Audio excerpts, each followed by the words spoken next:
by setting the right goals, and that is part of why we've put together the New Year Kickoff Summit. And the inspiration behind that is I've seen over time how individuals and organizations, they begin the new year with big ideas, big dreams, a new year, new me, New Year resolutions, and everybody is excited that, oh, we've entered another phase. And then along the line, they lose momentum. Along the line, when you get to, in January, for example, you say, oh, this year I will not do XYZ again. And this year I will not do XYZ. That's probably what you start with. Yes, that's on an individual note. On an organizational note, somebody that can just wake up and say, you know what, next year we want to close the year at, they give a figure. Or we want to recruit, they give a figure of number of customers. And along the line, they start to lose. And the reason that happens is because people don't have clarity for their priorities. They don't have the strategic actions they need to take, and they don't have to sustain the practicality of the thing that they are doing. And so you realize that February, March, they may still have some zest to pursue it. But by second quarter, third quarter, and then fourth quarter, it's another December again. And oh, well, we didn't achieve it this year. So let us look at achieving it again the new year. And then you discover that year on year, people keep pushing forward. The cycle continues, and there is nothing remarkably different or positive that they have achieved because of lack of clarity, direction, which is taking strategic action, and then the motivation to sustain the action even when the going is tough. So I want to ask you what key performance optimization strategies are there that, organizations should look into, or probably individuals should look into, because this is some of the things you'll be discussing in the upcoming summit. But let's have a peek into it. What are the key performance optimization strategies that you think people should just be wary of this year? So at the organizational level, three things that every leader should pay attention to this year. One, revenue. How are you growing your revenue? What will your profit margin look like? And since we're talking about... That is the end. Yes. And since we're talking about revenue, it means we're also thinking about cost. Yeah. There are many times we say, oh, we need to reduce our expense, we need to cut costs. But most times it's not about cutting the cost. It's about focusing how can we use this to make the maximum returns, generate the maximum returns possible. That is one, revenue. The other one is operational efficiency. How can we be lean in our operations? Do we need to have 1,000 people to do this work?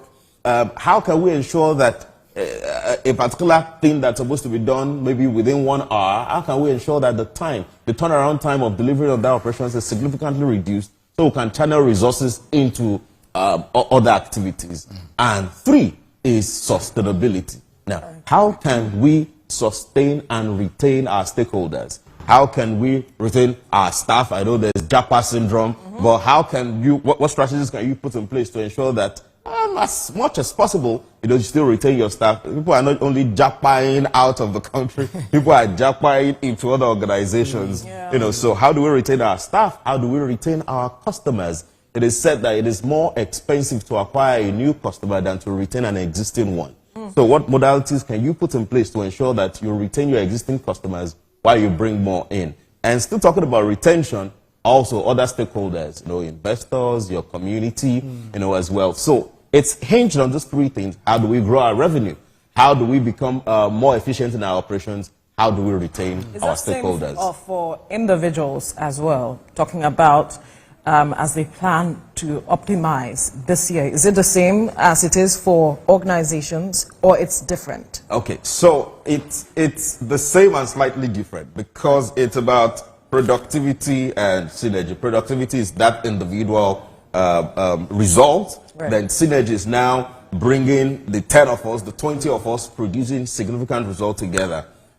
So for the individual, it is being purpose-driven. It is asking yourself in the new year, beyond New Year, New Me, beyond I will not drink this again, beyond I will read twice a day, or I will read more rather, is to just ask yourself, who do I want to become at the end of the year?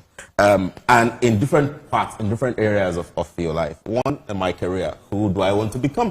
Do I want to be on the same level at the end of this year or not? And by level, I mean as a career professional, promotion.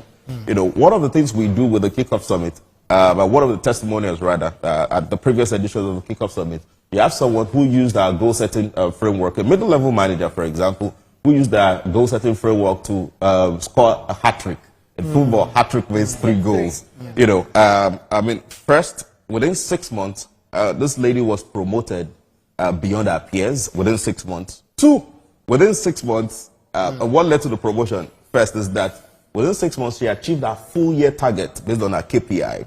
And then, of course, she got promoted within 6 months. And the third hat-trick, she met and married the man, the man of her dreams. You know, so because what we put together with the Kickoff Summit is not only for achieving your professional goals, it's also your personal goals as well. Because really, for any business leader that is forward-thinking would know that each staff that works with you, they are more than just that person coming to contribute to the growth of your business. Definitely. Their life is more than that. And the moment you can put mechanisms in place to help them for total well-being, you know, the more productive that they would be. Well, Dr. Abiola Salami, we've actually known you for quite a long time, and then you've been able to deliver on some of the things that all the things rather, that I would say, because this interaction that we've been having over the years. TP Fest, you had it recently. What makes this particular summit different from some of the programs you've actually brought on? Okay, so the Kickoff Summit is not about motivational speaking. You know, if you aspire to require and Maguire or refire, it's about providing inspiration and framework and a system that will help people to set their goals and sustain actionable and carry out actionable strategies and sustain the momentum all through the year. You know, and it's not just the short term. It's not just that you come for the event and that's all. No, we've built follow-up frameworks and systems in place. Because I was going to ask about that. Follow-up frameworks and systems in place. I mean, people are going with a workbook. I mean, you would remember some training we had with you the other time. You know how cool our workbook is. So people are going with a workbook. And a pen. Yeah, of course. You know, people are going with a workbook. Somebody stole my pen. So people are going with a workbook. We'll have a different quarterly webinars as follow-up. Right on that, people will have templates, planning templates to work with, to go with, and this is what we've done over the years, right? So it keeps you on your toes. It helps you to sustain momentum. It's not just the high that you get once and then it fizzles away. There is strategic follow-up framework to help individuals and organizations to exceed their goal for 2025.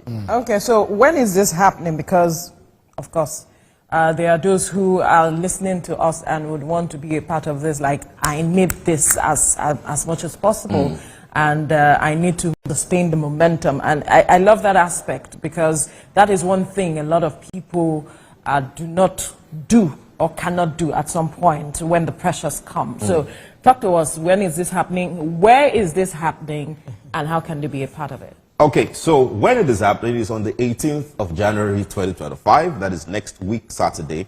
One of the things you asked the question the other time, something came to mind now to just mention that in addition to all of this, we're having sessions on financial management in the new year, and no better person to take that than the CEO of a bank that will be with us live, CEO of a commercial bank, Lotus Bank, that will be with us. We're having conversations on leading in tough times. No better person to take that than a man that has 40 years experience in the oil and gas sector, who's built his business, Mr. Austin Avuru. We'll be having conversations on health as well, and we have our Proco doctor that will be joining us, on that. Nice. And so it is happening on the 18th of January, 2025, here in Lagos. It is a hybrid session, so in case you're watching us from outside the country or outside Lagos and you cannot come down physically, you can join us virtually. The other question on how can they be part of it, it's to visit www.kickoffsummit.com. Full details on how to register is there. So it's open to everyone? It's open to everyone. It's open to everyone. Or just go to the website and then you register there. It is www.kickoffsummit.com. And hey, as you are watching right now, because you're an early riser, I have a gift for you. Just follow me at Abiola Champ on Instagram. At Abiola Champ on Instagram. You get my special New Year gift for you. Interesting stuff. Looking forward to that gift, because I am here right now. I should also be a part of this. Are you following Abiola Champ? Of course. Okay. So just set the DM. Did you just ask that question? No, That was the first thing you told us to do. Yes, in class. so since you're following, send a DM that where is my gift? When you are here, where is my gift? No, because it's an electronic. You know, Okay. it's an electronic gift. But also, I hear that there is a concert. Yes. Talk to us about Yes. All work and no play. It doesn't only make Jack a dull boy, it makes Abiola also a dull boy. So we're wrapping up the kickoff summit with what we call the kickoff concert. It's a gratitude concert, it's an inspirational concert where we'll be featuring some A-list artists. We're having Tokwe Alabi, that will be joining us. So, I mean, after all the planning and all the discussions and all the strategic thinking and everything, it will be some time to, they say great body. I don't know if you're familiar with that statement. Yeah, I think so. Like Bera kind of thing. Okay. Why are you anglicizing it? No, I didn't Bera, body. So it will be a good time, to just shake your body. Right. And of course, we'll be having some amazing comedians in the room as well. Forever will be there. Kenneth Black will be there. Damola is my name will be there. Am I missing anybody out? All of them. Ashiri will be there. And then we have some other fine musicians as well that will be there. So it will be totally awesome. So it's the kickoff summit that is a conference and a concert, as well. Just to ensure that we start the year on a great note. That's quite interesting. So when you said everyone is expected to come, are you referring to organizations or individuals? Great question. So this is for career professionals, this is for entrepreneurs, and this is for organizations. So an individual that your organization is probably not keen on this, make sure that you take personal responsibility for your result in 2025. So come and register to attend. As an entrepreneur that you are visionary, looking at delivering greatness, delivering more than what you delivered in 2024, you register yourself and your team members to be part of it.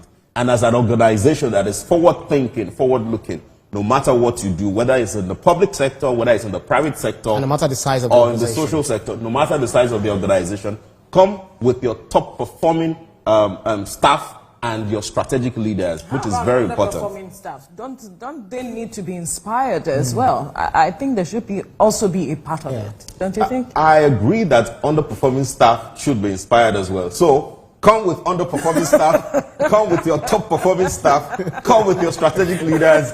The idea is to come, get clarity, get direction and actionable insight and motivation, momentum to keep you all through the year to achieve on your personal and corporate goals. Right. Now, this brings me to the question of, there are some persons who feel that in 2024, I had goals, I did everything I believed I could do to ensure that I sustain the momentum, to ensure that I achieve my goals, hit bullseye on everything, but that didn't happen.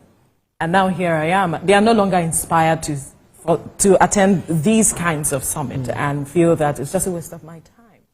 And setting goals is just nothing. I just live each day as it comes. So what would be your advice to them?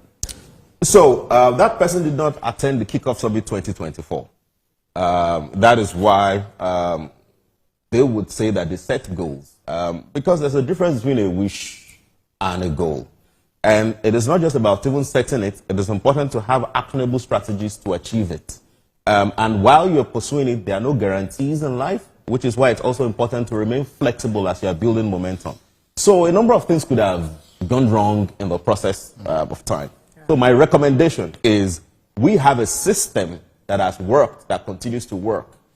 We have frameworks that has worked, that continues to work. Oh, by the way, another testimony, a startup founder who applied our strategies, used it to streamline their operations, to boost their team morale, and then, of course, a lot of money that they made, last year. So we're saying that don't be despair because you did not achieve your hopes and aspirations and goals for 2024. That's right. Come to Kickoff Summit, where we have a framework and a system that will give you clarity, that will give you direction, and that will help you to sustain momentum towards achieving your goal all through the year, whether as an individual or as an organization. Well, it's possible that those who attended the last year's summit probably did not meet up, the entirety of their goals. Could that be a function of having too many goals that are not achievable, not using?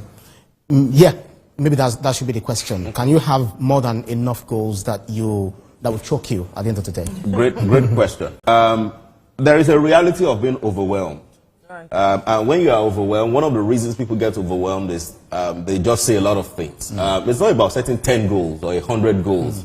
It's about narrowing it down to one goal per area of life, one goal in my career, one goal in my relationship, one goal, or 1 to 3 goals rather, in those areas. Because one of the reasons people don't achieve the goals they set is they have a lot of things they want to achieve. What number would you advise? I would say 1 to 3. 1 to 3. Realistic goals. Realistic goals. 1 to 3. Because also when people are talking about goal setting, they're talking about their year. It sounds, some things, it is when the thing sounds good to them. That is when they say, oh, this year I want to make sure that I do 1, 2, 3 in this area. I want to make sure that, I achieve this. And the way to set goals, smart, simple, measurable, achievable, realistic, and time-bound. So some people, what they are saying are just wishes and aspirations and quotable quotes and prayers. It is not realistic, based on where they are and where they want to go to. Of course, you have a growth mindset, not a fixed mindset. Right. Of course, there are strategies as well in the kickoff that will help you to overcome your fears and prepare you for obstacles that may come in your way. With all of these things in place, it helps the people we have worked with over time to achieve their goals. Just like they say, changing a goalpost in the middle of the game. Is it possible for you to change a goal when you realize that, no, this is not attainable at the end of the day, even though I set it at the beginning of... You see, flexibility is the rule of the game. Right? Flexibility is the rule of the game. By the way, you can set out in January that this year, let us put a figure to it, that this year you want to make ₦1 billion, for example. And then you break it down to each quarter and say that, so if I want to make ₦1 billion this year, it means I must make 250 million naira every quarter. Then you begin in January. And before the end of January, you are 250 million already. So would you say that, I only need 750 more to close the year? It means that there are opportunities. This means there are probably some things you did not see or envisage when you were setting the goal. And then you recalibrate and you up your game. In the same vein, in the other way around, that after half year that you're supposed to have made 500 million in our example, you've not made up to that. Maybe you made 250 or 300. The question is, what to do is to sit down again and rethink the strategy. Is this thing still realistic? So what can I do to make sure that I breach this 800 million gap within 6 months? So those are conversations to have, which is why we're saying the kickoff summit is not a one-off high. It is, you start, you gain clarity, direction, and motivation in the beginning. There are follow-up frameworks along the line to check in with you. There are peer reviews. There are peer accountability partners, in the things that were put together. So quickly, let me ask this question as we wrap up this conversation now.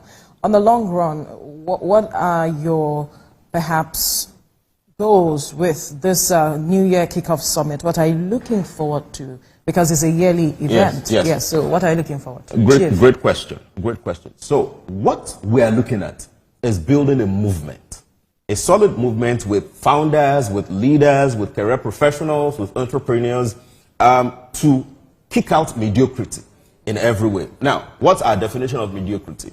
Our definition of mediocrity is past success. Somebody said that the reason most people fail is not because they aimed and they did not hit it, it's because they aimed and they achieved it and then they parked there. So that year on year, this becomes the activation for excellence. So you achieved X in 2024, for example, we want it to be 10X in 2025. And then when we come into 2026, we want it to be 10X of the 10X. And we continue to build it. So it's a whole movement, bringing leaders together, bringing career professionals together, bringing entrepreneurs and founders together, for us to drive excellence. Interesting, and that's a fine place to leave this conversation. Drive excellence. Are you going for this summit? Most definitely. Question I must no, ask. most definitely. I should be there because I know. Is it hybrid? Dr. It is hybrid, but I look forward to having you in person and having you in person as well. Trust us. So the website is www.kickoffsummit.com. Great. Kickoff. Dr. Abiola Salami, performance strategist. Thank you so much for your time on the program. Thank you for having me. Thank you. Thank you for coming. All right, we'll take a breather now, and when we return, it will be time for the newspaper review. Stay with us.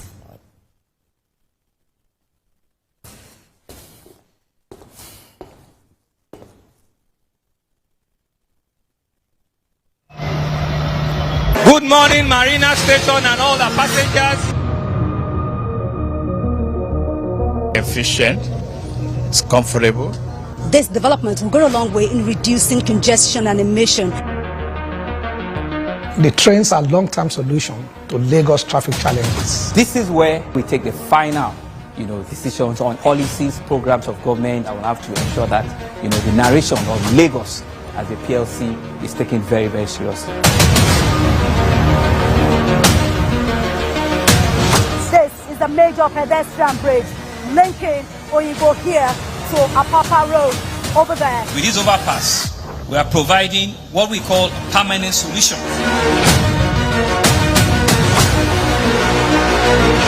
This place is one of the most dangerous areas at the biosecurity environment. This can go into the news and every crumbs of your neighborhood. Our goal is to remain as Africa's model megacity, to move our GDP from the 5-6 position to the 3rd position, and we believe it's achievable with all the commitments we have. Explore the city of Lagos, where dreams are made and possibilities are endless.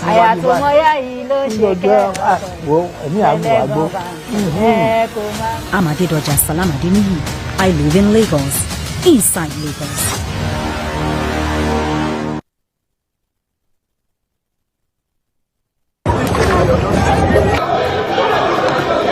Every second, every minute, every hour, and every day, time doesn't just tick away.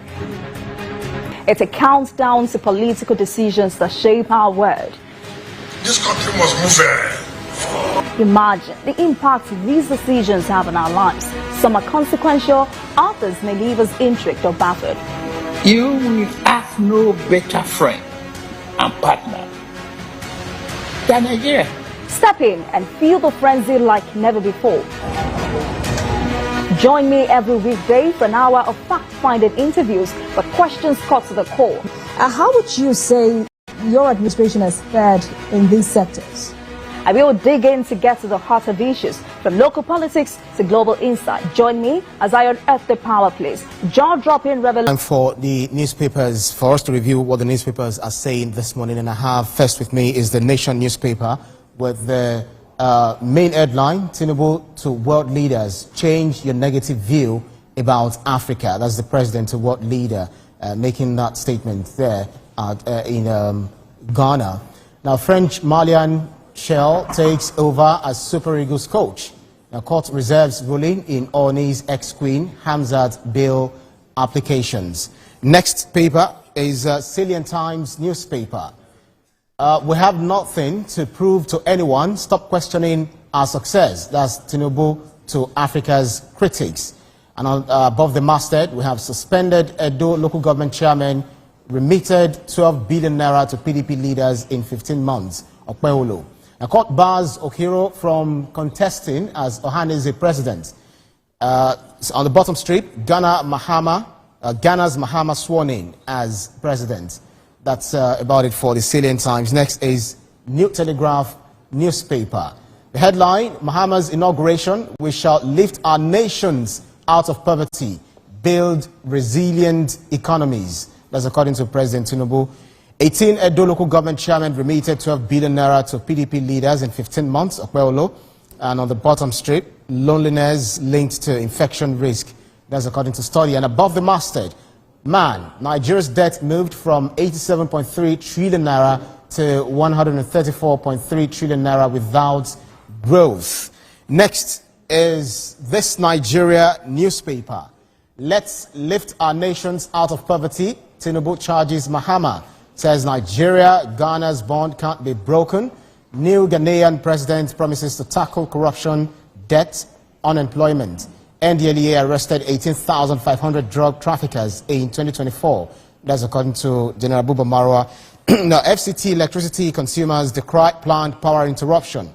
Okpeolo, Edo PDP bicker over alleged remittance of 12 billion naira by suspended local government chairman. And on the ear of the newspaper, tax reforms bills disrupt January to December budget cycle. Senate panel chair argues. Next is the Blueprint newspaper. As Ghana's Mahama returns to power, Tinubu rallies African leaders on shared hope, says we can tackle poverty, youth unemployment, etc. Chief of Army Staff to troops, Nigeria depends on you to eradicate insecurity. And then at bottom straight, man allegedly sells family home, exhumes parents' corpses in Oshun. Interesting development. Above the masthead, police arrest 2 for killing, burying sibling in shallow grave. Let's have the next newspaper after this. Is the Daily Independent newspaper. Tinubu asks African leaders to purge selves of Western influence. Reps vow to apply stringent parameters in considering 2025 budget. That's about it for the Daily Independent newspaper. Next newspaper up for review is the First News newspaper. Tinubu adds Muhammad's swearing in, Africa will eradicate poverty at its own pace. Nigeria Customs Service records 573,519 applications for 30,927 vacant positions. Ibadan Stampede, court adjourns ex-Queen Naomi, others bail condition. And on the bottom strip, gunmen abduct 46, burn homes in Zamfara raid. Stop spreading misinformation. APC spokesman denies threatening Peter Obi. That's about it for First News newspaper. Next is Nigerian News Direct. World leaders, Tinubu celebrate Mahama in Accra for inauguration as president. Above the nameplate for the 3 professors kick against new Uni Abuja VC, petition Tinubu. Unpaid arrears, military retirees protest, barricade, finance ministry entrance in Abuja. Investors record first loss of 2025, lose 152 billion naira. Death threat allegations, APC allay allegations as malicious lies as Atiku demands apology. Next is the Leadership newspaper with a screaming headline, Governors shake up cabinets to assert control. Will the big stick after non-loyal appointees? Mohammed sacks 5 commissioners, rather redesignates portfolios in Bauchi, Kisina, and Sule explains cabinet sack in Nasarawa. Above the nameplate, federal government issues advisory on HMPV infection prevention. Stop suffocating opposition voices, Atiku tells Tinubu. And then military veterans occupy finance ministry over unpaid benefits. That's about it for the Leadership newspaper. Next is the Hope newspaper. Unpaid entitlements, military retirees stage protest, shut down finance ministry. More tributes pouring for late Ondo SSG Temitayo Oluwatui. And then man allegedly beheads 80-year-old woman. Above the nameplate, we'll lift Africa out of poverty, that's according to the president. Or clash, normalcy returns as police arrest 19. Next is the Punch newspaper. Bandits influx, tax force meets as Amotekun police tighten southwest boundaries. PDP differs as Opewolo accuses local government chairs of 12 trillion naira diversion. Stampede, Orni's ex-queen, others allege illegal detention. Oyo opposes bail. And that's about it for the Punch newspaper. Let's move on to the Platform Times. NPF, that's Nigeria Police Force Cybercrime Unit, recovers 8 billion naira, $115,000 in 2024, bags African award. And the NDLEA arrests over 18,500 drug traffickers, seizes 2.6 million kilograms illicit drugs in 2024. Aggrieved ex-CBN staff sue Apex Bank over alleged unlawful termination and then seek 30 billion naira damages. Ogun Pilgrims Board commences sale of 2025 Hajj forms, set February for visa commencement. Military pensioners protest unpaid entitlements at Finance Ministry in Abuja. Nigerian atheist Mubarak Bala raises safety concerns after prison release. That's about it for the Platform newspaper. Next is the Daily Times. Equities market index drops 0.24% as 152 billion naira wiped off market value. That's for it for the Daily Times. Next is The Nigerian Tribune is next. Atiku knocks APC over alleged threats to Obi. I didn't threaten Obi, Morka clarifies, says Labour Party presidential candidate has crossed the line of truth, quote unquote. Now, Africa will lift itself out of poverty, build resilient economies. That's according to President Tinubu, saying Nigeria, Ghana, bond can't be broken. ICPC takes El Rufai's aide to court over alleged money laundering. Oborewori not defecting to APC, that's according to government. That's about it for the Nigerian Tribune newspaper. Next is Nature News newspaper. Climate extremes in 2024 devastate global water systems. And Wapan hails police minister over manhole cover vandals arrest. Lagos State enforces total ban on single-use plastics. That's about it for the Nature News newspaper. Let's move on to the Nation Sport and Live, which definitely is the last that we have. Eric Shell is now Super Eagles head coach. Nigerians boo NFF. Chelsea leading the chase for Mino. And then we have so many other news items on the front page of the Nation Sport and Live that you can definitely grab a copy and keep yourself abreast of the news developments in the country today. Veronica, so many news items, so many news to chew on this morning. One of those is the one we found in front page of the Nation newspaper, Salient Times, etc., where President Bola Ahmed Tinubu at the inauguration of the brand new president of Ghana, well, even though he's just second coming right. of Dramani Mahama, he said, Tinubu to world leaders, change a negative view about Africa. Other places also said, Tinubu to Africa critics, or Africa's critic, we have nothing to prove to anyone, stop questioning our success. So this is the president, everywhere he goes, making bold statements, making, clear statements that, listen, we are right on top of our game. And then it's just going to be an amazing African nation. Of course, he has the right to make statements, and these statements have been generating reactions. A lot of persons have been talking about it, that some of the things that he mentioned, charity begins at home. That's right. If we were talking about criticizing efforts being made, African leaders ensuring that they fight poverty, what's happening in your house as well. Have you dealt with what is going on in your house? Of course, but there is no harm in encouraging leaders to do what is the needful as it is. Africa, we know, has all the resources, and it's important that it gives its residents or the people what they deserve. And I believe, wherever we go to as Nigerians, as Africans, we should always be good ambassadors of our nation. Absolutely. Absolutely. Let's quickly move on now. Nigerian film industry, popularly known as Nollywood, has experienced tremendous growth and transformation over the years. Nollywood has evolved into a global phenomenon, producing thousands of films annually and providing entertainment for millions of people around the world.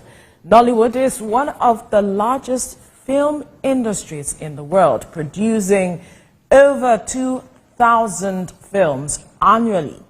The industry has attracted investment from both local and international investors, leading to an improvement in the quality of films produced.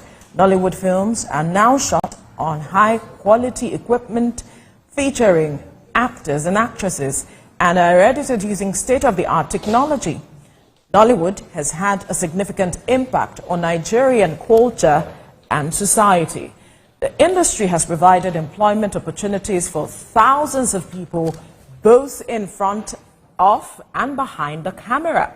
Now, despite its growth and success, Nollywood still faces several challenges. One of the major challenges is piracy, which has been a long-standing problem in the industry. And of course, we'll be having one of Nollywood's finest actors. I mean, he is also a movie producer. Talk to us about a person who has embodied several characters. Ndike especially is the one I love, Latif Adedimeji. Good morning. Good morning to you. It's good to have you join us. Nice to meet you. Thanks so much for I'm joining us. honored to have you on set, but I want you to respond to us using Ndike's voice. What? Okay, it's fine. Yes, set his. His whichever way you get it here, I will give it to you. It's okay. Good morning. Good morning. Good morning. It's good to have you on set. Thank you. And thank you for gracing our studios and your studios. Now, talk to us from your perspective. Getting into the industry, I know growing up you had seen how Nollywood evolve over the years, and you desired so much to be a part of it, of course, and you're a part of it now. But from your perspective, what would be your perspective of Nollywood's growth over the years? It's been amazing. Right. You know, I'm a fan of saying we are not where we used to be. You know, then it was just us wanting to just produce film. And now it's not about just producing film, it's about producing film with quality. It's about producing film the way it ought to be done. We are not doing it the way Hollywood is doing it, but we're as close as we can. Now giving attention to details, paying attention to details, not trying to rush production, give it time, allow it to flow the way it should flow so that we can have a good film at the end of it. Or post-production has been amazing in recent times, you know, giving film a post-production span of like 6 months before the film can get ready. Unlike when you produce film and then in 2 weeks it's out. Right. Now, you know, it takes months to get all of this done and then come out with quality. So the growth has been amazing. That's quite interesting. But then looking at you as a person, you know, there's this versatility, this blend of character, you know, switching roles just like you did now, and then you speak in fine English. So would you say the richness of your understanding of Yoruba culture has actually helped you to have this fine blend, you know, when you act, yes, this is Lateef Adedimeji as a Yoruba actor, and then you switch role again. So what is that thing that drives you? What is that thing that motivates you as a person?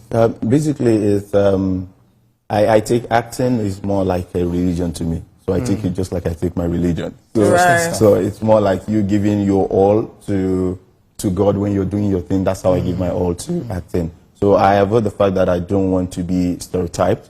So I try as much as possible to pick on different things at different times, even when I don't need it, or when I know I'm not going to be needing it in another year. But I just try to develop it and put it somewhere. So when you give me a role that tallies with what I have developed in the past, I just need to pick it up. And when did you develop Ndike? Ndike has been when I was in my secondary school. Really? My dance instructor, that's the way he speaks. Oh, so, wow. Yes, that's the way he speaks. So at some point, I just feel, what is next to do? So on a movie set, I was placed side by side with A-list actors. And they were all going to speak Yoruba. Odun, Okuno, and Sonyeri. And I'm being placed in between them. These people are known already. They were all going to speak Yoruba. How do I do it that they will notice me amongst them? So I was like, this is going to be serious. So I called the director aside and I begged him, see, I don't think I can talk in this place and I'll be seen. No. Give me a chance to use one tongue that I know. So, and he was like, okay, try it. Let's see how it goes. So they just called action and I did that. And then every other person on the set just burst to laugh. And they were like, where did you get this from? Said, okay, I think this is nice. And then when the film will come out, that part was in the promo. And I felt, oh, really? People could love it. Then that's quite interesting. So that's projection for you, talking about you embody certain characters based on something you've learned over the years, and then you just keep it in a can and wait till when you think that it is necessary. Talk to us about, because those who are up and coming actors might learn from this, talking about developing themselves such that they can begin to go back to the reservoir of some of the things that they have learned over the years when needful, when the need arises. Yes, I'm always a fan of telling people, when you're coming into this industry, don't come with the mindset that you want to be famous. Really? Yes, it is very important for you to build your craft. When you build the craft, the fame will come for the craft. Yeah. But even when you keep building the craft and the fame comes, there must be something for you to be able to sustain that fame. And that would be the amount of work you have put into the craft. Like, you know, building different things at different times, following it, and just keeping it somewhere. So when the film comes, as long as it wants to stay, you can have something you want to keep dropping out at different times, and that way you can stay through. That's so right. it is very important. That gives you relevance. Yes, it's very important that nothing passes by you all of the time as an actor. Pick something from everything. That takes us to, something. I saw a video of you lately where you're saying people ate a cow in 2 days. And if you don't want to see, in your word, piti piti. Yes. So you're actually referring to a project. Could you talk to us about this project? Because, it's been making the rounds, really. Yes. That's my first big screen job, Lishabi. Yes. Yeah, so I've not produced any big screen film in my entire career. So I'm always a fan of, when I want to produce eventually, I want to go all out. I want to do it big. So I waited for that time. So at the time I was ready, I was like, okay, let's do it. It was tough, actually. It was tough because it was over 3,000 to 4,000 cast on set. And then we shot for like 45 days. It was tough. And then feeding everybody, lodging everybody was quite intense. But take us through the process. I really want to understand that toughness you've been emphasizing on. Did you get any support financially? Was this from your pocket? How did you handle it? This was from my pocket. Because I believe in the fact that when you want to do something, try as much as possible to put your head into it so that you know that this is coming from you, and then you know how to hold on to it and own it in your own way. So it was quite tough because we had to go through the training first for like 15 days before we go into the shoot proper because of the war scenes that are there and the fight sequence and all of that. And it's an original story. Really? It's more like a biopic. It's a story of the Egba warrior that liberated them from the Oyo Empire. So I'm a fan of biopics. I love to tell our own stories because I feel a lot of this young generation that we have now do not know all of these stories, and then we are wearing off of the stories. We need to bring it back. It's more like documentation. We're documenting our own thing so that young generation can always come up, grow up to see this film and then learn have what a the sense story of history because a lot of persons have lost touch with history. And then we need to and the aspect of telling our own stories, I love that a lot. We have had so many stories told, but not as much. But maybe because it's not profitable as it should be, maybe because a lot of people cannot just connect with it. But from this experience of yours, having to tell an original story, would you say it was profitable at the end of the day, and that it was worth every sweat that you put into it? And then also talk to us about how much you spent.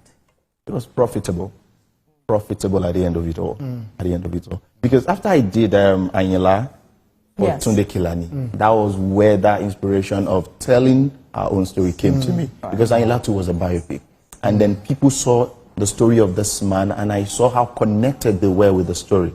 So I was like, okay, if Anyala is this close to us, now let's tell the story of these heroes that fought for us, and that was how we told the story of Lishabi. It's profitable. I love it. We spent over 350 to shoot Lishabi. 350 what? Million. Yes. Wow. To film Lishabi. Yeah. That's quite big. So is it really big? No, it's quite. I said quite big. It's big in this economy to an extent, especially because it's big. If I don't know how many people were feasting on one cow in 2 days. I don't know. I don't know. But then you were actually warning those who will take this, this work you've done, this intellectual property, and then distribute it along social media, platforms and all of that. And you were warning them, said if they don't want to see piti piti, you were dressing a woman, and then what is that piti piti? And then it's actually going to Netflix. So talk to us about that journey. Where is going to be spent? I know that Nigerians, we love to see our own thing, but we most of the time do it the wrong way.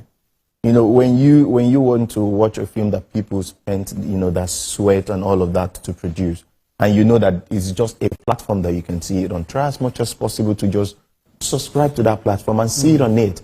But putting it on Telegram and now sending it all out is more like killing the strength and everything that we are putting to this work.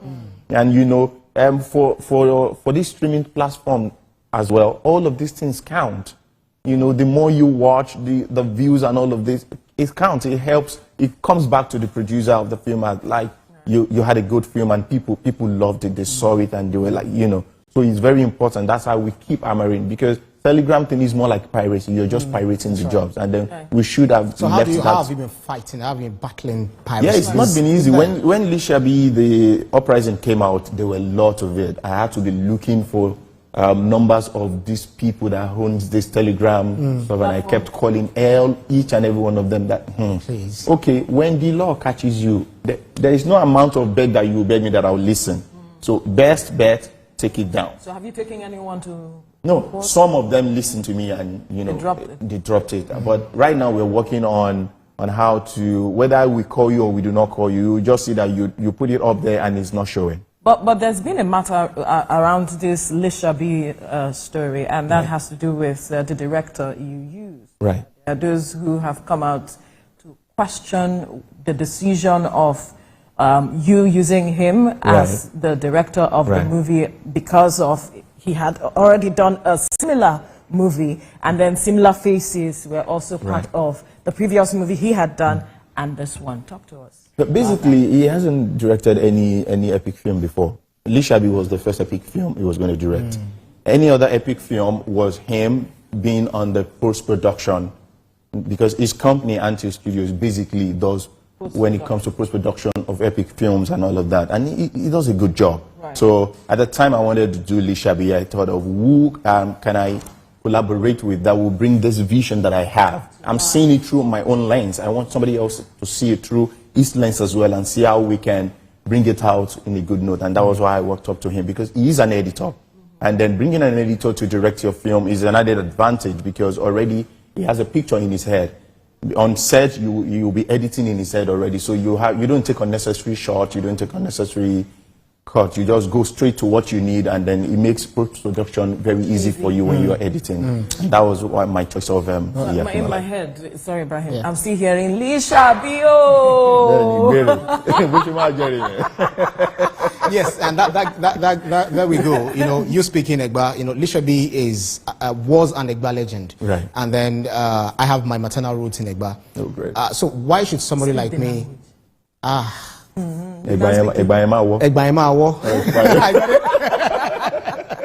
So, you know, why should someone like me watch it? Because we've read, you know, storybooks and all of that, and those who are not, those who do not have their roots, you know, in as a Yoruba person, maybe an Igbo, Hausa, or someone from outside of the country, what is that unique thing that they need to look out for, and the reason why they have to watch Lishabi? They should watch Lishabi for, we know that when it comes to, because these days we preach humanity, love and peace, oneness.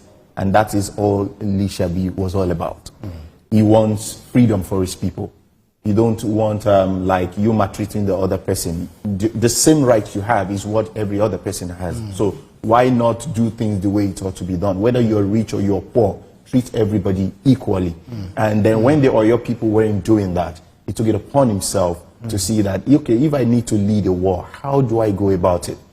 First, I need to show people love. I need to bring them together. I need to help them to do their own thing. So when I need them to do my own thing, I know how to approach them and all of that. And that was how he started this cooperative society that they did, and bring them together as farmers, and everybody work on everybody's farm. And at the point they need him, when is your own? He's like, no, my own is not farming. My own is us seeking for freedom. And then, you know, people that have supported him, they need to support him. That he has supported needs to support him at that time. And it was easy for him. It was an easy flow for him. So what is important is everybody needs to see this film so that we know that it is high time we all come together as one in everything we do and just project love, peace, and humanity. Fantastic stuff. I want you to talk to us about this matter in Nollywood that has generated some controversy. That's about cinema, blockbusters, and all of it. There are those who say that some people go behind the scene to pay certain money, settle people. Right. I'm sure you heard about the story, the controversies that happened in December. Right. But talk to us from your experience, being in the industry. Is that what really happens in terms of, we've seen movies gross over 1 billion in recent times, and there are those who have come out to question how possible that is without any support, internal workings or corruption happening. Right. Is that what it really is? For me, I've not seen if there is anything like that. For me, I know that when you do a good job and you put it out there, people would go all out and watch. And all of those people in the cinema today that are making waves, they all did a good job and they are all doing fine. And then, you know, the amount of work, even after the film, the amount of work you put into PR, publicity, and all of that, it all goes a long way. People are seeing all of these things, and they will always go out to watch. If I'm not watching for the film, I can choose to watch for the publicity. I can choose to watch for a whole lot of things, you know, and that goes a long way in helping and whoever is doing the production and all of that. So for me, I don't think there is anything like that. Our fans are quite, you know, there is, how do I put them? Our fans are very interesting people. Right. And then if care is not taken, they will just bring up what is not, and then they will create a narrative around it, and then it becomes a problem amongst peers, among colleagues, and people against each other, which is generating so, rivalry. Which is so wrong. Right, and that's another question I want to ask. Right. Have you found yourself in that situation where now perhaps you have some sort of a rival? For me, one thing I don't do is I have never seen another person as my rival, and I've never seen another actor as a competitor. What is important is, even the moment you started seeing your co-actor as a competitor, it gives you as an actor, it gives you a problem, because you want to overdo and then impress and then want to outshine the other actor. And when two actors are on set and the other one is outshining, that happens. Why are you guys on it's set? very possible. And the other one is outshining. That means it is not parallel. You know, when you're moving, you must move with your co-actor. It is either one is moving and one is dragging one, but both must move. I guess you guys have a script to that effect. So why should one overshine the other? It is possible that you can be nervous. Your delivery. Yeah, you can be nervous. It can be anything. So you just need to build that confidence in yourself and just understand your character, understand what you need to do, go there and deliver. So if you look at Nollywood, especially looking at the Yoruba actors, I noticed something which I probably do not like, you know, where there's this abusive swear words that they normally use, and I see some ways that they also self-censor themselves. So where they say some swear word, they just blur it out, even in the subtitling. And even some subtitling would not even represent what they're saying. A lot of grammatical errors, you know, so many errors. Right. What do you think, is there anything that is being done to address this kind of thing? Swear words and then meeting up to standard. You guys are doing fantastically, but there are some that are still, you know, lagging. I think a lot of work is being put into that, and then, you know, most of the time when you don't stick to the script that you're given, and then you go out of the script, you are possibly going to say what is not written in the script, and some directors are very strict on that part right now. Go and stick to the script. If at all you want to change anything, tell me the director first. Don't go on set and say what you're not supposed to say, because that happens a lot of the time, and then you just see that you're going out of the message you're supposed to drop, and which is wrong. So understand what the script is saying, understand that scene, understand the message you need to pass in that scene. There is a message. Yeah, there's a message in every scene. So understand that message and drop it the way it should. Okay, I have about 4 questions in one. I don't know how many more minutes we have, but the first one is about piracy, how it is impacting the industry. You have talked about piracy and how I want you to talk about the impact. That's one. Secondly, how perhaps collaboration is helping the industry grow, and perhaps government, you know, also coming in at some point. And then the third one is your faith. You do not hide your faith. That's one thing a lot of people know about you. Is that also playing a role in your choice of roles? As in the roles you decide to play?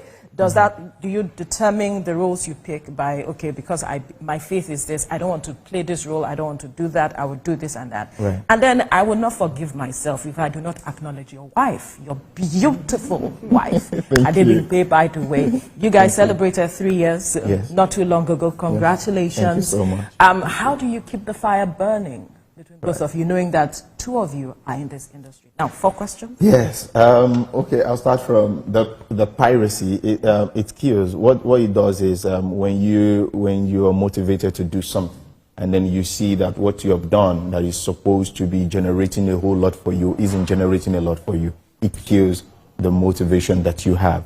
So I think piracy is something that should be a forgotten issue in this industry. People should please just stick to the rules of doing things the right way and not pirate our films, you know, the way it should not, you know, basically.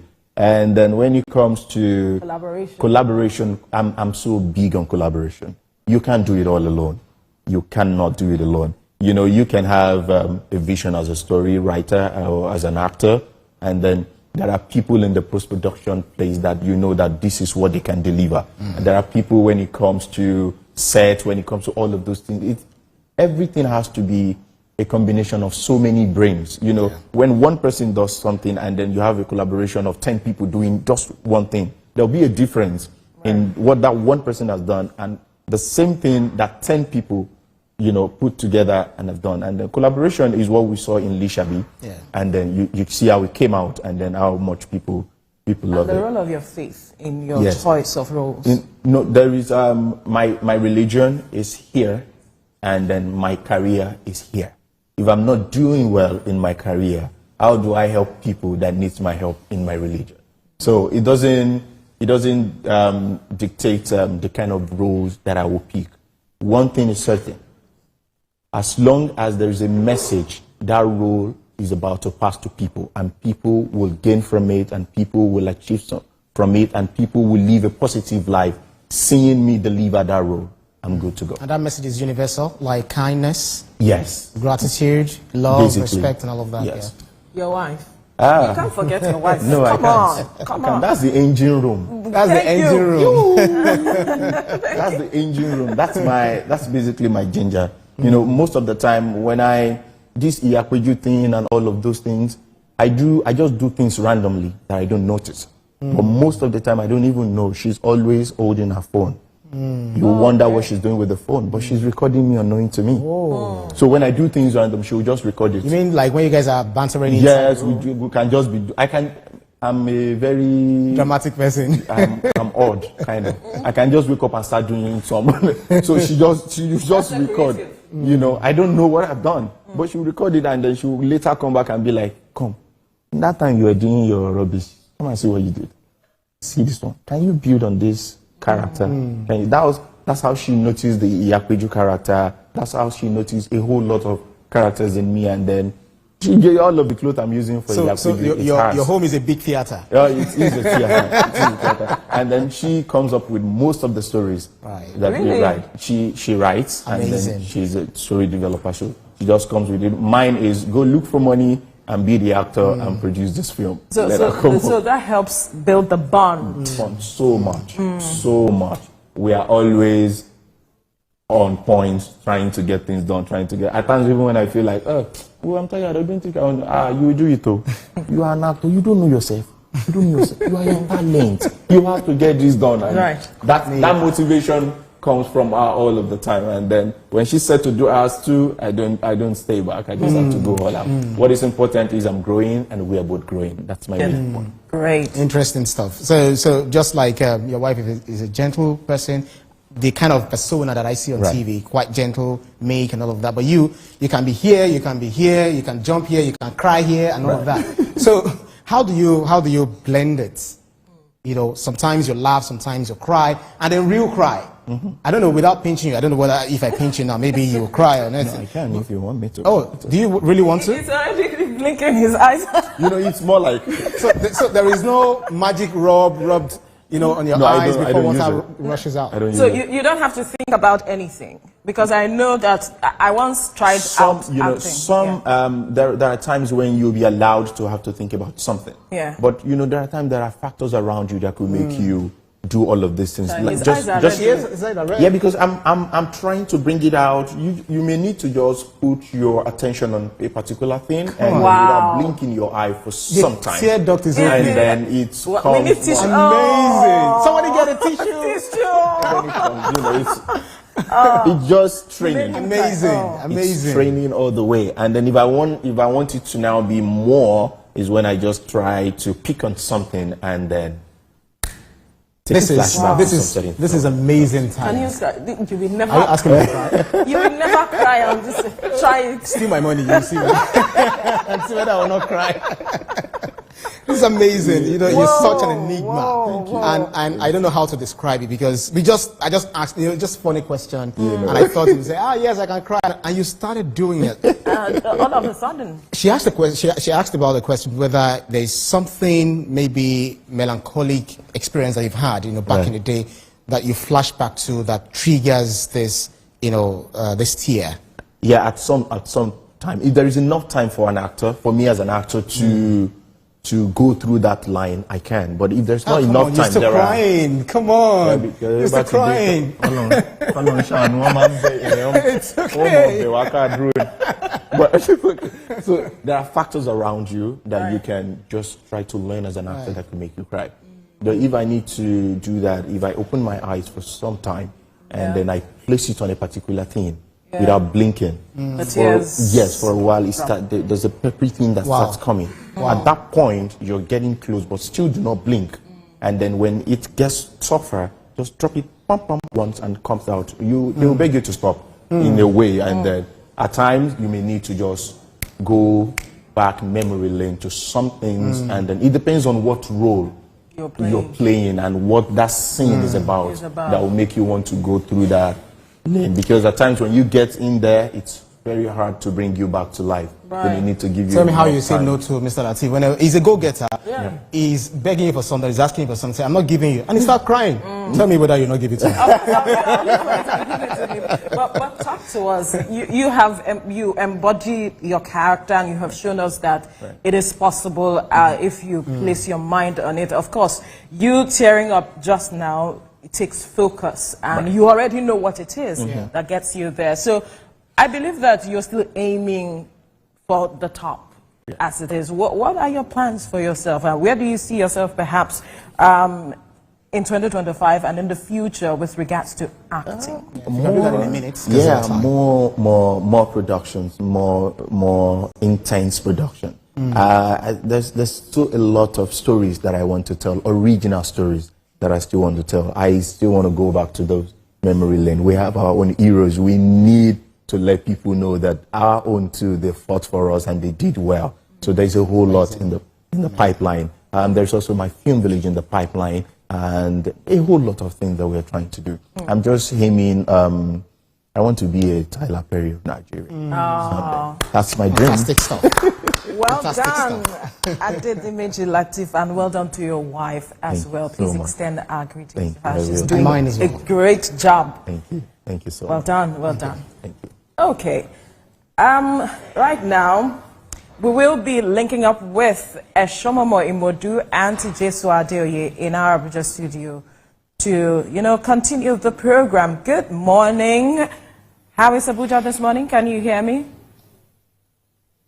I can hear you very well. And Abuja is cool as usual. And sometimes I just think that how are you guys coping with the traffic situation in Lagos? But looking at your appearance this morning, you don't look ruffled at all. Do it. TJC, maybe we'll find a way to do we extend this what looks like a magic? No, Lagos can never be like Abuja. Abuja is like Abuja is becoming like Lagos gradually, like till 9 a.m. ish.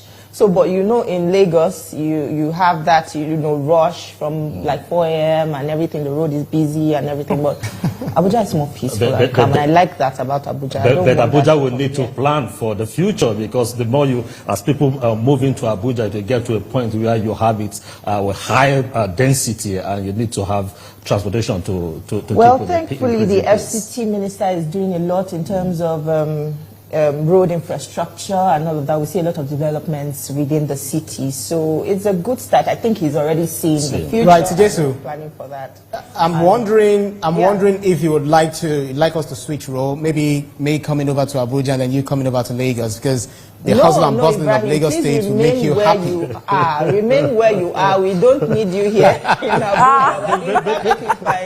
No, we can't. I can't. No. We can't deal with that traffic and everything. Even with the dirty December, we saw all the, you know, banter about it and everything. It's not a situation that I really want to be in. But of course, the bustling of Lagos and, you know, the fun that comes with it is something to look forward to. But the traffic, no.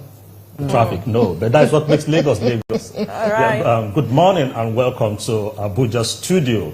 Now, today on the show, we will take an in-depth look at the performance of the Nigerian Senate in the 2023-2024 legislative year. And the Senate, as the upper chamber of the National Assembly, plays a crucial role in shaping Nigeria's future, from passing key legislation to tackling pressing national issues. However, it has been a year of notable achievements and significant changes. First, let's talk about some achievements of the Nigerian Senate in the last legislative year. On economic reforms and legislation, the Senate successfully passed the National Fiscal Responsibility Amendment Act, aimed at curbing excessive government spending and enhancing fiscal discipline. This act is expected to improve Nigeria's economic stability amidst fluctuating oil prices and global economic uncertainties. Not just that, having recognized the growing unemployment crisis, the Senate approved the Youth Skill Development and Employment Act 2024, providing incentives for private sector job creation and funding vocational training programs. Also, amidst rising insecurity, the Senate supported reforms to improve the welfare of security personnel and strengthen coordination between state and federal agencies. The passage of the National Security Coordination and Intelligence Act is seen as a vital step towards addressing Nigeria's persistent security challenges. While the Senate has made commendable strides, the journey has not been without obstacles. Despite the presentation of the 2025 appropriation bill to the National Assembly by the President, delays in implementation have raised concerns about the effectiveness of the budgeting process. Senators have frequently clashed with the executive branch over fund releases and project execution.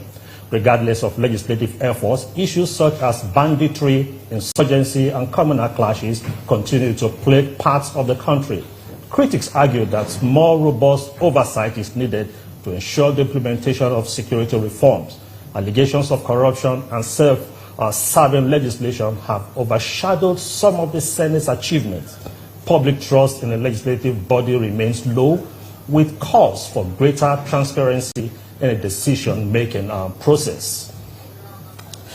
Now, talking about the National Assembly, the legislative confidence, how do you think the public confidence in the legislature? Well, I think the National Assembly has a lot to do in winning the trust of the people, because, you know, it's regarded as the people's parliament. And a lot of people who put a lot of trust in people that they have, you know, elected to represent them, to make the right decision, because that is their first port of call, you know, to governance. Those are the people that are more accessible to them, and that is where they can, you know, air their views and where they want development, you know, to thrive. And, you know, looking at all what has happened in the year 2024 and also with the budget, you know, the budget of restoration as christened by President Tinubu, you know, puts a little bit of hope, you know, a ray of hope for Nigerians that, you know, indeed, maybe things will get better in the long run. And to help us understand better the successes and challenges of the Nigerian Senate in enhancing good governance, is the Deputy Chief Whip of the Senate, Senator Peter Oyekachi Uweboyi, and he is the Senate Deputy Whip. Thank you for joining us. Thank you, my on the program this morning. Happy New Year to you too. Now let's talk about the activities in the National Assembly. The 10th Senate came on board with so much expectation, and it's about to enter its meet its second term mark. But a lot of people believe that the Senate has not really performed impressively, especially considering its role of checks and balance of the executive and other arms of government. Now, I know you might not agree with this, but tell me, make your facts more, verifiable. Well, thank you so very much for this opportunity for me to air my view on these very important national issues, especially as we're entering the new year. I know that it goes without saying that Nigerians are expecting not only the Senate, but every other aspect of the government, to live up to the expectations. And I must give it to the 10th Senate, under the leadership of Senator Godswill Akpabio. We have been doing well, and I must tell you, we have intact the confidence of Nigerians, and in particular our constituents, that gave us the mandate to represent them. That we are doing by a process of lawmaking. You can see we have passed over 100 bills into law. Some have been assented into by the president. Some are still waiting to be assented to. In the area of oversight, of course, you agree with me that we are doing very well. All the committees, all the standing committees and the special committees are working around the clock to make sure that the executive are being properly checked, which is the essence of having a parliamentary system of government. So I believe that Nigerians are aware of this. And in this new year we are entering, we are going to do more in all aspects of Nigerians' expectations from the National Assembly. Okay, well, just talking about the new year, you're going to do more. One issue that spilled over into the 2025 is the tax reform bill that is before the National Assembly. Yes. Now, does it mean that the agitation, the controversy surrounding it is because the public seem not to have this kind of confidence in the ability of the Senate, the National Assembly, to look at the issues look at the issues dispassionately? Why are they raising issues? Because it's already before you. Well, thank you so much. Before I dwell deep into that, I want to use this opportunity to really appreciate Mr. President. Because whether I like it or not, this is the very first time Nigeria is having a president that is thinking outside the box. Because the problem of Nigeria needs a solution. And the solution will not come by lamentation, by critics. It will come by positive economic policies. And President Bola Ahmed Tinubu has those policies in place. Remember when he came on board, on his day of swearing in, he pronounced the removal of fuel subsidy. Yes, that has caused inflation, but that is for the time. If you look at what is happening in the petroleum industry, the Warri refinery is on board, the Kaduna refinery is on board. This never happened in the past 2-3 decades. It's happening under President Bola Ahmed Tinubu. When we have all these refineries working, you will agree with me that the price of PMS will naturally crash down. That is number one. Okay. When you come to the tax reform, you see, at times people darken counsel without knowledge. Many Nigerians do not understand the content of the tax reform bill. I was one of those that were opposing it ab initio. Okay. But after I listened to the committee that came to address us at the plenary, my brother, I had a change of mind. And one thing that impressed me much about that tax reform is that it's going to shift the tax burden from the poor and place it on the bourgeoisie. That is the only way we can develop. For example, the tax reform is saying that any business that is earning as profit less than 50 million annually should be exempted from tax. The tax reform is saying that market women that go to sell garri and vegetable in the market should not pay produce. That is what the tax reform is talking about. But many people being sponsored by the opposition have said, no, this is not good, this is that. It is not so. So you're saying that your colleagues are playing politics? It's a welcome development. How about some of your colleagues from the north who have resisted heavily and are still resisting Thank this you bill? for mentioning why, that why, word. why are they still resisting it? Thank you for mentioning that word. Not. You see, in Nigeria, in our political forms of our politicians, we know our problems. Sentiment is part of our problem. Nepotism is part of our problem. Anything that is not coming from your side is tagged evil. But not all the Northerners are saying so. It is those extremists, those who feel that if a Northerner is not a president, then anything being done by that man called the president is bad. Especially when it's not coming from them. But my joy is that the elites in the North are a majority and they understand the intent and the positive intention of Mr. President on this tax reform. President Tinubu has said that he's ready, to welcome all imputes and people that have expressed, their reservations about this bill. Yes. And I know that, the National Assembly is also hoping to hold a public hearing on the bill. But how are you hoping also to accommodate these concerns of your colleagues, the concerns they have expressed on this bill, and ensure that, their views are captured? Because they also represent a section of Nigerians. Now, if you want to prove your point, you must come up with facts. None of these senators who are opposing this bill has come up with one section of the bill that is erroneous or that didn't go down well with them. You cannot just come up and start condemning the bill holistically. That is fallacy of hasty generalization in law. If you say that you don't like TVC News, tell us why you don't like them. Is it because they don't air their news timelessly? Is it because they are not always on air? Or is it because their channels is not bright? You must come with facts. You cannot come with blanket condemnation of the tax because it's coming from President Tinubu. Whereas this is a solution to our economic prosperity. And I challenge those people to go and read it. When you study this bill, I must tell you, your reasoning will be different. Okay. The reasoning will be different, but I just want to point out certain things you said while explaining earlier. You talked about extremists, and you talked about opposition. Yes. It might not necessarily mean that it's the extremists that are against it or opposition, because even members of a political party, some also have raised issues. Now, the fact that a section like distinguish, the fact that you said section of the country. Are raising issues. Yes. Now, will the National Assembly... Not the session holistically. Yeah. Few elites. Minority of them. Now, rightly or wrongly, they are raising issues. Yes. Now, how willing or how ready is the National Assembly, the Senate this time, ready to accommodate these various faults? Mr. President, the Senate Presidents have overtly shown that. He said we are going to do more consultation. That consultation entails within the lawmakers, the governors who are very important stakeholders in this business, and the Nigerian public.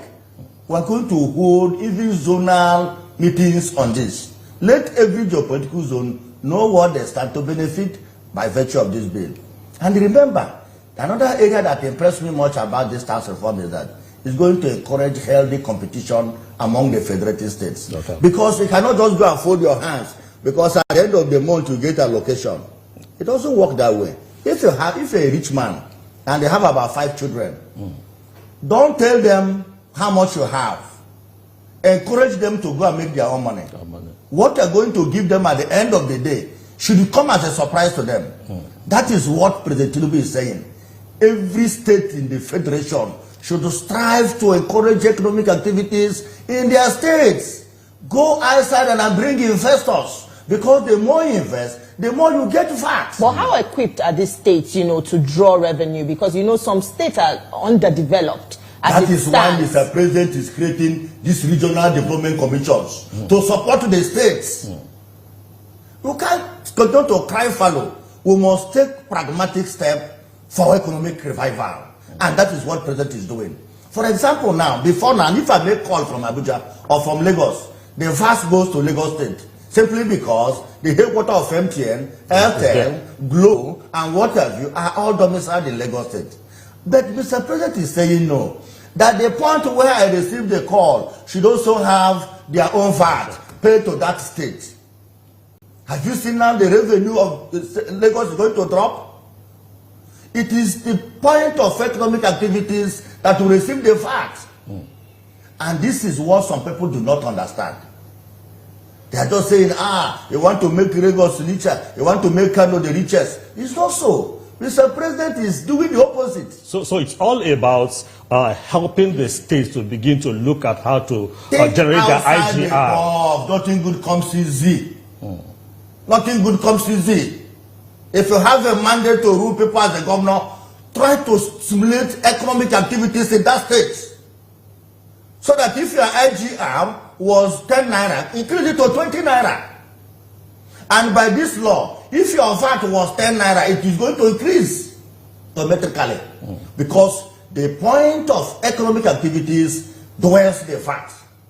Let's talk about the 2025 budget, which the National Assembly is currently considering. One major fear that, has been raised among Nigerians is the whooping 13 trillion naira loan plan that the federal government has. And, there are fears that this will further expand, the country's current debt profile. More worrisome for Nigerians is the fact that, the National Assembly is still going to assent to this bill with that, loan plan in place. Yeah. How will the National Assembly ensure fiscal responsibility on the part of the executive? I must tell you, my sister, that for us to develop, considering where we are, we need that loan. Even US, they still borrow. They still borrow. China, they still borrow. Name them. The giants of the world, they borrow to solve immediate fundamental problems. And what is the immediate fundamental problems in Nigeria? Infrastructure. My sister, you agree with me that before now, from East to Lagos was within 6-7 hours. Yeah. Because the roads were good. Now those roads have failed over the years. What we are doing is repair. But for us to fix that road, you need money to fix that road. Outside the existing roads, you can see the Lagos-Calabar superhighway. That is going to be another economic door for Nigerians. Well, are there no other sources of income the federal government can Which consider? Other sources? It's revenue generating agencies. What are they doing? Are you tasking them enough to ensure that they are generating enough revenue for the federal government to ensure that they don't have to borrow? To taxation. But you know that our morale toward taxation is less than 20%. In fact, it's an aberration for you to tell Nigerians to pay tax. But the question is, before discovery of oil, what was our major source of revenue? Is it not taxation and agriculture? It was. But because the oil came and we became very dull and lackadaisical on our economic activities, of cheap money. We're now seeing it as an aberration for us to pay tax. So we really need this loan to develop the basic infrastructure. And I must tell you, by the time this coastal road is connected from Lagos to Calabar, then from Lagos to Kebbi, you can imagine the economic activities that will be created within these corridors. And moreover, these roads are going to be tolled, meaning that it's also an investment. And that is the way that loan can be repaired. Then after repairing the loan, the toll continues. That becomes a permanent revenue. That's another burden on the public. But let me not go to that. It's not a burden. It's not a burden because we are borrowing to invest. And the investment can repay the loan. My question is that you rightly, the federal government want to take a loan. And you have argued that it's a good decision, especially if it is used for investments in infrastructure. Now, how ready is the National Assembly, the Senate, in playing its oversight? Because you talked about the Lagos-Calabar highway. Yes. We have also the Abuja-Lokoja, Okene, Benin Road. There are several other and roads. We'll have what are you going to be doing concerning oversight so that it will not just be, okay, this loan is there, and the executive is playing its own role? Will the National Assembly also play its own role? I want to assure you that we are going to play our own role very, very well. And as God will have it, I'm a member of Senate Committee on Works. And at the very beginning, even before awarding these contracts, we visited these proposed roads. We saw the condition. Because if you are telling us that they are going to have 10-meter filling, we need to see it. We went there and we saw it, particularly at the ocean offshore. So all those things are being checkmated. It's not business as usual. Let's talk about the time frame with which the budget was being brought before the National Assembly. Already, it is behind schedule, and you know the January to December budget cycle is already in question. The National Assembly has already said it hopes to deliver or finish its legislative consideration by the 31st of January, tentatively. Yes. How would we ascertain that proper work is done on this fiscal document, and also that, you know, it's still within the time frame, even if it has, you know, already passed the January to December budget cycle time frame? Well, like you know, it's not our duty to present budget. It is the duty, constitutional duty of the president and his cabinet to come up with a budget. And we have been waiting since November.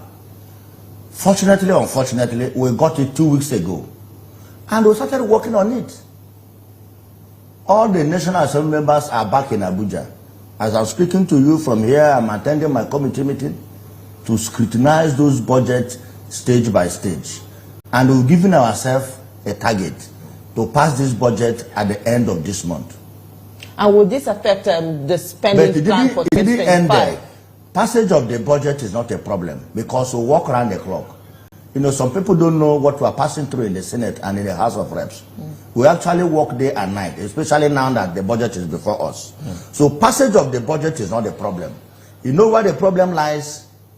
On the civil service bureaucracy. After passing the budget, it will take some months for them to even award the job to contractors. And that is the problem. And that is the area we want Mr. President to look into. After passage of budget, after 1 month, award the contracts, pay the contractors, let them start executing. But you have oversight responsibility. That's what I'm saying. So if they have not done it over the years, if they fail like they failed what last sanctions year, do you have? there will be sanctions for them. And we are coming out with a comprehensive measure to sanction. But that's what all we the keep hearing, and we don't see any action being taken. Is there something that we are not seeing or understanding? No, we are doing our best. We are doing our best. In 2024, we visited all the ministries, the federal ministries. We visited Ministry of Justice, Ministry of Finance, Accountant General's Office. And each of these agencies, when you go, they have one story to tell you. We have come together to support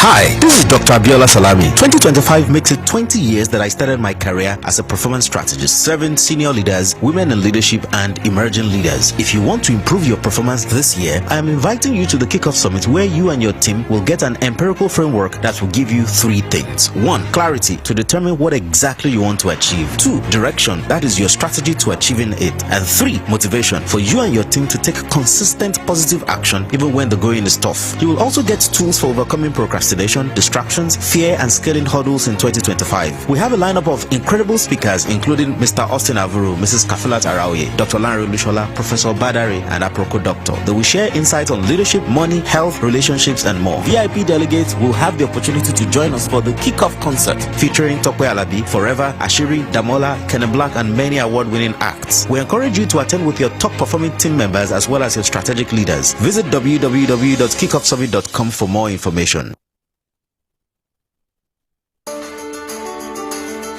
There is always more to a story than the scribbled line. The part of the story that is not told casts a shadow. It's like the part of an object that is not reached by light. On TVC News, I'm able to explore the many angles there are to a story, talking to stakeholders, asking the difficult questions, and digging for facts. I believe the viewers are able to make a better decision if they're well informed and understand not just a part, but the complete story. TVC News, first with breaking news. I'm Miriam Lunge. I'm a passionate environment advocate and a published author. I am the founder of Celebration, a businesswoman, and a fashion icon.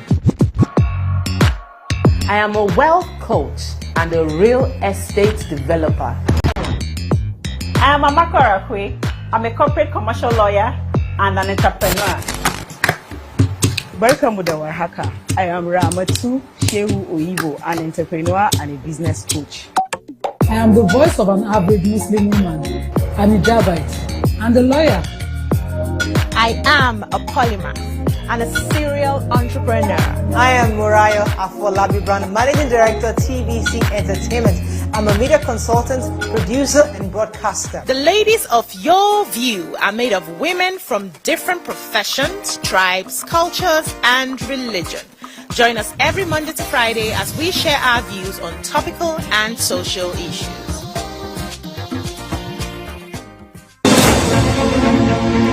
Meet Benga Oreshegun, a fearless voice and an advocate for the truth. He's bringing fresh energy and bold insights to journalists' hangout. I disagree with you. Doesn't that, I disagree. You know, Remember that impede on the independence of the National Assembly? Where does that? Let me give you some examples. When President Bola Tinubu appointed his ministers, we dropped about 2 or 3 ministers in the course of their screening and confirmation. Was that not because they failed to appear? No, not because they failed to appear. Because we have gone through their resume and we felt that they are not qualified to be ministers. And we wrote to the president that he must change these people. And he did. What is more than that? And in most of, okay, for example, this tax reform bill, when it came on board, there were different views. Some were in favor, some were against. We have to listen to those that were against. We cannot say, because an executive bill, go to hell if you don't agree. No. We represent Nigerians, and we are independent. We wrote to the president, this is your bill. This is an executive bill. You need to do some consultation in A, B, C, A, D sections. That tells you that we advise the president, and that is our constitutional mandate. If we were to do what Mr. President wants, we'll have the majority to pass the bill, and heaven will not fall, because it's for the interest of majority of Nigerians. Well, thank you so much, Senator, for your thoughts with that. I would have liked to ask you one more question. Go ahead, I'm available. Because of time, we are constrained by time, so we'll have to leave our conversation here. And we expect you for, Well, I would like to ask you on constituency projects. What do you have to say about people that say that this is actually a conduit pipe for lawmakers, to siphon money? Tell us, what is the process like? The funding, who gets what, how is it processed? Anybody speaking against constituency projects is an enemy of democracy.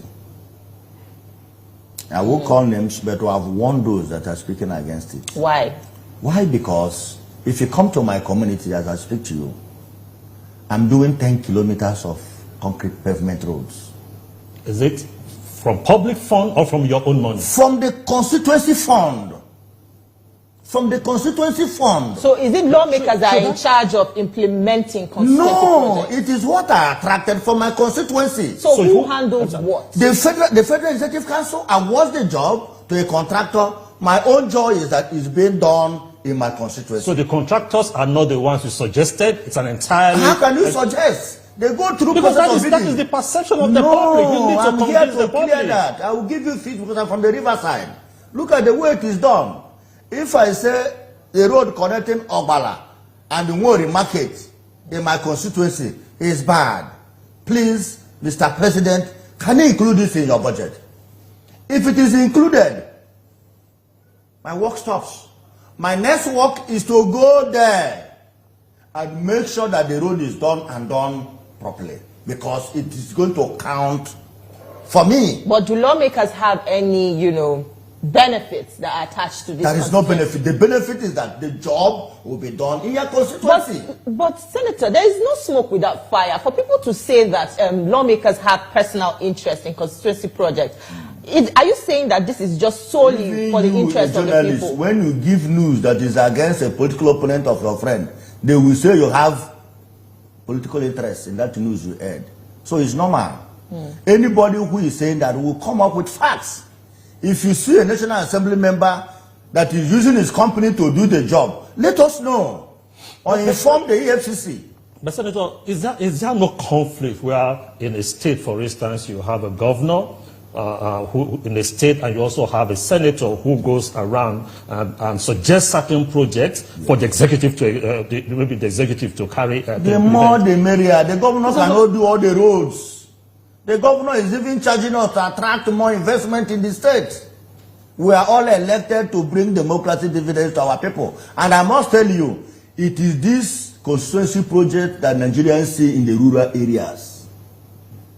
In the rural areas. For example, I'm representing 56 wards. 56 wards in Ebonyi State, out of 171 wards. I visit all the villages. I know villages that don't have borehole. I have to give them borehole. I know the village markets that need, that used to have a night market. They need light. I have to give them solar light. So these are the importance of constituency projects. But is it not that this is acceptable in our system because this is the way we practice our own democracy? In other democracies, would you just go to a particular state and begin to influence projects when there is a government that ought to be an independent government? Yes, even in US, members of the Congress have constituency projects and they do it within their domain. It is the more the merrier. As governor is doing, we compliment the effort of the governor. The governor may be doing trunk A road, trunk B road, while we did trunk C road, farm roads, the ones that the little money can do. And how much is a constituency project? In most cases, we don't know. It is the executive that determines. As I speak to you, I don't know how much that they will put in my constituency. But when I get the budget, I will know how much they put for us.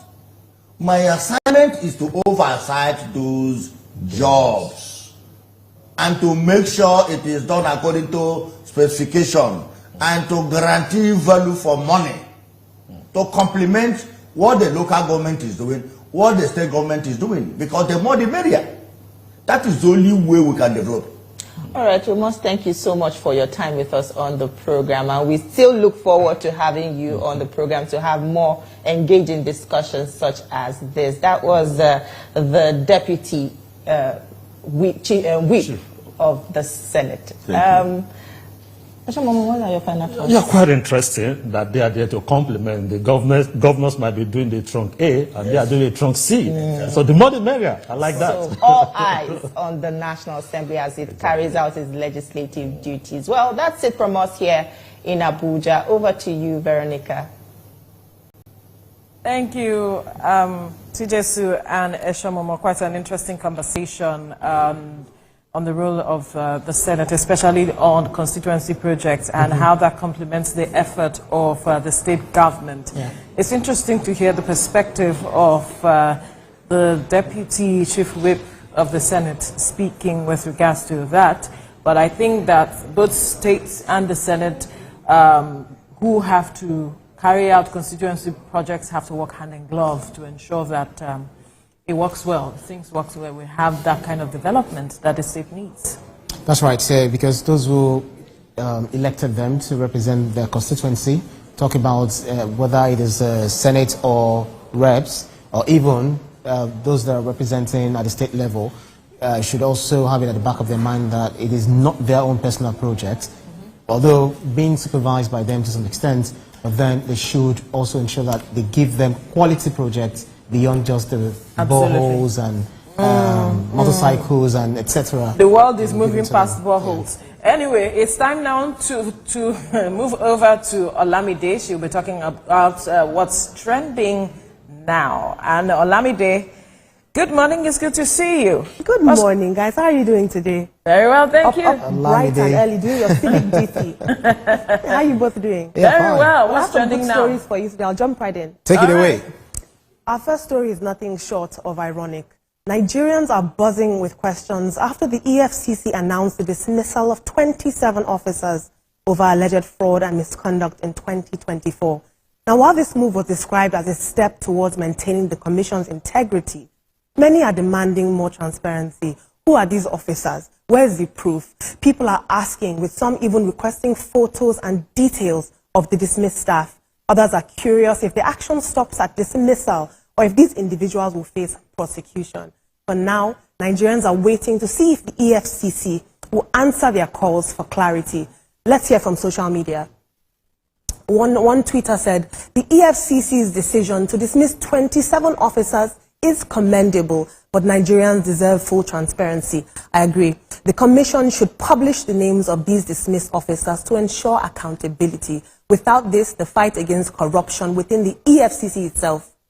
Now, I completely agree. This story is very ironic because these staff that were dismissed, they violated the core ethics and the core mandate of the EFCC. I mean, why should people of the citizenry, when they commit fraud, be paraded and plastered on social media, and yet the staff of EFCC who do the same thing are protected? This does not foster public confidence at all, and I think it actually undermines EFCC's credibility. I actually find this story quite comical and ironic because post their names. We'll take some more tweets. One user said, put placard on them with their names and offenses as done with fraudsters. They are worse than Yahoo boys. Ooh, did he lie though? We'll take another tweet now.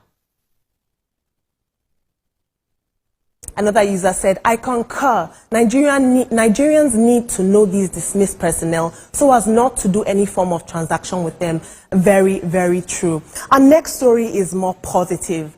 Jane Poku Agyemang becomes Ghana's first female vice president.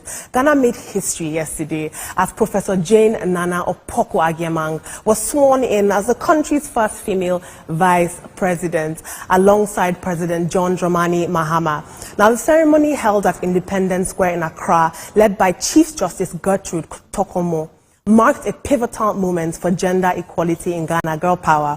Now, Opoku Agyemang's appointment comes as only 24% of parliamentary seats in Africa are held by women, and this highlights a persistent gender gap in leadership across the continent. Her achievement is being hailed as a step forward for women in politics and a call for greater representation. Now, she is a very, very learned woman. She was the Vice Chancellor of the University of Cape Coast, and I think that her being sworn in, her being elected really shows the importance of socialization of young girls and women with good education. I mean, it grants them cultural access and social and cultural capital into spaces that they would have otherwise been denied. But she does face a challenge. Now, she faces the challenge of turning symbolic representation into actionable change. If she does a great job, they'll clap for her and say, wow, women. If she does a terrible job, people will say, this is why we don't vote women into power. She's joining the ranks of some very, very, very powerful women. We have Samia Hassan of Tanzania and Ellen Sirleaf Johnson of Liberia. And so she has some big shoes to fill. Ghana has a lot of unemployment rates with women. And so it's good to know that now women have an advocate for their cause. And the world is watching. Girl power all the way. We'll take some tweets. Stunning woman, I must say. Okay, for our last story, it's international news, and the UK is taking a bold step and a tougher stance on deep fake abuse, with plans to make creating and sharing sexually explicit deep fake images a criminal offense. Announced Tuesday, the move aims to fill the gaps in the law, according to Victims Minister Alex Davies-Jones. They plan to offer better protection for women and girls. Under the new rules, taking intimate images without consent or setting up equipment to do so will also become criminal offenses, carrying sentences for up to 2 years. Now, if you're not familiar with the term deepfake, essentially it's using AI technology to create fake images of people, and it can be very, very dire.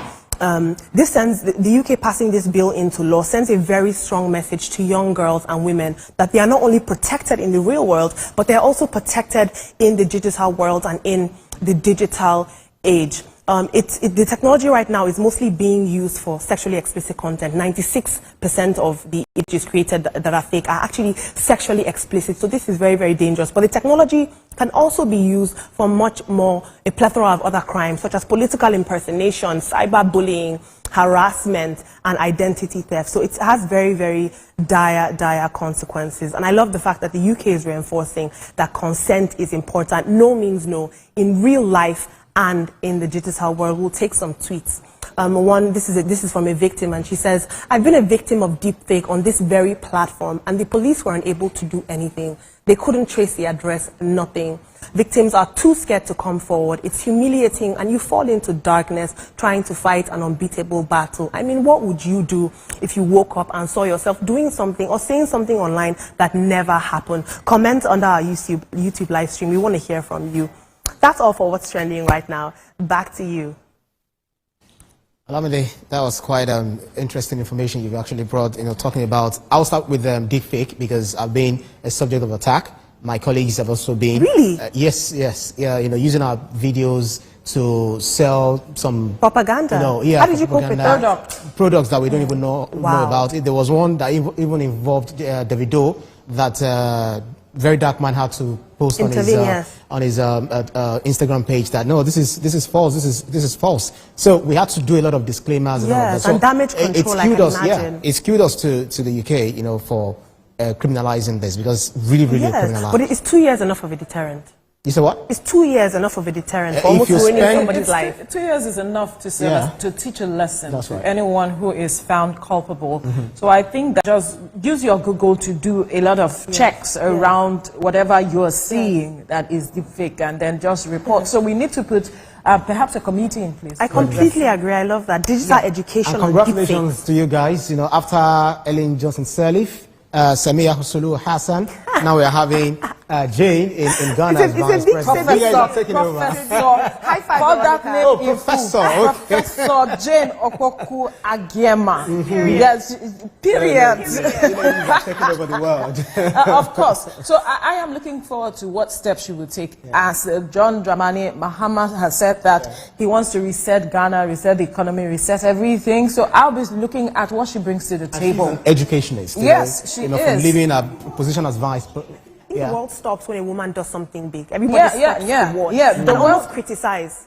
Yeah, I see. The world is watching. So, but then we must acknowledge that when females touch something, there is a difference they bring to the table. I agree. And I'm looking forward to that difference she would make. Yes.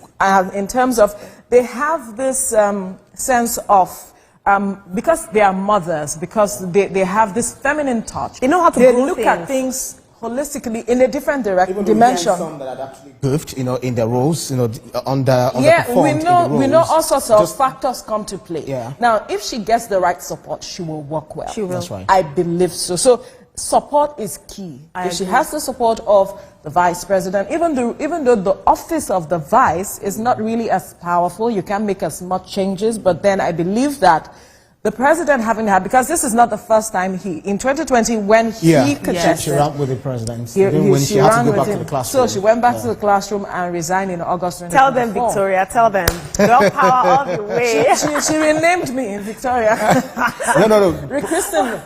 It's okay. So congratulations to you guys anyway. So I believe that Ghana will be better off when it comes to education, because she will definitely bring her A game, to the education sector in Ghana. That's quite interesting. And perhaps look at having more women occupy key positions. Especially when we talk about 35% affirmative actions in our own country. Do you know that only 24% of women are in parliamentary seats in the whole of sub-Saharan Africa? 24%. That is so low. Who's fighting our causes? So this is people like how that. often have you also voted for women when it comes to the general election or probably regional elections? If I'm being honest, I've had to work on internal bias. Sometimes I'm also very aware. I've had to actively work on that because of socialization and how I view women. But I will do that more now that I'm seeing. That's a very good one. Olamide actually spoke the truth. Right, got me there. Because truly, frankly speaking, women drive elections. They do. Exactly. Women drive elections, and the men ride on their backs to achieving their aim. Oh, we ride on women's back, not that behind every man. Because they put them in front. They are always ahead. You see a lot because of powerful they do the women. campaigns. When you talk about grassroots, they know where to go. Okay, you guys don't overwhelm me with the gender parity. Anyway, let's not forget EFCC. I want to talk about this EFCC matter. the irony of the whole matter is just crazy from my perspective. I mentioned it yesterday in newspaper review. Transparency is key. If we do not know the names of these officers, then you are not telling us the truth. This is me speaking. Nigerians need to know what. I know they will come out to say we have internal mechanism to address these issues. Naming and shaming they're doing. They don't understand the damage they're doing because this undermines their credibility. It basically tells us that they're not serious. That's right. It should be the same treatment across the board for everybody. But if I want placards. If they need to get to the root of this, they need to find out the causative factors. Why this person's decided to go in this manner. Is it because the welfare package is not as good? Yes. Or is it that they were swayed? Yeah. So is it that if you want to go there, they remember, did not do, hang on. Yeah. Is it that they did not do due diligence in their recruitment? Very true. So they should look at these three issues. Well, human beings are human beings. If you go to the best, if you go to the best of the world, the best of the countries, they still have people who are corrupt.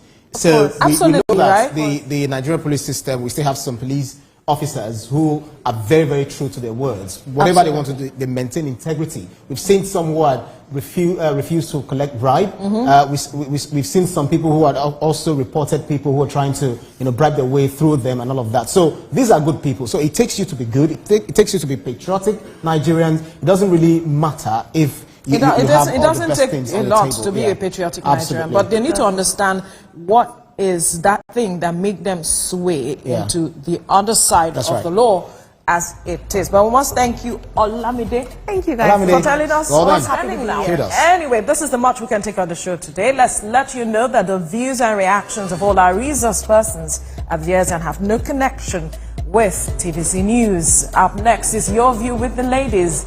Afterwards is This Morning with Nifemi Oguntoye. Presentation by ShopX TV. It's Black Friday. ShopX TV is proud to celebrate this occasion by giving away 10% off to all amazing customers from now till December 15th, 2024.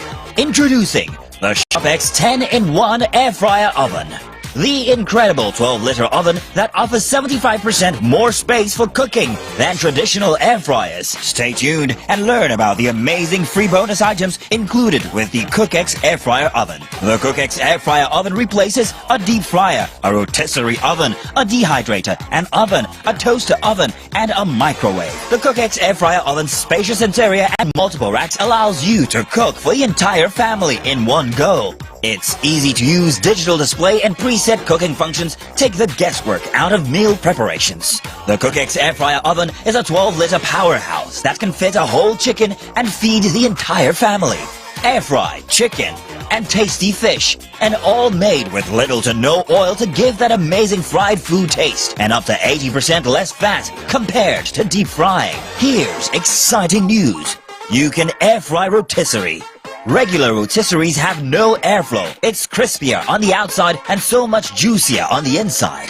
It features a state-of-the-art touchscreen with 10 presets. The CookX Air Fryer Oven is easy to wipe, so cleanup is a breeze. I am happy. My husband is happy. And of course I have a happy home. From my grilling on check, to my frying on check, to my baking on check. This CookX Air Fryer Oven is the bomb. It is super fast. Small time, everything all set.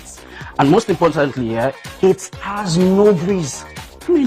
No breeze. The CookX Air Fryer Oven is now available exclusively from ShopX TV. But call the number on your screen now or scan the QR code and get it on the Black Friday deal of 279,950 naira. The CookX Air Fryer Oven comes with a drip tray and a grill tray. But wait, there's more. If you order now, you get not one, not two, but 3 bonus items valued at 50,000 naira for free. Bonus number 1, an extra large rotating stainless mesh basket, amazing for French fries. Bonus number 2, our stainless rotisserie fork, perfect for restaurant-style rotisserie chicken. Bonus number 3, stainless steel food handle for picking up your rotisserie meat. This means you save 50,000 naira on these accessories. You can get the CookX Air Fryer Oven in 2 easy payments of 139,975 naira. That's right, pay twice to get this innovative kitchen appliance. Call now while stock lasts. The preceding was a paid presentation brought to you by ShopX TV.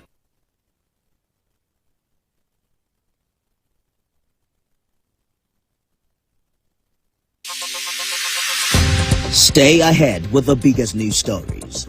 Go beyond the news headlines. Experience impactful investigations. Enjoy resourceful news coverage in real time. TVC News at 7 and TVC News at 10 p.m. Live every day on this channel. TVC News. First with breaking news.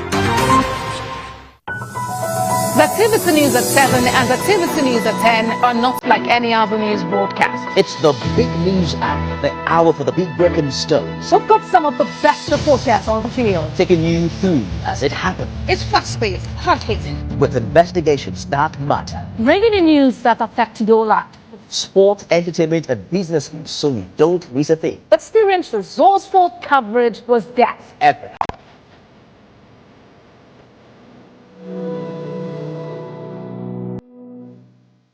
I'm Miriam Lunge. I'm a passionate environment advocate and a published author. I am the founder of Celebration, a businesswoman, and a fashion icon.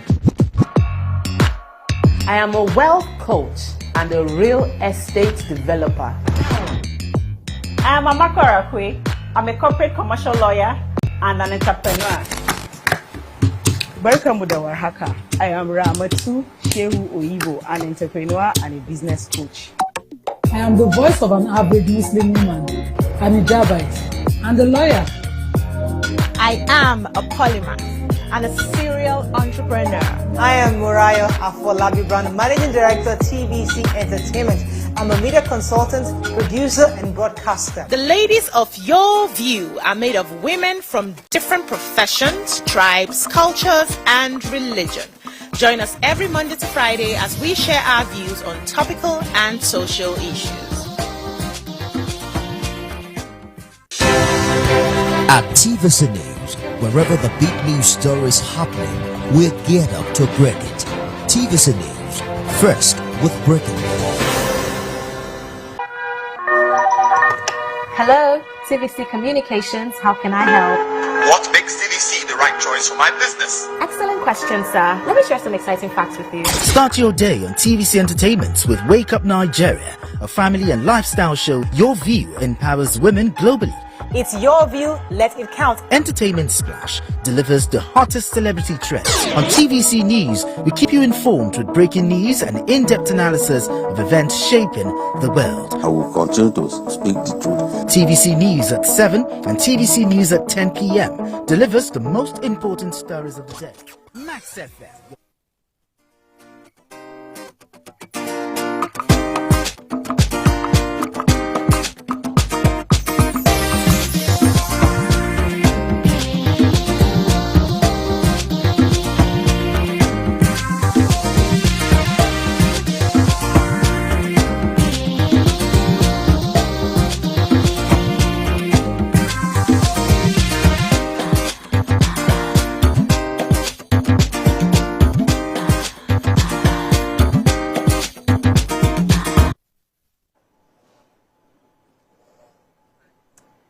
It's Wednesday on Your View. Welcome to the show. I am Murayo Afolabi Brown. With me are my ladies.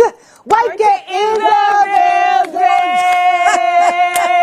Your first time? My first time. Happy I New was Year. walking around like I know someone was saying it's good like this. To drive here. Yeah, I was following one car. Oh, okay. And the car turned. No, then the car says, "Follow me." I said, But the sign is saying that way. He said, no, let's go. I said, no, I will follow the sign. Take me somewhere that I don't know. What they carry to their How you doing, Mikey? Good to have you. Happy New Year. Well, it's good to be back. I had a very, very dirty You and Amaka both. Only you and Amaka dirty this December. In fact, I've never had it so dirty.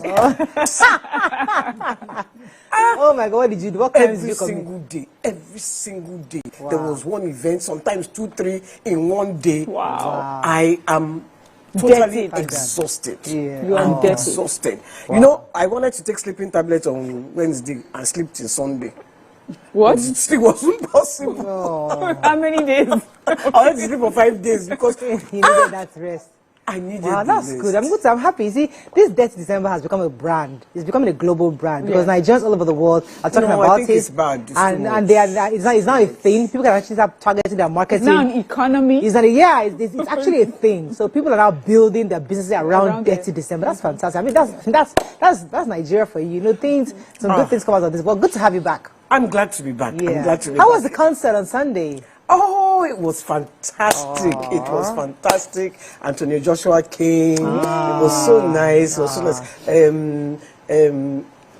Burna Boy's sister, what's her name? Okay. I forgot her name. You know her She name was as there. Burna Boy's sister. Odumogu Black was there. He even performed after everybody. You know, it was, Well done. very, very Well done for nice. keeping that flame alive. Very You guys nice, doing an very amazing job. The nice. entire family, you guys are keeping that legacy. Yes, and my mom's book is coming out next week. Your mom? Yes. My mom. Yes, I saw She wrote a book before she passed. She and her. And we've held it for so long because people kept taking and not returning. Except, okay. So we didn't have, then my cousins came and said, look, let's do this. So Okay, fantastic. Let me come to Nima. How you doing? Akasha Zabere. Fine. Our friend of the house, Engineer Tijani, today is his birthday. Yay! Happy birthday, Engineer Tijani. God bless you. And yesterday we had a baby girl. Hey, Thank congratulations. you to the Who is management, we? the MD. Okay, my husband's manager and his wife. I was at the hospital throughout yesterday, but for good care, you know, in Lagos Your husband's State. manager Yeah. in his office. Yes, in his business. So the maternal and child's hospital Festac, Amuwo, that's how it's called. Thank you so much to the entire team. Doctors, nurses, attendants, staff, cleaners, everybody. Thank you so much. Special thanks to Dr. Laito. Nice. Hello, Mariam. I love your top. You look amazing. Very girly, as always. Pink. Yes, how you doing? I'm doing fine. So, see, I have to just see people this very funny thing. My daughter yesterday, she took out my wallet and she took some notes out and she was counting it over and over again. And she just looked at me, she said, Mommy, I just love counting notes. It relaxes. Counting money, it relaxes me. I said, we're in trouble today. I said, very Makes good. of us. It makes many of us, but it means you need to work hard for this money. This is Soft life. These children, this generation. I was shocked. At her age, at 10, all I thought about money was in relation to relaxes snacks. She's thinking of how it relaxes her. But there's this thing that happens to me. I don't know if it happens to any one of you. These biometric devices that you use where you have to put your finger. Right. It has never worked for me. Really? There has never been any of those machines that can pick my fingerprints. You have to press it down or what? No matter what I do, use powder, use sanitizer, dry it, you know. you're a spirit. I don't understand. And Returning the last time I was at GT Bank, I was there for nearly an hour. They had to use that camera. There was something I also had to do at MTN. The same thing. There was one time at immigration too. It took forever, you know, finally. So I'm like, is there something about, nobody else? I don't know. That's never experienced it. Maybe I experienced it. Somebody said it means you can rob a bank and nobody will ever catch it. Hey. You have problems when you are going through immigration. No, they also have the camera that they put right to your face. So they're like, just tell them from the get-go that they shouldn't bother with the fingerprints and just. So maybe that's all we can. Mariah, how are you? I'm fine, Wakey. I'm cold. That much I can tell you. Oh, it's cold. Oh, this place is freezing. I need another cup right now. It is freezing. Do you see how I'm sitting down? I know you can wear this kind of shimmy something. I don't understand why keep This is my first time here now. I just got back. I just got in. Oh my. Let's go to a short break. When we come back, we look at the front pages of the papers. If I can find the papers, stay with us. We'll be right back.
Waike. Waike is back. Let's start with the nation. Tinubu to world leaders, change your negative view about Africa. Oil prices surge over supply disruption. ICPC arraigns El Rufai's chief of staff for alleged money laundering.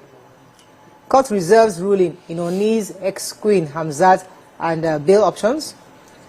French, Malian, Chile takes over as Super Eagles coach.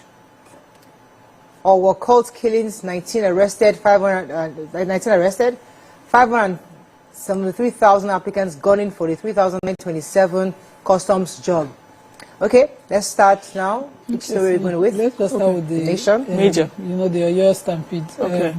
The Justice K.B. Olawoyin was the one who presided over the matter yesterday at the Oyo State High Court, and he has adjourned to, he has fixed January 13th to deliver ruling on their bail application. So the Olori, or former Olori, Naomi, the former wife of the Oni, Alajori Yemi Hamzat and Abdullahi Fasas, who is the principal of the Islamic High School, Basharu Ibadan, where both have been held, detained since the stampede by the court. So their lawyers brought the application for bail, and the court has fixed January 13th, and I'm doing the maths. Hopefully, a few days they will be, granted freedom.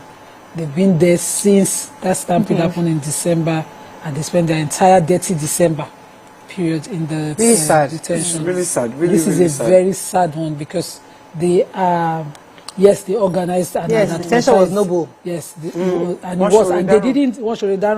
They didn't bring this. They didn't, plan for this to happen. It's really sad.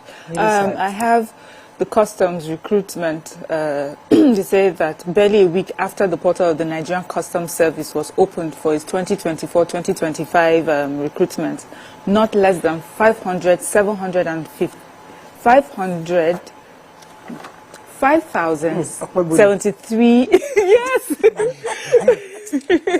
not less than 573,500 and something's happening to me today. 519 job seekers have applied for jobs into the service. So they said that the portal, government had approved 3,927 officers for the customs job, but the number of people is just, nearly, too many. Over 10 times more than what is available for, and they're breaking down the categories for the people that have applied. They said they have two categories of officers. We have the support staff members that are professionals, and we have the general duty. For general duty, they said there are three categories for ranks. General duty under Superintendent Cadre have 249,218 candidates that applied. Then the Superintendent Cadre's support staff cadre, they have 27,722 with HNDs and university degrees. Then there's the inspector cadres, that's for those with NCE and national diploma. That one, they have over 115,000 applying for that as well. And then they also have 12,952 applicants. It just shows that there are a limited number of jobs and there's so many applicants. The story is I hope it's not that there's going to be that interview. Those cases where they go for interviews, there's stampede, especially in this, revelation where we see what happens. Please, going forward, let them just keep everything maybe online and then invite only those that they have spaces for.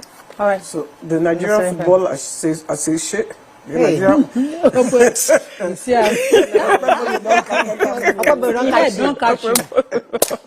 Nigerian Football Federation has formally announced the appointment of erstwhile coach of Mali, that he's now the Eagles coach, Eric Sekou Shell, I'm not sure how to pronounce it, as head coach of the Nigerian senior men's national team. He used to coach the Malian team. He even carried them up to almost the finals in the last African Cup of Nations. It's the semi-finals, and he's now going to be heading our team, and they're hoping that he's going to give us a place for the World Cup.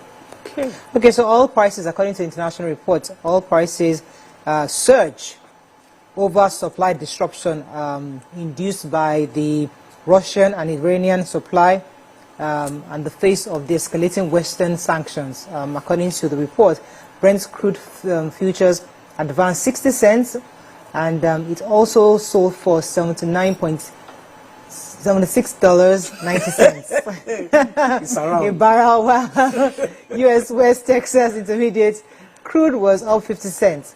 So the federal government's oil prices also benchmarked the 2025 budget, estimates about $75 per barrel. It seems market participants have started to price in some small supply disruptions risk on Iranian crude exports to China, said the UBS analyst Giovanni Stovono. So that's just pricing, international prices. In a nutshell, international prices of oil is getting up. Moving on now to the Punch bandit influx. Task force meets as Amotekun police tighten southwest boundaries. Tinubu calls for Africa's unity. Obasanjo Zuma attend Mahama's inauguration. Romance scam. 2 US-based Nigerians face 40-year jail term. Stampede. Oni's ex-queen orders alleged illegal detention. Oyo opposes bill. PDP differs as Okpebolo accuses local government chairman of $12 billion diversion. 12 billion naira diversion. Forex. Food crisis likely as northern farmers out for export. Forex allocations for fuel imports rise to $1.25 billion. Threat to life, Atiku LP carpets Tinubu, APC lampoons Ubi. Okay, which story? I have the Forex story. So, according to this Punch report, the average cost of basic food item in Nigeria may reach an unprecedented level of price surge in the coming months. And this is not good news. They said that in the midst of the challenging economy, this is, of course, going to worsen things. They said this projection is based on decisions by farmers in the northern part of the country to export their bumper harvest to neighboring countries in exchange for foreign currency while neglecting local demand as the dry season approaches. You can already start feeling the heat outside. So while farmers in Kaduna and Kwara are complaining of poor harvests and caused by drought and diversion of farm inputs by politicians, their counterparts in Jigawa, Kano, Yobe confirmed that they had bumper harvests, of crops including millet, sorghum, beans, maize, but they said, a significant portion of this produce were exported to countries including Niger Republic, Cameroon, Chad, Ghana, and even as far as Asia and Europe for higher price. So I can understand Asia, Europe, but except the currencies in our country compared to our neighboring countries is bad. The price of food, of course, is a major driver of our economy and was pegged recently. The inflation for food was pegged at 34.60% in November 2024, and it continues to go up. So we don't need this right now, but I don't know whether I should be pleading economic empowerment to farmers or I should be pleading, what's it called, patriotism to farmers, but we beg. All right, so our president was in Ghana, so President Tinubu has called on African leaders to prioritize unity and dialogue as the foundation for the continent's progress. He spoke on Tuesday in Accra during the inauguration of the new president, John Mahama. Apart from Tinubu, other notable African figures were all in attendance. Ex-Nigerian presidents like Olusegun Obasanjo, Goodluck Jonathan, also Rwandan president was there, Paul Kagame, and ex-Southern African president Jacob Zuma.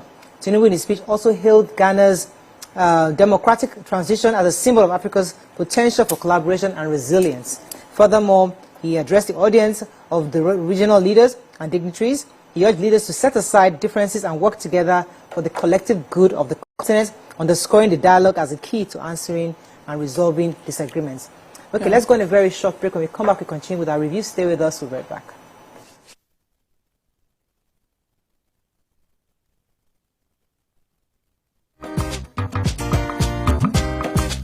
Stay tuned. Your View will be right back.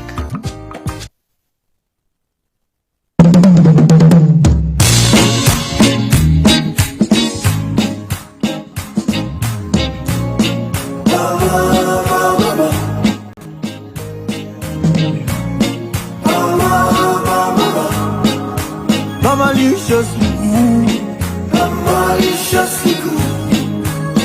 Whether it's your chips or sandwich, yam fries or jollof rice, salad, pasta or platter, they make it taste so nice. Now you won't get the bama, you won't get the taste. Now I can tell you any day that everything but maliciously good. Some say learning is fun, but as a mom, I see how demanding it can be for my child. That's why I ensure he starts every day with a cup of Bonvita. Bonvita. Prepare them to win every day.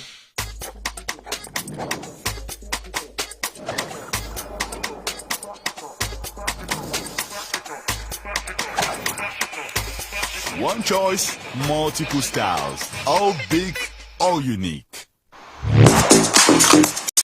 Pack your bags. Betano is giving you the chance to win an all-expenses paid trip to the UK.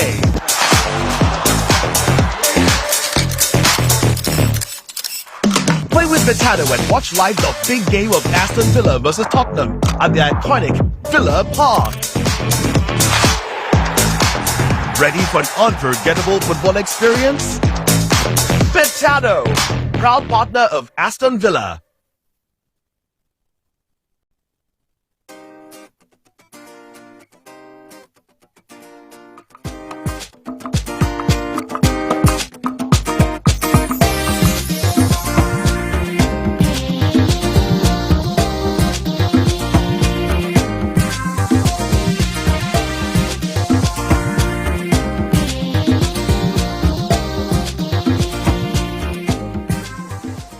Thanks for staying with us. We're still reviewing points. Why I'm sure you have a story after gossiping about me. Please, take your story in points. You're very wicked. Take your story. Should I take it? Yeah, go ahead. You take your own. No, his wife is taking it. No, you have a take different it. I was just shocking. Okay. So two Two Nigerian nationals, Olutayo Sunday Ogunlaja, 39, and Abel Ade Daramola, 37, each face up to 20 years in a United States prison. They've been convicted by a federal jury for orchestrating a $560,000 romance scam.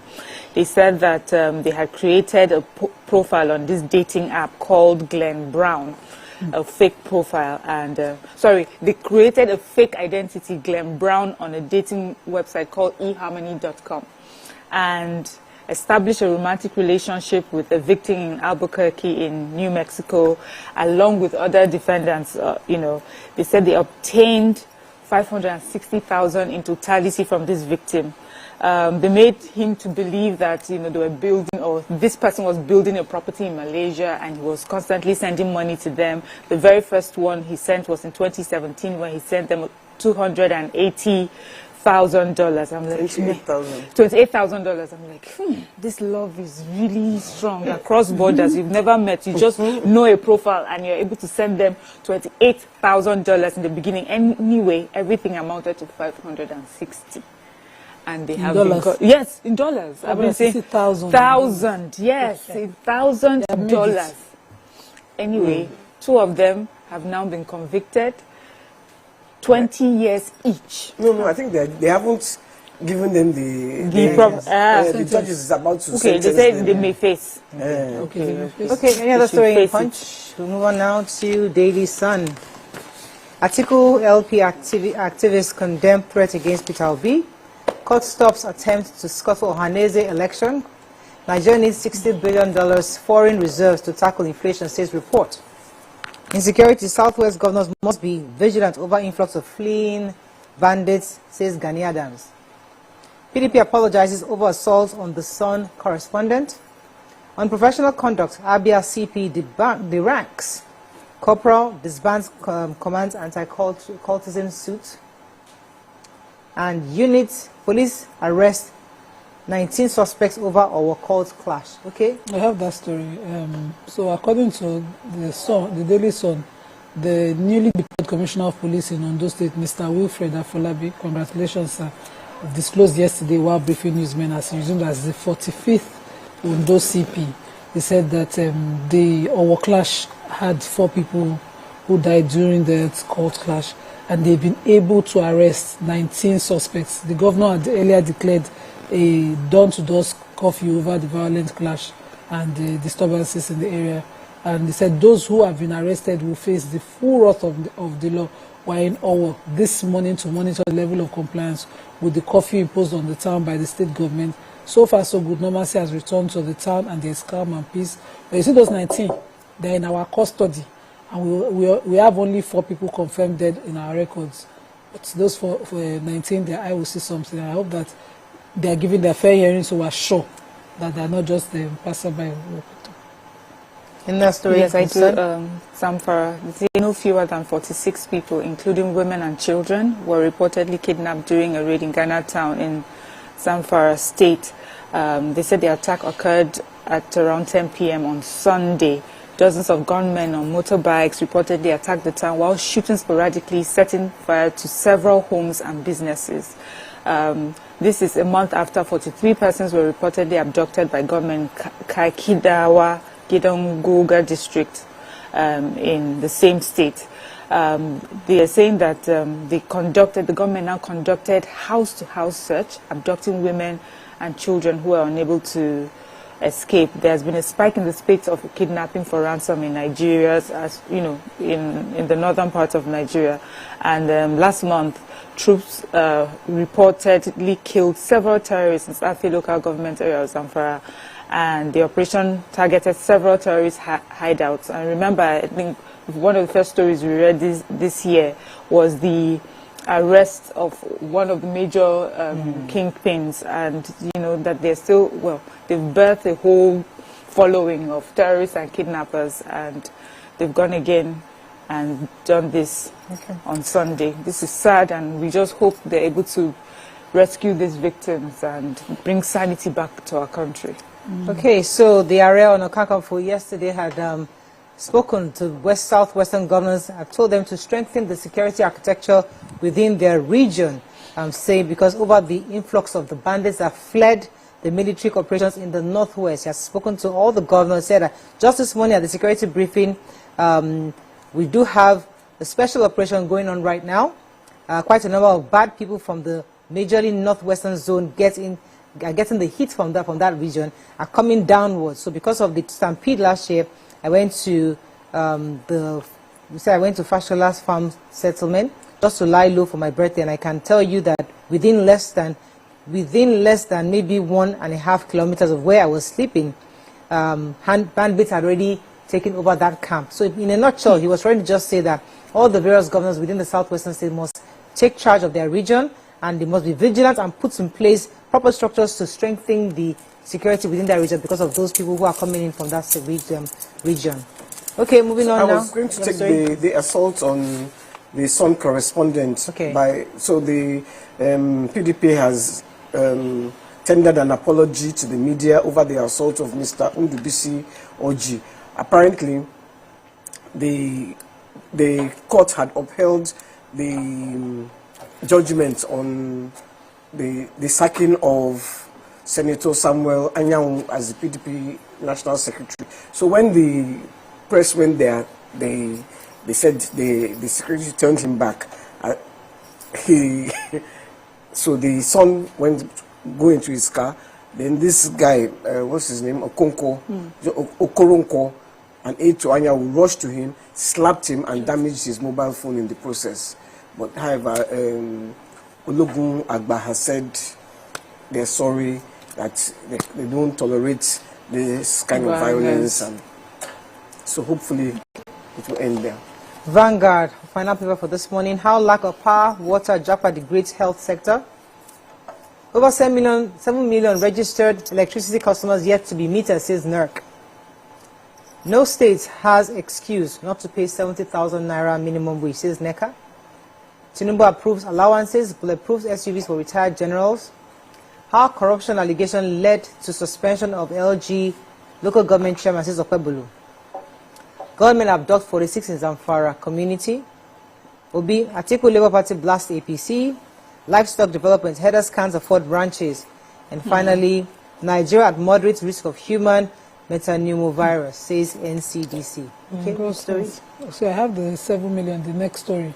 So the Nigerian Electricity Regulatory Commission has confirmed that 7.1 million Nigerians have not been metered. Out of the 13.3 million registered across the nation, only 6.1 million have been registered. So the 7.1 million are 53.8% of our electricity consumers, while the 6.1 are just 46.15% of the customers within the discos. So they gave detail of performing discos and details of those with the highest complaints, and it shocked me that Disco has the highest complaints.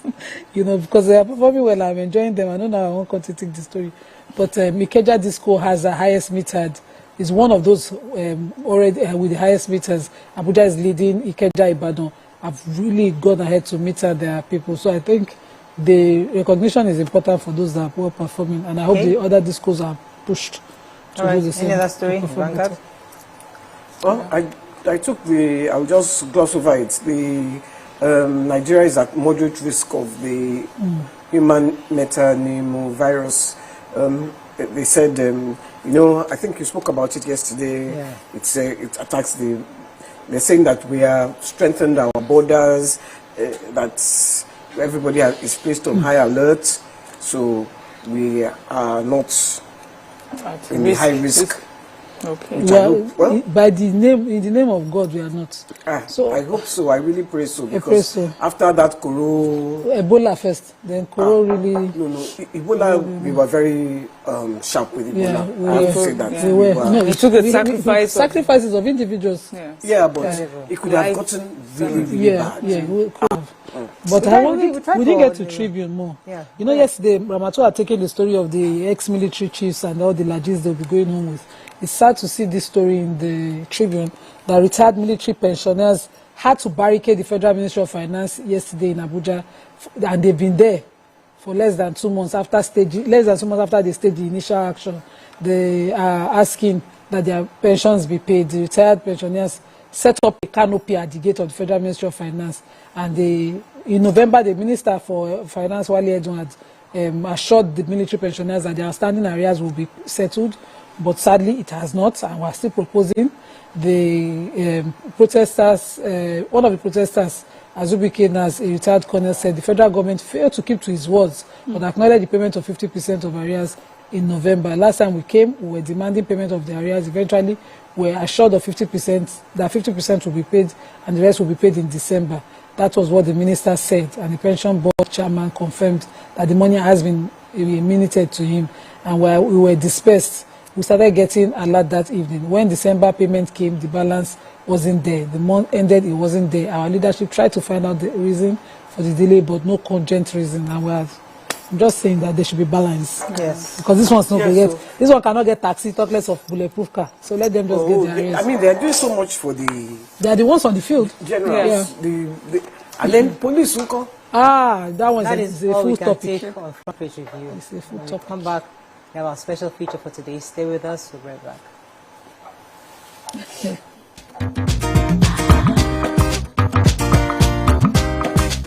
Stay tuned. Your View will be right back. It all started here. Like millions of Nigerian boys, my dream was to play for the Super Eagles. New Bisco Costa biscuit fills me up, gives me strength and energy to do well. It is hard work, and you need extra energy and strength to succeed. Scoring goals that will last for a lifetime. Creamy, crunchy, new Bisco Costa. Pack your bags. Betano is giving you the chance to win an all-expenses paid trip to the UK.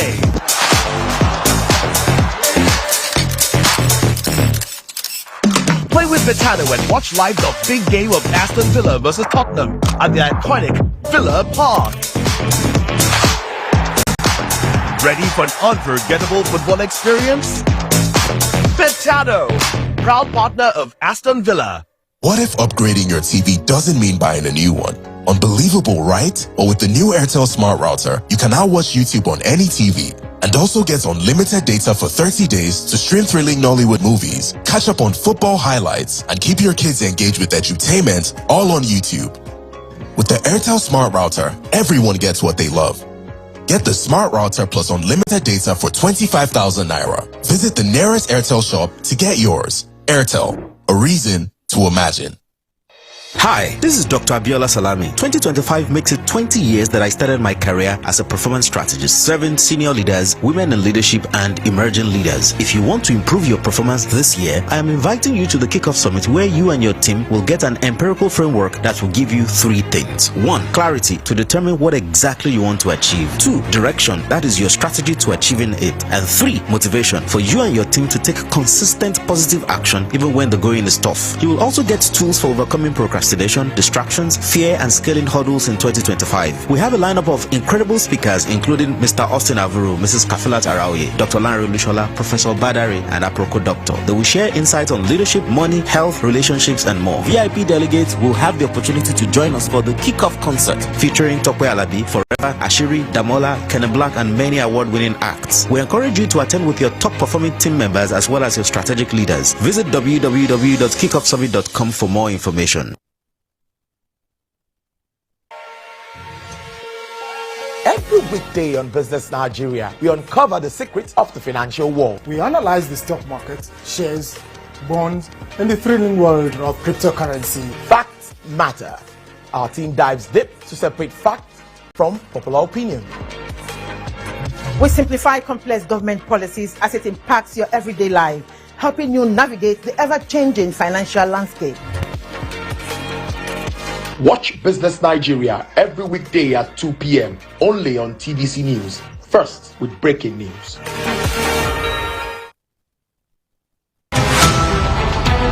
Every major news story is with many perspective and layered with different levels of impact. Honey, what time did this happen? We will be right there.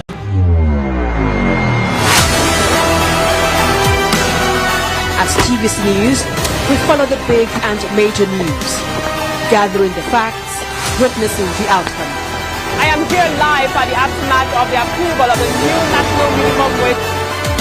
We are TV station of the year, not just for breaking news, but for being first, fair and accurate.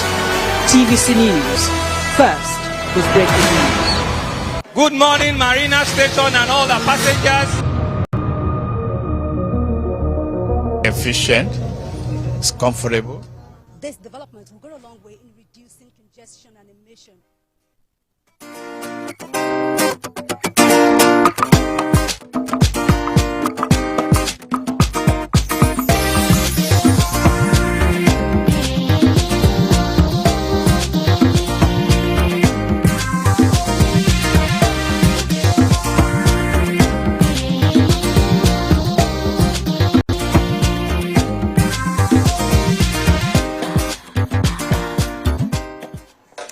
Thanks for staying with us. So the new year offers a powerful opportunity for career professionals and business leaders to pause, reflect, and realign within their highest aspirations.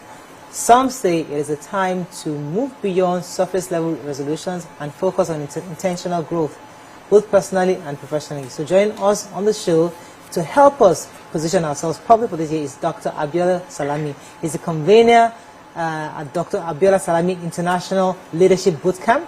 He will be speaking on the New Year Kickoff Summit coming up later on. Welcome to the show. Thank you for having me. Abiola Champ. Yes, it's great to be here. Happy New Year, new studio. So what's happening, Abiola? What's going on? Well, it's a new year, and every one of us, when we get into the new year, we are fired up, looking forward to great things to happen. We have aspirations. We have resolutions. New year, new me. Yes. This year, I will drink so and so less. This year, I will read so and so number of books. This year, I will do so and so. This year, I will make more money. This year, I will lose. I didn't want to say that one, but no, I know what she's thinking. I've not mentioned anybody's name. No. I'll just say, so new year, I will lose 50 kg. No, not even lose 50 kg. This year, I will lose weight. Yeah. Because if you are saying 50 kg, it means you are becoming gradually intentional about what you want. You know, and so we'll begin the year with all of that. And at the end of the year, we'll say, oh, we'll go again because we didn't achieve any of those things. But 2025 has to be different for every one of us, which is why we're having this conversation, which is why we put together the New Year Kickoff Summit. Okay, what makes this different or unique from all the others that have, they've had? Okay, so generally out there are different interventions around this time of the year, and ours is not something that gives a motivational high. All the if you think you can, you can't, and if you can't, use a can. All of those rhymes. This is about really giving people a framework and a system for setting their goals and for achieving them. Yeah. Because the reason we just have resolutions and we end up the year just hoping and praying without really having tangible results, it is good to hope, it is good to pray, but in addition to that, it's important for us to take the necessary actions that will give us the desired result. So what we bring with the Kickoff Summit is to give business leaders, career professionals, and organizations clarity on their priorities, is to give them a direction, which is strategic actions that they can take to get results, and also motivation to help them sustain the momentum. Because when you set the goal in January, you're fired up, it's a new year. January, you're excited. February, you're excited. March, it starts to wane. Q2 starts to wane. Then you get to Q4, you say, well, we'll go again. But it's important to have that follow-up framework and template that will help to sustain the momentum all through the year. Okay, so who is this conference designed for, and what are the attendees likely to gain, or what are they to expect? Great question. So, we've designed this for, I call it CEO. C, career professionals. They are working anywhere.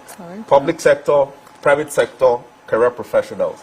Entrepreneurs, you are selling anything. Whether you are selling a product or you are selling a service, you want to sell more, you want to build a structure for your team, for your organization, this is where to be. And of course, organizations generally as well. And somebody may ask, if you are saying organization, why are you separating career professionals from organizations? There are organizations who don't necessarily invest in learning and development of their people. And if you work in that kind of organization, you don't want to leave your destiny to the decisions of the organization. You want to take personal responsibility for your growth.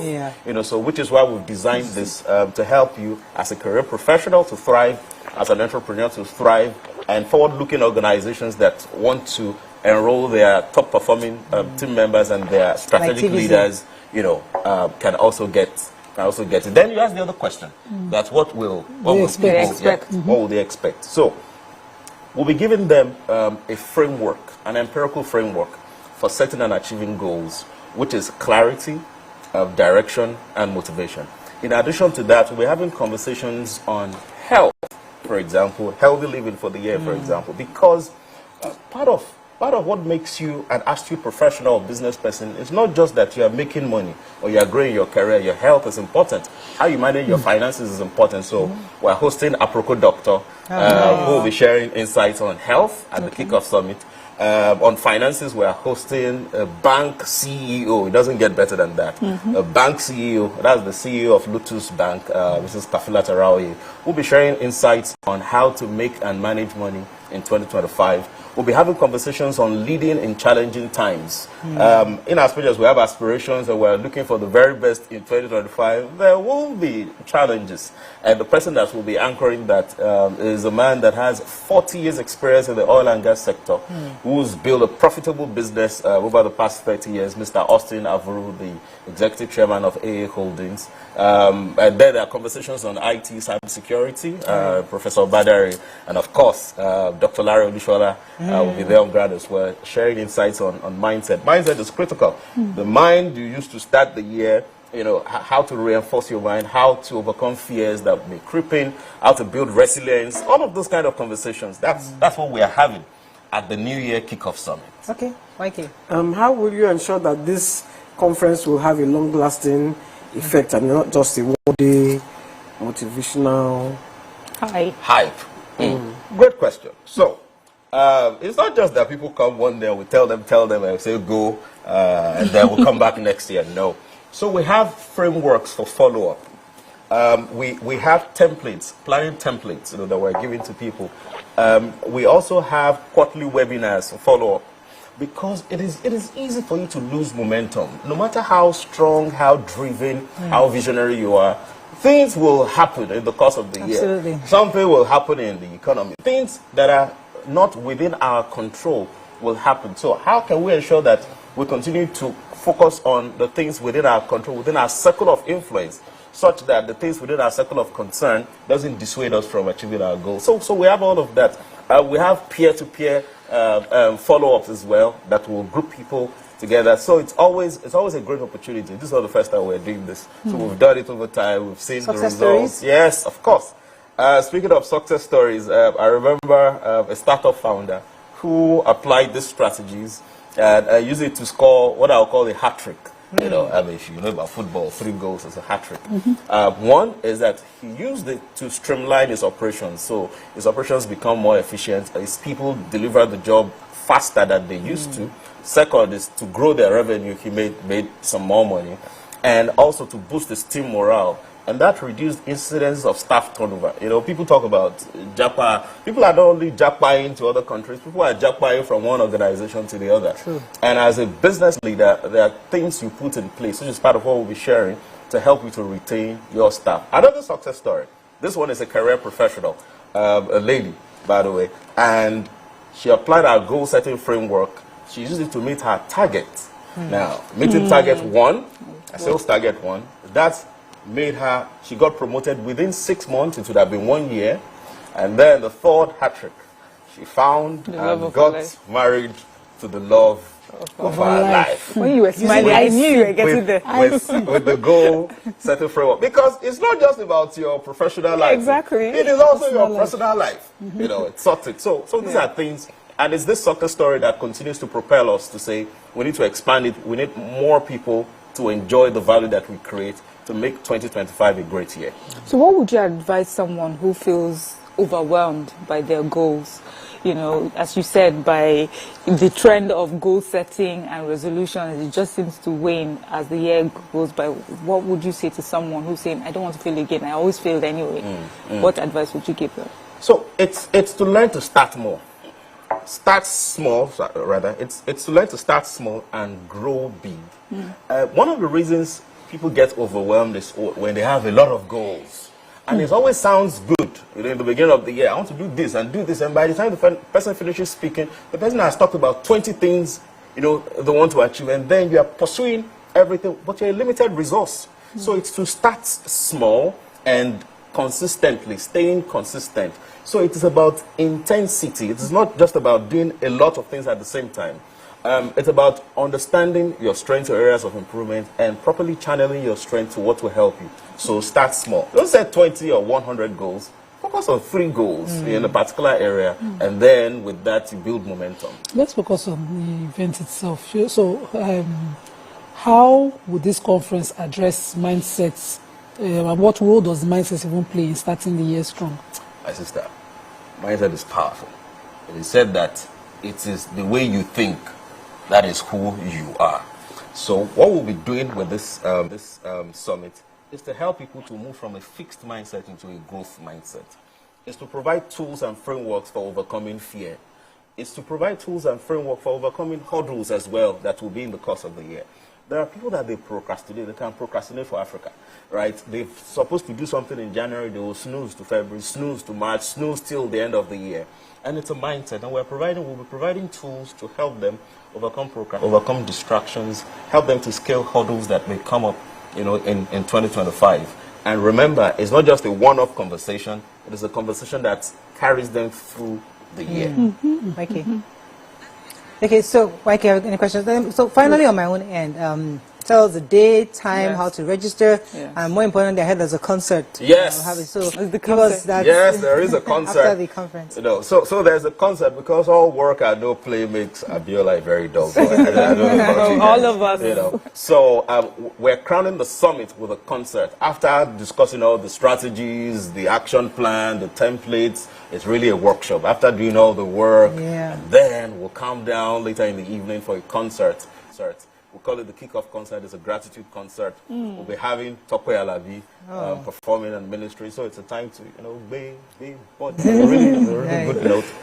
We have some comedians that will be in the room as well. We have Kede Black, Ashiri, Forever, Damola is my name, and some other acts, that will be there later in the evening to make this great. So it's happening on the 18th of January 2025.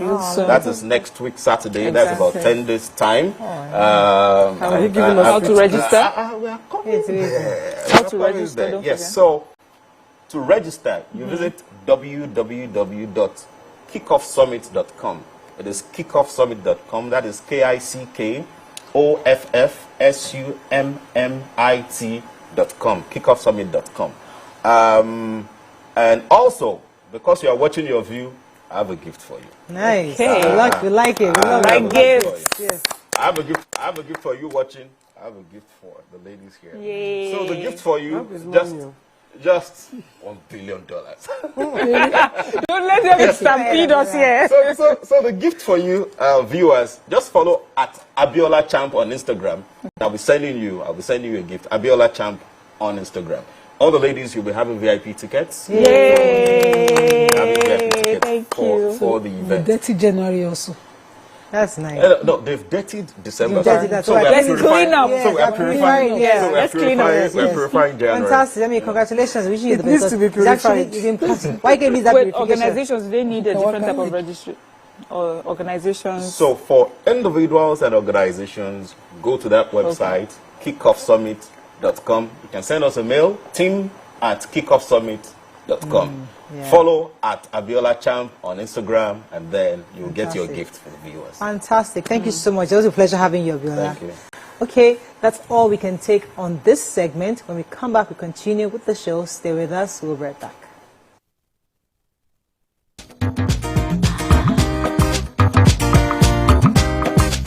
Stay tuned.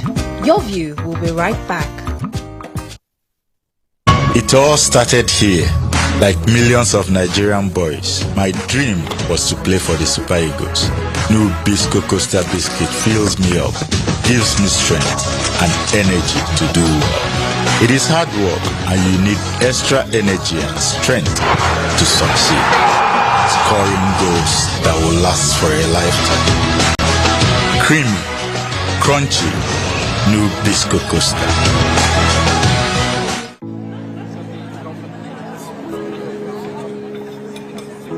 Uh-oh, here comes Big Mommy. I know exactly what she's going to say. Every year, without fail, it's the same thing. Stand up. You're so tall.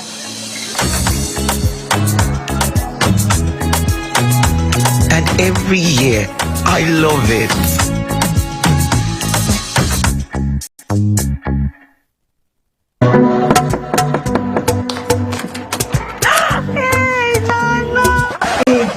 That's so easy, welcome, my friend. Kids! Stop it, Papa! Children. I know, right? But how do you do it? Your husband and children are looking good. See my own children. Hi! I don't want to get belly again. I don't want to get belly again, no. Nana, why not be Lydia IUD Smart? Lydia IUD Smart. With Lydia IUD, you can have the children you can afford and space them between 5 to 10 years. And you can still give birth or remove it anytime you want. Just call 7790. That is the code to freedom and enjoyment. Love. Enjoyment, mistress. Thanks. What if upgrading your TV doesn't mean buying a new one? Unbelievable, right? But with the new Airtel Smart Router, you can now watch YouTube on any TV and also get unlimited data for 30 days to stream thrilling Nollywood movies, catch up on football highlights, and keep your kids engaged with edutainment all on YouTube. With the Airtel Smart Router, everyone gets what they love. Get the Smart Router plus unlimited data for 25,000 Naira. Visit the nearest Airtel shop to get yours. Airtel, a reason to imagine. Good morning, Marina Station and all the passengers. efficient, it's comfortable. This development will go a long way in reducing congestion and emission. The trains are a long-term solution to Lagos traffic challenges. This is where we take the final, decisions on policies, programs of government. I will have to ensure that, the narration of Lagos as the PLC is taken very, very seriously.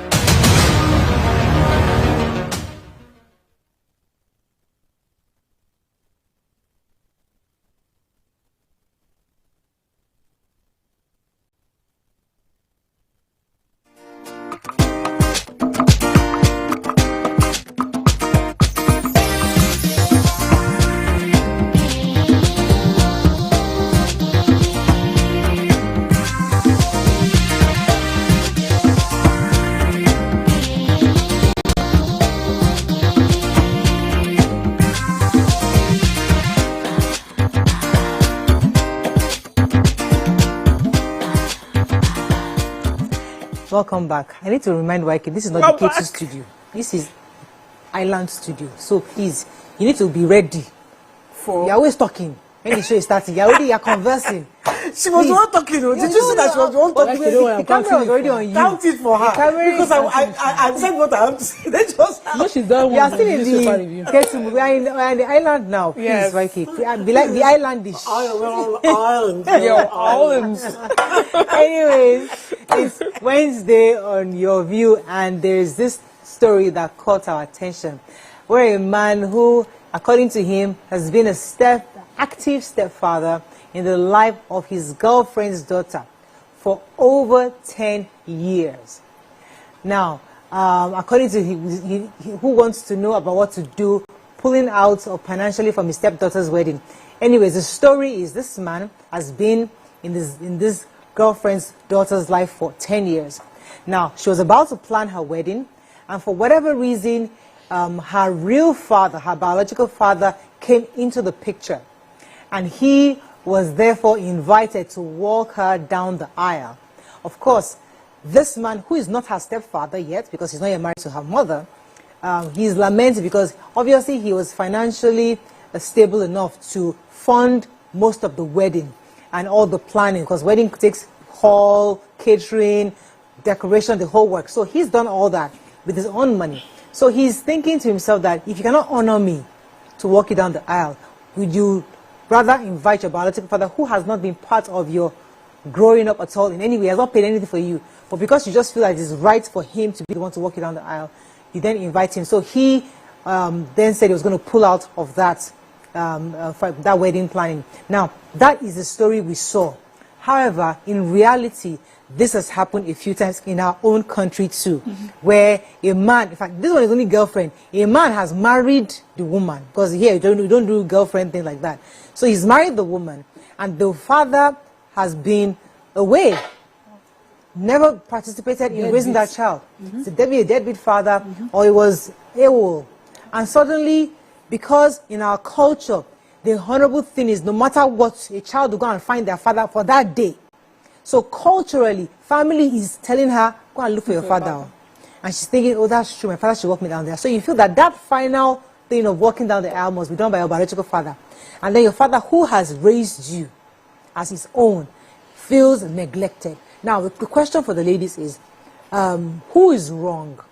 Should the stepfather feel bad because culturally, because we should respect culture and tradition, culturally that day really belongs to the biological father?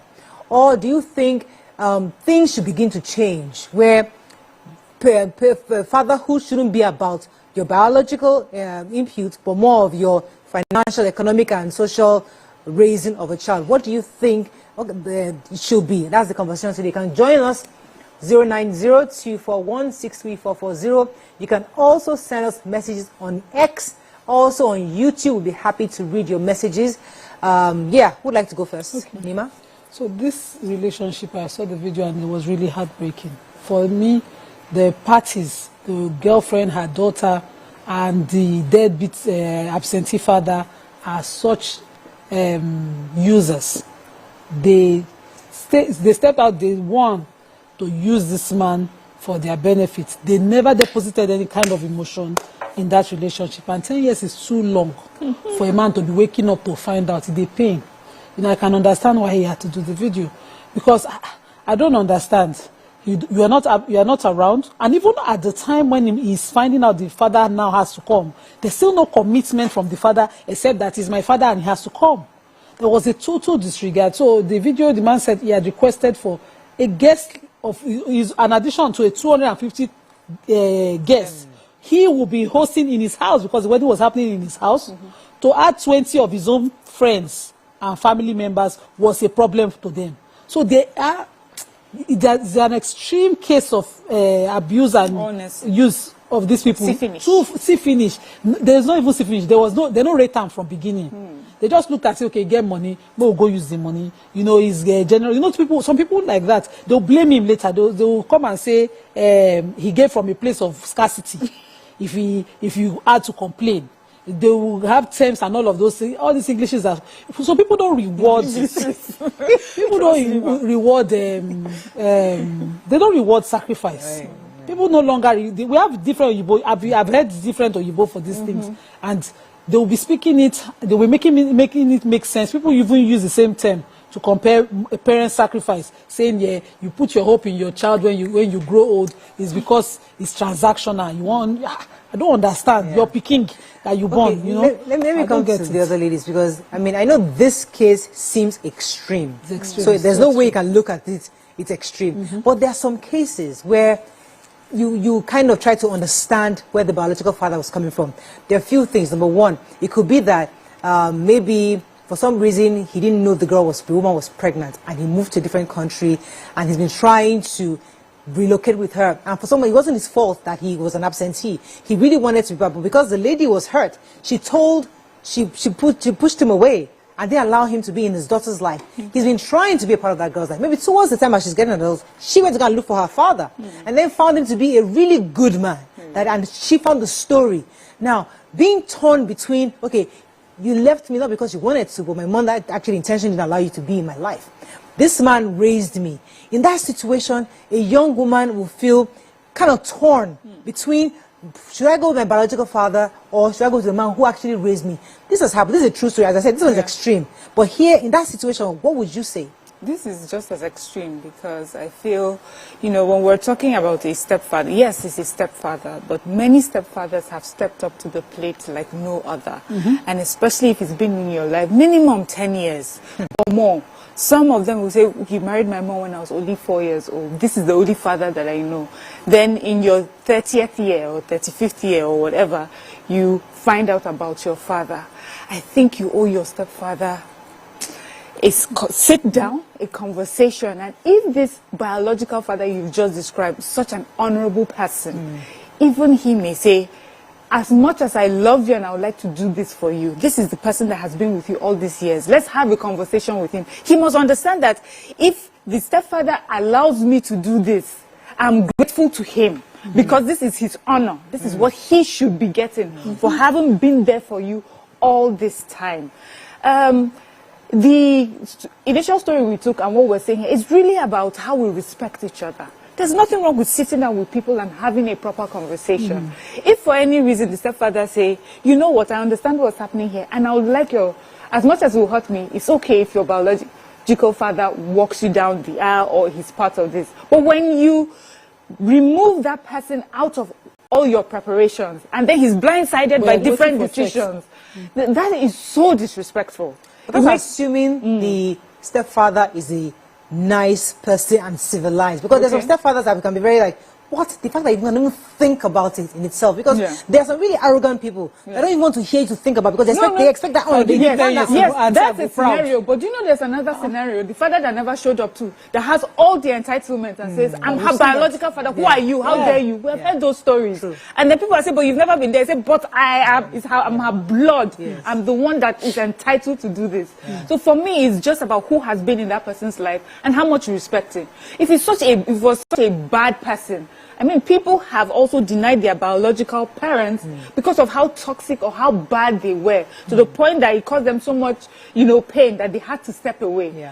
And so it's about the relationship itself that you have built. It's not really about the blood or no blood. Who stood there for you? Who was there when you know the days when you were ill and the person had to wake up all night, stay up all night with you? You could have slept at one closed shop door. Or you're going to school. Maybe even in cases where maybe the stepfather who was in your life is not as wealthy as your biological dad, let's say. But even in his lack of means, he was making sacrifices for you. Where do we put the place of culture and tradition? Let me tell you what, because there's a story which I've shared some years back of a woman who wanted to get married, and family insisted. The man who raised her was there. Now her father was actually dead beat. He was always getting drunk. The mother ran away from this man. They know where this man was. He's been there for 30 plus years, drunk. Family insisted that this is the man that must walk you down the aisle. They went to pick up that man from where that man was. Cleaned him up. Dressed him up for that walking down the aisle. They took him, walk your daughter down the aisle. After the wedding, they carried him back, they removed their clothes, carried him back and took him back to the bar where they found him. Because of tradition and culture. Yeah, now the man who raised the woman felt slighted. But unfortunately, because in our own culture, he felt that, oh, I can't say anything. He was hurt. But he just felt that, hey, that's what you guys decided, fine. But I know that. So where do we put the place of tradition and culture? So tradition is... Let Waike jump in. I think, you know, we have to weigh both sides. Because I know a personal experience of someone who, his stepfather brought him up, you know. And, okay, this case is not walking down the aisle. But when he was going to get married, he went to look for his father. Yeah. He heard a lot of stories from his father, his real father. The mother was supposed to have not told him, didn't tell him till he was 10 about the real father. Was a, you know, and I was at the wedding, and the mother saw the real father. Hey. You see the eye, she carried him and threw him down with that eye. Like, what are you doing here? But the son was like, I want my father there. But the father had not done it. It was the stepfather that did everything. So, you know, you have that filial bond with your parents. So sometimes that does not excuse you ignoring the person that spends money. I don't think it excuses. But that is just we have another angle of that story. So that let Nima jump in here. So I wanted to explain that culture does not mean ingratitude. You know, when families step in like that, my best friend had her father's people at her wedding. The father still could not show face because he did not acknowledge her birth. But while the parents were aging, the grandparents played their role. You know, they stepped in, don't mind him. She looks exactly like her grandmother from her father's side. So there's no denying. The woman used to come in to acknowledge. And then she passed. And then her grandmother, because they were passed. At the wedding, we saw this drama that you are describing here play out. So the mother's side, who had always raised that, they organized the wedding. They gave them one corner in the tent to play their cultural role. They sat them. Even those ones took mic and said, no matter what, people, we are happy to be here because we know that you should have gone a different way. So it does not mean ingratitude. If, for instance, the kind of example you gave, what they do in those kind of cases, they will bring the mother. In fact, there was an Ishekiri family, that one was drama. There were 3 boys. Their mother just left them when the last son was a baby, left them. And the father had to marry a woman who was childless. She raised them as if they were her own. She loved them to everything. They became men. And they wanted to do like a family event. And their mother was fighting for a chair. And say, mother, the boys told them, Mama, you see that corner they give you? If you pass that place, they will walk you away from this place. And they honored the woman that raised them. It doesn't mean ingratitude. Culture means that you just find a way to balance and integrate. But this one is outright. They are collecting the money like this and telling him who they will bring.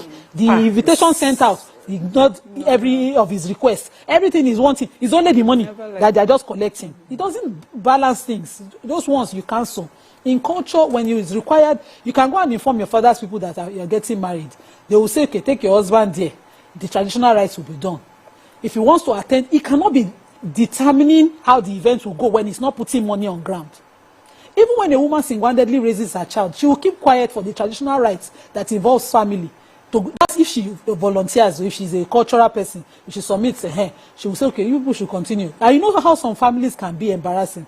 They will ask for the head of the course, the tail of the antelope, all those kind of irritating things. You guys have not answered my question. In the Nigerian context, is it right for your biological father to be alive and another man who raised you to walk you down the aisle or to give you away? It's not, and it's not about what is right. Okay. So, if he has played his role, you cannot bring him because he's right. It's not right for him not to be there to upset someone you should be grateful to, who made sure you are alive.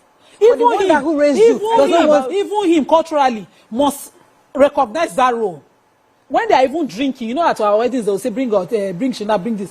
When he will acknowledge that person. Man that raised you. Yes, he must. And to be fair, I don't know if it's even a Nigerian culture for a man to work, for your father to walk you down the aisle. No, to give you out. It's a Western culture. What I mean is your family, your father's family that gives you out, or the family that raised you, that actually gives you out to your in-laws. So it's the father walking you down the aisle is really an Oyinbo thing. It's not what we do, because for us it's about family versus family.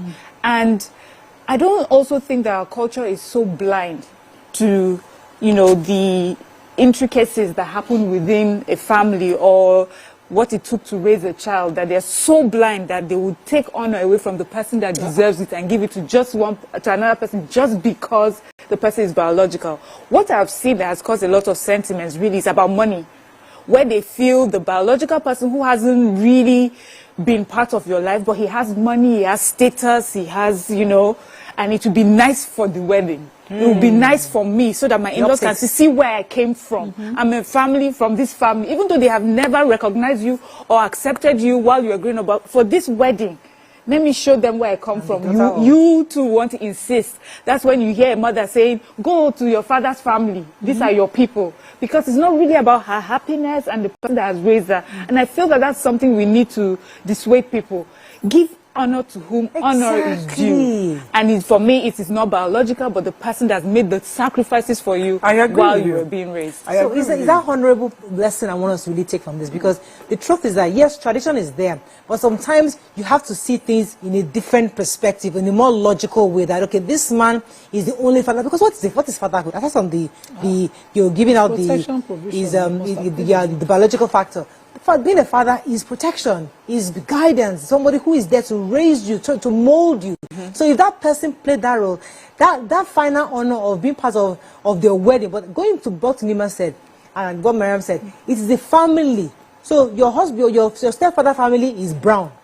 Your own biological family is white. Now, it is the white family that should be giving you away. Although brown family are part of you, they raised you. So the question is that, would you go and meet the brown family too? I want you to give me away, because to honor your son who helped me. Can I ask you this question? Because what if the biological father was there but did not have money? There was a song like that. He was broke, but he loved his daughter. He was there for his daughter, but he did not have money. But the stepfather had money, sent her to school, did everything. On the day that it was time for wedding, the mother said it's the stepfather who was provided that must walk her down the aisle. The biological father said, just because I don't have money doesn't mean what does that mean? So even if you can snatch my wife, you can snatch my girlfriend, you can't snatch my child, no matter whether I'm poor or rich. So, but it's the same father that must have deposited something. I can finish. I'm just helping. So let's not. On the day of the wedding, now the friend threatened the stepfather. If you stand up, I will kill you. The father's friend. So the father walked. The new father walked out. But because it was the father that paid for the stepfather that paid for the wedding, had everything. They wanted the stepfather, you know. But was the biological father a part of her life? Yes, but he just didn't have money. No, then that's wrong. Okay, let me go on a very short break. Also about when we come back, we'll open up the phone lines and messages, get some our viewers involved. Stay with us, we'll be right back.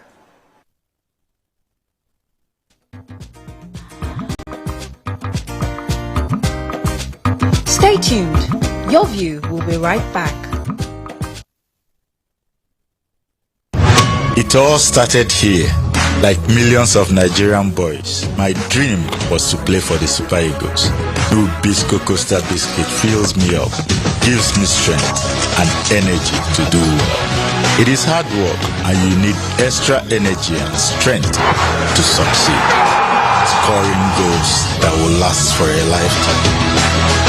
Creamy, crunchy, new Bisco Costa.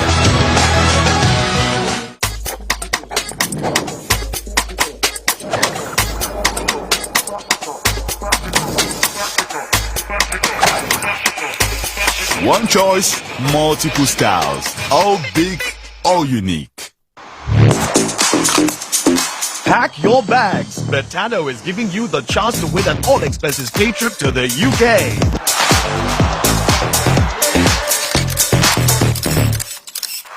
Play with Betano and watch live the big game of Aston Villa versus Tottenham at the iconic Villa Park. Ready for an unforgettable football experience? Betano, proud partner of Aston Villa. Kelechi. Yes, mommy. Get me my stick of cigarettes. Okay, mom. Brother John said, "Make you give me 2 sticks of cigar." I beg, take, make you move.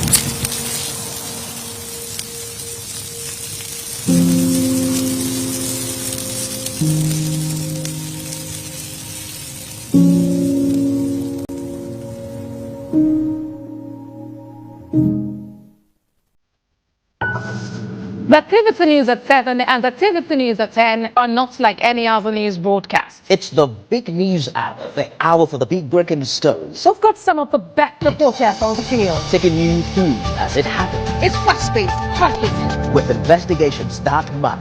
Bringing in news that affect your life. Sports, entertainment, and business news so you don't miss a thing. Experience resourceful coverage was that. Epic.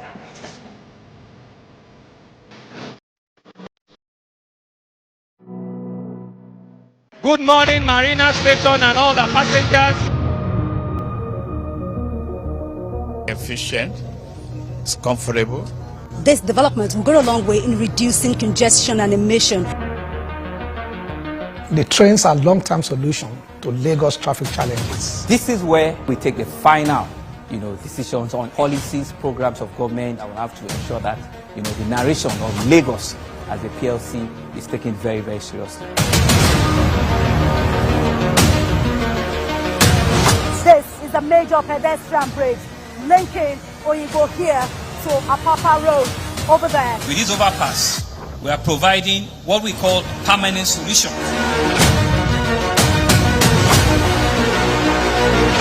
This place is one of the most dangerous areas at the biosecurity environment. This can go into the news and every crumbs of your neighborhood. Our goal is to remain as Africa's model megacity, to move our GDP from the 5-6 position to the 3rd position, and we believe it's achievable with all the commitments we have. Explore the city of Lagos, where dreams are made and possibilities are endless. I'm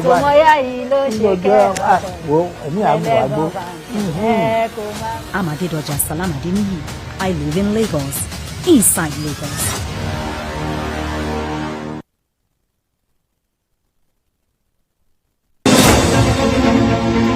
Meet Benga Oreshegun, a fearless voice and an advocate for the truth. He's bringing fresh energy and bold insights to journalists' hangout. Get ready for deeper analysis and dynamic perspectives. Join me and Babajide Kolade Ochitoju with other veteran journalists on Journalists' Hangout. Weekdays from 5 p.m. and on Sundays 1:30 p.m.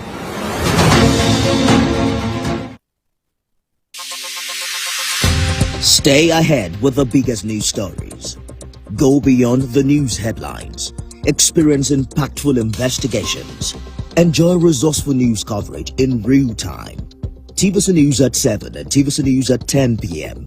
Live every day on this channel.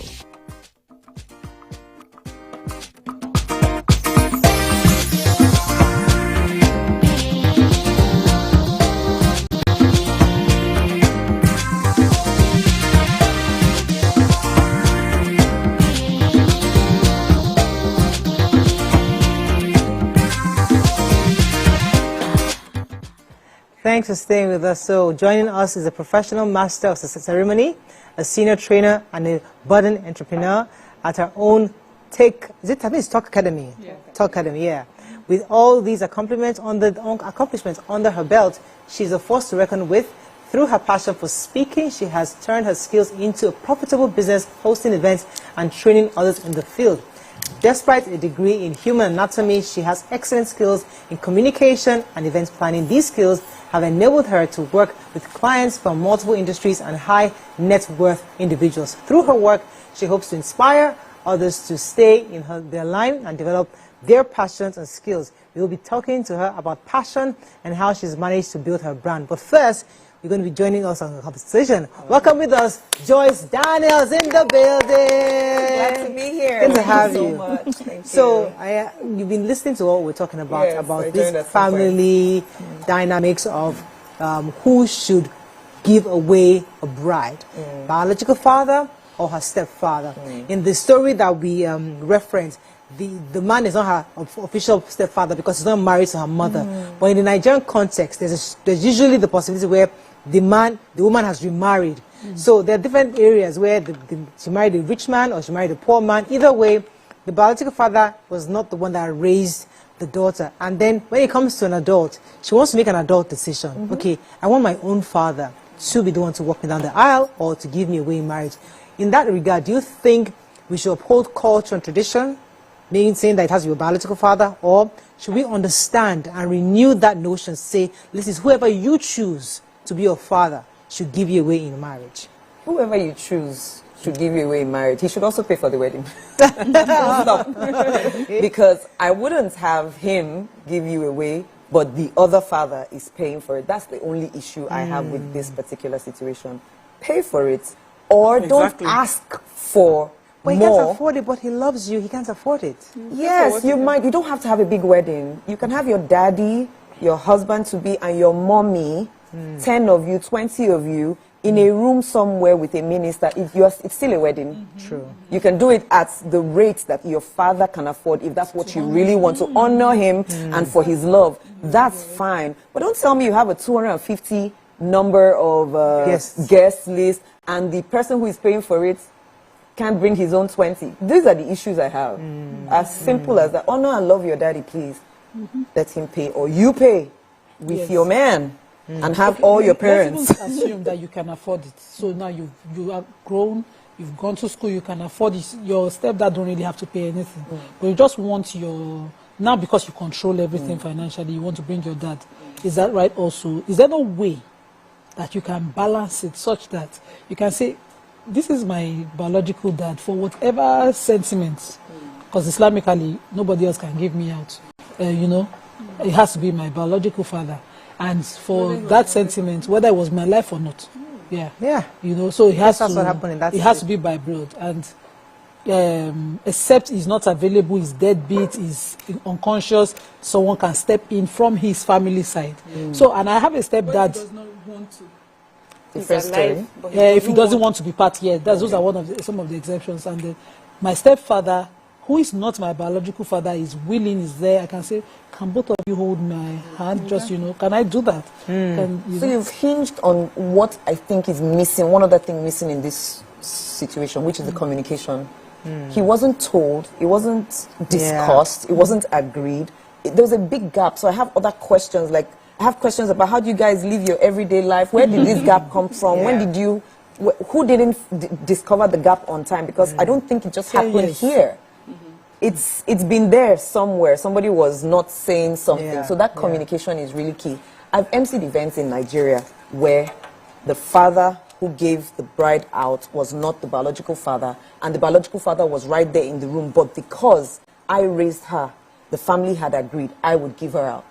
And then at the reception, many times, she will now dance with her biological father. I've had different, and they're different cultures, or no, not cultures now, different tribes. So I've seen different dynamics at play. Actually, you're an MC, you've seen quite a bit. I've seen Have you seen some violent ones? Yes, I have. Give us some. I have seen. I can think of one in Warri, 1 year. the two. So she was born with this woman. and her, who was divorced. So this man and his wife, mother and couple, and her own husband. And so the fight was now about same things. They had agreed, that was the thing. The meetings upon meetings there was had communication been had. here. There was communication, but on said day, some people from the father's side came on, and at some point, you know, with often or in all honesty, the father, biological father, didn't want all that ruckus, but his people were insisting. So what? And they all had money anyway, so it wasn't even about there was money. That, I think that was like the so even most though we are violent. agreed, but the African in us to say, what are you so kind of nonsense agreement? And they broke bottles, they broke bottles, they disrupted the place for quite a bit. We weren't even sure the reception would really hold because this was service, and it was service and reception in the same area. So let me pause you, I have a call holding. Remileko, thanks for calling you live. Good morning, Auntie Good Mariah. morning, dear. Good morning, ma. Oh, I can hear you clearly today. Go ahead. Yes. Can you hear me? Very clearly. Go ahead, please. Yes, I want to share my experience. Please. So I'm triplets. That Yoruba call you better. I'm triplets. So we grew up to know our stepdad as our daddy. So there was a time we were sick, very sick. I think we were in GS3 then.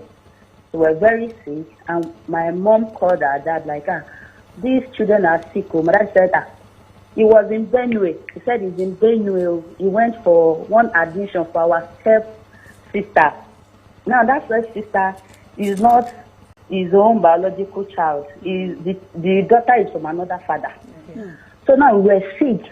We needed blood, and Mama was running around. Our stepdad had to step in, gave us blood, and all that. We were okay. So on my wedding day, my dad was rich, because he's late now.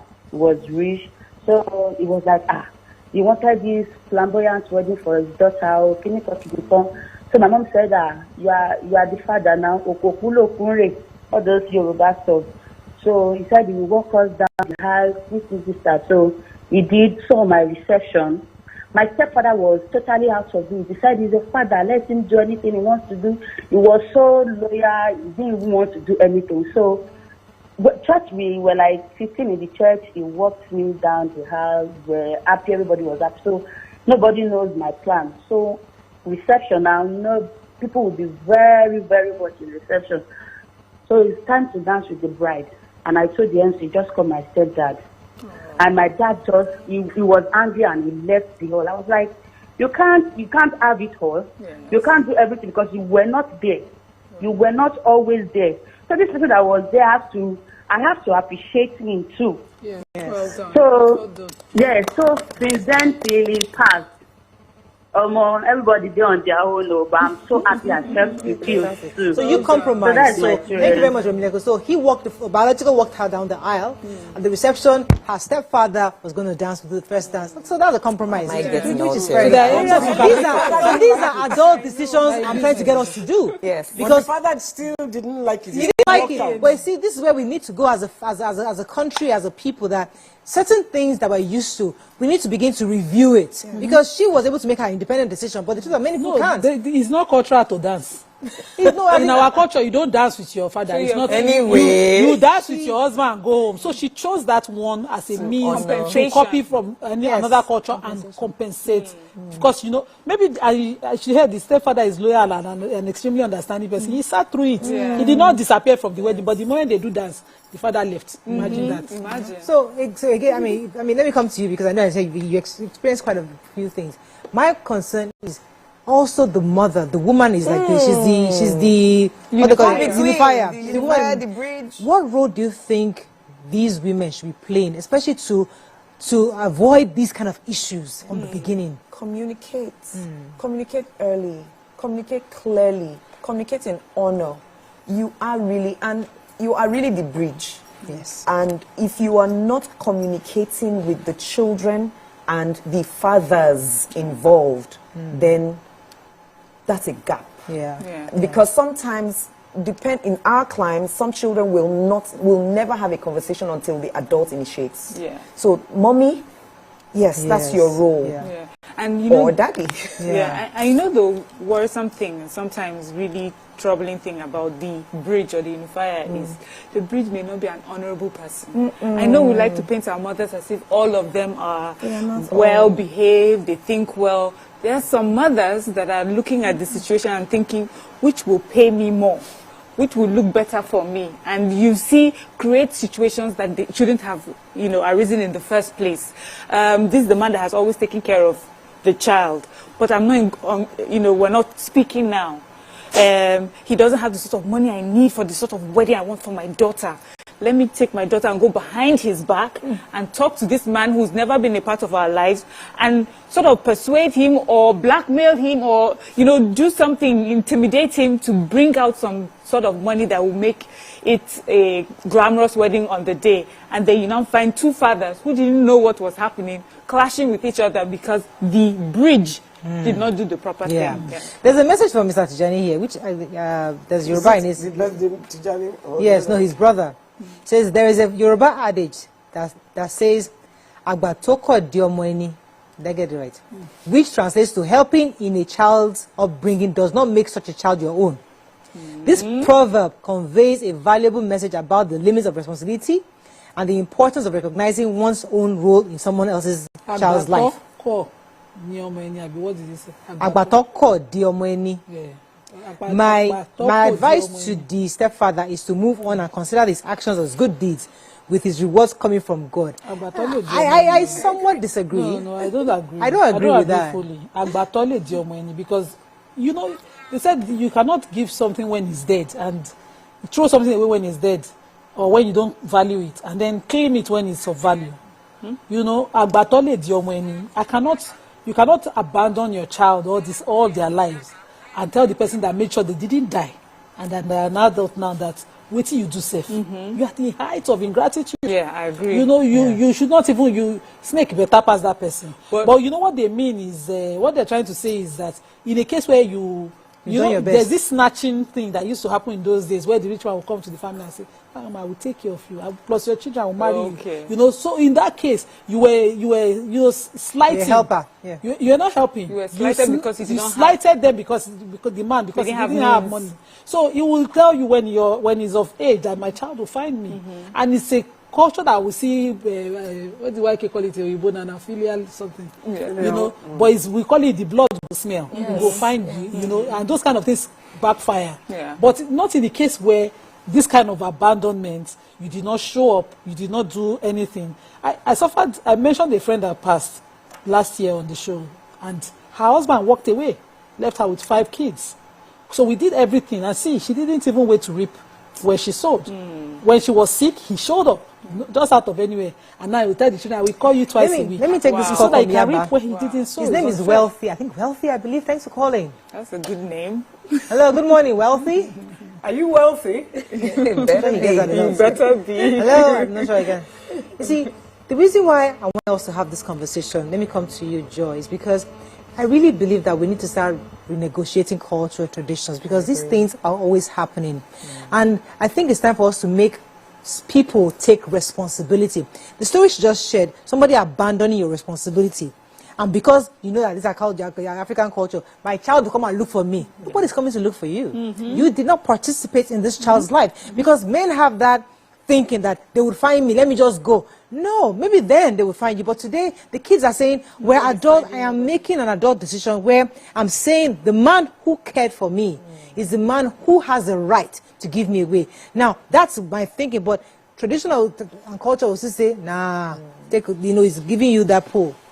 Women's Day many years ago, one of these events I was emceeing, the professor who was our keynote speaker, she's a professor in gender studies and something, I think Professor Joy or something, from somewhere in Nigeria. They had the statistics to show across Africa over 3 or 4 decades that women are the custodians of culture, not men. You asked the question about the role of the woman. Whatever the woman had said would happen on that day is what would have stood. Exactly. That's the truth. Even in our homes, no matter what your father says, your mother will find a way and make sure it suits her. They showed evidence after evidence that it is women who teach their sons and daughters what is culture, not the fathers. Fathers will say, well, this is what we did, though. The mother will say, this is what you will do in my house. So we here are the custodians of culture, actually. So we can tweak We it. are the ones who will have the conversations with the men and say, CO, and in our lifetime, we will see the culture change if we are able to own the truth. I love it. We are the custodians. Let me take of this culture. call from Oladele, our final caller on this. Good morning, Oladele, you're live. Yeah, good morning, ma'am. Good morning. Go ahead, please. Oh, I think I'm happy. I'm so excited coming off to this kind of program. What I wanted to say, part of what I wanted to say, Mama Kuti has said that.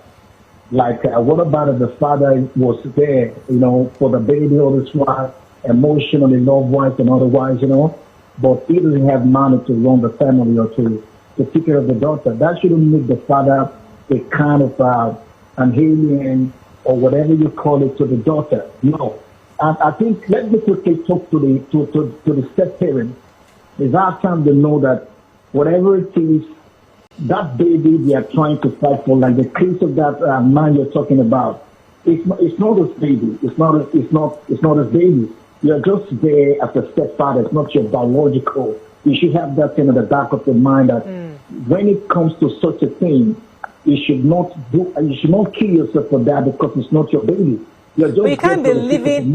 But Oladele, you can't be living with a child in your house and not regard that child as yours. You are living in the same house. So you can't say, oh, go and meet your father. There are things that as a father you take her to the hospital, her birthday parties, you're there for her. So you're playing a fatherly role. You can't really disconnect just there like for that. the mama's sake. That baby is not your baby. Okay, all right, that's a difficult one. We have to wrap up on this, but I think really in a nutshell, what we're trying to say really is that these are cultures that have bound us for many years, and these are things that as we're evolving, we retain culture, we keep tradition, but we modify it such that to benefit or to suit the times. The truth that there is honor in giving honor to who honor is due, and how you determine who that honor is due is you determine, because you are the one that the entire episode you experience that episode, so you are the only one that can determine who you believe that honor should. But in either way, I think it's really important for us to be respectful and to ensure that culture is ours to change. I really love what you said, that women, we are the custodians of culture, and we can modify it to actually suit where we are as a country. Let's go on a short break and we'll come back, go into our interview and learn from our guests. Stay with us, we'll be right back.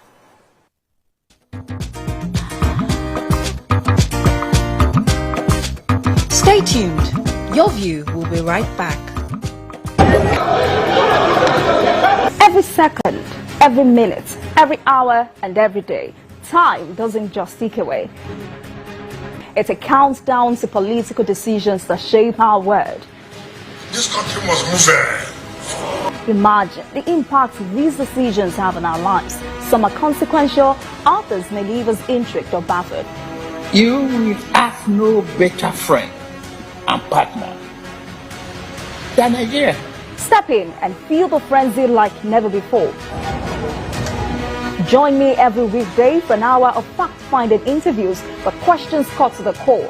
How would you say the administration has fared in these sectors?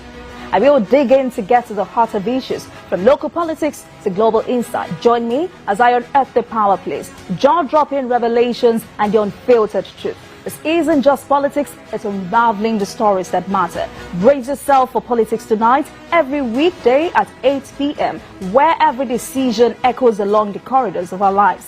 Politics Tonight, only on TVC News.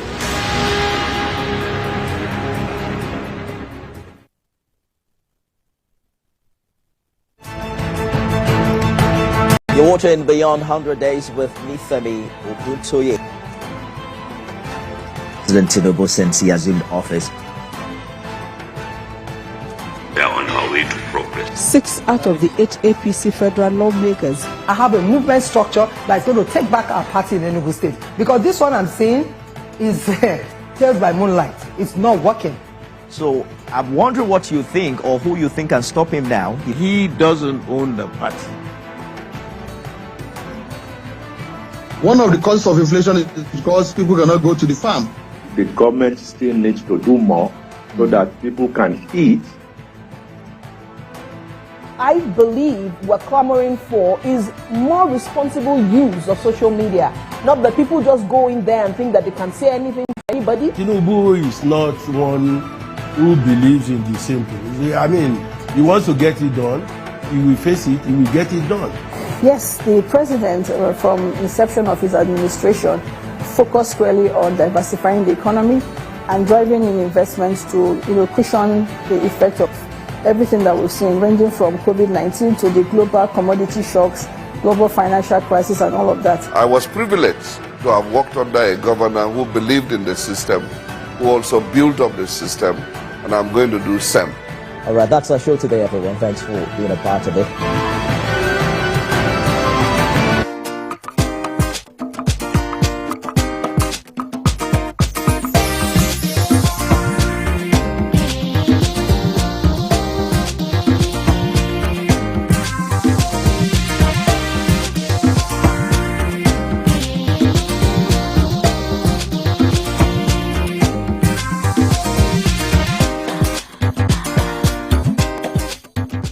Thanks for staying with us. All right, so we have our guest here. Joy is still here with us, and we know you're a public speaker. You're an MC. You've been you've been somebody who's been proposing. Oh, I didn't get the word in my head. You've been somebody who has totally tried to project public speaking done in the proper way. And I'd like to hear your story, how you came about public speaking, and how you've been somebody who advocates for speaking properly, especially in public. Yeah. Long story short, I chose what I could do easily and naturally. After school, finishing confused, like what the hell am I going to do with a degree in anatomy? I got a great job, had an official car, but I needed something more that was me. And I had been emceeing already as a hobby. And 2007, at an event, T.Y. Bello, Adeso Yunekwe, and Genevieve Naji came up to me to say, fantastic, great. In fact, Genevieve was like, my event is coming up, you have to be my MC. So right there on stage, I decided this would be my profession, because these people don't know me. For them to say this to me, then you're on to something. And I just, on that same day, it was a Sunday, I said, like Tara Feladorotoye, she had started her makeup schools and she was training a lot of makeup artists. I want to be that person at some point where many MCs will say, I was able to get this far because of you. So I just gave myself some timelines. By the time you're doing this for 5 years, you've learned what it is to run it as a business, then you start training other people. Training in public speaking happened like by chance. A friend of mine said to me, I have this training coming up and we need a facilitator in public speaking. It was the same November 2007. And she said, I just know you can do it. You're that person. Everybody comes to you for speaking tips. But, things you do naturally. Yeah. And I did that. It was senior staff of NMPC that year. And one event just kept coming after the other until I joined Dale Carnegie officially. What I found in the workspace is that really the people who get ahead faster are those who can defend their ideas via speaking. Regardless of how intelligent you are or how much you contribute to a project, if you're not able to defend it while speaking, you're very likely to be forgotten when it's time for rewards, male or female. So if you're able to communicate your ideas and your desires in a way that you get the buy-in of decision makers, including staff and colleagues, then you're very likely to get ahead. And that's one of the reasons why I've committed to training people in public speaking, presentation skills, and of course, my forte, which is the MCs, to make money from their talent and their gifts, their skill, their refined talent on stage. And check men and women, of course, women still have a gap. We're still the ones who don't raise our hands to ask questions in a hall full of people. So I have decided to focus more on women because I've had a number of male clients, but they usually don't have a challenge. They can say any rubbish anyhow. A woman will think 100 times and still not speak. So I'm teaching confidence. I'm teaching how to speak. She would doubt and doubt. I'm teaching her how to overcome her doubts and I love that. How to make money while doing so. I've never heard... I've never seen you at an event, but I'm finding you very interesting. Thank you. I would love to be able to listen to you or watch you. Where can I? Yes, I'm on YouTube. I'm on YouTube. We'll come to that. We're trying to let our viewers know. Go ahead, Maria. Okay, so Joyce, I have been privileged to hear you at an event, and I thought, as you know, the first people who met you, I thought you were fantastic. Thank you. Is also what I love is that it's your Nigerian accent, but you make our Nigerian accent sound so nice. Yes. I like that you do that. And beyond speaking, you're also, I mean, your intelligence shines through. And, you know, the part where you say that women find it hard to speak up workplaces, I think we have many situations where we see women who have been sidelined at the workplace because they didn't speak up.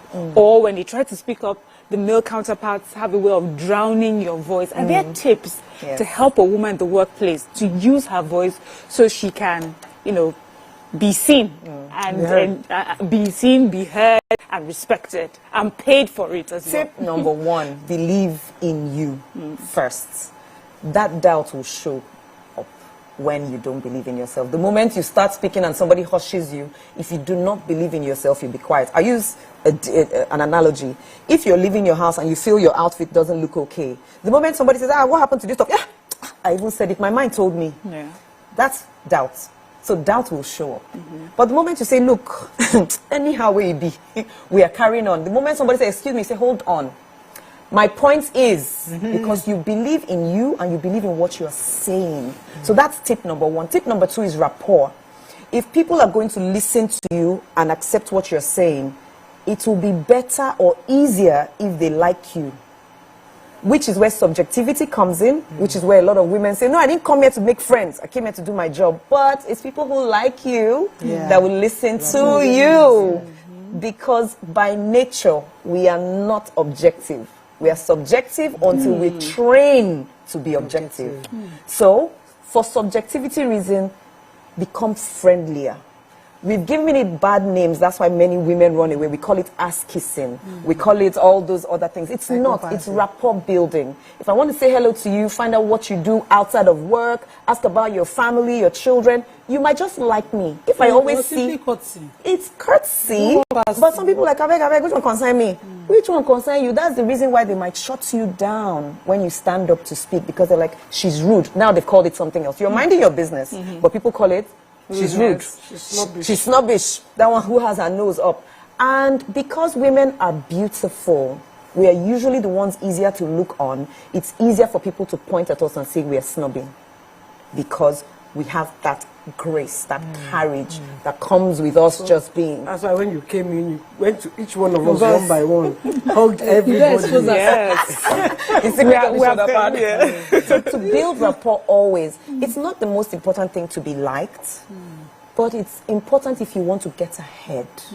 So it's okay to want to be liked, not to be subservient. That's the difference. To want to be liked, trusted, and opened up to.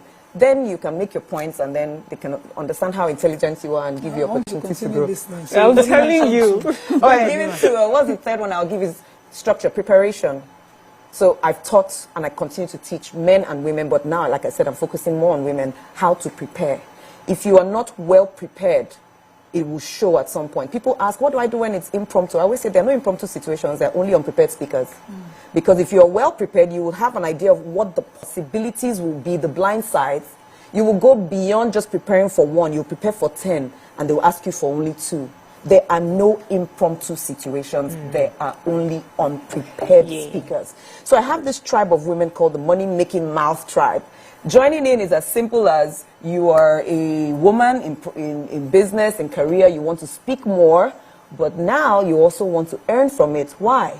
Many women are very intelligent, and you attend conferences, workshops, seminars, webinars, and your brain is picked. Because when you're done, it's thank you, goodbye, and God bless. But no money. And you might want to ask. That all the time. They're constantly picking her brain. And you might actually want to ask, but something will say in you, well, if I ask, won't I be looked upon as a bad girl? It's not just all those things we say. but that's an opportunity for what we call a stream of, what is a stream? It has come away from the river, from the sea, from the ocean, but it's still moving. That's a stream of income right there. If you're not confident enough to ask, if you don't understand the value of what is given to the other people, you're very likely to walk away again. At the conference that I would put together later in the month, women will be taught how to speak for career advancement, for career development, and for money. Oh, fantastic. I love it. So now let me go to your MC work in a minute, because many people always feel like the reason why they don't like to do MC work is because they feel you need to be witty, you need to be comical, you know, being an MC. And I'm not a funny person. I'm a very serious person. I can't be laughing. So what kind of skills do you need to do MC properly, would you say? Number one, you need to understand the people in the audience. Okay. And if what you carry matches what they're expecting, then you'll be a good fit. So yes, there's some audiences that may not be your audience because what they're expecting might not be what you can carry. So that awareness, the ability to understand your audience and match your skills with theirs. Two, I will say the ability to build rapport quickly on the spot. Rapport doesn't have to be humorous. It just has to build goodwill. So you come into a room of absolute strangers and either you greet in their local dialect or you say something that is going on in the atmosphere. You talk about something in the, what do you call it? Or something. Yeah, something happened and people can relate. That's rapport. It doesn't have to be a joke. You do have to be witty. You do have to be knowledgeable about goings on, especially if you're working for a particular industry at a particular industry event. You need to sound like part of the people in the room. You shouldn't be working at an oil and gas event or a finance event and you have no knowledge whatsoever about that industry. No, and that's why it's, like you said, it's a skill, not a talent. Talent is raw. Skill is developed over time. You've practiced, you've added value, you've added some value to it. So those will be my top 3. The ability to understand your audience and what they need. Number 2, to prepare and build rapport. And number 3, the intelligence. It's when you know something enough, you can even find a way to be light-hearted about it. You can't be light-hearted about something you don't know well. That's why some people say they're not funny. Many times I found, as I train MCs, it's not true that they're not funny. They just don't know the subject matter enough to know what to be light-hearted about. The more you know about it, the easier it is to play with. And your knowledge. And are there opportunities for people to learn from you you know, just learn how to make, I mean, I know some talkatives that will do them some good if they are able to learn and make money for That's what I call us. I call us restless talkatives. Because many of us, that's what we really are. We're the ones who were told, keep quiet, you talk too much, your name is on every noisemaker's list. So I have trainings through the year. Find me anywhere online. If you just put Joyce Daniels, it will come up all over. We have trainings from January to... And for the first time in 2024, that was the first time I trained MCs and I talked about money. Before then, I'll say, improve your craft as an MC. Now I said, train you on how to earn over 500K per event.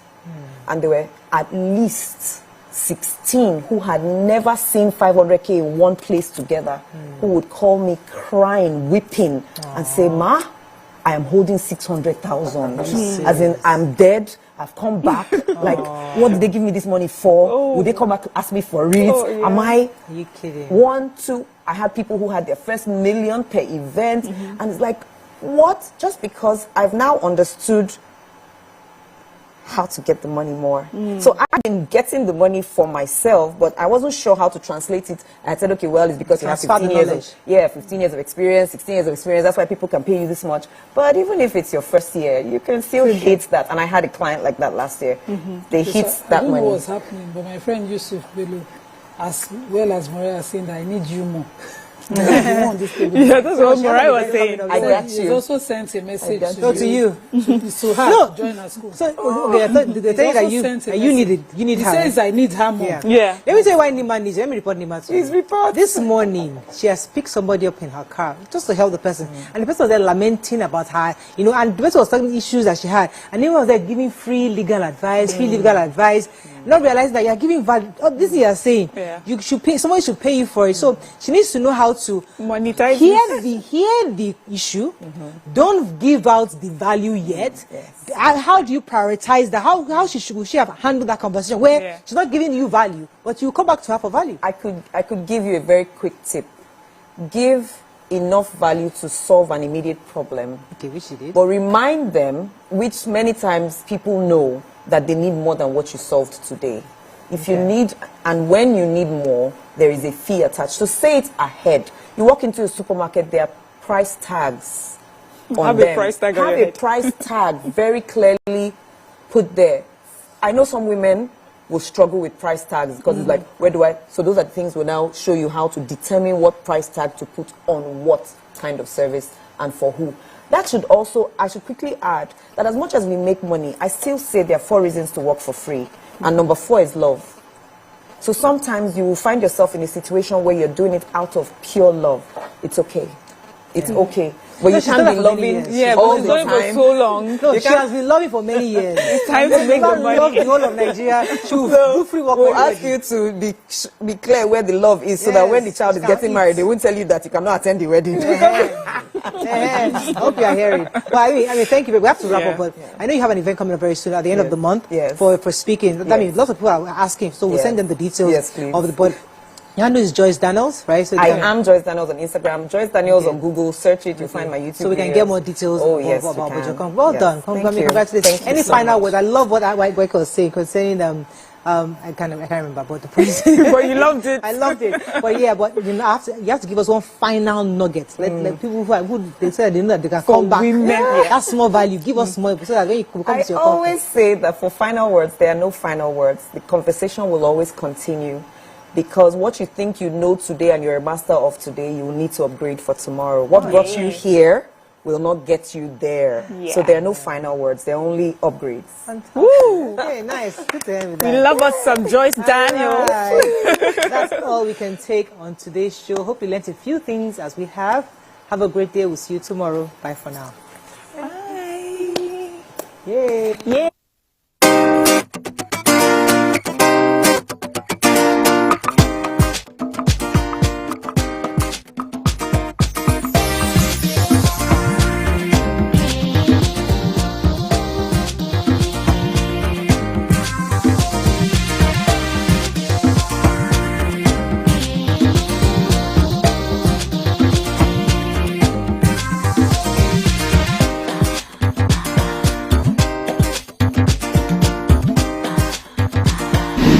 Build a new friendship. Cheers with Fabulous here. I am sweet, but don't try me still. How can black not disgrace me? I am avoiding what I say. She does owe me an apology. I didn't Google it. Like I said, girl, I read. You should read often.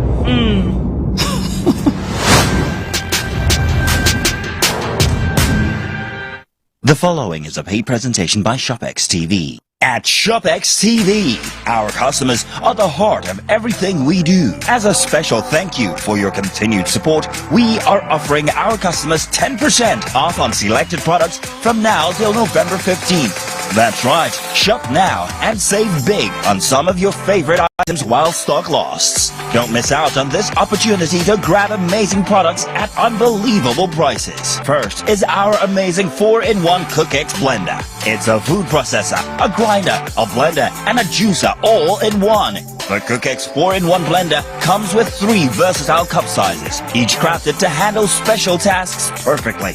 Imagine effortlessly whipping up smoothies that are truly smooth, pounded yam and soups that are flawlessly pounded and blended. You would normally pay 189,950 naira for the CookX 4-in-1 blender. But call the number on your screen right now or scan the QR code and get it for just 170,995 naira.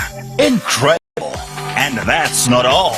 You can get the CookX 4-in-1 blender in 2 easy payments of 85,498 naira. That's right, pay twice to get this amazing cooking solution. And we are not done yet. ShopX TV is proud to introduce the ShopX Ultimate Crunch Exercise Machine. The 6-in-1 machine is designed to take your fitness to the next level.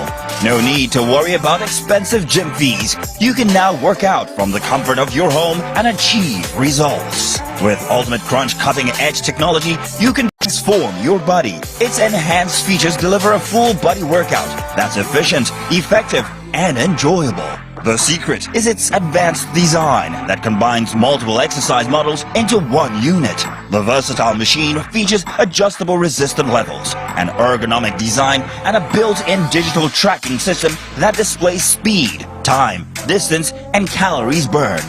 From sculpting your abs to toning your legs, upper body, and strengthening your core, you would normally pay up to 449,950 naira for the ShopX Ultimate Crunch. But for a limited time only, call the number on your screen now or scan the QR code and get the ShopX Ultimate Crunch at 404,955 naira.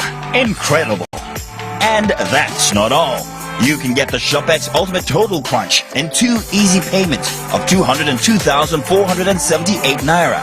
That's right, pay twice to get this amazing fitness solution. But hurry, limited stocks available. So call the number on your screen now or scan the QR code or visit our website to place your order while stock lasts. The proceeding was a paid presentation brought to you by ShopX TV.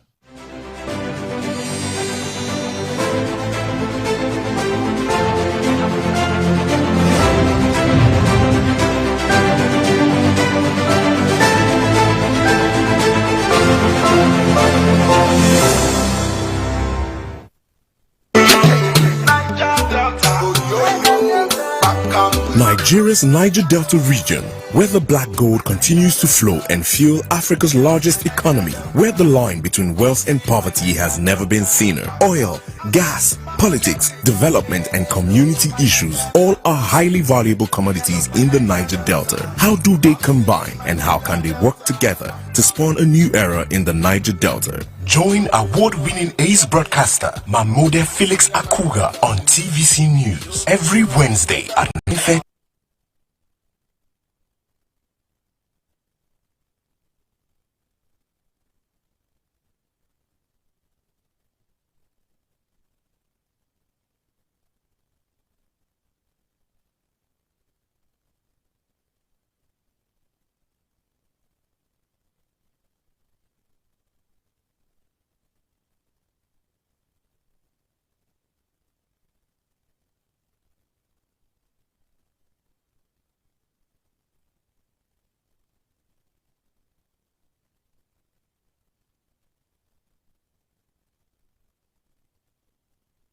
Impacts your everyday life, helping you navigate the ever-changing financial landscape.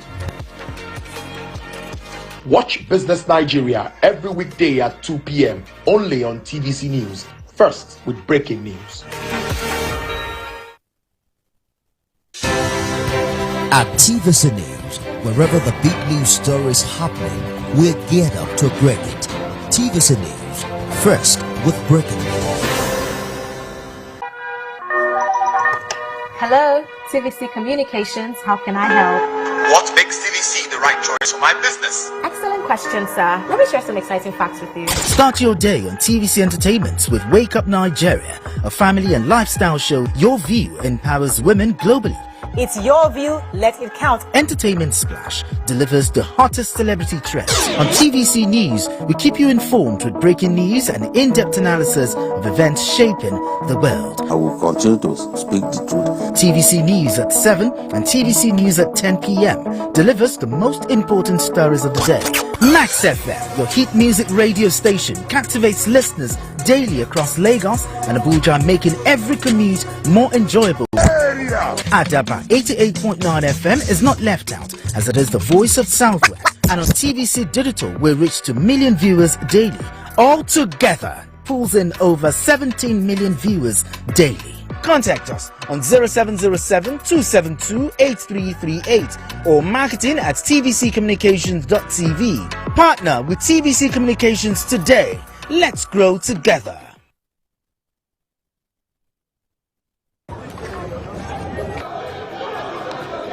Every second, every minute, every hour, and every day, Time doesn't just tick away.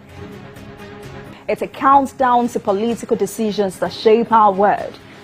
This country must move. Imagine the impact these decisions have on our lives. Some are consequential, others may leave us intrigued or baffled.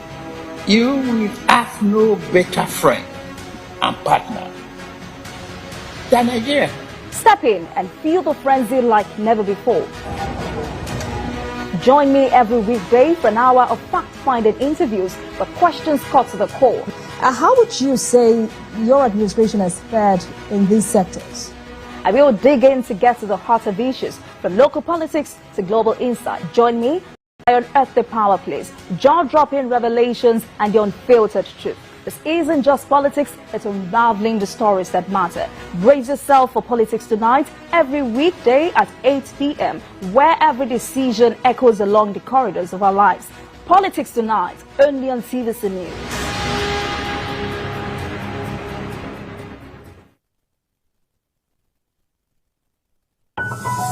The TVC News at 7 and the TVC News at 10 are not like any other news broadcast. It's the big news hour, the hour for the big breaking stories. We've got some of the best reporters on the field, taking you through as it happened. It's fast-paced, hard-hitting, with investigations that matter. bringing in news that affect your life.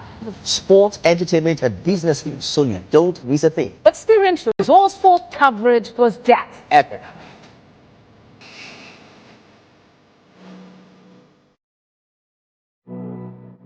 Good morning, Marina Station and all the passengers.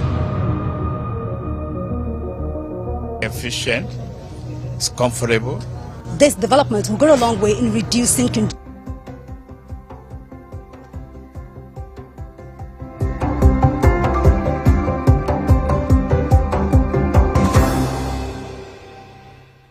We are back. Good morning again, everyone. Thanks for joining us on the program. I am Nifemi Oguntoye. We're talking about anti-corruption this morning. Recall that late last year, during his maiden media chat, Mr. President was asked about his anti-corruption drive.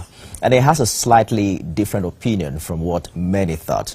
He talked about why are people corrupt? And he mentioned, the fact that there are lack of social amenities, lack of funding for children's school fees, and he says, pay them good and living wage.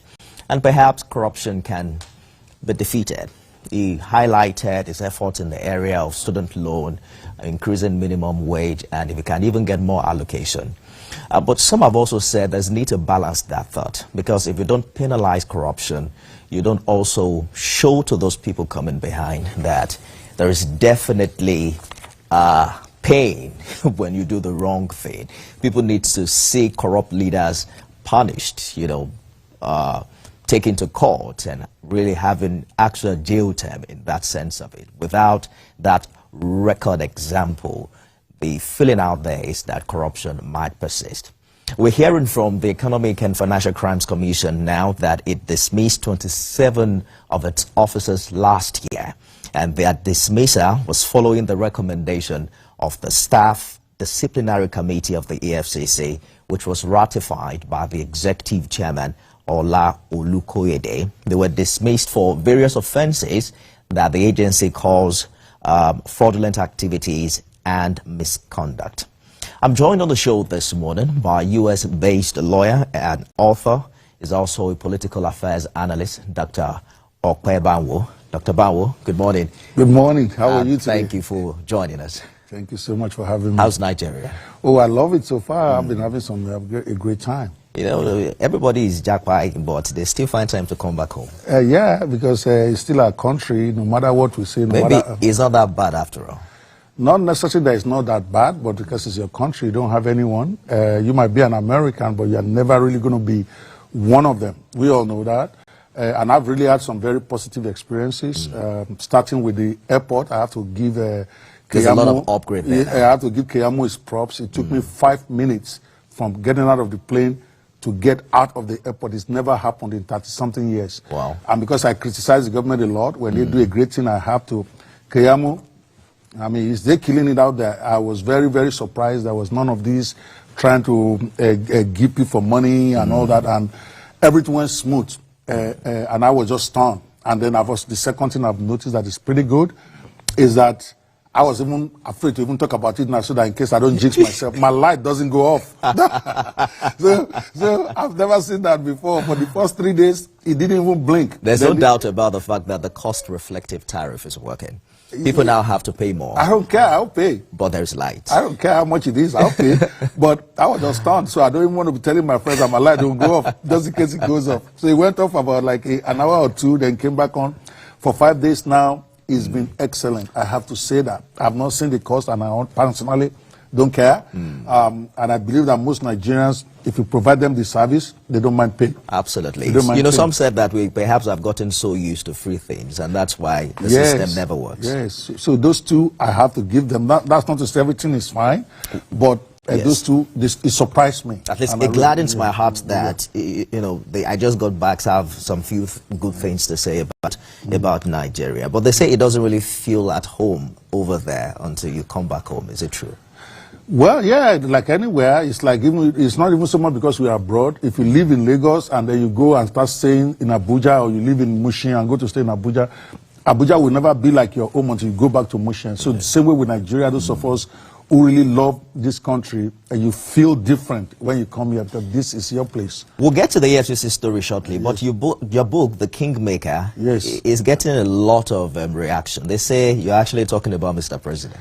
I don't know where they got that impression from. It's a novel. It's called a novel inspired by true life events. The Kingmaker of Muguland. Muguland is a fictional country, so how can I be talking about Mr. President? So you really never thought of anybody when you were writing it?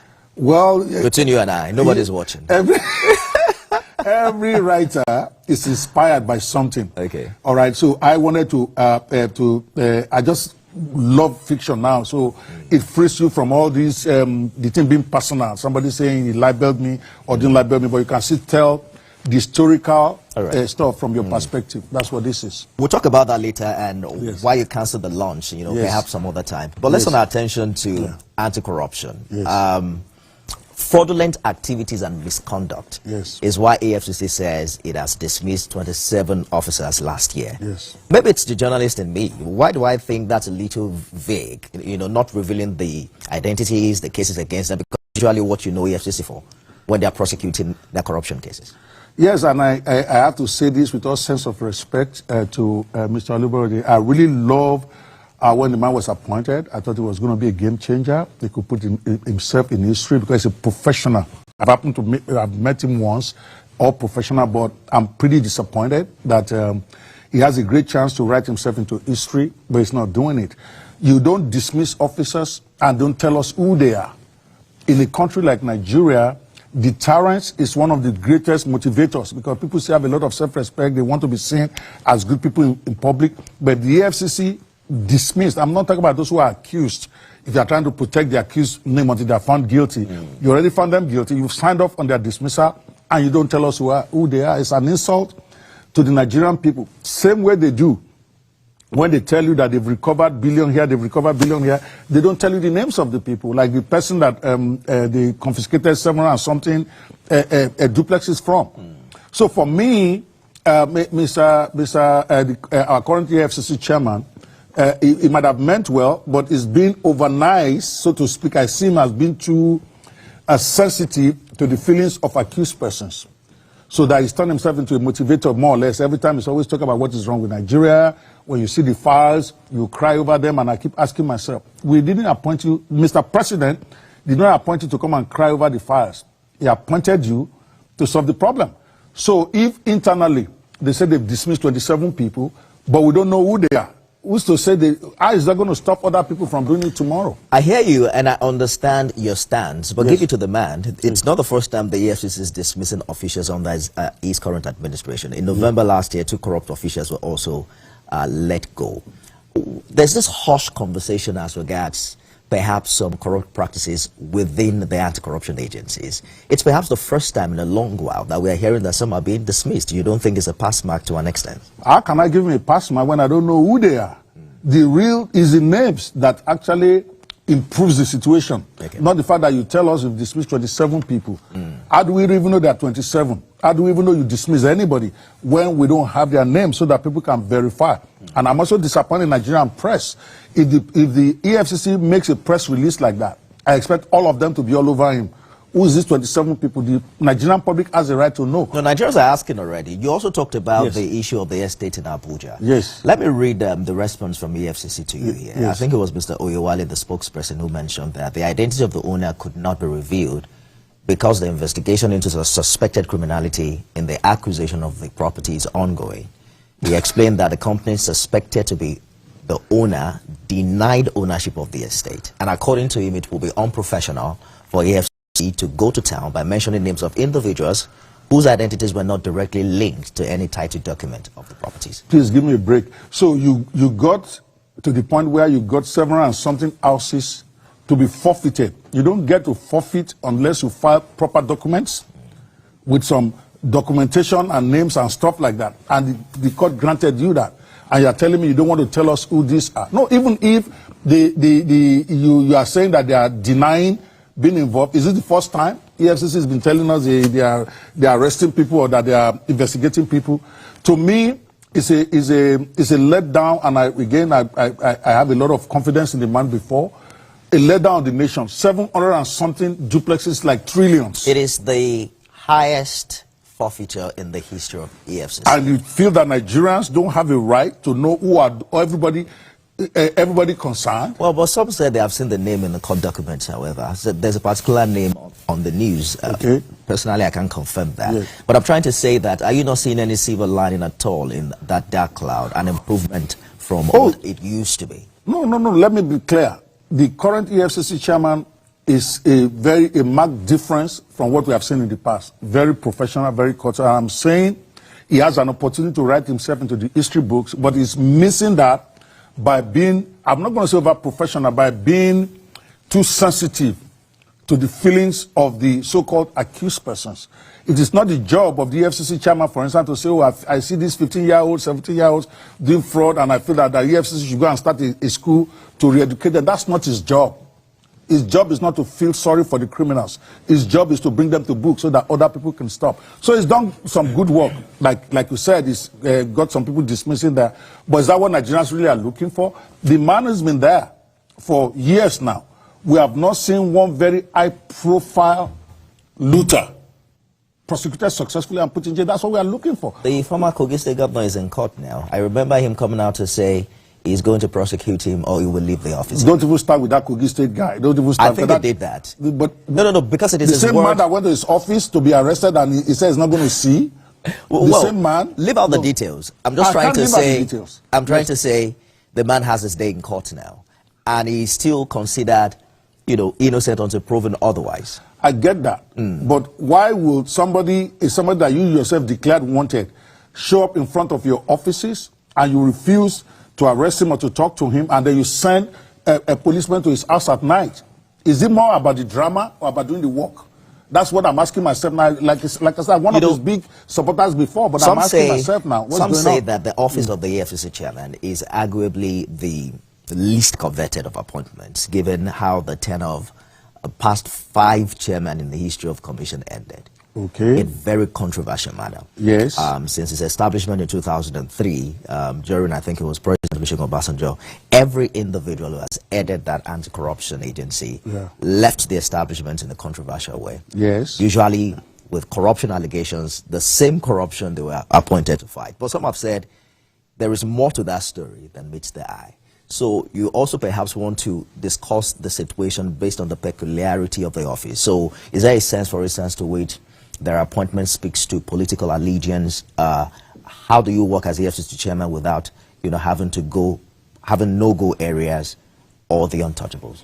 I don't know if he has no-go areas. He's never told us that Mr. President gave him no-go areas. No, I'm just talking about all of the reactions we're getting from the public as regards this office in the past, relative to what we're seeing now.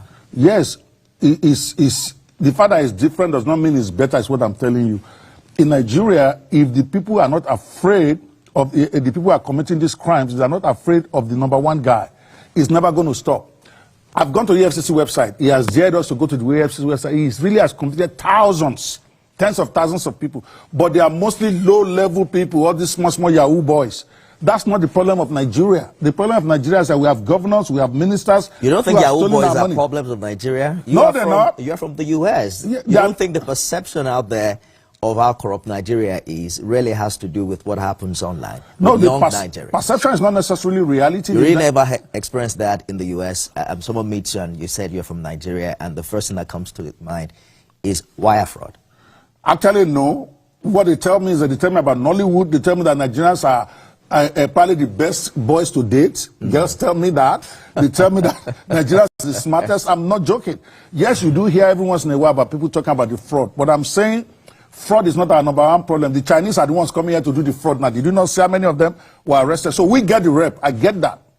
But our rep cannot be improved if we don't start doing high-profile convictions back at home. You're a lawyer. Yes. There's also the reality that as head of the anti-graft agency, yes, you're probably fighting the powers that be. Do you think that the office currently has the required backing and protection it needs under the law? 100% now. Good question. When our current EFCC chairman, Mr. Ali, was appointed, I was a very excited guy because I've known the man as not only is he a God-fearing man, he's also a consummate professional. So I will expect him, because he's a God-fearing man, if Mr. President or anybody else is holding his hand behind his back, he needs to speak out. So we know that it's not his problem. Until he tells me that, I'm holding him responsible. Mr. Tinubu, from what we know of him, he's appointed these people. From what I'm seeing, he's not micromanaging anybody. Okay, Keyamo is doing whatever he wants in aviation. Nobody is holding him. So same way with the EFCC chairman. I believe he has the authority. If he's not afraid to execute it, I'm going to hold him responsible until he tells me Mr. President is behind it. Right now, Nigerians do not see the impact of the work he's doing, and he's doing a great job. I'm saying that because what really matters to them is that most of us know, or we think we know, let me not accuse anybody, some of the big looters. How come he can't get one of them and take them down for the count? Not all this cat and mouse game he's playing with this Kogi guy. He's even reducing his rep. I don't understand cat and mouse. Yes, if somebody comes to your office and says you're not going to arrest him, you go and start shooting guns. No, we have moved past that. That's what I'm saying. We are not past it. We have, because the case, the man is not answering questions in two different courts. You know, yes. I mean, so that's supposed to raise the profile. We have already moved. No. What I'm saying is that we've moved past the cat and mouse. The man is supposed to have been convicted by now, is what I'm telling you. If he's doing his job. But look how they can't do that. It's before the court now. Yes, but and you understand as a lawyer that all that EFCC can do is gather the evidence. Yes. The EFCC can't throw any suspect to prison. How will you rate an organization that arrests people first and they say they are investigating, that they should keep them in jail while they are ongoing investigation? Any sane country, okay, you don't arrest until you have finished your investigation. You are not going to come to court in the U.S. You are arraigned an accused person in court, and you are telling the court they should detain him so that he can continue further investigation. The case will be dismissed right there by the lawyer. So my point is that that's why you see FBI over there. They can investigate you for 9 years before they come. But once they come, you know it's over 90% of the time. But here in Nigeria, we arrest people, then we tell the court, keep him in jail while we investigate. Take Dele Farotimi's case. Okay, they arrest the man, they took him to court, and you are hearing the prosecutor telling the judge, don't grant him bail because we are still doing an investigation about whether his book is libelous or not. Does that not make you want to cry? So the FCC is talking about commitment to zero tolerance policy. When the new chairman came on board, I recall that he actually asked the staff to publish their assets. Okay. You know, and he's talking about the fact that if we're going to fight corruption, we also have to come with clean hands and be as transparent as possible. I'll give him that. How important do you think that is to the ongoing fight? Because it looks like, well, I don't speak for the FCC, but I'm just trying to play the devil's advocate here. But it's okay. Well, I have to, because I understand. Because the AFCC is not represented here. Yes, I'm hoping that maybe Mr. Olukayode himself can watch this conversation and come to answer some questions. I'm a good. But you know, I can't allow you to go all the way without applying some brakes. All right. So, but the point I'm making is, think about it from the point of view that perhaps the way they could have dismissed 27 officers is the fact that they asked them to declare their assets initially and found that something went wrong. Are you saying you're not seeing traces, you know, within this new administration of the agency that there's an attempt to clean house? You just raised the problem. Lack of transparency. Now you are guessing as to the reason why, even you that is defending them, you are guessing at the reason why they were dismissed. There should be no room for that. They list the names, they've been dismissed, so and so dismissed for this, for that. So that speculation will not be. Some people are speculating that they're just throwing that out there as a red herring. Some people are saying that this is just face saving. It's a great achievement, don't get me wrong, but it's undercut by the fact that there is no full information. Why don't they want to give the information? The people have already been dismissed. That means they've been judged guilty. Mr. Chairman has signed off on it. Why should Nigerians not have the names? We need the names so that way people, they can be named and shamed. People like me can go on my blog and mention those guys specifically by name. Okay, that who is policing the police. So they've done a great job. It needs to just finish it, is all I'm saying. All this secrecy is not, is undercutting the great work he's doing. I'm going to give him, when you go to their site, it's amazing the thousands of convictions he's gotten. You hear all these rumors of they've collected 10 billion from this one, they collected 5 billion from this one. Why won't you let us know their name? Because that is really what deters people. Those people that you collected 10 billion from, they probably have another 10 billion somewhere they've saved away. So collecting that 10 billion doesn't really affect them negatively. So for me, I think there should be more transparency, while I respect and understand that the man is really also trying to protect people's fundamental human rights. But if you have been found guilty, there is nothing to protect. It's all I'm saying. When he declared Mr. Kogi governor wanted, was he convicted at that time? But he chose to name that one. Why not name everybody else that you are looking for? So for me, yes, I agree. It's a marked improvement in terms of the way the EFCC treats suspects. They don't just come and start to mess you around anyhow or put your name out there even when something doesn't, where you have not been found guilty. But they need to do better. When they get conviction or they get an agreement, a plea deal, I understand. Plea deals go on everywhere in America. You do a plea deal, somebody agrees to forfeit so much back to the government in exchange for going to jail for a long time. I get that, but those deals need to be published so that we can know that this man was one of those guys who stole our money. He has returned some of it, okay. So that tomorrow he doesn't come back and say he wants to run for anything. We know them. But he's shielding them. Now, I also understand that he has to play the politics. But again, I'm one of those commentators. I understand I'm not naive, right? But at the same time, if a grown man who is a God-fearing person takes a job and the person who gave you the job is putting your hand behind your back, you should let the public know or resign. You're assuming, and as a lawyer, I hope you know that is not acceptable in the court of law. And that's what I'm saying. You're assuming that he's shielding someone. No, you're assuming that the person who appointed him You are the one who said that. I didn't say that. I said that there's a remarkable difference from what was perceived to be the reality prior to this time. And now that Mr. Lukayode is chairman. Yeah, that was exactly what I said. Not think that there's some political consideration. No, as far as I'm looking at Mr. Olu right now, he has a free hand. Mr. President is not touching him. They're not holding him down. So he owns his record. The fact that we are not getting the names of people that are being convicted, the fact that he's not be able to go after high-profile governors or high-profile stealers, is on him, not the president. What can be as high-profile as a former governor? I mean, former governor. How long has he been here? There are quite a number of them. The former Delta State governor was called to answer some questions. The former, I think it was the former Kogi State governor. I mean, the former. There's another governor as well. So you can't even remember it. But it's the former Kwara State governor. Okay. I remember now. I always remember. Let us open the phone lines as well, because this is an audience participatory show, okay. so that we can hear from our viewers and perhaps from someone in the AFCC as well who might want to, make one or two comments. But from the recent statement we got from, you can call the phone lines on the screen. You can also tweet to us at TVC News, and you remember to tag at Nifemi Oguntoye so I can see your tweets and read them live on the show. In the latest statement we got from the commission, they're promising to investigate all allegations of fraud and misconduct levied against its officials. They specifically mentioned a particular $400,000, online. Yes. They said the particular person has not been named, but that they are committed to doing that. But who do you think should hold the commission accountable to promises of this nature? What promises? Of seeing that they deal with all of these allegations against their staff. Yeah, the EFCC doesn't exist in a vacuum. I will assume there's a commission that supervises them. And so they are the ones, especially Mr. President. But again, how much will Mr. President do is my point. Mr. President has appointed him, and until he tells us somebody is holding his hand back, he needs to hold himself accountable. Please hold that thought for a minute. Reverend Dominic has called in from Alimosho. Good morning, Reverend.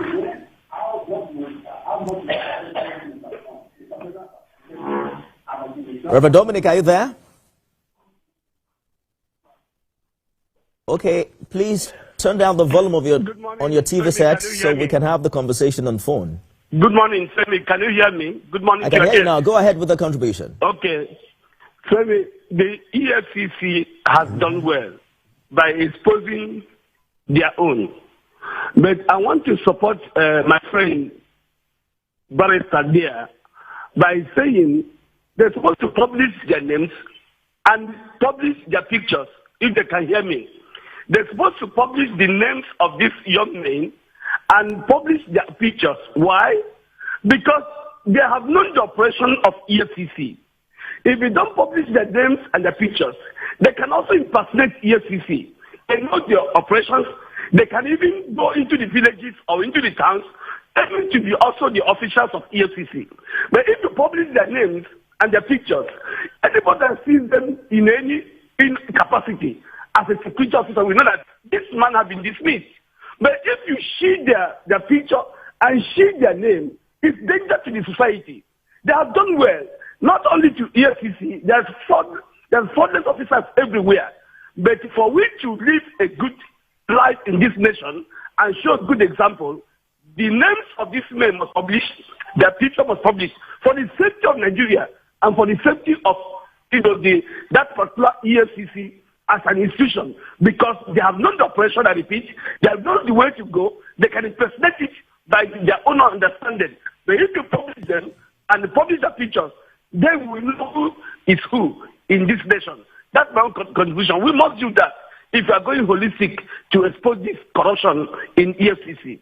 Thank you and God bless you. Thank you, Reverend, for your contribution, aligning with your thought earlier. And the FCC also raised concerns about, has actually warned the public against impersonators using the name of its chairman to extort money from suspects. So some 2 individuals were arrested recently who had contacted a former managing director of the Nigerian Ports Authority, asking him to pay $1 million to Mr. Olukoyede to give him soft landing in what was a non-existing investigation. So those 2 people were named, weren't they? Absolutely were. Exactly. Why were then? And those ones have not even been found guilty. That's what I'm talking about. Double standard.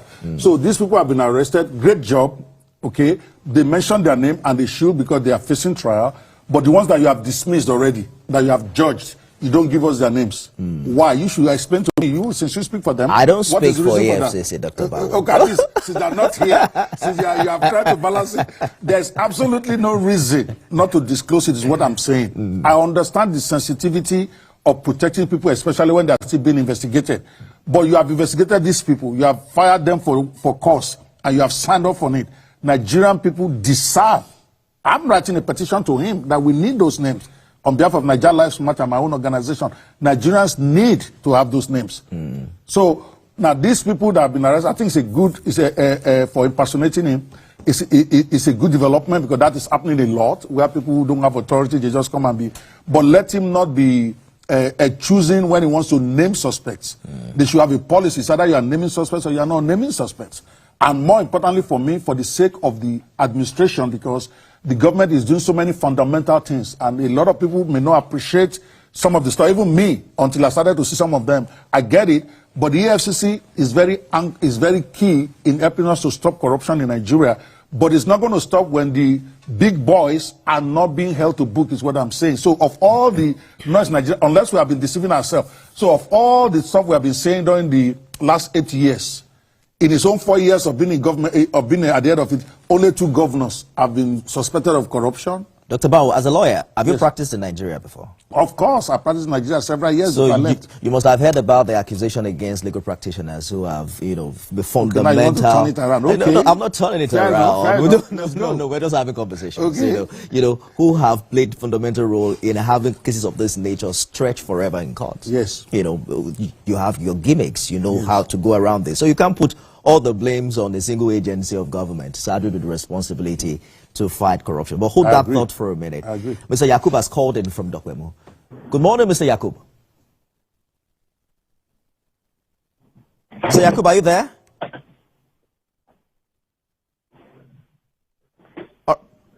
We'll get back to that conversation.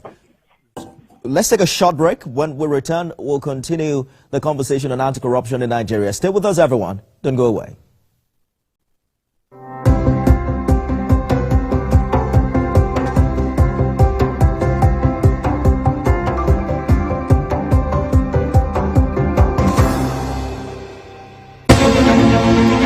Meet Benga Oreshegun, a fearless voice and an advocate for the truth. He's bringing fresh energy and bold insights to Journalists Hangout. Get ready for deeper analysis and dynamic perspectives. Join me and Babajide Kolade Otitoju with other veteran journalists on Journalists Hangout. Weekdays from 5 p.m. and on Sundays 1:30 p.m.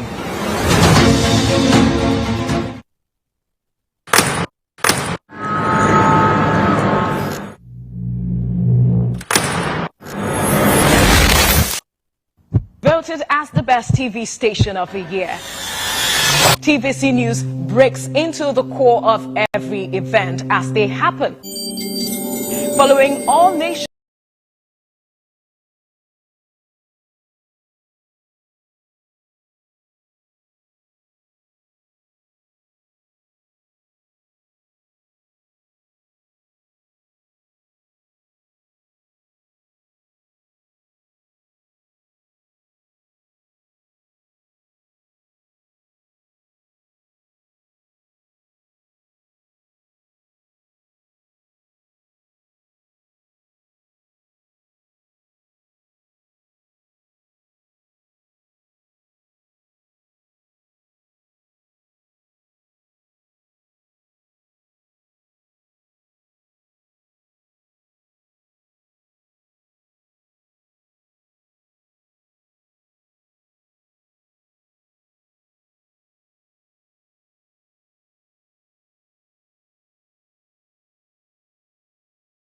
Thanks for staying with us, everyone. It's been some sort of a heated conversation in the studio with Dr. Okpe Banwo. Thank you for staying the course on the program. Ada's called in from Jos. Good morning, Ada.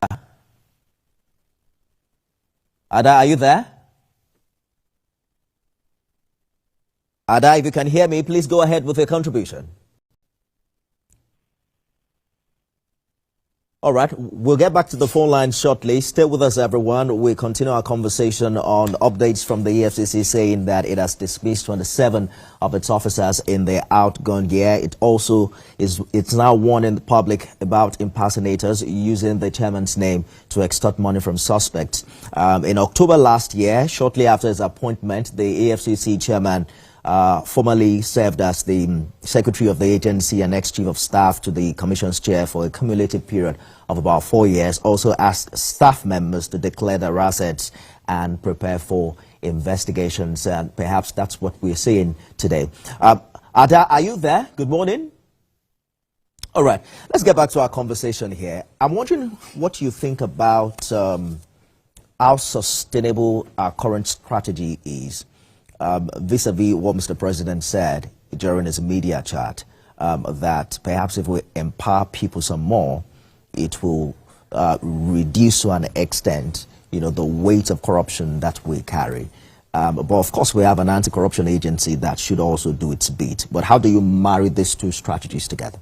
No, I agree. Ultimately, empowering the people is what will reduce corruption in the long term. And I think Mr. President got that right 100% because I'm personally very excited when I saw Mr. President do this digital empowerment thing, because a lot of our youths, especially those getting into the Yahoo, is because they don't know better. They don't even know, they feel that there is no other way for them to make it, especially when it comes to digital. And I've been shouting this for the last 2 years, and so I have to give Mr. President 100% his props when he saw that. So it's a better strategy. I agree that empower more people, at least the Yahoo part will reduce. But we also know that big names also tend to have big results in terms of forward movement. So, and I'm not seeing enough of that with our EFCC. They are trying. But my point is, I think while our EFCC chairman is a great person, like I was saying to somebody the other day, I think part of his challenge is that is much more interested in the souls of the criminals than actually jailing them. So it's more of a rehabilitative law enforcer. But is it really fair to pick him up on a single comment he made? Not a single comment. He says over and over and over again. Oh, the really? man is, he says it over and over again. And I see his philosophy. His philosophy is that some of these people got here out of misdirection or whatever. So maybe if we can redirect. It's even a philosophy of law enforcement, by the way, where Instead of focusing more on just punishment, you are focusing on redirecting them. They do it in the U.S. also, where they redirect to go do community service, go this, go do that. But I think, so that is heavy with him. And that's also okay. I'm not going to say go and condemn all these children to death. So he's more focused on the rehabilitative part of the law enforcement, which is good. But he should still be able to make those very serious impact in terms of the big level guys. He's sorting the young boys out, jailing as many of them and giving as many of them opportunities for diversion, and that's good. But what are they doing for those who actually hold our billions? There's no way you can explain to me why we have no names on these 700 and something duplexes. They've been forfeited. It's not like they are just doing proceedings. At the very minimum, we should have some people did the construction. We should know who they are. Some people, the money that was paid for those went through some accounts. Some of those information should be in the public space now. That reminds me where we left off the conversation before the break, and it has to do with the role of lawyers in all of this. Yes. What is the philosophy behind speaking for a thief, even though I think everybody has a right for defense? But a situation, what we've seen play out over the years is that even when these high-profile cases get to court, they take forever, considering how some lawyers have been able to handle it. Yes, it's a democracy. Some have built their entire profession, you know, defending politicians. Yes, there's nothing wrong with that, because the profession is your job. Okay, as long as you are doing it ethically, every accused person deserves to be represented. It's even in our constitution. So that is not the problem. The problem is probably the system that allows you think they've not been able to effectively manipulate the process to extend the prosecution? The job of the defense attorney is to manipulate the process, is to extend it.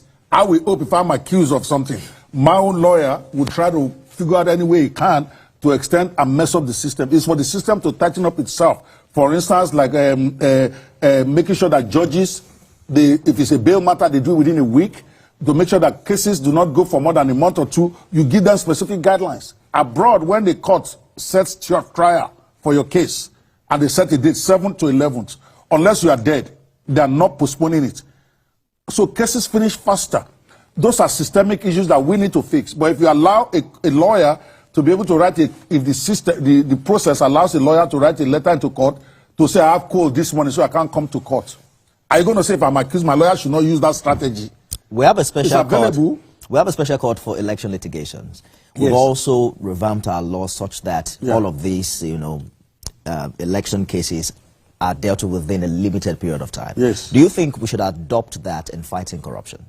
100%. I'm surprised. It's like when things affect politicians is when things move. So those election petitions, you see the way they are done. 1 month, 2 months, 3 months is done.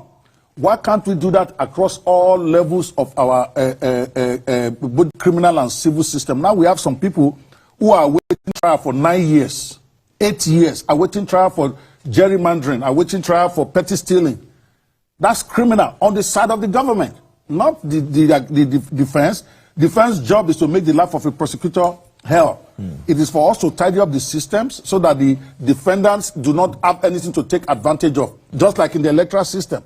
You think if they allow the lawyers, they won't extend it to 4 years, but they cut it down. You have to submit your brief, you have to submit this within a certain time. So it worked. So why are the politicians not extending that kind of a closed system to every area of our legal system? Because if they do that, our economy will blow up, will blossom. Because right now, okay, if I have a contractual dispute with you, I'm very hesitant to go to court because it's going to take 7 years. I'd rather figure out a way that me and you can settle it. So commerce has been affected, business has been affected. But if you know, it's not apple to apple, so I don't want to be accused of comparing Nigeria to America too much. But my point is that commerce is very smooth. If we have a disagreement, I don't even need a lawyer to go to court. You fill out a form. Okay, you people come to court. The judge look at what people are saying on paper and make a decision right there. Everybody keeps moving. We can do that. We've seen it in election process. We can do it in every other area, especially commerce. So right now, the defendant, because of all those loopholes, they get their lawyers and they start extending and frustrating everybody. But I'm not going to stay here and tell you I have anything against the lawyers. If it's in the rule, now I'm not for unethical behavior. If the court rules say you can do this, and my lawyer is trying to use it to make sure that I don't, particularly if I don't have a case, that I don't get found guilty, why will you blame my lawyer? It is for the system to say, no, you cannot do this. You cannot get more than one adjournment, for instance.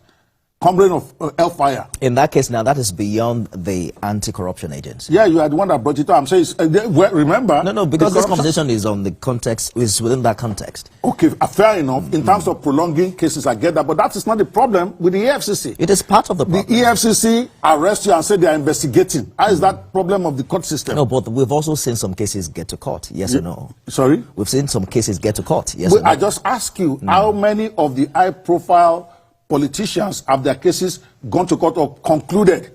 Because if you do your homework well... Now you're asking the question, concluded. So some actually got to court. Yeah, because the EFCC, with all due respect, they are not doing their jobs right. So how can you charge somebody with 20 counts, 50 counts? You really want to get a case done fast, reduce it to 2 counts. The one that you know that there is no way it's going to get out of it, take that one down, get to 4 or 5 years, then bring the next one. The fact that you brought 2 charges does not mean you cannot bring 20 more. But what do? They do grandstanding. They get one like this Kogi guy, they list all these charges that you know, just to even certify those charges in court will take another 1 year. Because lawyers are not stupid. They're going to challenge all sorts of stuff. So you narrow it down. And they also work more with plea bargaining. People hate it. I don't have a problem with it. Because it allows for efficient administration of justice. If somebody is stealing 100 billion, you sit him down, make sure you have the evidence against him before you arrest him. Don't go arrest him before the evidence. Now you have the evidence, you show it to him. Okay, and then you guys will negotiate. Instead of 5 years, you're going to do 6 years. Look at the Hebrew case. I have to give Olaniwa Ajaya and Ko their props. Not only did they do plea bargain for that case, they got billions from that woman, but they still insist that she must have 6 months.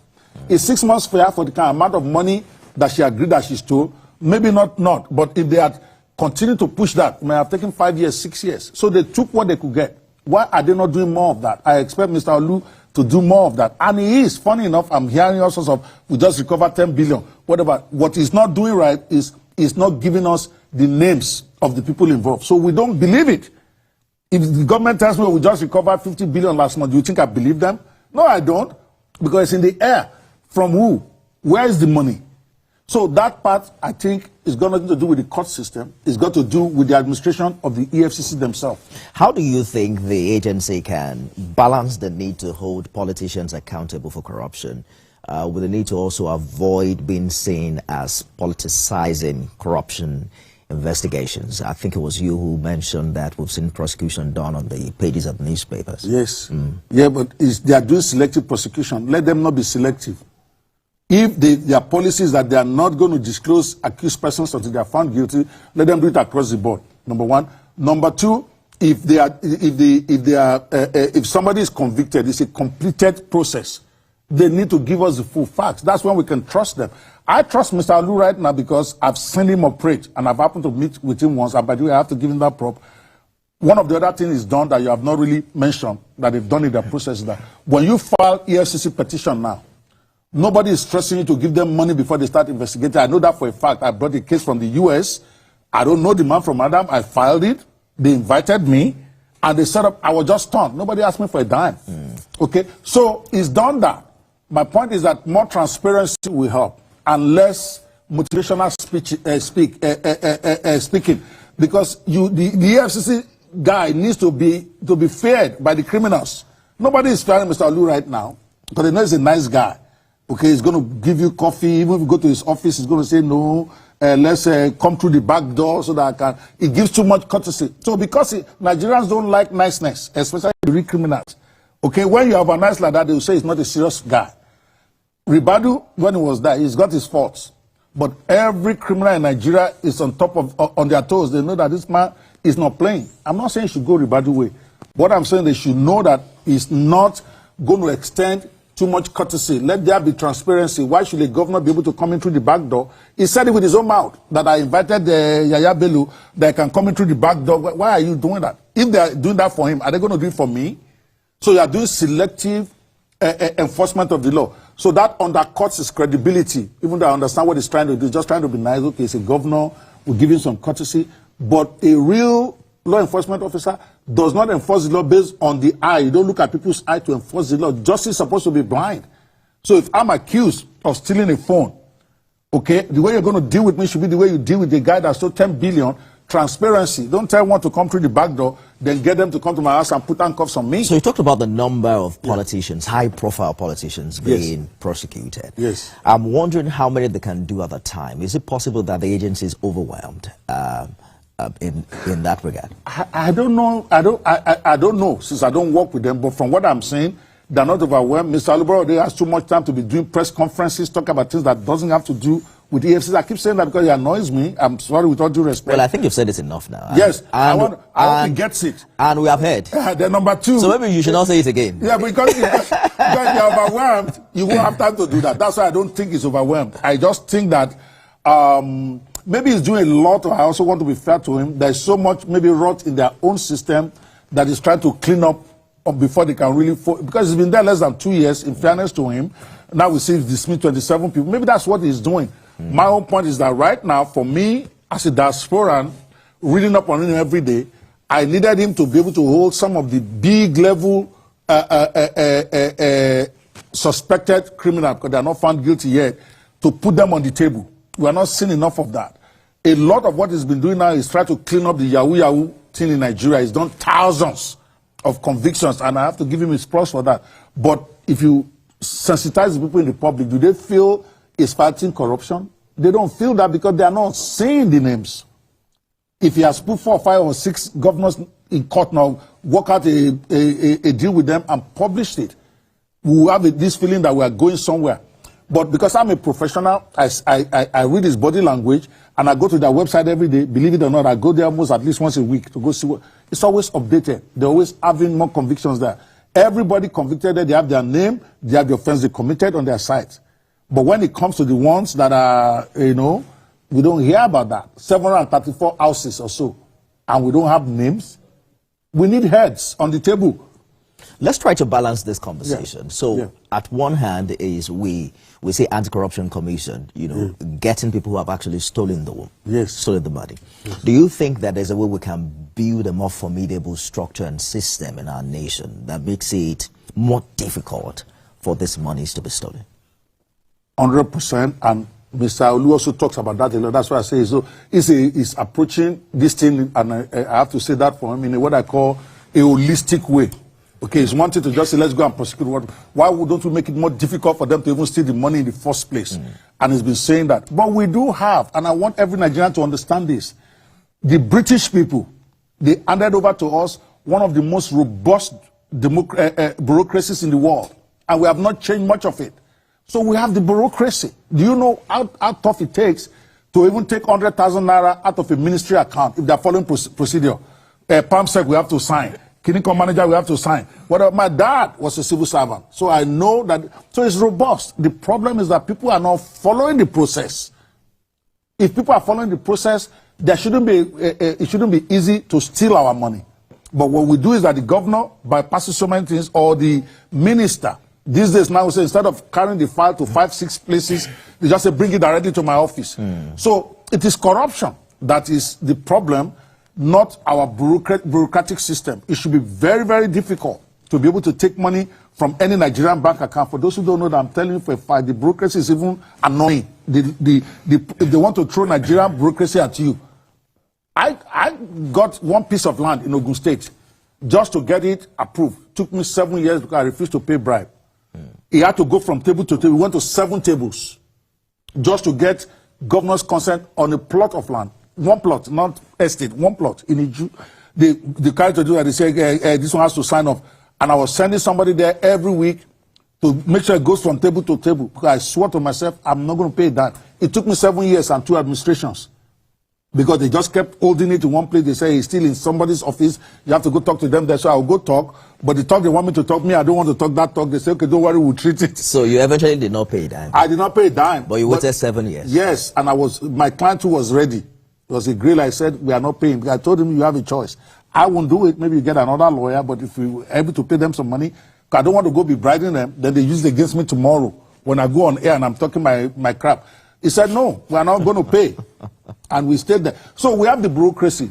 And what Mr. Olu should help us do is to make sure that those who are becoming caught in that bureaucracy are prosecuted and jailed. We don't need a new bureaucracy. People telling you that we need to revamp the system. The system is there. is there. It also boils down to public perception and trust, Yes. and I'm hoping that the agency of government will be able to do more in the new year. This is an open challenge to the EFCC. Perhaps we can also get someone from there, or Mr. Olukoyede himself can come on air to have this conversation. I think that it's important that government officials speak more about what they're doing. Earlier this year, I spoke with the CEO of Nail Fund, and it's amazing that the people do not really know what they are doing. When that ignorance is there, it gives room for speculation, many of which you have also made during the course of this program. So I agree. Perhaps the EFCC will come to shed some light. But that's our time. We have to go. Dr. Okweban, well, thank you so much for coming. I appreciate you. And I like that you enjoyed your stay in Nigeria. Things are getting better, no doubt. We're hoping that this new year we also experience bigger gains. Dr. Okweban is a US-based lawyer, an author, and a political affairs analyst. Happy New Year to you. Thank you so much for having me. This is a beautiful place. It is. I don't think you have anything like that in the US. I'm just kidding. No, I tell you, it's better than CNN. I've been to CNN. Oh, you have been to CNN? Oh, this your place is better. He said that. I haven't been there yet. Thank you so much, everyone, for being a part of the show. We're back tomorrow, God willing. I am Nifemi Oguntoye.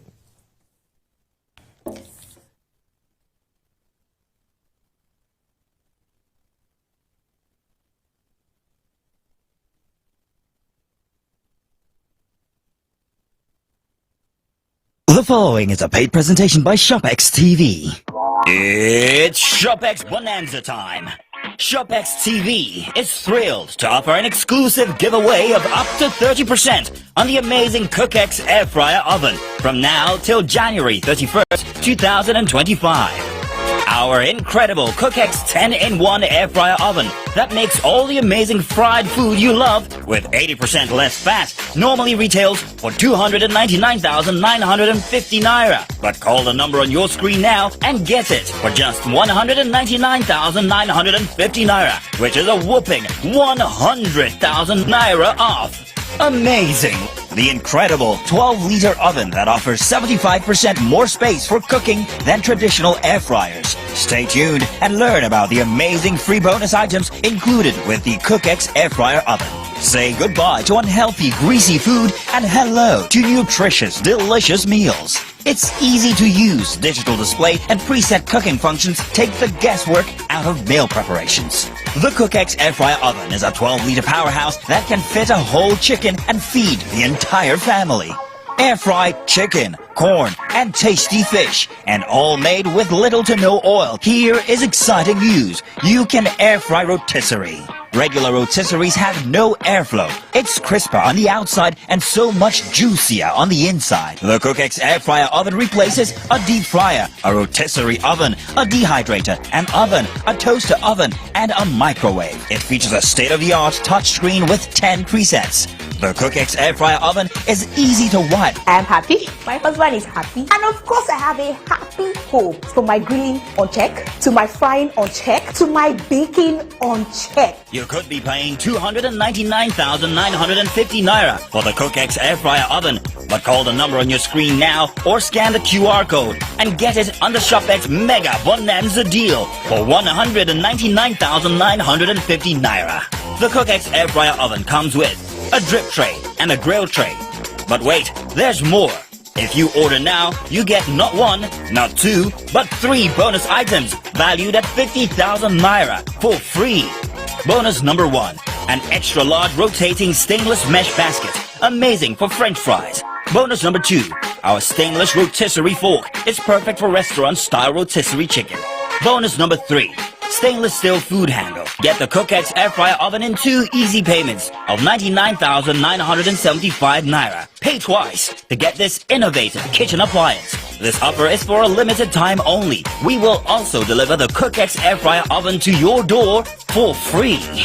The preceding was a paid presentation brought to you by ShopX TV.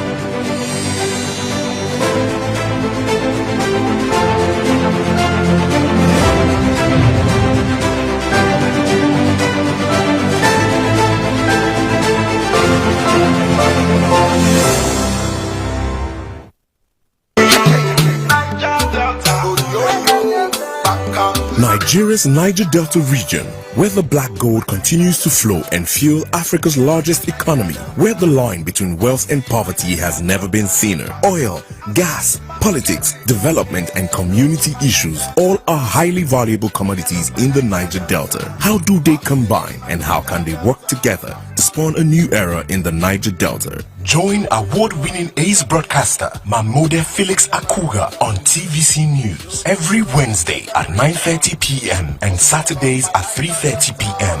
as he probes deep to analyze issues in the region from angles never before explored. Inside the Niger Delta with Mahmoud Akuga, the authentic voice of Nigeria's oil-rich region.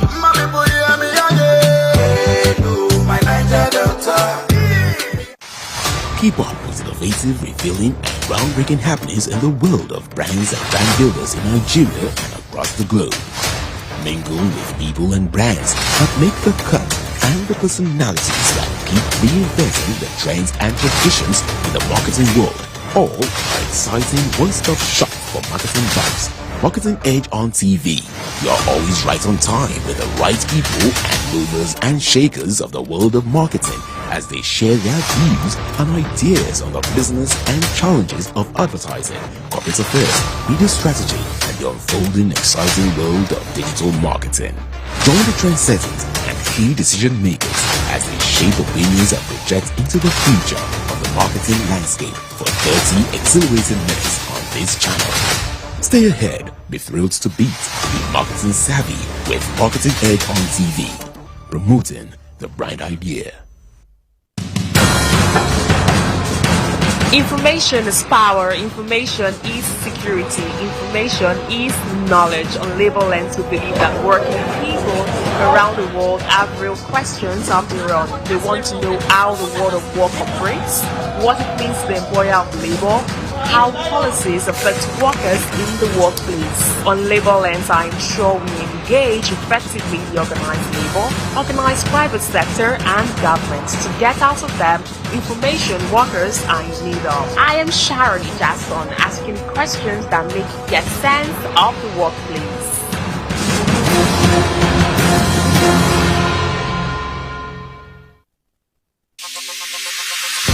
Stay ahead with the biggest news stories. Go beyond the news headlines. Experience impactful investigations. Enjoy resourceful news coverage in real time. TVC News at 7 and TVC News at 10 p.m. Live every day on this channel. TVC News. First with breaking news. Every weekday on Business Nigeria, we uncover the secrets of the financial world. We analyze the stock market, shares, bonds, and the thrilling world of cryptocurrency. Facts matter. Our team dives deep to separate fact from popular opinion. We simplify complex government policies as it impacts your everyday life, helping you navigate the ever-changing financial landscape. Watch Business Nigeria every weekday at 2 p.m. only on TVC News. First with breaking news. At TVC News, wherever the big news story is happening, we're geared up to break it. TVC News. First with breaking news. Hello, TVC Communications. How can I help? What makes TVC the right choice for my business? Excellent question, sir. Let me share some exciting facts with you. Start your day on TVC Entertainment with Wake Up Nigeria, a family and lifestyle.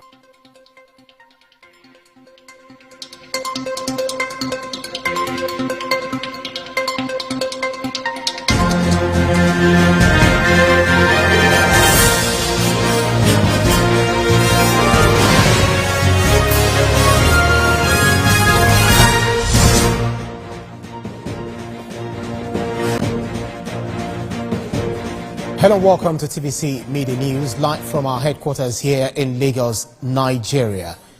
We are tracking development in the Baishin area of the Abuja, where survivors from an explosion caused by an improvised explosive device at the Usman Islamia School in Kuchibi village are now in the stable condition.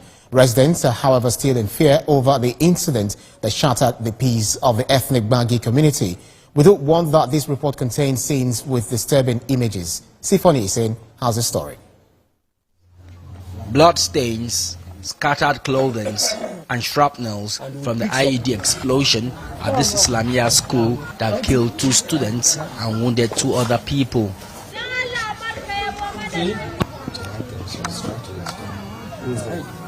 It's one incident that has shattered the peace of residents in Kuchibui, an ethnic Bagi village in Abuja. This is the whole. This is what Daddy. See Anna. See Anna. Let's color this place now. See the whole. Faith Tutu was among the first set of people that got to the scene of the explosion. We just had a blast and that's all. So reaching here, I was here and I saw blood all over. I saw 4 people lying down in this place here that people are seeing. So that was what happened. Residents and the community leaders are still in shock. Since when they burn our people, when our people come for this our community, we never hear anything about all this bomb blast for this our community. Now just all this recently we won't hear something about this bomb for this our community. It's so sad to understand. I don't know what to say about this issue. When we lost about 2 lives of young men, that they are here reciting the Quran. The police said the IED was brought to the village by 3 people who came from Katsina State 3 days before the incident. What is unclear is if the suspects were students of the Islamia school. This is what? What I'm asking is it that you didn't know what he was holding on? The who know? The best thing, if this game win now, you go everything for us. This will bring our. One of the survivors is now in stable condition at this hospital. She went there to sell awara. Getting there, she saw some children playing with an object. They even offered to give her the object in exchange for awara. Unknown to them, it was a bomb. The bomb blast has made the community rethink security. We need government help to see so we get police station for this our community. I think all these things when they are trying to happen for this my community, I think the thing will stop. But there are still questions begging for answers. That's the first time an incident like this would happen in this community, and residents are perturbed. But the big question is, was this a lone wolf attack? Sifon Hussein, TVC News, Kuchibui, Abuja.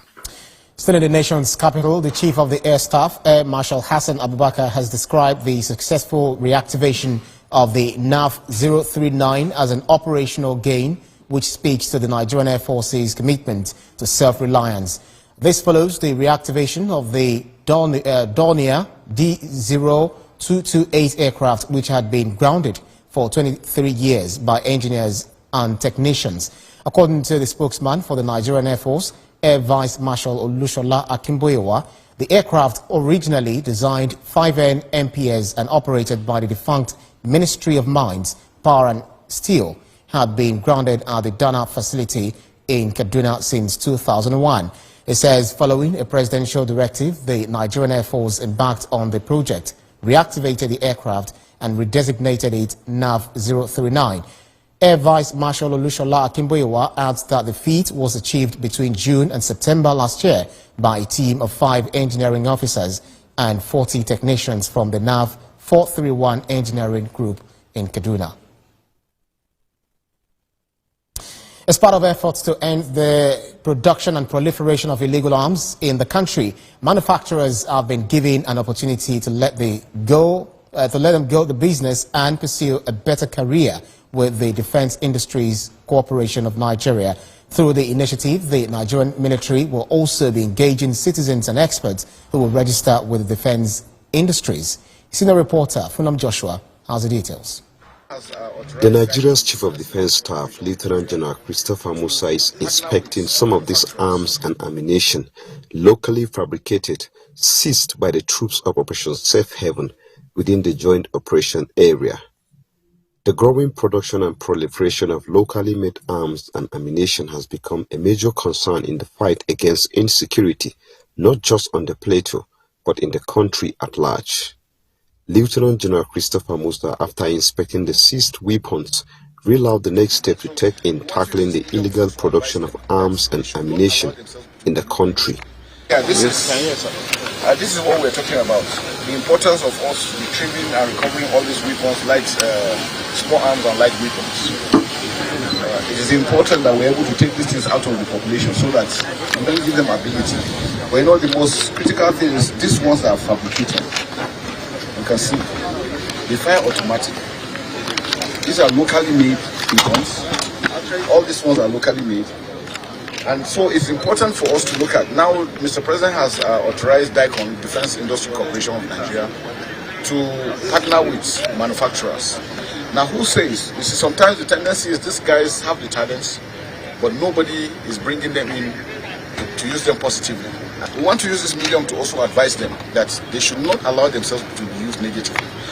Each of them that has this talent should come out openly. We will take him with DICON, we will connect him, give him a platform for him to also come and present himself and be able to do what he can. Security experts says harnessing positive skills of law-abiding citizens by the military authorities is in the best interest of the country. Funom Joshua, TVC News, Jos. Legal matters now. A high court sitting in Ibadan has adjourned until the 13th of January to rule on a bail application filed by suspects involved in a fun fair which led to a stampede that claimed the lives of 35 children. A senior reporter, Laide Iwole, has more on this report. The stampede happened on the 18th of December 2024. 35 children lost their lives, leaving an unforgettable memory in the heart of residents of Ibadan, particularly those directly affected by the tragedy. Since the incident, concerned individuals have continued to demand justice and a trial of those involved in the stampede. Governor of Oyo State, Seyi Makinde, also insisted that everyone linked to the incident will face trial, regardless of their status. Quite a number of people, they've been reaching out to me, saying, oh, this thing happened in Anambra State. It happened also FCT. Nobody went to jail. Why is it in Oyo State that some people are going to jail? I said, well, Oyo State is not Anambra State. And no matter how highly placed, justice must be done. Following the tragic incident, the accused, Queen Naomi Shilekwonla, former wife of the Ooni of Ife, popular radio broadcaster Oriyomi Hamzat, and Abdullahi Fasasi, the principal of the school where the incident occurred, were remanded in Agodi Correctional Center by a magistrate court in Ibadan. Meanwhile, a high court in Ibadan has heard the bail application submitted by the defense counsels for the accused, but the prosecutor opposed the motion. Applicants filed their summons for bail before the court, and we opposed all the three applications. So arguments were taken. You can see we're just coming out of the court since 9, and rulings have been reserved till 13th of January. Yeah, we are saying by law that they ought not to be arraigned by a holding charge. That ordinarily they should have followed the provision of the law, which is section 292 of the Administration of Criminal Justice Law. That is, they should not detain or remand them in custody based on a holding charge. We have canvassed the point in court, and it is for the court to deliver a considered ruling on it. As the court prepares to decide the fate of the accused, loved ones are optimistic and hope that the government would temper justice with mercy. Oladio Yewole, TVC News, Ibadan. You're watching TVC Media News. Stay with us. We'll be right back with more stories for you.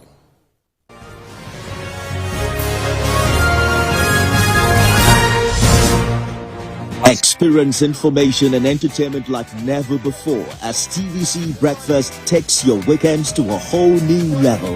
Introducing TVC Breakfast Weekend Edition, your ultimate source of thrilling sports updates, insightful political analysis, and captivating entertainment news.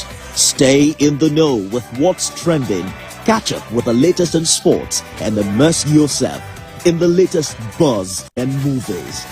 Your weekends are no longer just days off, but moments packed with knowledge, excitement, and enjoyment. TVC Breakfast Weekend Edition.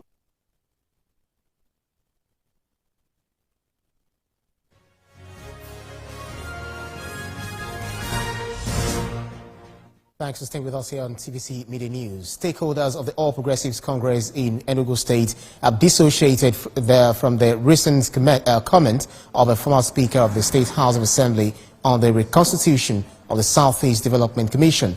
The Members Forum from Igbo Etiti Council area of the state made their position known at the first APC stakeholders meeting held at the party secretariat. Senior reporter Bamdele Ajayi has the story. The dust seems not settled yet on the reconstitution of the Southeast Development Commission Board and Management, as members, as major stakeholders, describe the second list as anti-party interest. Some Southeast leaders had kicked against the list, attributing it as an action of a few individuals bent on subverting the good intention of President Bola Ahmed Tinubu to develop the Southeast region. Among which is a position registered by these APC members, claiming the action taken substituted the members for a PDP non-member from Enugu West Senatorial Zone. Presenting the matter before the state ESCO, the party council executive expressed concern over the removal of the name of their kinsman in the reconstituted board of the SEDC, calling for justice to be made in the interest of core party members. Unfortunately, the list was tempered, and the only nomination coming from the Enugu North, which is Zoka Zone, was changed to a non-PDP man from Enugu West. We state categorically that we are in support of the initial nomination done by the Southeast leadership of the APC, led by His Excellency Senator Hope Uzodimma. How can one claim to be an Asoka man and then be against the nomination of his brother, Dr. Daniel Oguja, who is representing the entire Asoka Zone in the SEC? This is so unfortunate. The list that has been submitted with the caucus of the party, which comprises all members and leaders of the party. We stand with our leaders and we call for the return of the previous list, which was well balanced and which was well agreed by the leaders of the party. The whole thing went to Enugu West Neutral Zone, which is not balanced, thereby depriving us from our own slots. And one of us is now happy about it because the person that they just put his name is his friend and also a PDP member. The party members declared that the first list signed by governors of Imo and Ebonyi State and other major APC stakeholders in the Southeast remained the authentic list for the Southeast Development Commission. Bamidele Ajayi, TVC News Enugu. In other news, the Imo State government is seeking to collaborate with some security agencies in its fight against illicit drug and substance abuse. Special Advisor to Governor Uzodinma on narcotics and illicit drug monitoring, Uzechukwu Ogbonna, says the state government is committed in its fight against this menace. Senior reporter Prince Suba has more in this report. The Imo State government is at the state police headquarters to seek collaboration of the Commissioner of Police to find ways to break the supply chain of illicit drug in the state. The same message was also taken to the office of NDLEA in the state. For the Special Advisor to the Governor on narcotics and illicit drug monitoring, Uzechukwu Ogbonna, collaboration with these critical security agencies will give momentum in the fight. We want to go into another phase of the war, which is the supply reduction. Together with the NDLEA, the police, the army, all the stakeholders involved in this fight, we can be able to set up a task force so that we can go down to the nooks and crannies where these people operate from and make sure we bring down the rate of supply of this drug. The heads of the two security agencies in the state gave their support to the move, by state government to tackle drug peddling. They noted that it will also help to check insecurity in the state. I'm in full support of these taxes. If we'll be able to control the flow of drugs, the inflow of drugs to the states, and by His grace, we're going to control crime rates in the state by 60%. For that, the tax law will be formed soonest. I'm excited by the fact that you have been reappointed to the office you were before as SA Narcotics to His Excellency. It's a job given to the man who knows how to do his job well. And to me, it is a testimony, a testament to the fact that while you were there before, you performed very well. I've arrested quite a large number of drug dealers. Some have been prosecuted, convicted, and sentenced to different terms of imprisonment. We intend to do more. The state government, through the Bureau of Narcotics and Illicit Drug Monitoring, has been on awareness campaign, but wants to go into a second phase of supply reduction of illicit drugs in the state. Prince Oba, TVC News, Owerri.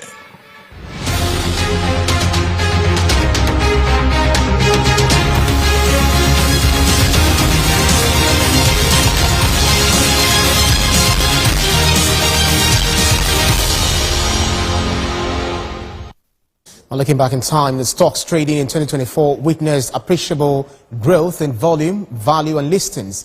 The exchange drew worldwide attention, showing itself as a wealth creation center.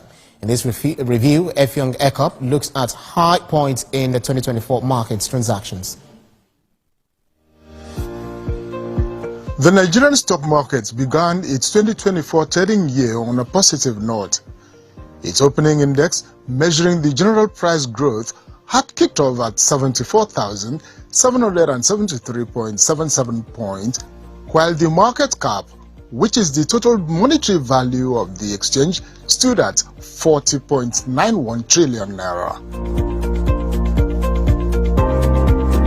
The stock market in the year under review witnessed elastic growth in volume of securities traded as it soared by more than 3 billion units of shares as at December 2024.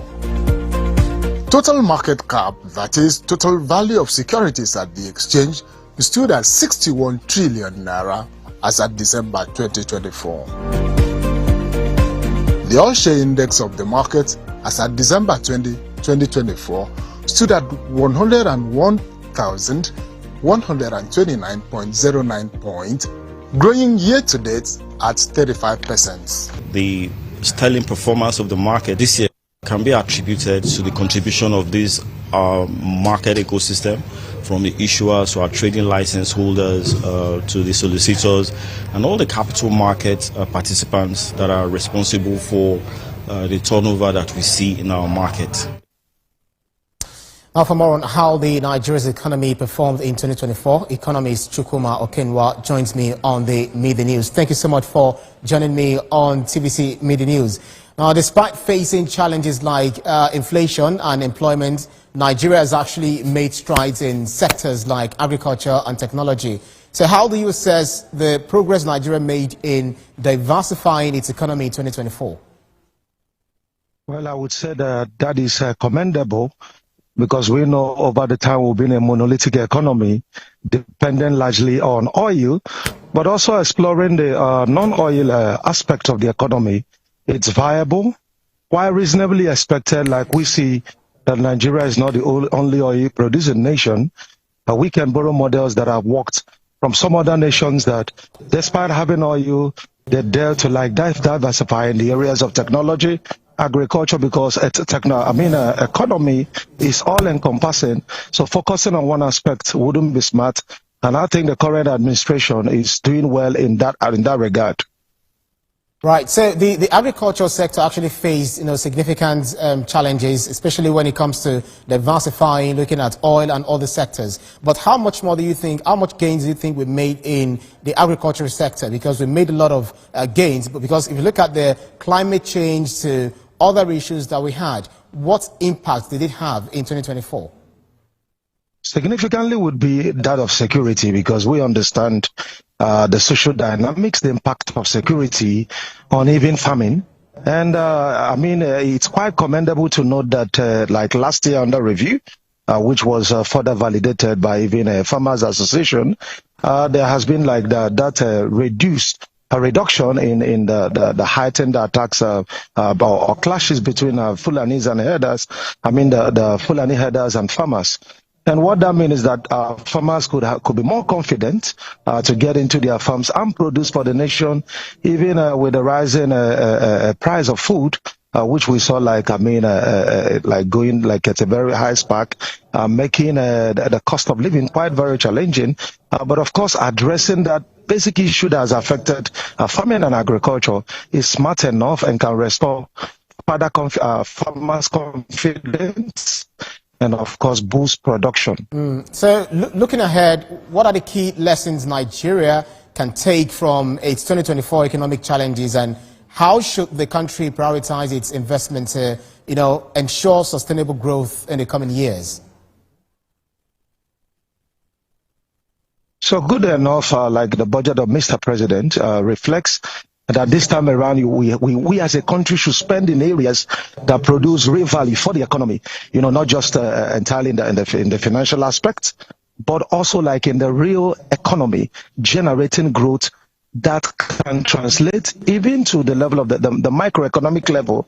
Because what the common man and families ask is not just to look at maybe like the figures. Yes, significantly we saw like progress in the GDP size, consistent with the projection by IMF and World Bank. But what the common man on the street is asking is, how does that translate to the food? Am I able to afford food now, than before? And with some of the projections we'll see from the budget of the president, and most importantly, that he wants to like move down the inflation from somewhere above 34% to 15%. I'm sure that will impact greatly on the living standards of citizens. So when we are talking about, the things that the government is doing on the microeconomic level, substantially can also impact on families and individuals. Absolutely. We continue to monitor trends and how much they are definitely emerging for the Nigeria economy. Chukwuma Okenwa, thank you so much for your insights on the media news. Thank you. You're welcome.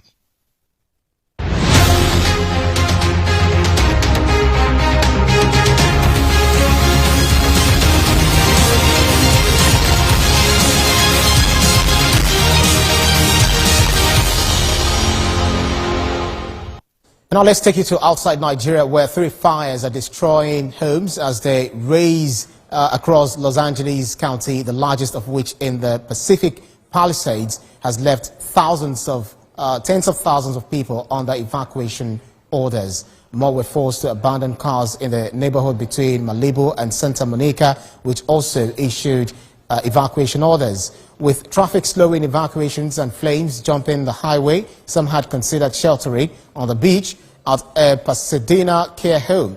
Workers raced to evacuate elders' residents with a blaze just a block away.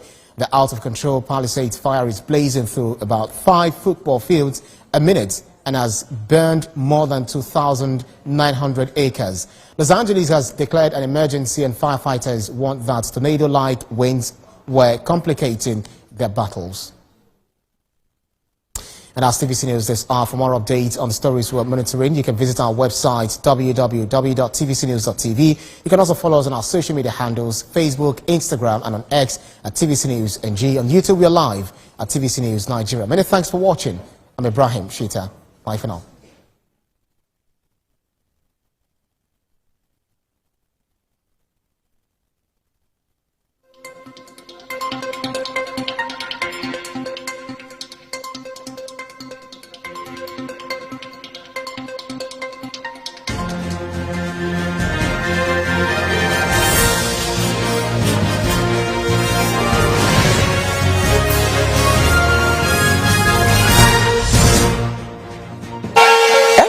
Day on Business Nigeria, we uncover the secrets of the financial world. We analyze the stock market, shares, bonds, and the thrilling world of cryptocurrency. Facts matter.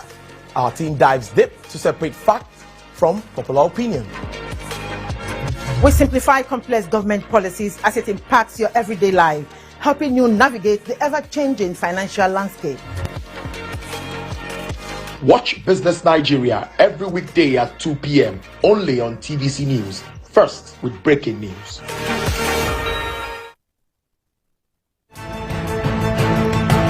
You're watching Beyond 100 Days with Nifemi Oguntoye.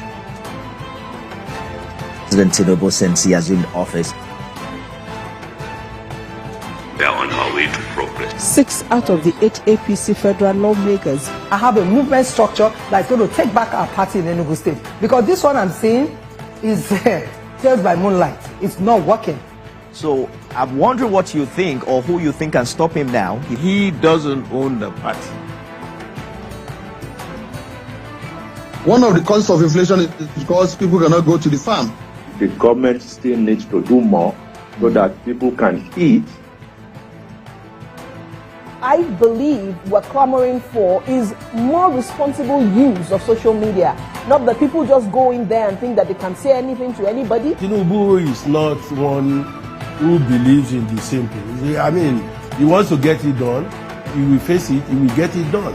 Yes, the president, from inception of his administration, focused squarely on diversifying the economy and driving in investments to cushion the effect of everything that we've seen, ranging from COVID-19 to the global commodity shocks, global financial crisis, and all of that. I was privileged to have worked under a governor who believed in the system, who also built up the system, and I'm going to do same.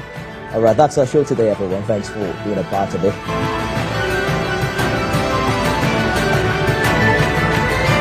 TVC News, first with breaking news.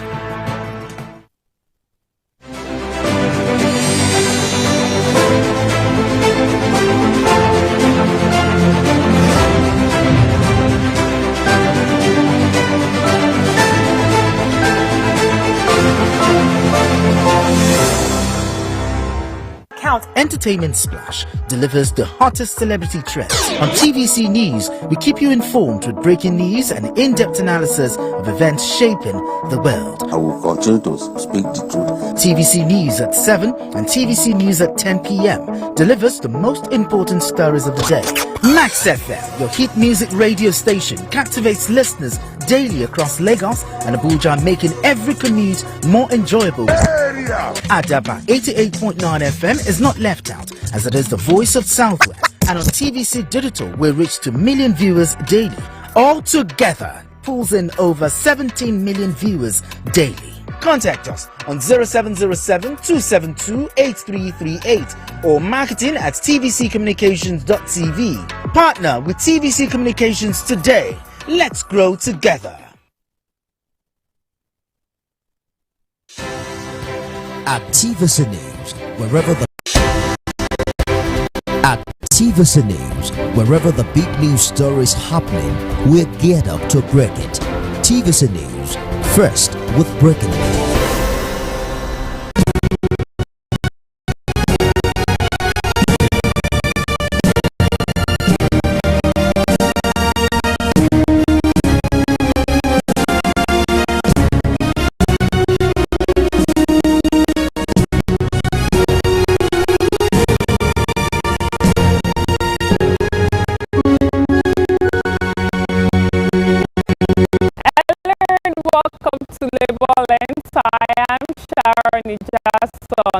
On this week edition of the program, we'll be discussing about the expectations of the organized private sector in the year 2025.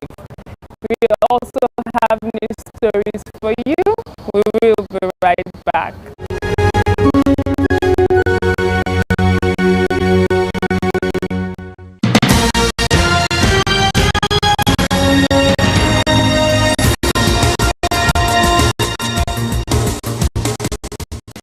It's safe to say that activities that shaped the labor sector in 2024 was centered on bargaining, agreeing, and implementing the new national minimum wage.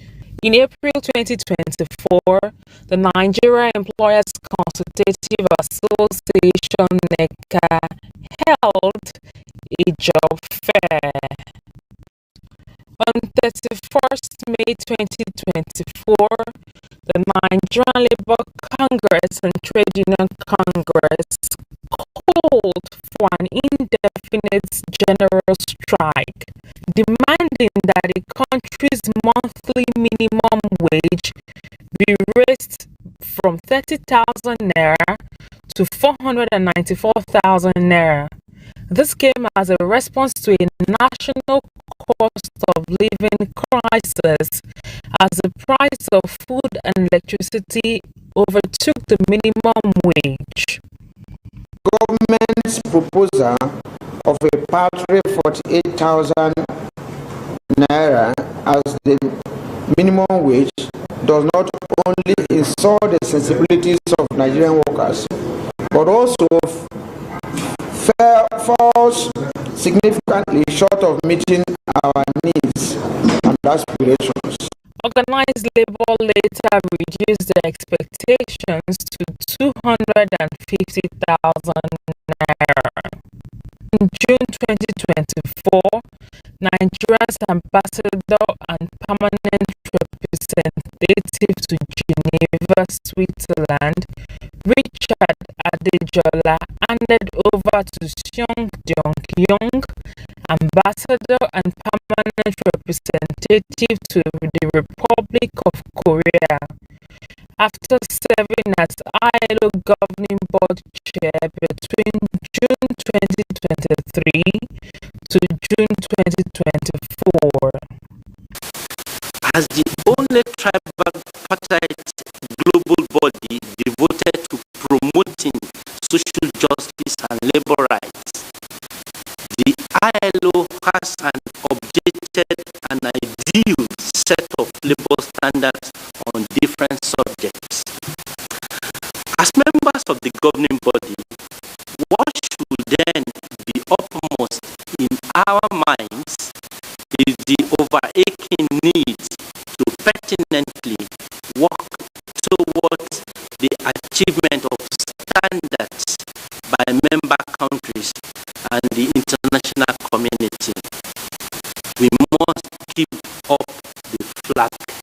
Ratification of conventions that promote equality of treatment and social justice, among others.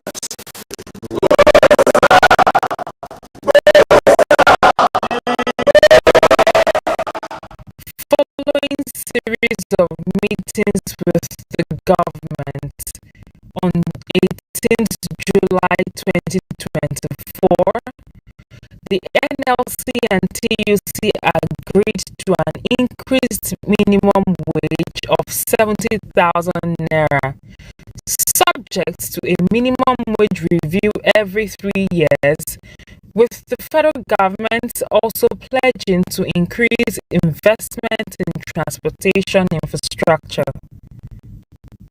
On 19th June 2024, the Academic Staff Union of Universities ASU announced that it will begin a nationwide strike in July, citing non-payment of salaries by the government, which had implemented a no-work, no-pay policy during a previous strike. The Non-Academic Staff Union of Educational and Associated Institutions (NASU) also called for 4 months of withheld salaries to be paid within 2 weeks. Also, in July 2024, the President of the Federal Republic of Nigeria appointed Oluwaseun Faleye as the MD/CEO Nigerian Social Insurance Trust Fund. Silas Agara was also appointed as the Director General, National Directorate of Employment. In August 2024, the Petroleum and Natural Gas Senior Staff Association held a labor and energy summit. Oil workers in Nigeria joined the debate with an energy and labor summit.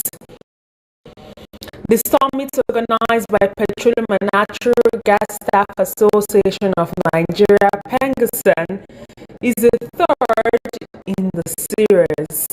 The president of PENGASSAN, Festus Osifo, stressed that there must be a universal salary benchmark for oil and gas workers.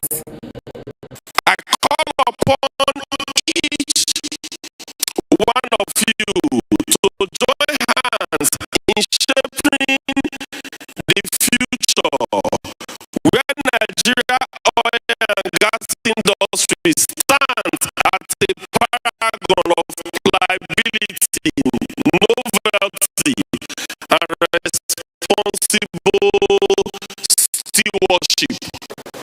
Let us therefore work together to create a more prosperous and environmentally conscious Nigeria, leaving a legacy that future generations will be proud of. Stakeholders at the event spoke about the theme of the event, the future of Nigeria's oil and gas industry, energy mix, energy security, artificial intelligence, divestment, and crude oil theft. The issue of energy mix is no more an idea. It's a reality that we are all going to embrace. But how do you fund the other energy sources? You need to raise the requisite dollars, petrodollars, to be able to fund the other energy sources. It was agreed at the event that for sustainable economic growth in the country, there is a need to enhance energy growth. Between September and December, organized labor focused on the implementation of the new national minimum wage across the 36 states. A new Minister for Labour and Employment, Muhammadu Maigari Dinyadi, was appointed within the year in review.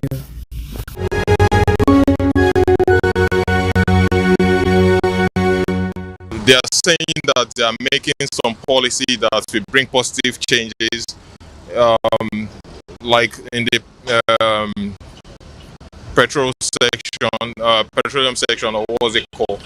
I see them making some policy, and we are starting to see light at the end of the tunnel. For now, I think some of our refineries are working, and I think if all our refineries are working, that will bring down the price of petroleum products. And we know in this country that the price of petroleum products affects so many things. So if the price of petroleum product can, maybe the cost of commodity will go down. So my own personal view, I think, is a good reform, and I think it will bring positive changes.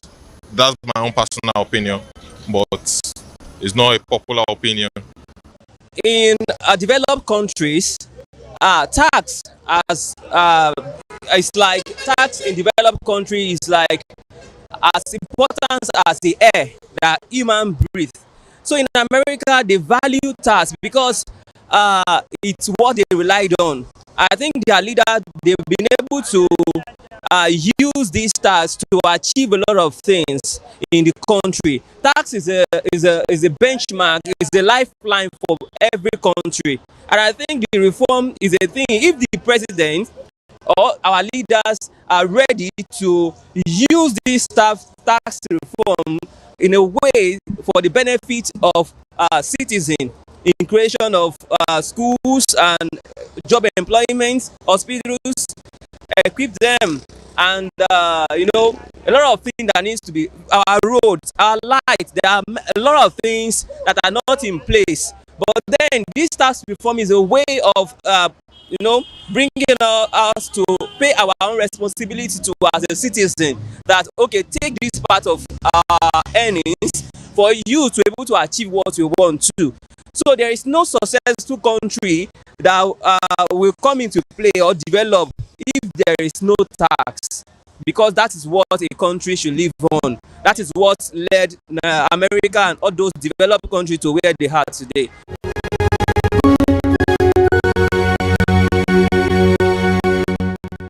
On the profile interview segment this week, I'll be speaking with the Director General of the Nigeria Employers Consultative Association. He tells me that organized private sector is fully in support of the tax reform introduced by the federal government. He also spoke about the possibility of having a robust economy in the year 2025.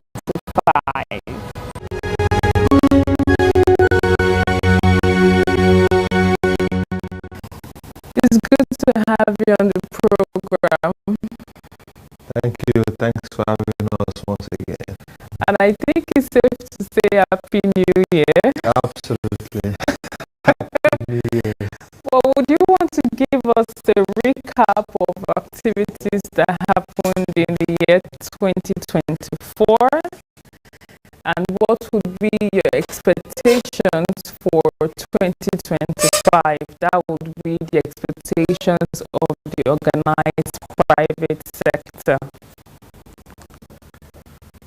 Well, 2024, quite an interesting year. An interesting year from all perspectives. From the labor and industrial relation perspective, quite interesting. The minimum wage issue, the quagmire, the negotiation came to conclusion, and the president signed 70,000 into law.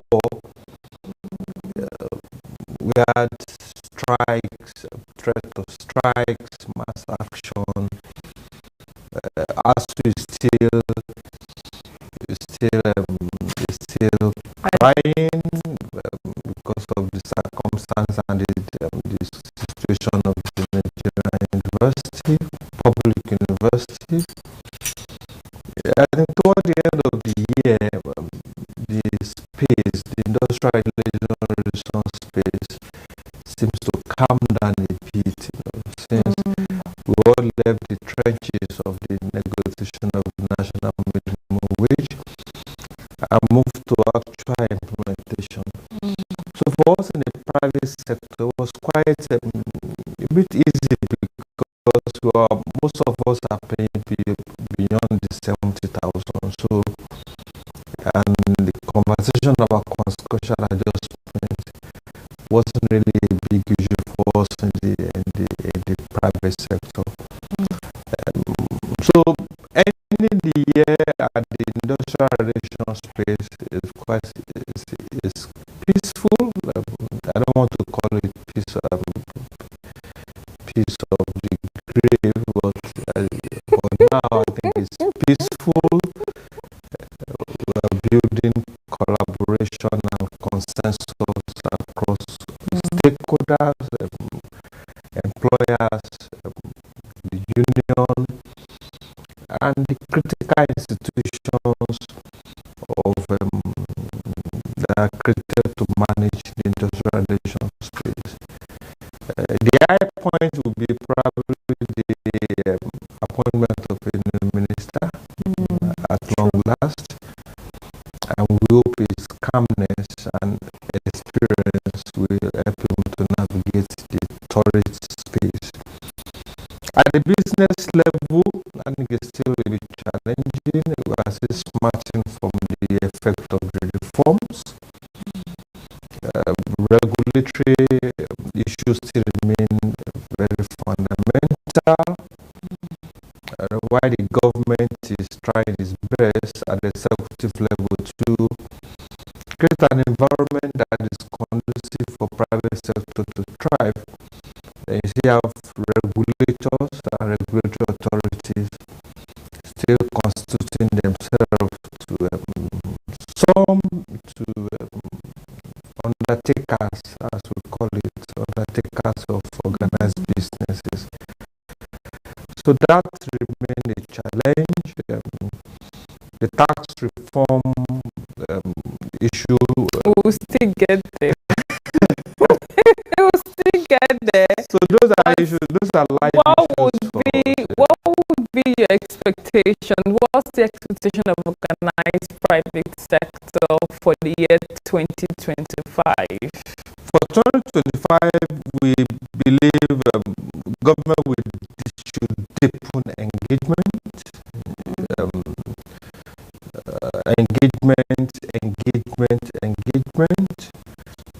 regulatory authorities. Some of them should be called to order, because we also be more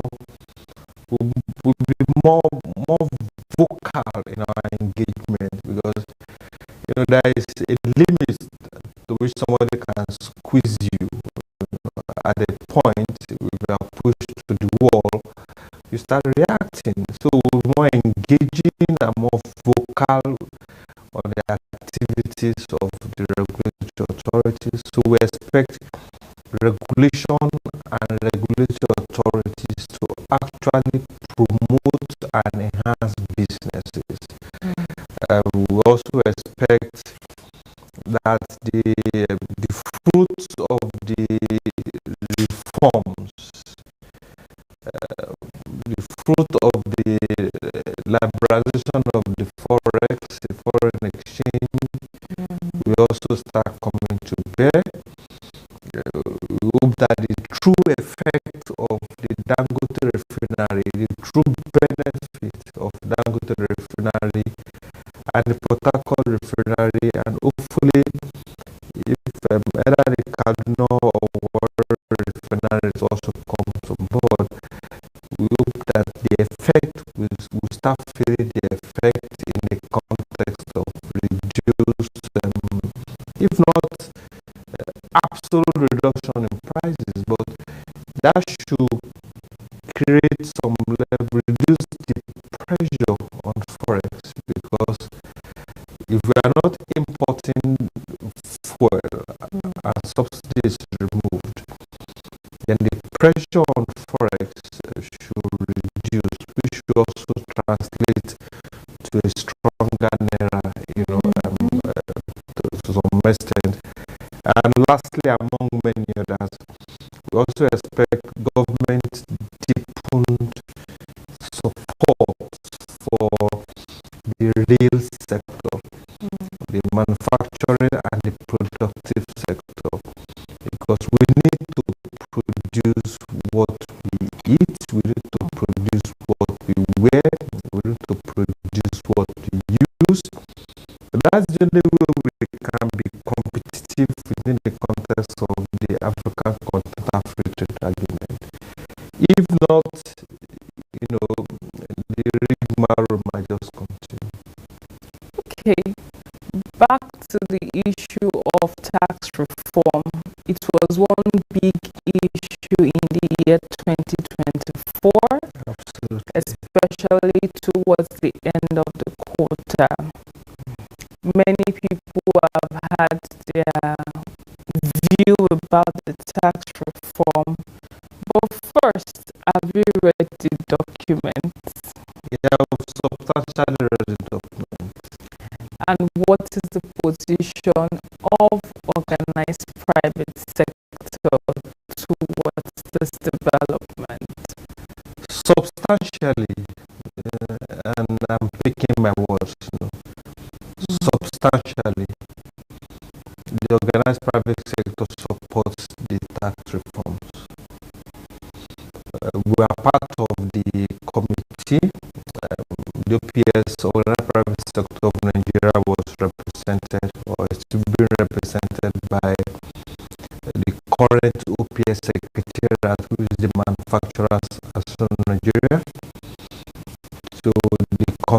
consultation that went on. We were part of those consultations. It's quite funny when people say there was no consultation. Everybody's attitude, most stakeholders' attitude to the engagement was a bit pedestrian. And when the reality of the reform is now, the bill is coming, then people started waking up and said they are not consulted. But there was consultation that was done, and there is ongoing consultation.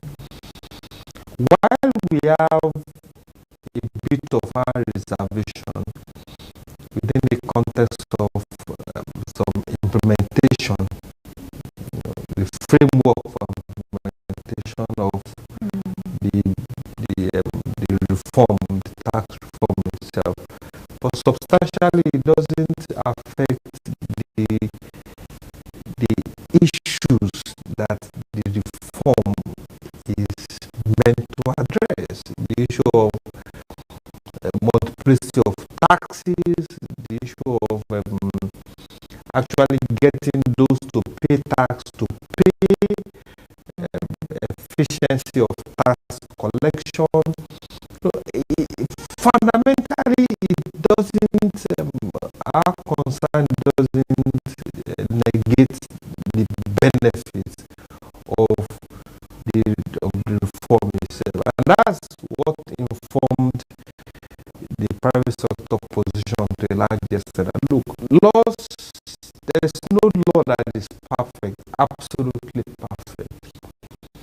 And if there are concerns, then let those concerns be dealt with either at the public hearing, or we can all call for amendments. There can be amendments. So are you saying that as employers of labor, you are 100% comfortable with the tax reform? Comfortable with the tax reforms, comfortable with the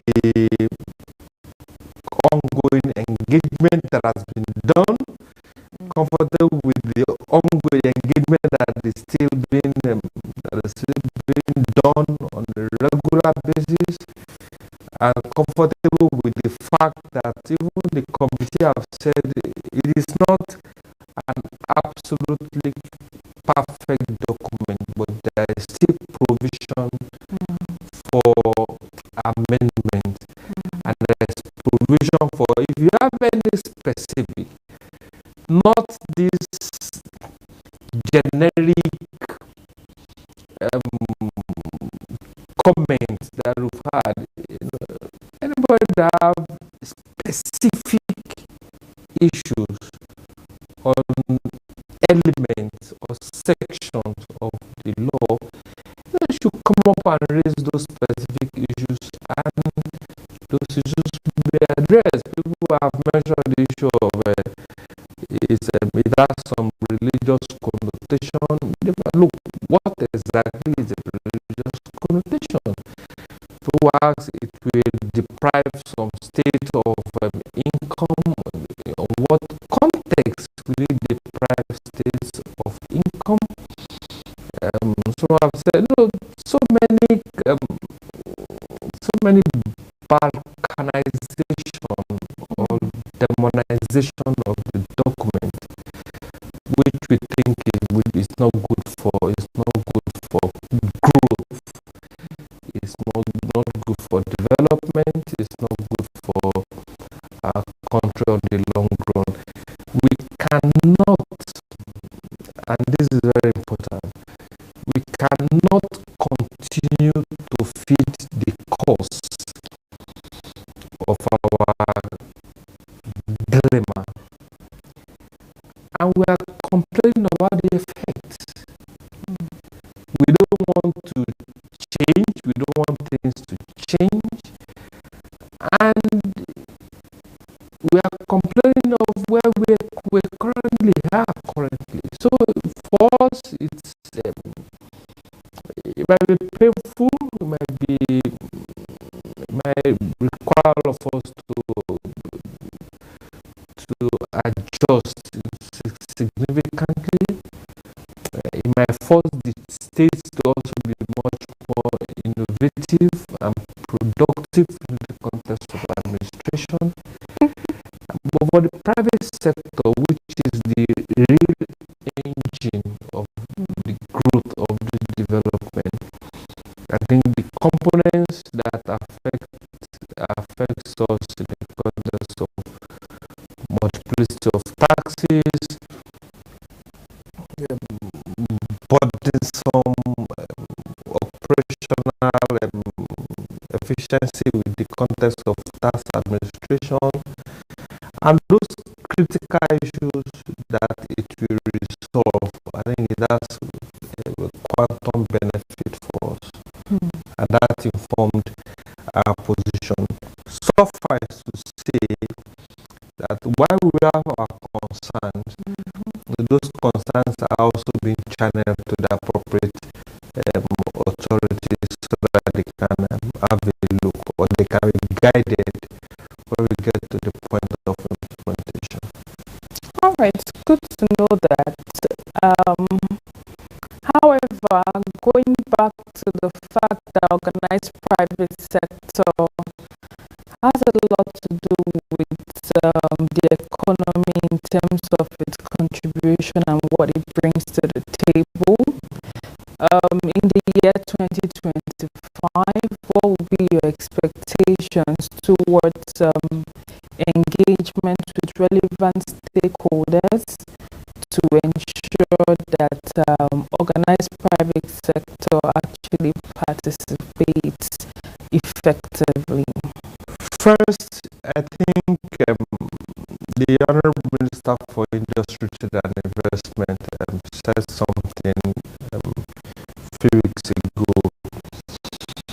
about the need for deepened collaboration. I think which is going to be the currency, the oil to drive this economy moving forward. The need for deepened collaboration between all stakeholders. We're working actively with the Ministry of Industry, Trade and Investment. Her Excellency Dr. Jumoke has always been open to engagement, even when she was at PEBEC.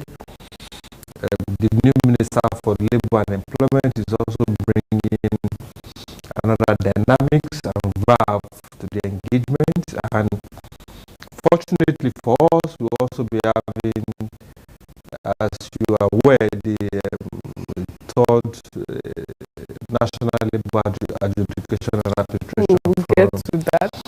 So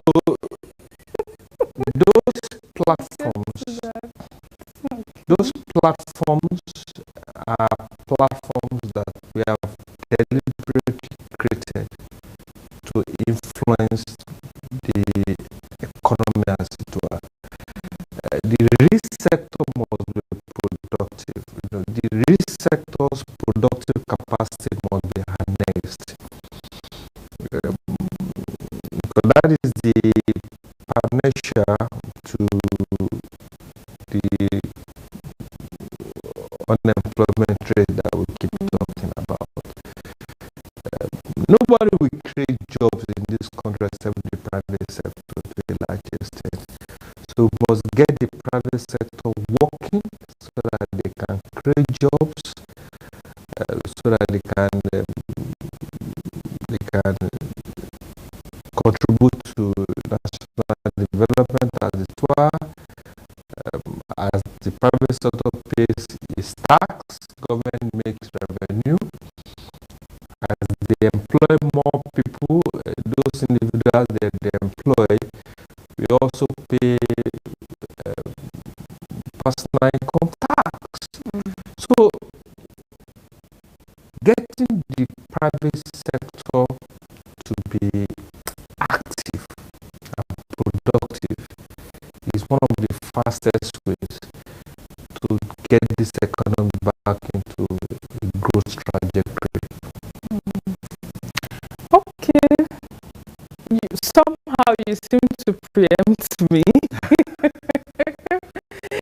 We are all aware of various stakeholders are aware of the annual NECA adjudication and arbitration forum. Can you bring us up to speed on what should be the expectations? I'm aware that it's happening in February. Absolutely. How much of the stakeholders are you bringing on the table for this? For us, I think it's one of our definitive contribution to the ecosystem for the labor and industrial relations. The closest to it, the closest to it that you will have said is the closest to it is the National Labour Advisory Council, which has been more revamped. And in the absence of the NLAC, there is no platform where stakeholders in the ecosystem can actually gather to address issues that concern us. And NECA came up with the National Labour Adjudication and Arbitration Forum. Over the incident that shattered the peace of the ethnic Baghi community. Tiffany Sen has more. Blood stains, scattered clothing, and shrapnels from the IED explosion at this Islamia school that killed 2 students and wounded 2 other people.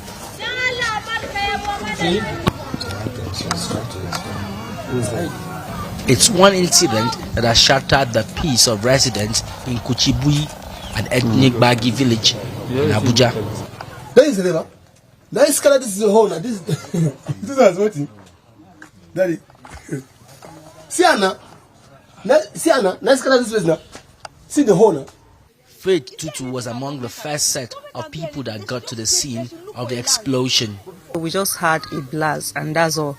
So reaching here, I was here and I saw blood all over. I saw 4 people lying down in this place here that people are seeing. So that was what happened. Residents and the community leaders are still in shock. Since when them born our people, when our people come for this our community, we never hear anything about all this bomb blast for this our community. Now just all this recently we won't hear something about this bomb for this our community. It's so sad to understand. I don't know what to say about this issue. When we lost about 2 lives of young men, that they are here reciting the Quran. The police said the IED was brought to the village by 3 people who came from Katsina State 3 days before the incident. What is unclear is if the suspects were students of the Islamia school. This is what? What I'm asking is it that you didn't know what he was holding on? To who know? The best thing, if this get away now, as you go, everything for us. This will bring our. One of the survivors is now in stable condition at this hospital. She went there to sell awara. Getting there, she saw some children playing with an object. They even offered to give her the object in exchange for awara. Unknown to them, it was a bomb. The bomb blast has made the community rethink security. We need government help to see so we get police station for this our community. I think all these things when they are trying to happen for this my community, I think the thing will stop. But there are still questions begging for answers. That's the first time an incident like this would happen in this community, and residents are perturbed. But the big question is, was this a lone wolf attack? Sifon Asian, TVC News, Kuchibui, Abuja. Still in the nation's capital, the Chief of Air Staff, Air Marshal Azan Abubakar, has described the successful reactivation of the NAV 039 as an operational gain, which speaks to the Nigeria Air Force's commitment to self-reliance. This follows the reactivation of the Donia DO-228 aircraft, which had been grounded for 23 years by engineers and technicians. According to the spokesman for the Nigeria Air Force, Air Vice Marshal Olushola Akinboyewa, the aircraft, originally designated 5N MPS and operated by the defunct Ministry of Mines, Power and Steel, had been grounded at the Dana facility in Kaduna since 2001. It says following a presidential directive, the Nigerian Air Force embarked on the project, reactivated the aircraft and redesignated it NAV 039. Air Vice Marshal Olushola Akinboyewa adds that the feat was achieved between June and September last year by a team of 5 engineering officers and 40 technicians from the NAV 431 Engineering Group, Kaduna. And the Chief of Air Staff, Air Marshal Hassan Bala Abubakar, has urged officers and personnel to remain resolute and committed in the fight against criminality in their operational areas as the federal government aims to enhance crude oil production in Nigeria. He made this statement at the 2024 Base Annual Socio-Cultural Activities held at various Air Force military formations across the country. The 2024 Base Annual Socio-Cultural Activities of the Nigerian Air Force come alive with traditional dances from different ethnic nationalities at the headquarters of the Mobility Command in Opolo, Yenagoa. This annual event provides officers, airmen, and their families an opportunity to interact in a relaxed atmosphere while also promoting civic-military relationships with the host community. This year's occasion is attended by the Chief of Air Staff, represented by Air Vice Marshal Abdul Rashid Gotun, who earlier met with retired veterans to give them a sense of belonging. Nigerian Air Force veterans, it is his belief that they remain members of the Nigerian Air Force, even in retirement. And he has gone a long way to provide infrastructure and resources towards improving their welfare. The charge of the Chief of the Air Staff to all members of the Nigerian Air Force, especially those in the Mobility Command, is that they should try harder than they did last year. Our security challenges are daunting. It is his commitment that oil production in the South must increase so that, our economic challenges can be better addressed by the federal government of Nigeria.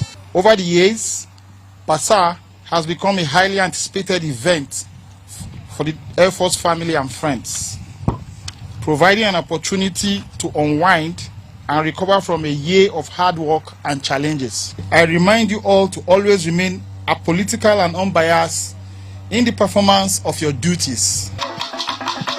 In Owerri, the Imo State capital, the socio-cultural activities are held at the base of the 211 Quick Response Group, where the airmen and women are offered the opportunity to relax with the civil populace amidst the display of Nigeria's rich culture to spice up the occasion. The relative peace is because of the efforts of the Nigerian Air Force and other security agencies that are within Imo State. And moving forward, we know that greater things lie ahead. There are projections ahead, and indeed, we will achieve much, much more, even in this year 2025. We have witnessed relative calm, peace, no molestation from any member of the Air Force. We are not saying that. The lighting of the campfire and tug of war also spiced up the occasion. Earlier, the base also hosted a meeting for retired veterans as instructed by the Chief of Air Staff. The gathering included health discussions and other informative lectures for the veterans, recognizing their years of meritorious service to the nation. Joseph Kunde, TVC News, Owerri. And as part of efforts to end the production and proliferation of illegal arms in the country, manufacturers have been given an opportunity to let go the business and pursue a better career with the Defense Industries Corporation of Nigeria. Through the initiative, the Nigerian military will also be engaging citizens and experts who will register with the defense industries. Senior reporter Funum Joshua has more. The Nigeria's Chief of Defense Staff, Lieutenant General Christopher Musa, is inspecting some of these arms and ammunition locally fabricated, seized by the troops of Operation Safe Haven within the Joint Operation Area. The growing production and proliferation of locally made arms and ammunition has become a major concern in the fight against insecurity, not just on the plateau, but in the country at large. Lieutenant General Christopher Musa, after inspecting the seized weapons, reeled out the next step to take in tackling the illegal production of arms and ammunition in the country. Yeah, this is what we're talking about. The importance of us retrieving and recovering all these weapons, light, small arms and light weapons. It is important that we're able to take these things out of the population so that we don't give them ability. But you know, the most critical thing is these ones are fabricated. You can see they fire automatic. These are locally made weapons. All these ones are locally made. And so it's important for us to look at. Now, Mr. President has authorized DICON, Defense Industry Corporation of Nigeria, to partner with manufacturers. Now, who says? You see, sometimes the tendency is these guys have the talents, but nobody is bringing them in to use them positively. We want to use this medium to also advise them that they should not allow themselves to be used negatively. Each of them that has this talent should come out openly. We will take him with DICON, we will connect him, give him a platform for him to also come and present himself and be able to do what he can. Security experts says harnessing positive skills of law-abiding citizens by the military authorities is in the best interest of the country. Funom Joshua, TVC News, Jos. The Katsina State Police Command has decorated 181 newly promoted officers with their new ranks. The Commissioner of Police, Aliyu Abubakar Musa, who coordinated the ceremony, promised to prioritize the welfare of personnel and reward outstanding ones. Abdulateef Yusuf has more. A moment of joy and fulfillment as 181 newly promoted officers hung their new ranks proudly. Among the decorated are 2 assistant commissioners, 12 chief superintendents, 9 superintendents and 136 deputy superintendents of police, among others. Promotion comes from the Almighty Allah, and He has destined that this officer will be promoted to their next ranks. I sincerely thank invited guests for honoring our invitations. And to our promotees, I want to tell you that now your responsibility is triple. The CP also charged them to uphold the highest standards of professionalism, dedication, integrity and transparency in the course of their duties. Your promotion is to increase your hard work, sincerity and honesty to this organization and to the people of Katsina State. I want to tell you that any officer, after posting you to your new duty post, and you are found wanting, either extorting or molesting the civilians and the good people of Katsina, I will not tolerate it. He further called on the friends and families of the newly promoted officers to continue providing support and collaborate in the discharge of their duties. On behalf of all the newly promoted officers, ACP Aminu Abdul Karim appreciated the Inspector General of Police and the Chairman Police Service Commission for finding the officers worthy of the promotion and promised to give their best in serving the nation. The ceremony also had in attendance senior police officers, family members and friends of the newly promoted officers. Abdulateef Yusuf, TVC News, Katsina. We're back with more stories right after this break. Stay with us.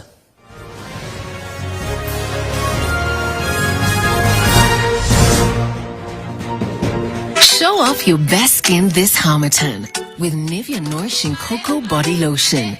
Now with 5-in-1 complete care. The deeply nourishing formula prevents your skin from drying out. With precious cocoa butter and deep moisture for smooth and healthy looking skin. Love your skin this Harmattan with Nivea Nourishing Cocoa 5-in-1 complete care.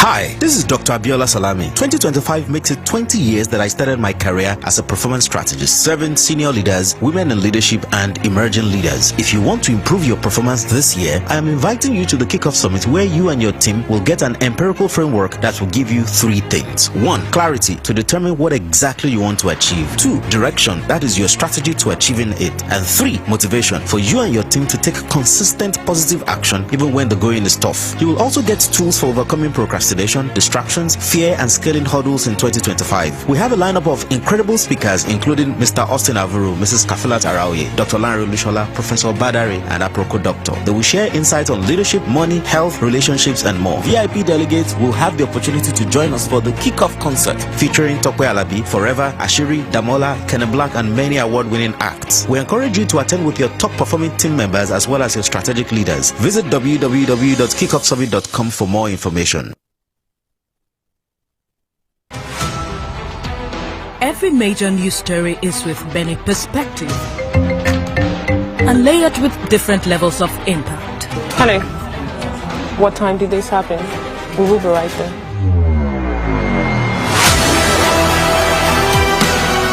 At TVC News, we follow the big and major news, gathering the facts, witnessing the outcome. I am here live at the aftermath of the approval of the new national minimum wage. Your TV station of the year, not just for breaking news, but for being first, fair and accurate. TVC News, first with breaking news. Doubt and fear doesn't occur at the canvas, it shows in the canvas. It shows the conation of raw earthen material slapped, stroked and molded at a pace provided by the doubt and fear. Every move weigh in the struggle of one to the other, merging the past to the present, brushstrokes of colors seen but not known.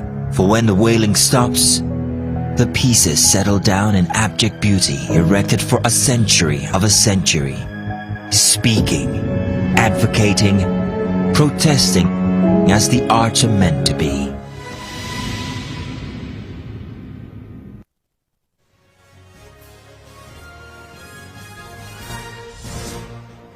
Thanks for staying with us. You're watching TVC News at 1. A reminder of our top stories this hour. Survivors of improvised explosive device explosion at Uthman Islamia School in Abuja now in stable condition. Governing Council of the University of Abuja says extant laws due process followed in appointment of 7th substantive Vice Chancellor. And outside Nigeria, Los Angeles declares state of emergency as wildfire rips through over 2,900 acres in hours, displacing thousands of people. And in sports, Nigeria Football Federation appoints Eric Chell as head coach of the Super Eagles.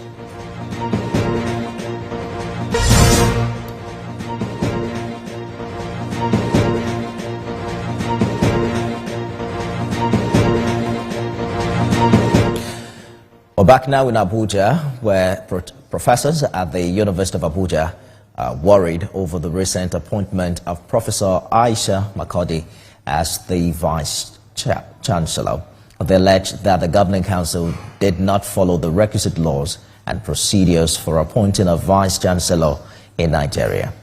But in a swift reaction, the Governing Council of the University of Abuja, led by retired Air Vice Marshal Sadiq Ismail Keita, says extant laws and laid down procedures were observed in the appointment of the 7th substantive Vice Chancellor of the institution, Professor Aisha Sani Maikudi.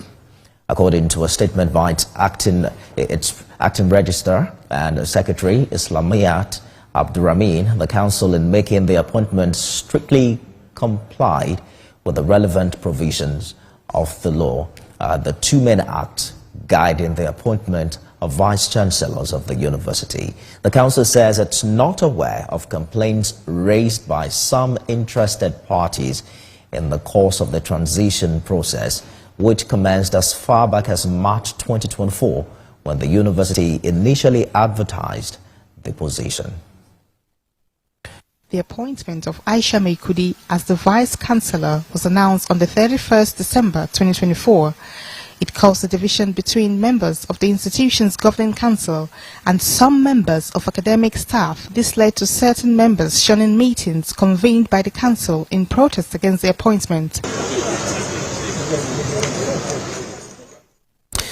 Joining me now for more on this development is the Registrar and Secretary of the Governing Council of University of Abuja, Islamiyat Abdurrahim. Thank you so much for joining us on the news this hour. What the professors and senior lecturers, over 50 of them, who marched to the Ministry of Education in protest are saying is that the appointment of the VC is a charade and did not follow extant laws. How do you react to this?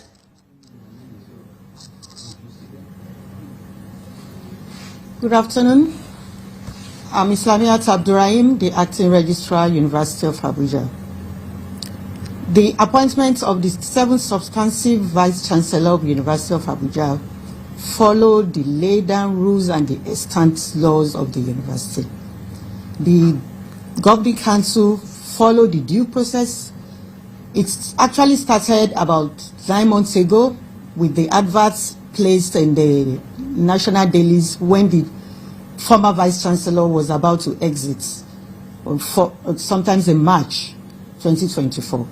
Afterwards, some of the academic staff were aggrieved with that particular advert, and when this present council came on board, they met and they thought that in order to let the crisis subside a little bit, they re-advertised again. And after the re-advertisement, 81 candidates applied. Afterwards, a search team was set up by the council, which is what the laws, the standard rules says, the laws of the university say the search team should be constituted. That was done, and 6 other people were searched to join the 81 candidates. Thereafter, the council set up a committee to look into, to draw up a criteria for scoring and for short list of candidates, which is exactly what they are supposed to do. When you check our laws, the first schedule, third section states that, if I'm permitted, I can read, where a vacancy occurs in the post of the Vice Chancellor, the council shall, 1, advertise the vacancy in a reputable journal or widely newspaper in Nigeria, specifying the qualities, which is the work of the council, which that was done. Then the terms and conditions of the services applicable to the post, that was also done. Then I want you to look at this properly. Thereafter, draw a short list. That is the work of the council, to draw a short list for the selection board, which was done, and a selection board was also set up by the council with the 2 representatives of the Senate and that of the council. And this was properly constituted and done. But some of these, some of the members of the Senate, I don't know why they were aggrieved. They decided to stage a walkout during the process. And the Senate was called, the chairman of the Senate was directed to call the Senate and replace. During the process of doing that, the ASU waded in and tried to see if they can salvage the situation. They did. One of them said she would be willing to participate, while the other did not turn up. So the one that was willing to participate was invited for the meeting. Then the third person was called upon to take the place of that person that did not want to participate. And the selection process went on. The shortlist went on. 40 people were shortlisted for the selection board, which was later trimmed down to 10. And 10 people were contacted, invited for the interview. 2 declined to attend the interview, but all others were contacted and they were interviewed. And 3 candidates was presented to the Senate, and the best of merit was chosen.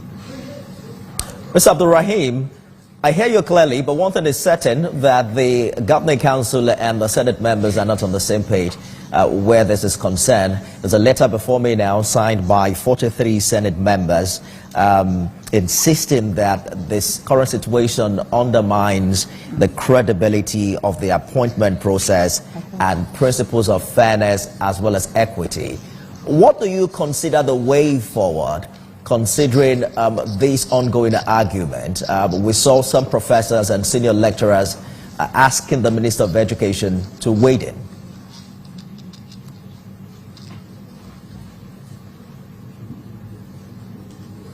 Can you come again, please?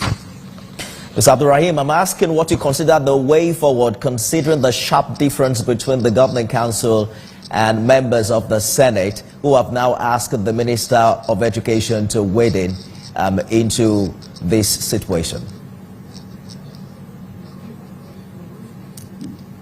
The members of the Senate asking the Minister to wade in is a minority.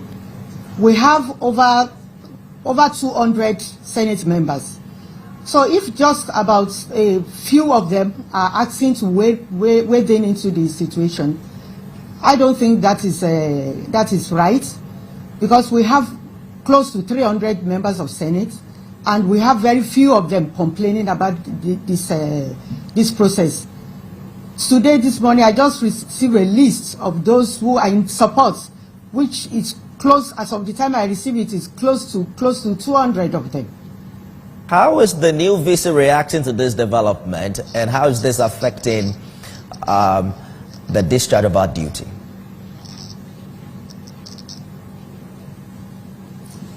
I can hear you. I'm asking how the new VC is reacting to this development and how this opposition potentially affects the discharge of our duty. The acting VC is calm. She's doing her duties. When you come to the campus, students are on ground. We are holding meetings. We held management meeting 2 days ago. There was a meeting with the deans and director yesterday. So basically, the university is calm and everything is going on well in the university. Acting Registrar and Secretary of the Governing Council, the University of Abuja, Islamiyat Abdul Rahim, thank you so much for talking to us on the news this hour. Elsewhere, let's turn our attention now to the outbreak of the human metapneumovirus in China. The development there has now caused the Nigeria Center for Disease Control and Prevention to allay fears following the outbreak of the virus in China and other regions. The G of the NCDC, Jide Idris, says Nigeria is at moderate risk for the virus. He also mentioned that the agency is taking proactive measures to ensure the public is informed and really prepared for any potential impact. Although no case of HMPV has been reported in Nigeria, the NCDC mentioned that it has ramped up surveillance efforts nationwide. Mr. Idris also says as of Monday, Nigeria's national influenza sentinel surveillance system hasn't reported any unusual increase in respiratory infections, including those caused by HMPV. The World Health Organization has clarified that there's been no emergency declaration amid growing attention to the rising circulation of respiratory viruses, particularly human metapneumovirus in China.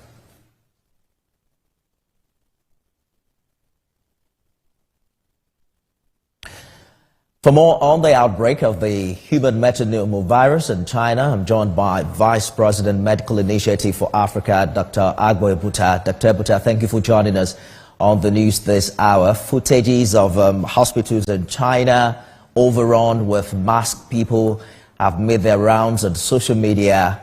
And of course, people are worried, especially about the fear of another pandemic. Beijing is attributing these new cases, especially amongst children, to what it calls a seasonal spike. Should Nigerians be worried? And is this anything like COVID-19?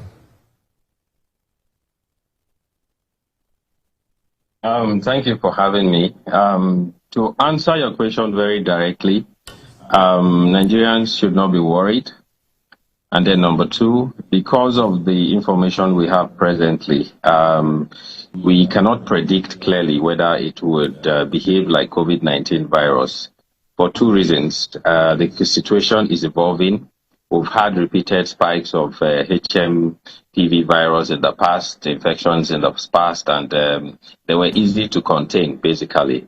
In addition to that, given that we are just emerging recently from a COVID-19 pandemic, we generally have a robust experience in managing viral epidemic or pandemic outbreaks. So I would say that Nigerians can be reassured that especially based on the information we have, we should have little to fear. Apart from that, we do know that, as usual, as respiratory viruses typically will affect people at extreme ages, below 5, above 65, and people with adjusted immunity, people with cancers, people with poorly controlled diabetes, people with HIV that is not properly treated, and all of that. So our intervention is probably going to mitigate whatever challenges we would have. Epidemiologically, the pattern of the disease in China has suggested that it is not more than what is typically expected. So we do not have a lot to fear.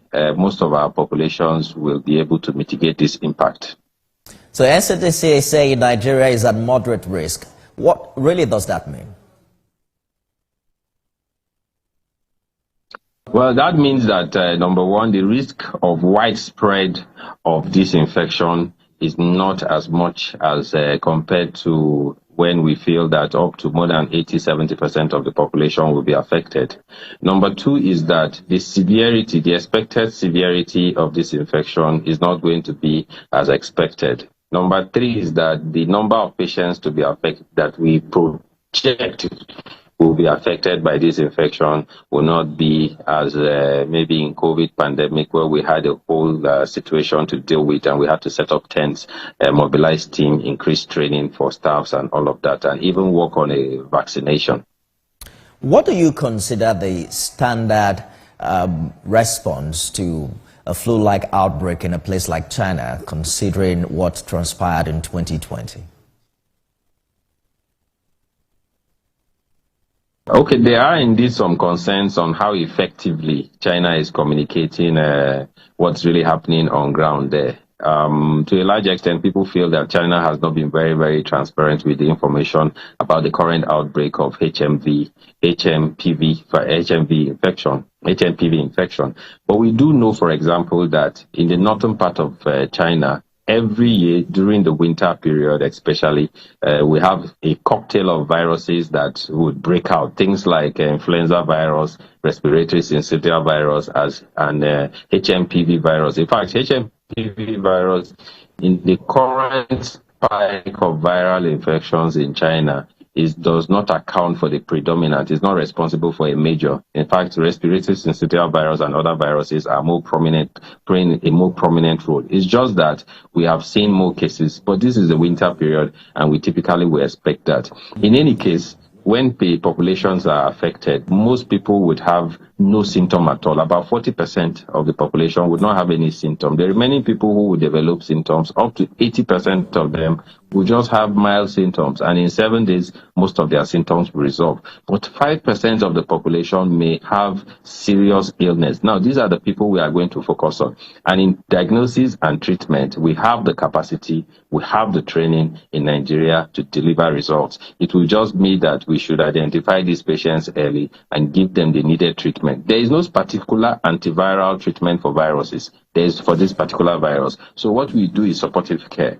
Oxygen supply when they have pneumonia and they have problems with breathing, and the correct use of immune manipulating medications like steroids, which would alter the progress of the severity of the disease. So I'm very confident that with the knowledge we have, we acquired during the COVID pandemic, with the NCDC being led by Jide Idris, who is quite an established public health expert in Nigeria, we think we have the knowledge, the historical capacity, and the political will and the support to deliver the kind of results. So Nigeria should be rest assured. But they should take preventive measures. They should do those things we told them about COVID. When you are coughing, make sure you do cough etiquette. Use your elbow. If you don't have a tissue paper, use a tissue paper and dispose. Wash your hand very carefully when you do that. Avoid gatherings if you don't have to go. And if you have a respiratory infection, use a mask so that you don't transmit to other people. Apart from that, children under 5 should be closely watched. People above 65 should be closely watched.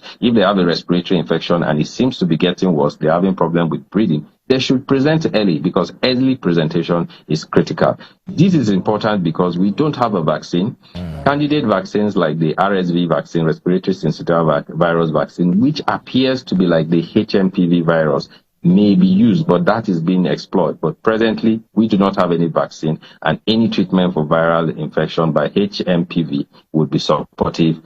And in Nigeria, we have the knowledge, the experience, and the capacity to deliver. We're really going to be counting on that and all of the, quite encouraging comments coming from the NCDC and what you called preparation and capacity on the part of government. Dr. Agbo Ebuta, thank you so much for talking to us. Well, business is next with Tolulope Okujobi. All right, then let's start by telling you that the China Development Bank has approved a $254.7 million, that's about 245 million euro loan to advance the Kano-Kaduna Railway project in Nigeria. In a statement posted on its official website, the CDB emphasized that this financial support will facilitate uninterrupted progression of the construction work. The railway project is a 203-kilometer standard gauge line, will connect Kano, northern Nigeria, commercial hub with Abuja, the nation's capital. The railway is expected to provide a safer, more efficient mode of transportation for local residents, enhancing regional connectivity and driving economic growth. And moving forward, the Naira appreciated by 125 Naira to $1. That's 1 month after the launch of the Electronic Foreign Exchange Marching System, FMs. Now, economists say this may be an indication that the Naira's rebound journey has just started, noting that the local currency will have a positive run in 2025. According to the Central Bank of Nigeria, the Naira strengthened by 8% as the dollar is quoted at 1,535 Naira on January 3rd, 2025, as against 1,660 Naira traded on December 2nd, 2024. The official launch date of the FM's trading indicating a 125 Naira gain over the same period. Now, the introduction of electronic foreign exchange marching system announced by the CBN on October 3rd, 2024 as part of a series of reforms aimed at addressing speculation and enhancing transparency in Nigeria's foreign exchange market seems to have been on the positive side for Nigerian economy. Meanwhile, the Chief Investment Officer at AfriInvest West Africa, Mr. Robert Omotunde, says Nigeria needs to explore more of its export sector to enable it meet its foreign exchange demand. He said this on our flagship business show, Business Nigeria. Everything is hinged on exchange rates. It is? Yes. But, the exchange rate is also a function of, the imbalances within the overall economy. Because why do we need to convert our flows into dollars? It's majorly because we want to import, goods and services from outside the country. And truth be told, we have not built sufficient competence, right, to solve all our problems without depending on other countries. And because we need to still depend on other countries, we will always be in need of foreign currency flows. I'm sorry to use this example, but look at a beautiful studio that we are in now and look around you. How many of these items do we produce in the country? And would you say that a business that is involved in, the media, that is also critical to democracy, should not set up because we want to be able to, consume what we produce? So the truth is that technologically, for example, we haven't developed that competence, and that's just one sector of the economy. Outside our shores, Asian stocks fell today with dollar keeping the yuan and the euro pinned near multi-month low as traders worried the Fed will likely be slow in cutting rates after data show that the United States economy remains stable. Now, MSCI's broadest index of Asian Pacific shares outside of Japan fell 0.5%, with Japan's Nikkei down 0.1%. On Wall Street, all three main indexes finished lower. The downbeat mood is set to continue in Europe, with Euro Stock 50 futures down 0.3%. German DAX features 0.18% softer. Rising bond yields will likely weigh on tech stocks in Europe, as well as after they touch a more than 5 months high. China's blue chip CSR 300 index fell more than 1% to touch over 3 months low. Hang Seng index slid over 1% in its lowest level since the end of November, while the Chinese yuan fell to 16 months low. And with just 2 weeks left in his presidency, President Joe Biden has announced a ban on new offshore oil and gas drilling along most African coastlines, weeks before Donald Trump returns to the White House. The ban covers the entire Atlantic coast and eastern Gulf of Mexico, as well as the Pacific coast of California, Oregon, and Washington, and a section of Bering Sea of Alaska. Meanwhile, U.S. President-elect Mr. Donald Trump is set to revoke the ban immediately he takes office. Although it may be difficult to reverse under the U.S. law, Mr. Trump disclosed this when he held his first press conference of the year at Mar-a-Lago Resort. President Biden's actions yesterday on offshore drilling, banning offshore drilling, will not stand. I will reverse it immediately. It'll be done immediately. And we will drill, baby, drill. And we're going to be drilling in a lot of other locations, and the energy costs are going to come way down. They'll be brought down to a very low level, and that's going to bring everything else down. That's what caused it to go up, along with the ridiculous spending on the Green New scam. All this money, trillions of dollars. It's like throwing it right out the window, what they're doing. And the United States National Highway Traffic Safety Administration has opened investigation into the 2.6 million Tesla vehicle over reports of crashes involving a feature that allows users to move their cars remotely. The new investigation comes after the United States Auto Safety Agency in October opened an investigation into 2.4 million Tesla vehicles equipped with full self-driving software after 4 reported collisions, including a fatal 2023 crash. It said the vehicles failed to detect posts or parked vehicles when they were operating on actually smart summon, adding it had reports where users had too little reaction time to avoid a crash, either with the available line of sight or releasing the phone app button, which stops the vehicle's movement. Smart Summon, launched in September, allows users to remotely move their vehicles towards locations using a smartphone application.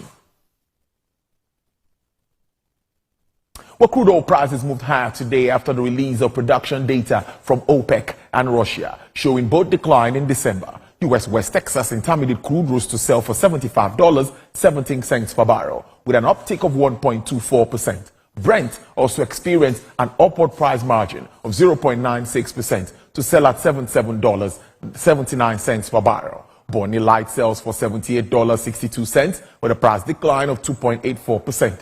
And for the OPEC basket, crude oil dealers are offering $76.18 per barrel with an upsurge of 1.67%. Well, that's business news at this hour. I'll see you at the top of the hour for Business Nigeria. Next is sports news, but that's after this break.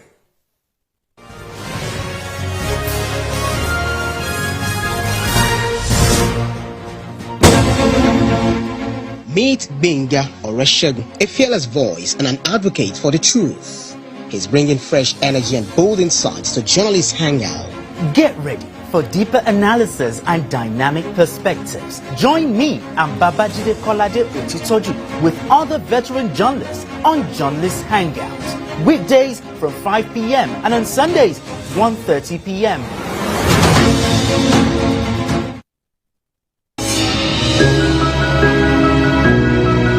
Sometimes it's the story that calls. At other times, the people just want to be heard. School, I need students, but I need teacher. Can't continue like this. Their voices re-echoing through time itself. We haven't done anything. If the tide is high, everybody run for safety. Their tears leave a sweet sour taste for all their demands, a familiar call beckoning for change. In our world, no one expects a disaster to happen. But when it does, we'll be there to x-ray all sides, from the east to the west, north and south. Community Forum will examine the oddities and challenges to economic development, as well as issues yearning for government intervention. Watch fresh episodes of Community Forum on Sundays by 9:30 p.m. only on TVC News. Experience information and entertainment like never before as TVC Breakfast takes your weekends to a whole new level. Introducing TVC Breakfast Weekend Edition, your ultimate source of thrilling sports updates, insightful political analysis, and captivating entertainment news. Stay in the know with what's trending, catch up with the latest in sports, and immerse yourself in the latest buzz and movies. Your weekends are no longer just days off, but moments packed with knowledge, excitement, and enjoyment. TVC Breakfast Weekend Edition.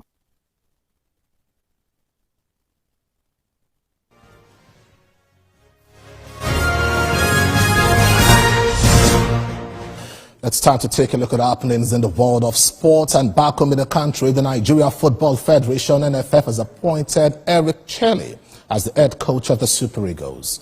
The 47-year-old was recommended for the job by the Nigeria Football Federation Technical and Development Subcommittee on the 2nd of January 2025. He is the first ever non-Nigerian African to be named the head coach of the Eagles. Chelle was Mali's head coach at the African Cup of Nations AFCON in Cote d'Ivoire. He led the team to the quarterfinal stage, where the country lost to the hosts in extra time. Chelle's appointment takes effect immediately as he will manage the team at the 2024 African Nations Championship, CHAN. After the CHAN tournament, he is to guide the Super Eagles to earn a ticket to the 2026 FIFA World Cup Finals.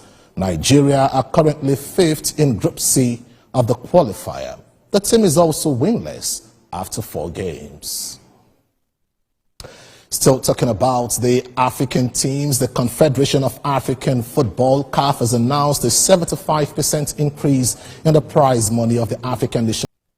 Now to club football. Newcastle United beat Arsenal 2-0 in the first leg of the League Cup at the Emirates Stadium, with informed Swedish striker Alexander Isak striking late in the first half to give Newcastle the lead.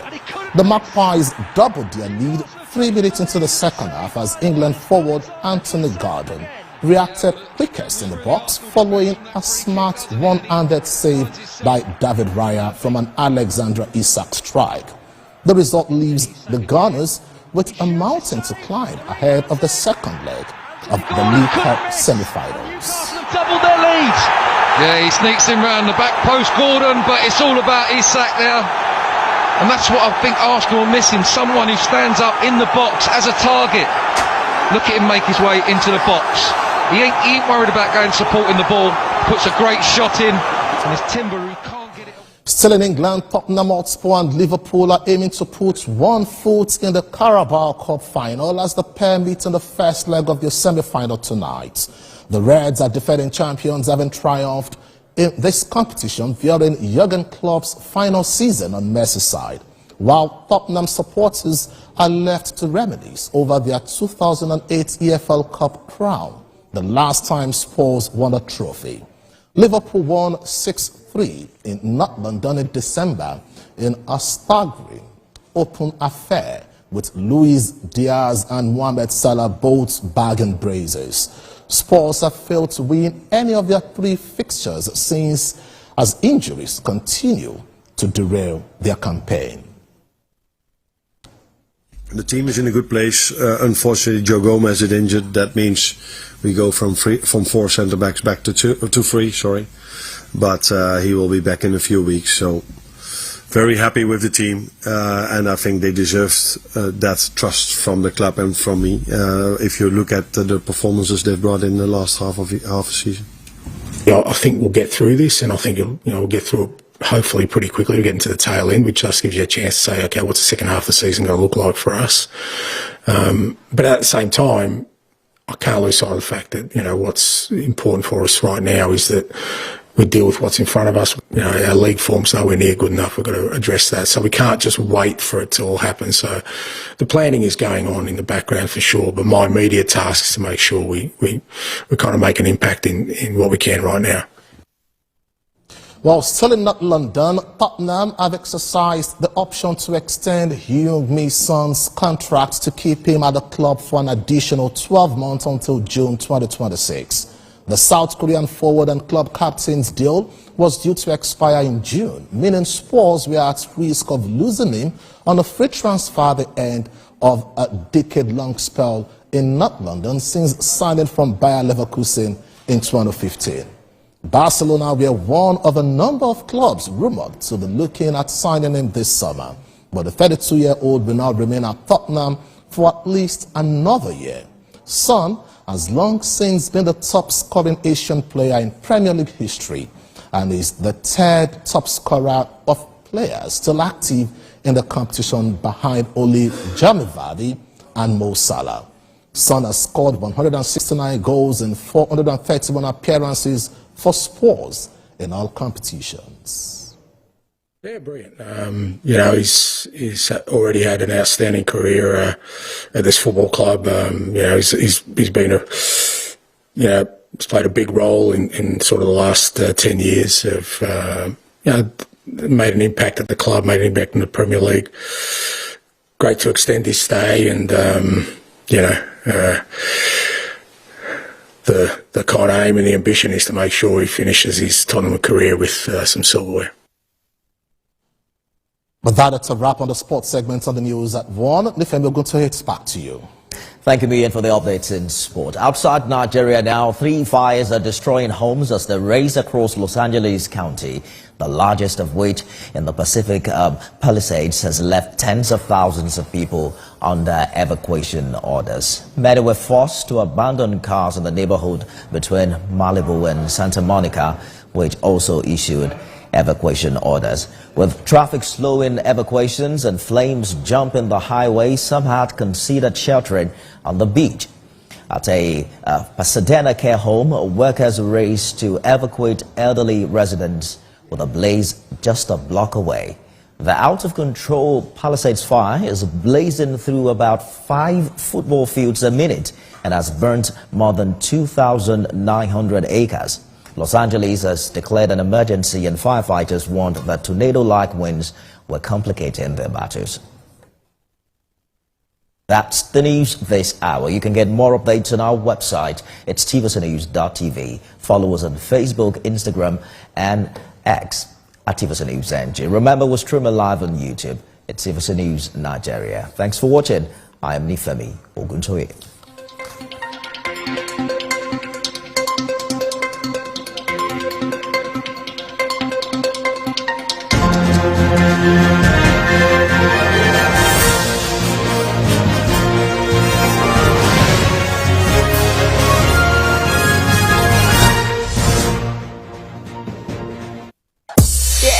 Is good. We can build a new friendship. Chess with Fabulous here. I am sweet, but don't try me still. How can not disgrace me? I am avoiding one person. She does owe me an apology. Have you ever Googled I didn't Google it. Like I said, girl, I read. You should read often.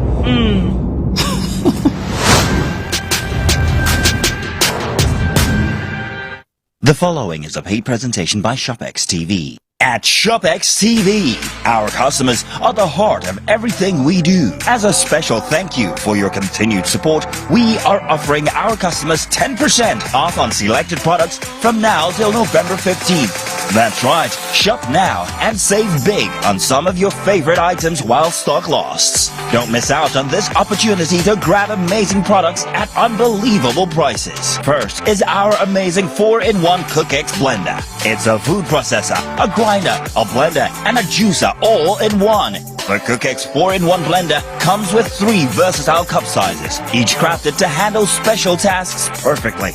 Imagine effortlessly whipping up smoothies that are truly smooth, pounded yam and soups that are flawlessly pounded and blended. You would normally pay 189,950 naira for the Cookex 4-in-1 blender. But call the number on your screen right now or scan the QR code and get it for just 170,995 naira. Incredible! And that's not all. You can get the Cookex 4-in-1 blender in 2 easy payments of 85,498 naira. That's right, pay twice to get this amazing cooking solution. And we are not done yet. ShopX TV is proud to introduce the ShopX Ultimate Crunch Exercise Machine.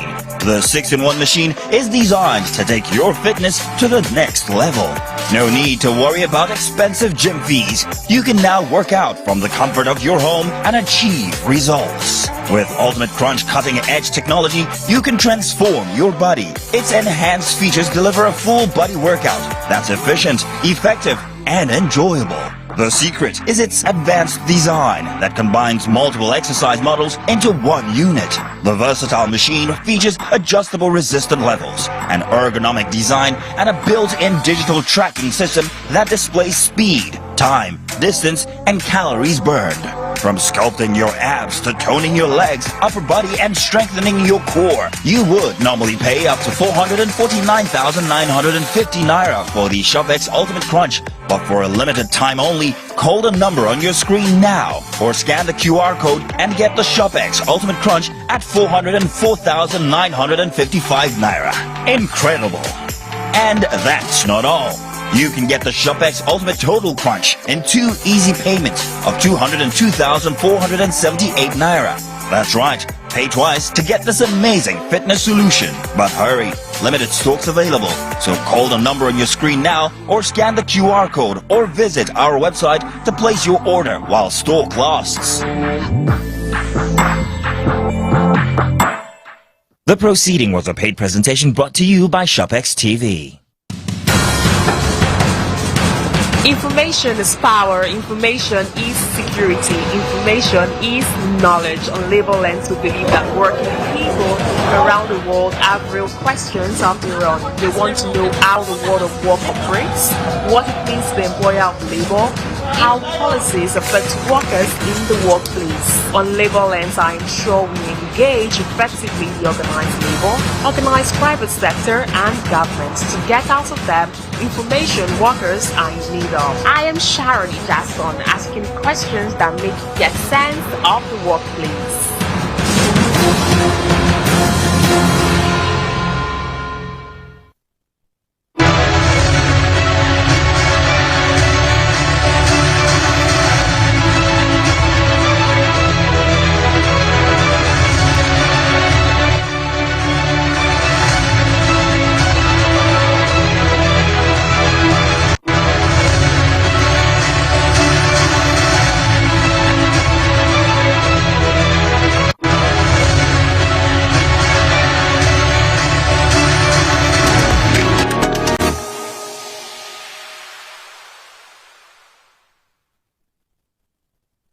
I'm Miriam Lunge. I'm a passionate environment advocate and a published author. I am the founder of Celebration, a businesswoman, and a fashion icon. I am a wealth coach and a real estate developer. I am Amako Arakwe. I'm a corporate commercial lawyer and an entrepreneur. Welcome to Warhaka. I am Ramatu Shehu Oyibo, an entrepreneur and a business coach. I am the voice of an average Muslim woman, an hijabite, and a lawyer. I am a polymath and a serial entrepreneur. I am Murayo Afolabi Brand, Managing Director, TVC Entertainment. I'm a media consultant, producer, and broadcaster. The ladies of your view are made of women from different professions, tribes, cultures, and religion. Join us every Monday to Friday as we share our views on topical and social issues.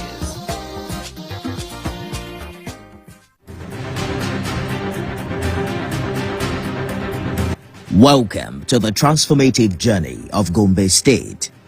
Like a beautiful bride in the savannah, Gombe State is steadily growing to become a commercial and investment hub, with accelerated development of world-class infrastructure, quality education, and healthcare. The jewel in the savannah, under the visionary leadership of Governor Inuwa Yahaya, is taking giant strides in the quest to making Gombe State a paradise in Nigeria's northeast region.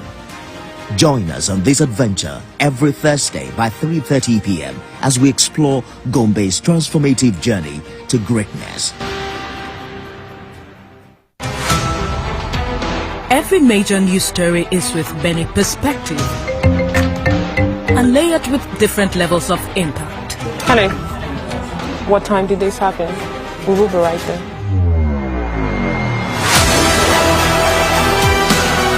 At TVC News, we follow the big and major news, gathering the facts, witnessing the outcome. I am here live at the aftermath of the approval of the new national minimum wage. We are TV Station of the Year, not just for breaking news, but for being first, fair and accurate. TVC News, first with breaking news. From the valleys through the hills to the riverbanks of Kogi State, we bring you update on the developmental and economic activities of the Kogi State government under the leadership of Governor Ahmed Usman Ododo on Confluence States Today. From road construction to infrastructure, health and human development, we take you on a journey around the 21 local government areas of Kogi State on Confluence States Today. Kogi State is moving forward. Our people are enjoying the true dividends of democracy. Confluence State.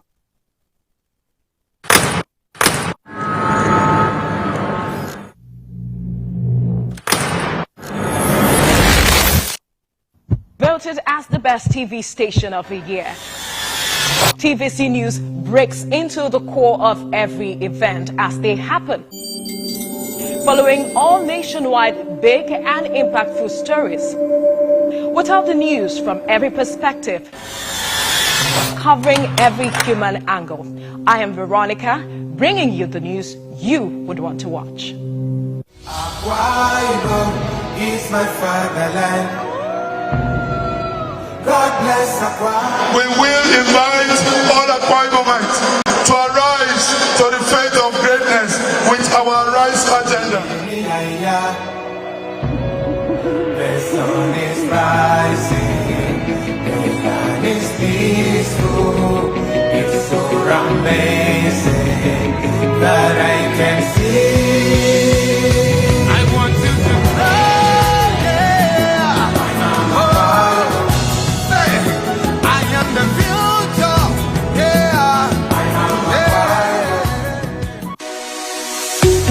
Good governance at any level is characterized by 4 pillars: transparency, accountability, fairness, and responsibility. The Sheyi Makinde-led administration since inception has upheld all the traits, making life more meaningful for the people of Oyo State, resting on the 4 pillars of the administration, which includes education.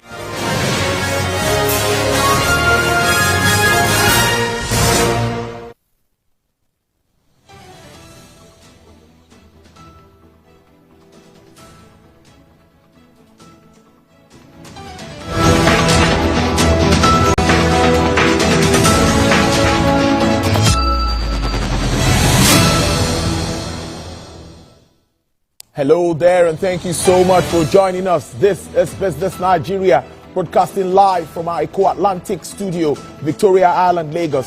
Thank you for joining us. These are the stories we are tracking for you at this time. Chinese bank approves 203-kilometer loan for 203-kilometer Kano Kaduna Railway as Naira appreciates 125 Naira to $1 in a month. According to that regards to FM, Asian stock slip dollar boosted by U.S. trade outlook. On the show today, our first segment, we will be speaking with the Minister of Communications, Innovations and Digital Economy with focus on the industry, sustainability of this industry and other issues surrounding that industry. And on the flip side of the show today, we will be talking around the oil and gas industry. We will focus on gas development for the year 2025. Let's start with stories making headlines as we get to our first discussion very quickly. Now, the China Development Bank has approved $254.7 million. That's a loan to advance the Kano-Kaduna railway projects in Nigeria. In a statement posted on its official website, the CDB emphasized that this financial support will facilitate uninterrupted progression of the construction work. The railway project is a 203-kilometer standard gauge line which will connect Kano, northern Nigeria, commercial hub with Abuja, the nation's capital. The railway is expected to provide a safer, more efficient mode of transportation for local residents, enhancing regional connectivity and driving economic growth. Meanwhile, the naira appreciated by 125 naira to $1 on a month-on-month basis. That's after the launch of the electronic foreign exchange matching system. Economists say this may be an indication that the naira's rebound journey has just started, noting that local currency will have a positive run in 2025. According to the Central Bank of Nigeria, the naira strengthened by 8% as the dollar is quoted at 1,535 naira January 3rd, 2025. And that's against 1,660 traded in December 2nd after the official launch of date of the FM's trading, indicating 125 naira gain over the period. The introduction of electronic foreign exchange matching system announced by the CBN on October 3rd is part of a series of reforms aimed at addressing speculation and enhancing transparency in Nigeria's foreign exchange market. The federal government has said it is now working to address issues threatening the sustainability of the country's telecom sector to ensure the availability of connectivity for all Nigerians. The Minister of Communications, Innovation and Digital Economy, that's Dr. Bosun Tijani, stated this after receiving an interim report on the sustainability of Nigeria telecommunications sector from KPMG. The report is expected to make recommendations that's for the raging issues of tariff and, of course, being clamored by the telecommunication operators, who argue that the industry's sustainability faces a severe threat with the current tariff regime. And the minister, while welcoming the receipts of the interim report, says the government will strive to strike a balance between sustainability of the telecommunication sector and availability of connectivity for Nigerians. Now, joining me live from our Abuja studios is the Honorable Minister of Communications, Innovation and Digital Economy, Mr. Bosun Tijani. Thank you so much, Honorable Minister. It's good to have you on Business Nigeria.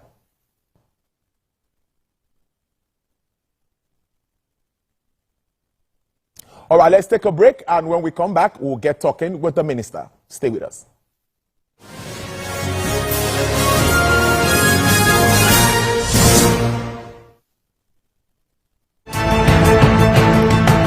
You're watching Beyond 100 Days with Nifemi Oguntoye.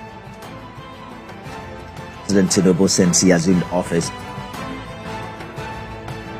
we are on our way to progress. 6 out of the 8 APC federal lawmakers. I have a movement structure that's going to take back our party in Enugu State. Because this one I'm saying is just by moonlight. It's not working. So I'm wondering what you think, or who you think can stop him now. He doesn't own the party. One of the causes of inflation is because people cannot go to the farm. The government still needs to do more so that people can eat. I believe we're clamoring for is more responsible use of social media. Not that people just go in there and think that they can say anything to anybody. Tinubu is not one who believes in the simple. I mean, he wants to get it done. He will face it. He will get it done. Yes, the president, from inception of his administration, focused squarely on diversifying the economy and driving in investments to cushion the effect of everything that we've seen, ranging from COVID-19 to the global commodity shocks, global financial crisis, and all of that. I was privileged to have worked under a governor who believed in the system, who also built up the system, and I'm going to do same. All right, that's our show today, everyone. Thanks for being a part of it.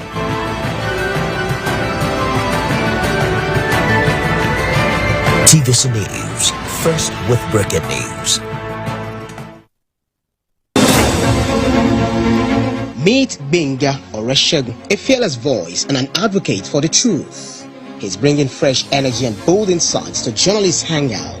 Get ready for deeper analysis and dynamic perspectives. Join me and Babajide Kolade Otitoju with other veteran journalists on Journalists Hangout. Weekdays from 5 p.m. and on Sundays 1:30 p.m.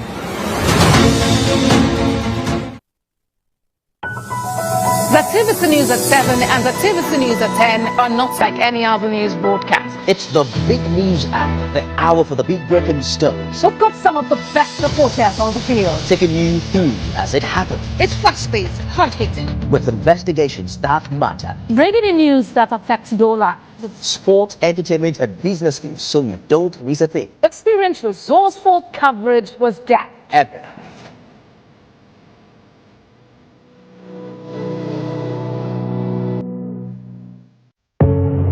Doubt and fear doesn't occur at the canvas, it shows in the canvas.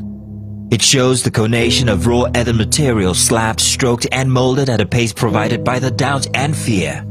Every move way in the struggle of one to the other, merging the past to the present, brushstrokes of colors seen but not known. For when the wailing stops, the pieces settle down in abject beauty erected for a century of a century. Speaking, advocating, protesting as the arts are meant to be.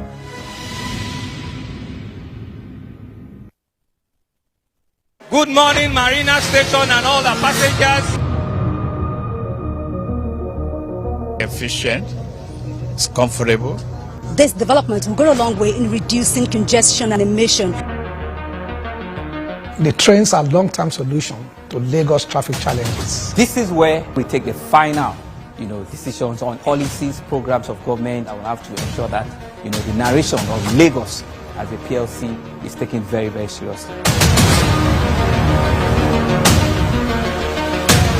This is a major pedestrian bridge linking Oyinbo here to Apapa Road over there. With this overpass, we are providing what we call permanent solutions.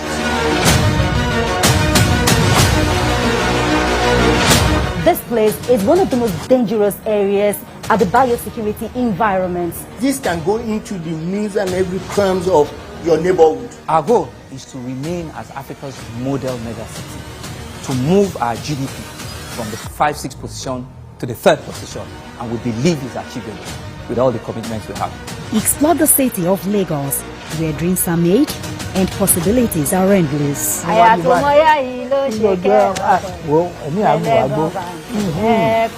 Amadedoja Salamadini. I live in Lagos, inside Lagos.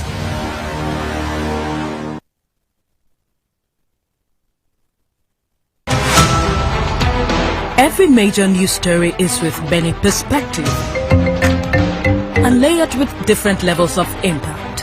Hello. What time did this happen? We will be right there.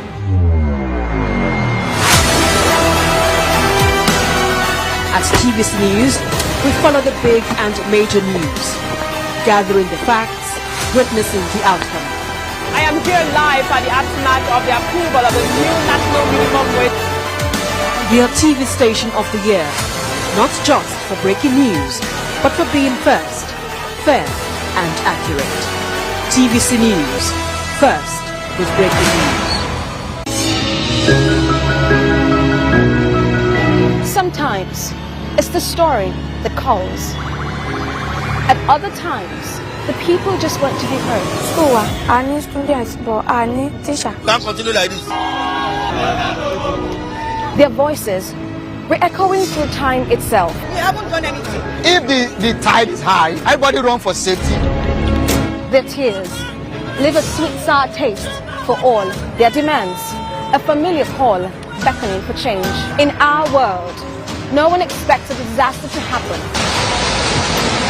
But when it does, we'll be there to x-ray all sides, from the east to the west, north and south. Community Forum will examine the oddities and challenges to economic development, as well as issues yearning for government intervention.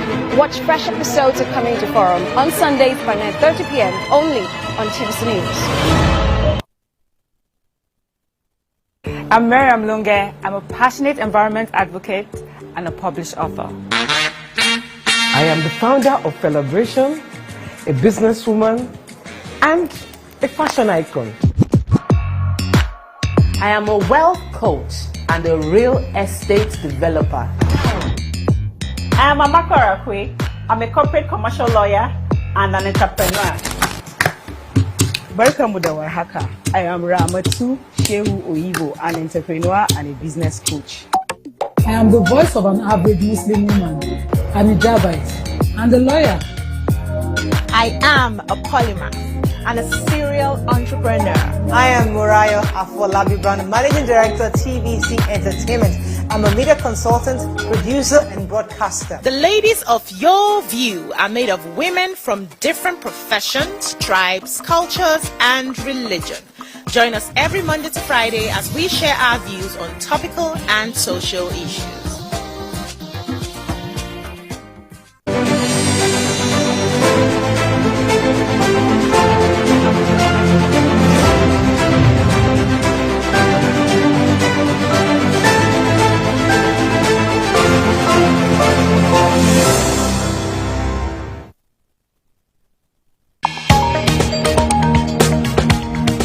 The Inspector General of Police has met with senior officers to review the state of security. We are continuing our coverage of the arrest of Godwin Emefiele. The Senate has summoned the governor of the Central Bank of Nigeria to properly brief the Senate regarding the state of the economy. What I will never take. Let's now bring you more development from Ibadan, the Oyo State capital, where an explosion has taken place. Tell us about this incident. TVC News. First with breaking news.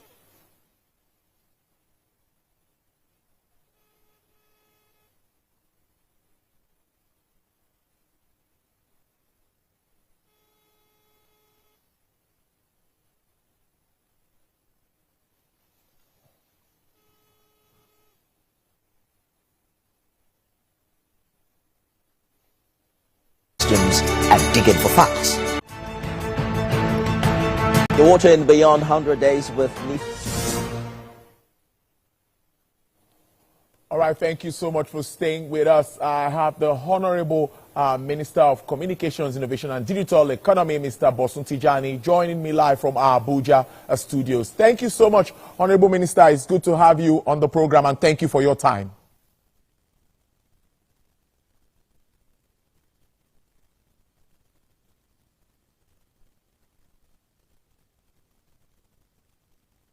Honorable Minister, if you can hear me, let's start the conversation around the sustainability of Nigeria's telecommunication industry.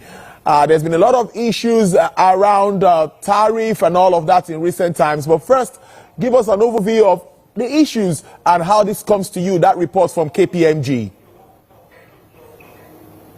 Thank you so much, Tolilope. I think talking sustainability, perhaps we have to start from thoroughly describing the significant role of this sector in our economy.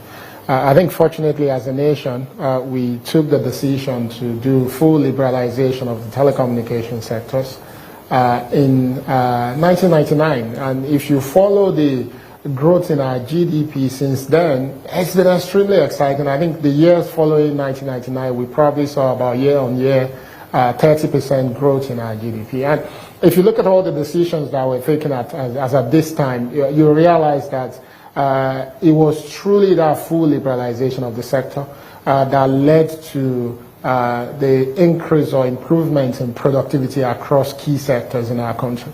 Over the years, of course, we all know that the telecommunication sector is now developed to becoming the backbone of any modern progressive economy.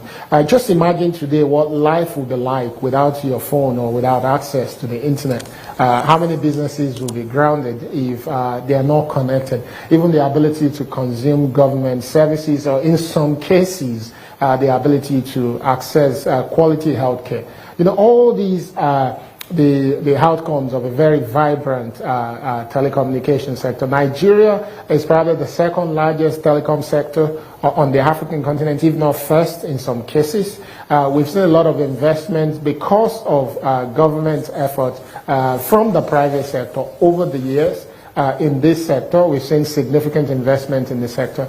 But what we're still faced with, because of the size of our country and our population that is constantly growing, of course, is that the investment that is required to truly offer service meaningful connectivity, which means that in urban area you have somewhere up to 25 Mbps of download, and in the rural area you can at least achieve 10 Mbps, which is not the case at the minute.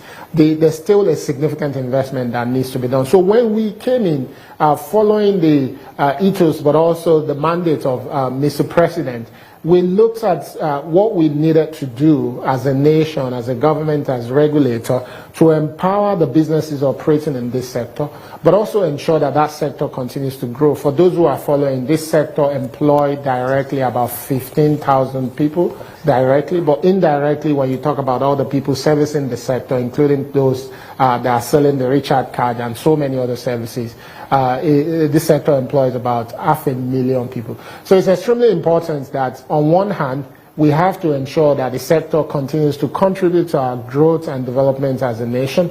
But on the other hand, we need to bear in mind that telecommunication services is now literally close to human rights, that people must have access to meaningful connectivity, and this is the only way we can grow. So as a government, we looked at what we needed to do. We realized that we can't wait for the private sector to do all the investment that is needed to truly make telecommunications to be where we want it in the country, because private sector will always only invest in locations where they can see short to medium term returns on investment. This is how private capital works, and that's not going to be sufficient for us because we can't restrict only our people to urban area. So on the other hand, government must step up and invest in infrastructure in part of the country that the private sector will not go, which is why our President Tinubu and the Executive Council approved that we should invest $2 billion into building the backbone for the country to ensure that the quality of connectivity in Nigeria, regardless of where you find yourself, can be amongst the best in the world.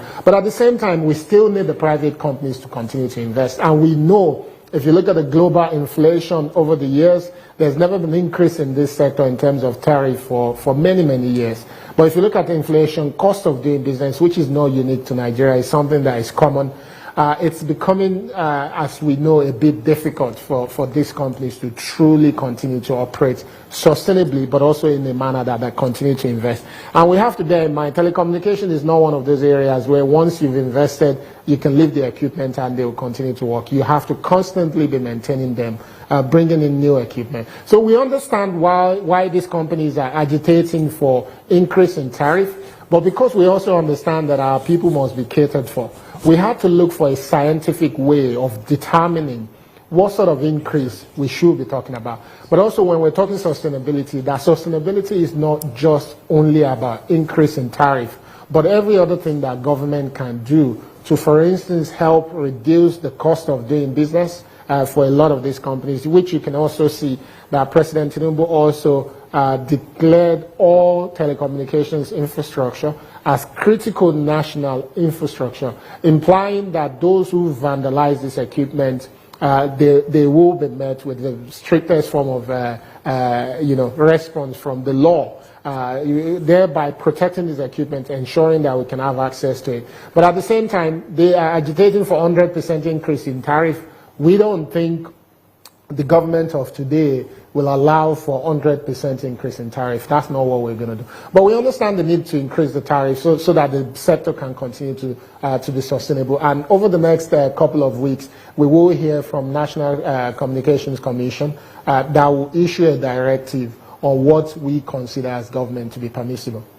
Interesting stuff, because I was going to ask you, considering inflation figures that we have, foreign exchange challenges, and the tariffs has been just the way it's been for some time. I was opportune to speak to one of the MDs yesterday, particularly Nine Mobile, and he was harping on that fact that the impact on the industry. But now let's look at what this also even means for customers and users of this service. What sort of services should they be expecting, even if at the end of the day there's this nudge from the NCC? What should they expect positively? No, absolutely, and I think if you follow the work of the NCC over the years, the directive from the government, which NCC has been implementing effectively, is that we must improve on the quality of experience, right? We used to call it quality of service, but this thing is much more than just the service that people consume. What are the opportunities that are there for you to be able to lodge complaints? How do we ensure that consumers can actually have a better understanding of the services that they pay for? Because we've seen the somewhat ambiguous and complicated description of the packages that people buy sometimes. And because of this, people are actually confused as to what are we paying, what am I paying for, and what should I be expecting to get. So NCC has now developed a more transparent pattern and approach for measuring the quality of experience that people get. But also, many people don't understand that for telecommunications companies, whilst you may know the big MNOs who are the front facing, which is MTN, Airtel, Glo, Nine Mobile, and the likes, a lot of people don't understand that there are so many other companies that are involved in the process of providing these services for you. Whether they're the companies that are running the towers that are responsible for the transmission of the services, or those who just are responsible for maintaining so many infrastructure along the line. NCC is also now ensuring that all those companies are able and they follow set procedures for providing the right services to our people. The mandate of this government is very clear, that for us, telecommunications is no longer just a random service that people consume. It is an essential service. It can be something that denies you access to financial services because you want to access your bank account on your phone. You want to be able to do transactions. It has a lot to say there. It's the backbone for providing healthcare for so many people. It's the backbone for communications for businesses. So for us, the quality of that service is extremely important. And that's why I mentioned earlier, we are a very responsible government. We're not just leaving this to private companies because the private sector's investment is not going to accelerate us fast enough to where we want to be to ensure that we have the best quality across the entire country, regardless of where you find yourself. Now, this again, you talked about the percentage that government would not be looking at 100%, and some would say it's about 40–50%. But in your thoughts, what do you think would be appropriate for sustainability of that industry? Because the effect on the economy, like you've identified, it's enormous. I can say on one hand I have a technology background, but also an economics background as well. Okay. But at the same time, I think I'll be deceiving you if I say as an individual I can sit here and give you the percentage. This is why, and if you speak to a lot of people in this industry, the study that we've commissioned is one of the first of its kind on the African continent. People talk about these studies a lot. For us, we think this is an important issue. I think for many people, the second most important thing that they spend money on is buying airtime and credit and data, right? So it's not something that we can just haphazardly pluck a percentage and say, go ahead. So the study that has been led by KPMG and Simon Cooper is actually taking into consideration data sets from MBS, from a lot of these companies in terms of how they do business. There's a particular data set that they've used which include things like average revenue per user, which we're saying this is not just about revenue for the companies, but this is also how you determine whether these companies are profitable or not. They've taken that into consideration. They've taken into consideration the cost of doing business. They've taken into consideration inflation. They've actually done the model of what would be the implication of an increase in tariff to the different category of people within our country. That's what they've done. And this is what's going to inform the percentage that we will choose. I don't want to jump ahead of the interpretation of this report. I received the interim report yesterday. I met with KPMG and Simon Cooper. And this morning we've had a breakfast meeting with the CEOs of all the mobile network operators in Nigeria. NCC has now been given the mandate based on the interim report to come up with a proposition on what percentage we believe is acceptable that will not inflict unbearable pain on Nigerians. I like that fact. You talked about the federal government supporting, to avoid vandalism and all of that, which is very, very important for the growth of the sector. But what other bottlenecks do you think government will be looking at as we move on in 2025 that would help to make us experience the needed growth in Nigeria's telecommunications sector across the board? Absolutely, there are a number of them. I think first one is the towers in themselves. How do we manage and power them? These power towers have to be powered. And they consume a lot of diesel because they have to use generator to power them. Now, as a sector, we are working on a very strong approach to the use of alternative and cleaner form of energy, which we think in the short to medium term that can reduce the cost of powering these towers, but also can be a lot cleaner. But the question is also, can we domesticate some element of that? For instance, if there are batteries that are being used in the process, we know our president, through the Ministry of Mineral Resources, has been pushing the exploration of our lithium and the production of batteries locally.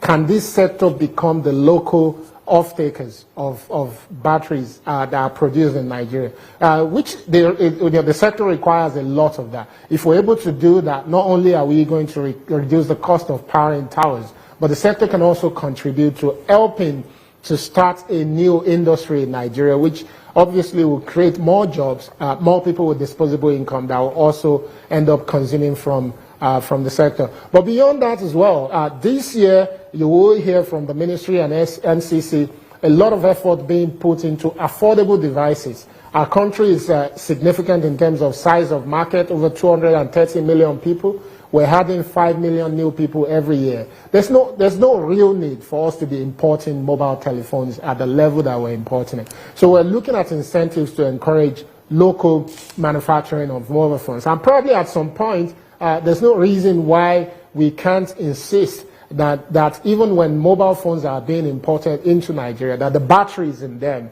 should be manufactured locally. Again, reducing the cost, helping to improve opportunities for local content, local manufacturing, and thereby helping to boost the economy to get us to where the president would like us to be, which is a $1 trillion economy in just a few years' time. We believe that this sector can be a major contributor to that. But beyond that as well, some of the things that we've discussed is also local content. We need to see a stronger relationship between the startup ecosystem and the telecommunication sectors. We'd like to see more entrepreneurs building digital solutions locally, good digital solutions locally that our people can use, thereby improving other sectors and making a lot more sectors to be productive. And finally, one of the other things that we discussed, among so many things, there are conversations around regulations and things we need to do this year. But also finally is digital literacy.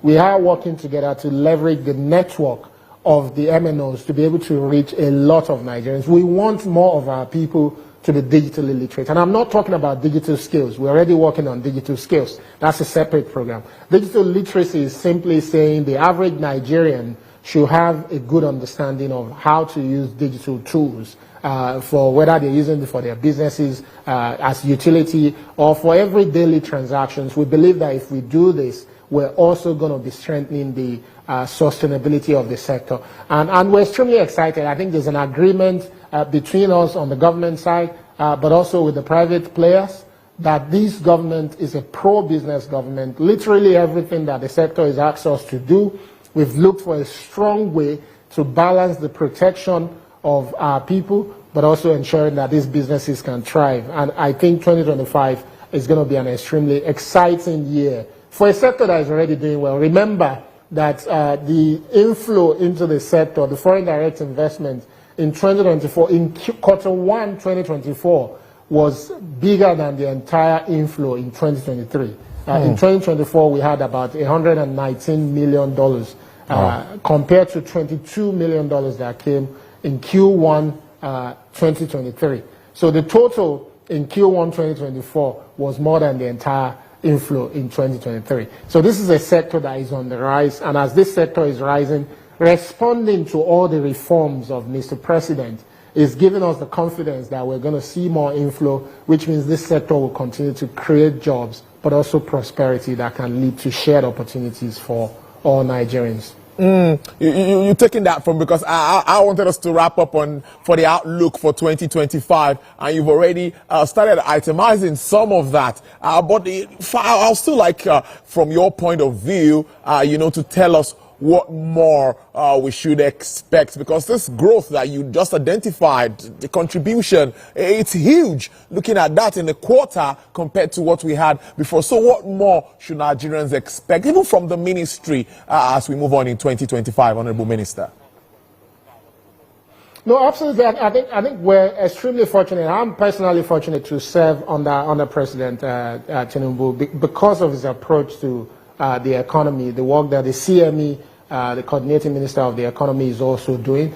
I think all the painful experiences that most of us have had as Nigerians in 2024, they were part of the process for laying a strong foundation. And what I'm expecting, particularly from our ministry, is that the average Nigerian will start to feel serious and significant improvement in the quality of service that they consume. But beyond that, that this sector will start to contribute significantly. We're expecting to see more jobs created. When we talk about laying 90,000 kilometers of fiber optic network, Nigeria is going to need annually about 4,000 to 5,000 people working on that. And the goal is that whilst we lay this fiber across Nigeria, which we're hoping to start this year, by Q3 this year, we should start that project by the grace of God. We're hoping that it will not only take Nigeria to the point where we are now more connected, that Nigeria can also become a leader within the digital economy space across the African continent, because there will be more African countries that will now start to invest in connectivity. And we want Nigerian companies to be at the forefront of providing these services across the region. So we're very optimistic. The number of opportunities that we've had, for instance, for the first time, the European Union is committing close to 50 million euros to the digital economy in Nigeria. This is almost even surpassing the budget that we have at the ministry. Because they see the plan of this government, they see the plans that we've put out there, and they're really excited about it.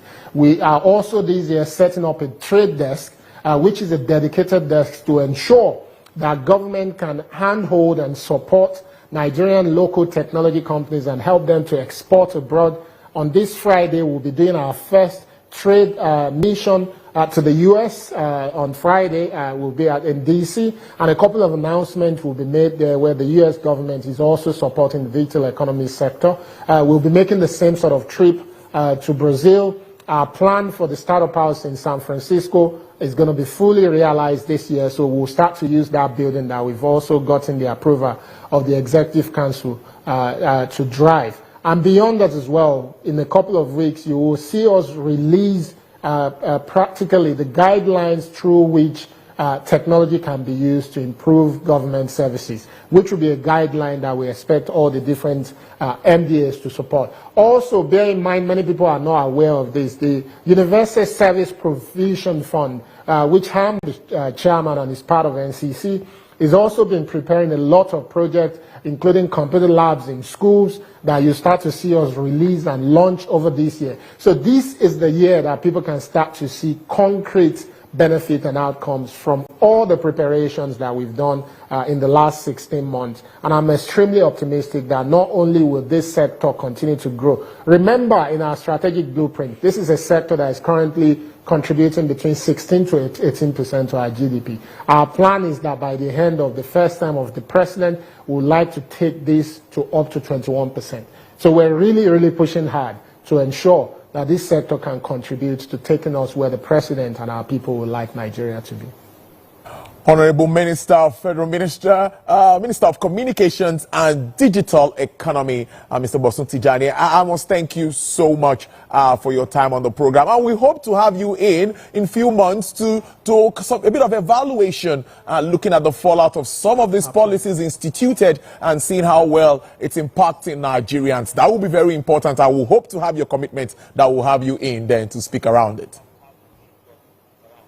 Absolutely. You have my commitment, Tolulope. Thank you so much. All right, then. Do enjoy the rest of your day, and apologies for the delay again. You too. Thank you.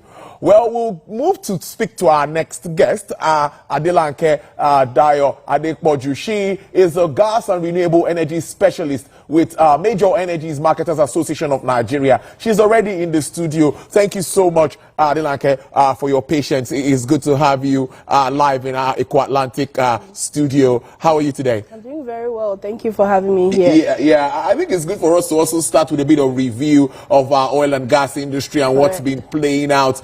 You know, this issue of gas. That time we had a decade of gas. Correct. We've talked about everything gas, CNG, and government is pushing so hard. Where are we with regards to all of that in your understanding? Yes, you're very correct to look where we've seen a lot of traction in more traction last year than I've seen in the last 10 years of being in this industry. We've seen traction in policies. There have been incentives, physical order in 2024 for the use of, for the production incentive, tax incentives towards, you know, new projects, green projects for exploring non-associated gas wells, which is a good step in the right direction. We're seeing opportunities for, you know, the growth of the gas sector. Yeah. Right. We've seen a lot of policies, and when policies are put in place, we need to give it time to be able to materialize. And from that incentive, we saw the officiating of new projects, gas projects, 3 gas projects, you know, 1 in Imo, 2 in Delta, you know, inaugurated by the Minister of Petroleum, Gas. Yeah. So we've seen a lot of traction, and that in itself is giving opportunity to other projects that are coming on board, because with these incentives, you're giving opportunity for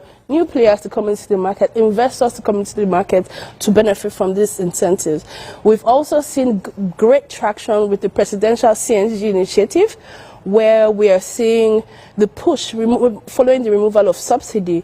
We've seen, you know, significant push for energy transition to ensure that we have other solutions aside the regular PMS. So we're seeing traction for the power sector, for the transport sector, you know, and where it's a beautiful time to be in that space. And also alternative energy. So you see EV, you know, traction in the EV space. For Miman, we've also seen rebranding for Miman following that subsidy removal from just oil, from just major, correct, to now energies, because it's now we're talking energies now. It's not just limited to oil and gas, all right? Yes, correct. So we see a lot of our members.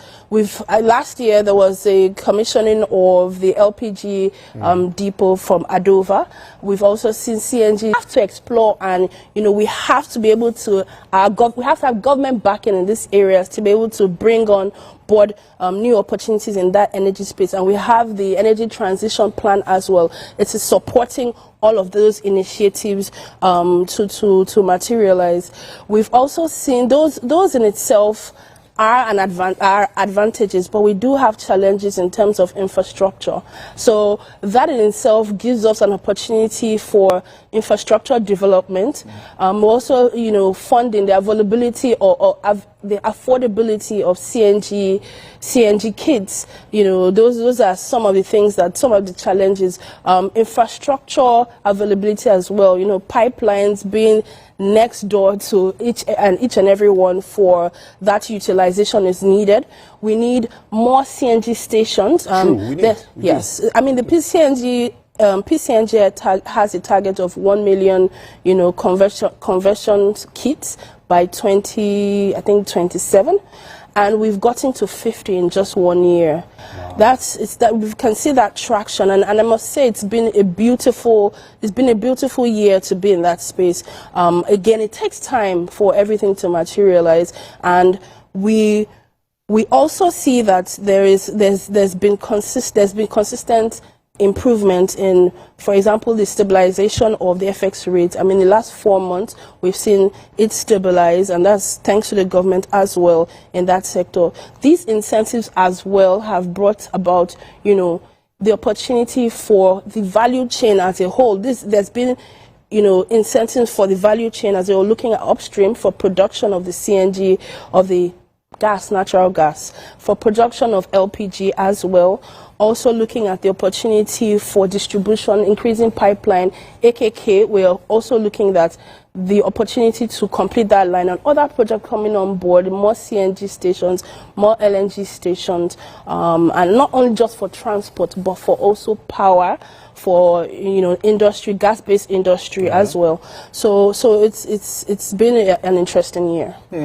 2025 is here, of course, and a lot of expectations, so more drive towards harnessing our gas resources, taking advantage of it, and Nigeria still remains that investment hub. See what happened late last year, the Shell Bonga thing and all of that. $5 billion US. That's a lot of money, coming into Nigeria. So what are you thinking in regards to investment drive in 2025? Oh, wow. This is the opportunity with those investments put in place. Also remember the DGF funds that were released, 122 billion for equity, equity funding. So we are looking at, and those were 6 different companies. We're looking at those companies, taking on those projects and executing, and we'll see a lot of commissioning this year. So that is in the sense that operationalizing these these funds and making sure that it's getting to the last mile and benefiting Nigerians. So for sure, we see that it definitely will take time. Everything that comes, good to us would have to take time. And we ask Nigerians to please be patient as these physical orders and, these, incentives that have been put in place will materialize. So it's a good year. In 2025. And you already talked about the CNG thing and all of that and that drive. Well, let's see how all of this plays out, because many times Nigerians will be telling you about they want this to impact the pricing, but let's leave that out of it now. In your thoughts in totality, Nigeria's oil and gas industry, we expect to increase production, a lot of targets, and we also see refineries all coming on stream. What outlook do you have? Let me ask that way. What outlook do you have? Right, we've seen for the gas sector, we hope to see decline in the flaring, additional utilization of gas as these projects are onboarded. You would tend to see that a lot of the production, while there's a consciousness to make sure that producing, you take cognizance of the gas being flared and turn it into utilized gas. So that is a good step. And we're also looking at, the oil production on board. You have, more and the reduce the decline in, insecurity. We look at, benefits for Nigeria's economy as a whole. So for sure, that is a good step for us. Good step in the right direction. Correct. Right? Yeah. Well, I think it's a good way to wrap this conversation up. I've been speaking to Delanke Dayo. Duluju, thank you so much. Adekpoju, I beg your pardon, gas and renewable energy specialist with MEMA, who've been speaking around gas development in Nigeria and, of course, projections for the year 2025. Thank you so much for coming into the studio. Really appreciate this and hope to have you in again soon. Good. Thank you. All right, then. Well, let's take a break. When we come back, Business Nigeria continues. Don't go away.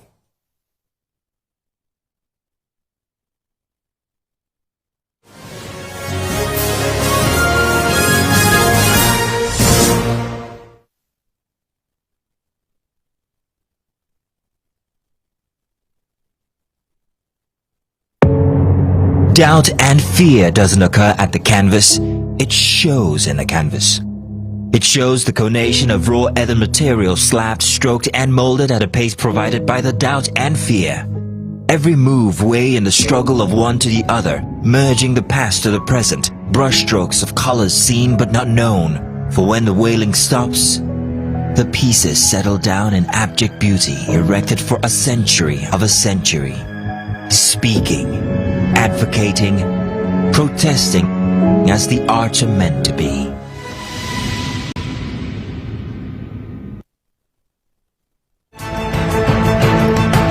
You're watching Beyond 100 Days with Nifemi Oguntoye.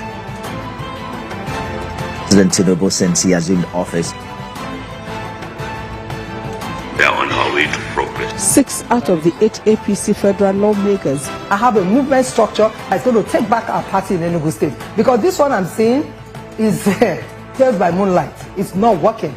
So I'm wondering what you think or who you think can stop him now. He doesn't own the party.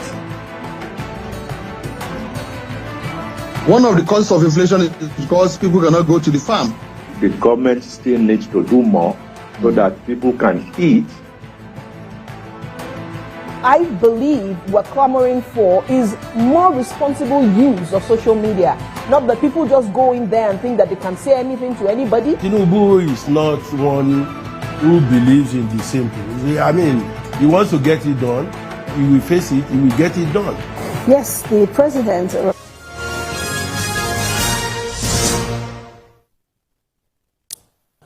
All right, glad to have you back. Asian stocks fell today with the dollar keeping the yuan and the euro pinned near multi-month low as traders work at the Fed would likely be slowing cutting rates after data showed the U.S. economy remained stable. But MSCI's broadest index of Asian Pacific shares outside Japan fell 0.5%, with Japan's Nikkei down 0.1%. On Wall Street, all three main indexes finished lower. The downbeat mood is set to continue in Europe, with Eurostock 50 futures down 0.3%, German DAX futures 0.18% softer. Rising bond yields will likely weigh on tech stocks in Europe, as well as after they touched a more than 5 months high. China's blue chip CSR 300 index fell more than 1% to touch over 3 months low. Hang Seng index lead 1% in its lowest level since the end of November, while the Chinese yuan fell to 16 months low.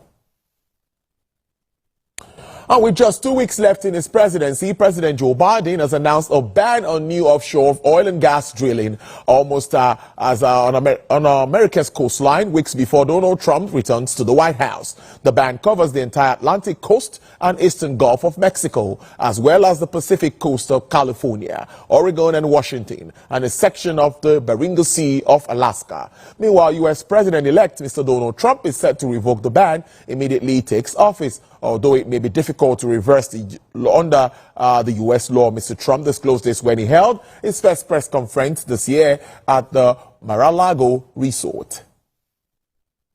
President Biden's actions yesterday on offshore drilling, banning offshore drilling, will not stand. I will reverse it immediately. It'll be done immediately. And we will drill, baby, drill. And we're going to be drilling in a lot of business. Excellent question, sir. Let me share some business. Excellent question, sir. Let me share some exciting facts with you. Start your day on TVC Entertainment with Wake Up Nigeria, a family and lifestyle show. Your view empowers women globally. It's your view, let it count. Entertainment Splash delivers the hottest celebrity trends. On TVC News, we keep you informed with breaking news and in-depth analysis of events shaping the world. I will continue to speak the truth. TVC News at 7 and TVC News at 10 p.m. delivers the most important stories of the day. Max FM, your hit music radio station, captivates listeners daily across Lagos and Abuja, making every commute more enjoyable. Adaba 88.9 FM is not left out, as it is the voice of Southwest. And on TVC Digital, we reach 2 million viewers daily. All together, pulls in over 17 million viewers daily. Contact us on 0707-272-8338 or marketing at tvccommunications.tv. Partner with TVC Communications today. Let's grow together.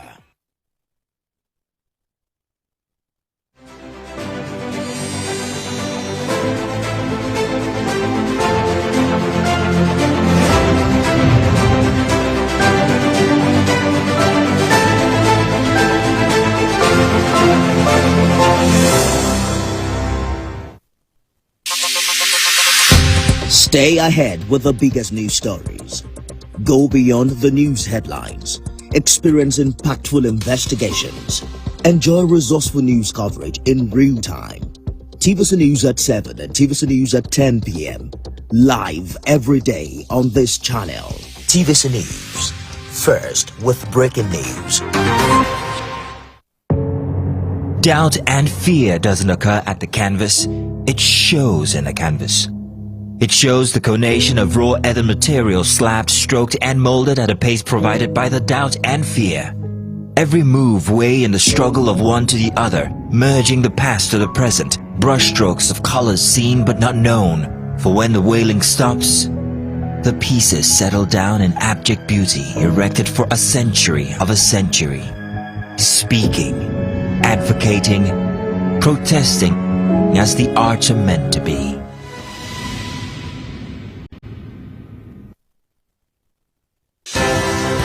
At TVC News, wherever the big news story is happening, we're geared up to break it. TVC News, first with breaking news.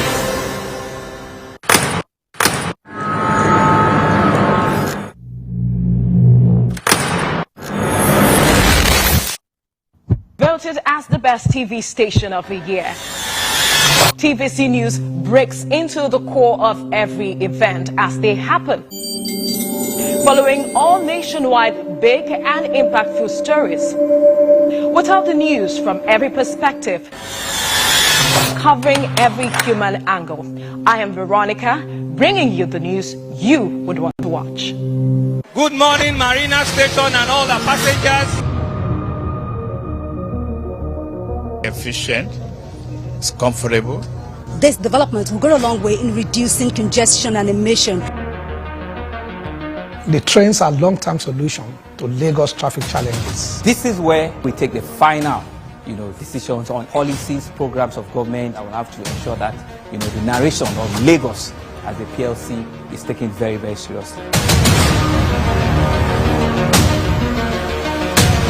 This is a major pedestrian bridge linking Oyinbo here to Apapa Road over there. With this overpass, we are providing what we call permanent solution.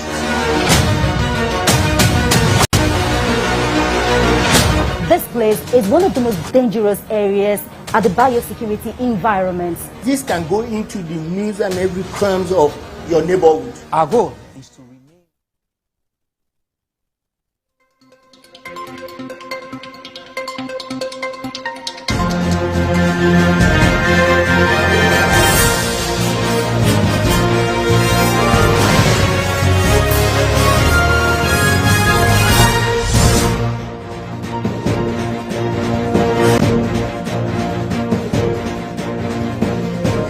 Hello everyone, thanks for joining us on The World Now. We'll begin here in Africa, where tension is reportedly escalating between Algeria and Mali over allegations of interference by Algeria in Mali's internal affairs. The rift was allegedly sparked by comments from Algeria's Foreign Minister Ahmed Attaf, who opposed Mali's plans to reclassify certain northern separatist groups as terrorist organizations.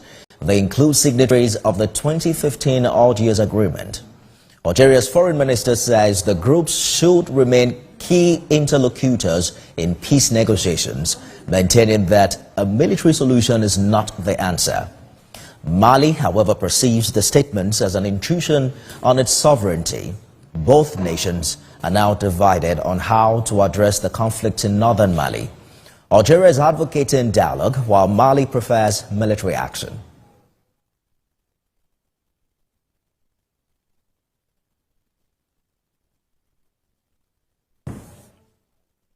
For more on the conflict over security matters between Algeria and Mali, global affairs analyst Amuda Musibodi joins me live from Ibadan, the Oyo state capital. Thanks for joining us on The World Now. Mali plans to reclassify certain northern separatist groups, including signatories of the 2015 Algiers Agreement, as terrorist organization. But Algeria thinks they are key stakeholders in peace negotiations. What do you consider the potential implication of this sharp difference in approach on security in the region and the already complex relationship between both countries? Thank you so much for having me. First, we have to take a background into the role of Algeria in this crisis when it broke out circa 2011-2012. Algeria has been seen as a regional superpower within the Sahel. And even foundations on conflict resolution have seen Algeria as a major power broker in this situation. So we've seen how Algeria has then transcended to become a major player in this. Now, unfortunately, Algeria also has in its population Tuaregs who are, the hub of the conflict in northern Mali. You have Tuaregs in southern Algeria. So it means that whatever happens to the Tuaregs in northern Mali could have a ripple effect on what happens in southern Algeria. And because of the proximity of the two countries, there could be a spillover. Now, with the defeat of the Gaddafi administration, some of these stories came back to Mali, and we have this kind of crisis we have at the moment. Now, the unfortunate thing is, with the bad blood that has been brewed between the two parties, it's quite unfortunate that the regional crisis may spill out of control. Now, if with what we have at the moment, Mali goes for the all-stock which is decided to go for, then we may have some of these Tuaregs spilling into Algeria. Don't forget that in July, the Tuaregs who attacked the Malian army and Wagner brothers were said to have come, almost from the Algerian border. And that tells you of how porous this could be, and with the tendency for Algeria to also possibly be having, terrorism to deal with within its own border. So it's a complex crisis. It could spill beyond Algeria and Mali. It could spill across the Sahel, and with the breakdown of the 2015 Accord, I think that we may be dealing with something bigger than we expect. Absolutely. We saw earlier in 2023 the leader of the Malian junta declaring the establishment of a direct inter-Malian dialogue to prioritize what they called national ownership of the peace process. What we're seeing now perhaps is the revocation of the Algiers Agreement. I'm wondering what you think would happen as a result of this, especially now that the juntas are saying some of the signatories are now known terrorists. Definitely. Don't forget that even among the Tuaregs, there's been this argument that the Islamic fundamentalists have taken over the agitation of the Tuaregs, and now it's become more of Islamic or what we call religious extremism and fundamentalism.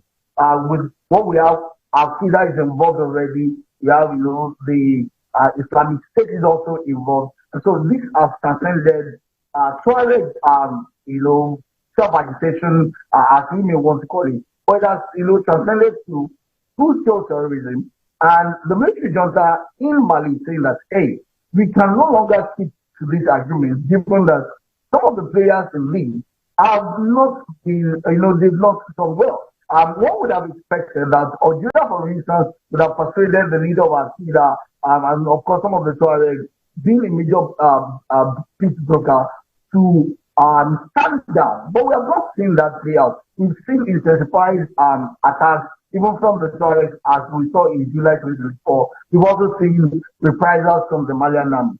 So there's been no confidence building on either side. So the Malian junta, definitely, again, you must not forget the role of the whole the French government in all of this, and how they are trying to say, hey, we want to be free of Western domination, and now Russia is in the fray.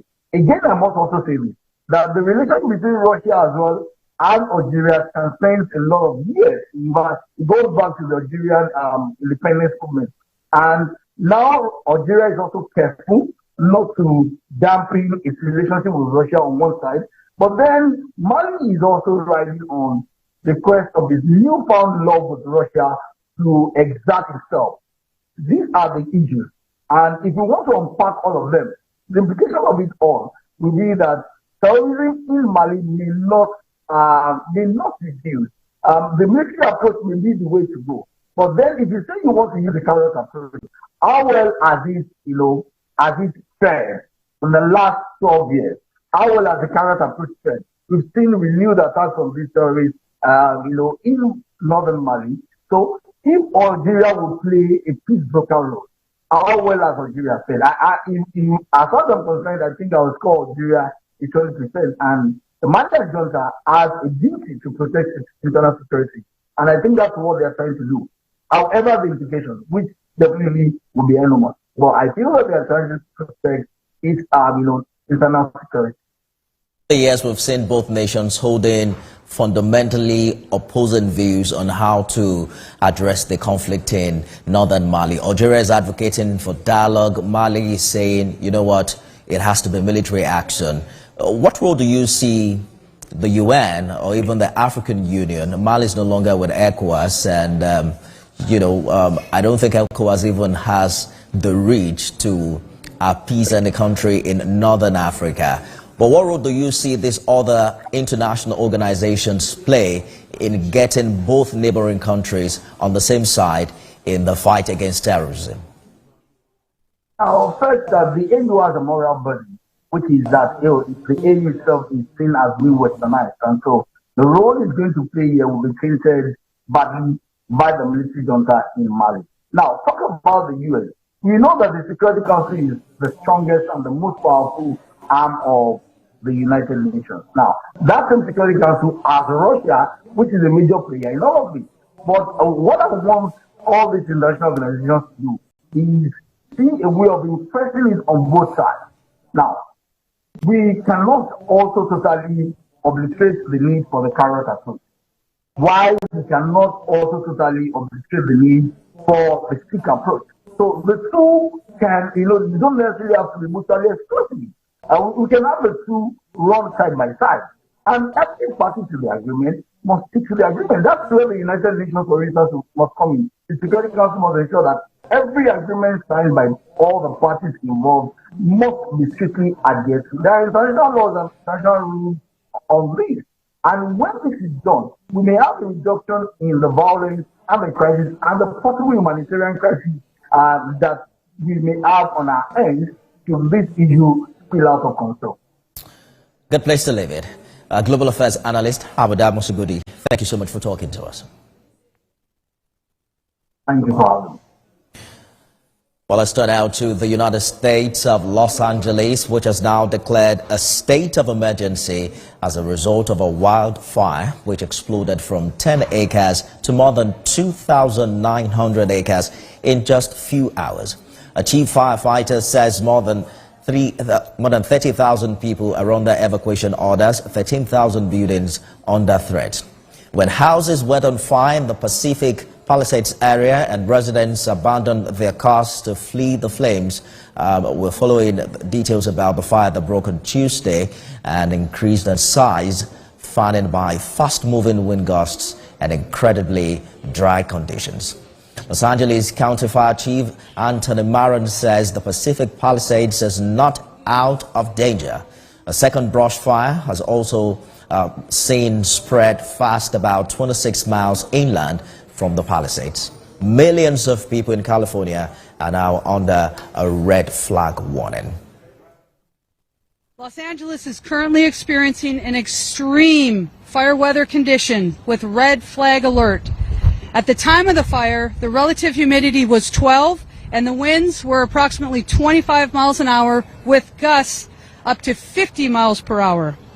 Based on the red flag weather, your LAFD pre-deployed additional resources, made public awareness notifications, and issued parking restrictions in high-hazard fire areas to ensure that the means of access and egress of our local fire stations and apparatus could move up and in around the area. At this point, we feel very blessed at this point that there's no injuries that are reported. We do have reports of multiple structures that are damaged.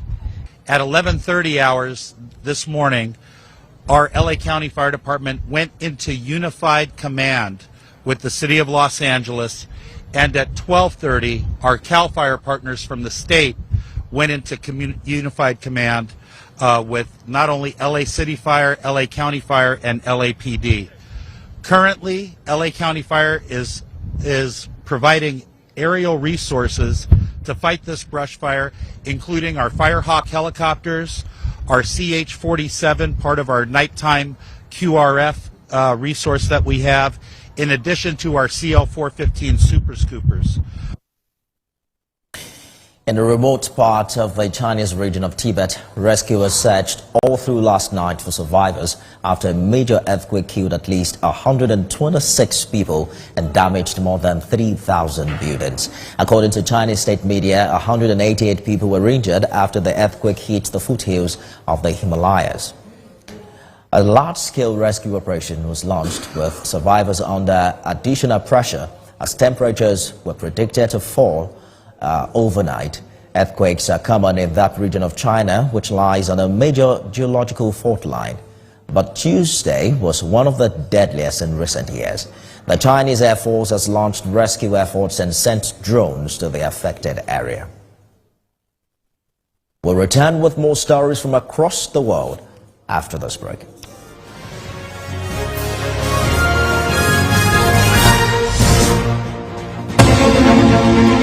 Meet Benga Oreshegun, a fearless voice and an advocate for the truth. He's bringing fresh energy and bold insights to journalists' hangout.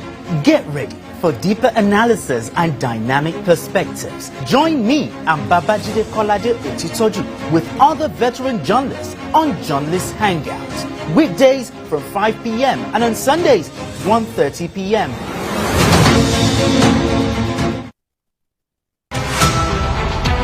Every major news story is with many perspectives and layered with different levels of impact. Honey, what time did this happen? We will be right there.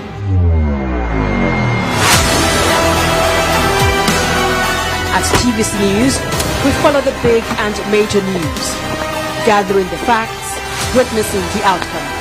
I am here live at the aftermath of the approval of the new national minimum wage. We are TV station of the year, not just for breaking news, but for being first, fair and accurate.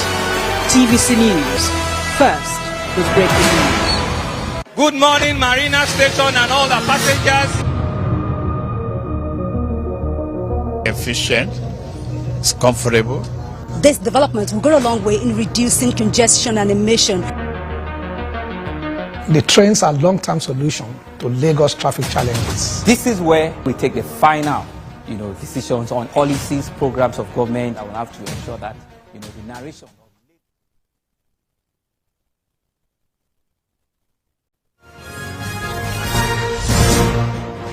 You're watching The World Now. The Ivorian government says the ship Zimrida, which has long been blocked outside its waters, is not a floating bomb. The ship has finally docked at the port of Abidjan, laden with 20,000 tons of ammonium nitrate. The government says the cargo, which is used for fertilizers in the mining industry, poses no danger at all to port facilities or the general public. The manager of the autonomous port of Abidjan says the port in particular is booming in terms of traffic and ammonium nitrate traffic, and is part of its growing phenomenon. In the past, ammonium nitrate was mainly used in the agriculture industry, but in recent years, there's been an expansion of its use to the mining industry. And elsewhere, Indonesia has been admitted as a full member of the BRICS bloc of developing economies. The Brazilian government says Indonesia, which has the largest population and economy in Southeast Asia, shares with other members a commitment to reforming global governance through positive contributions to deepening South-South cooperation.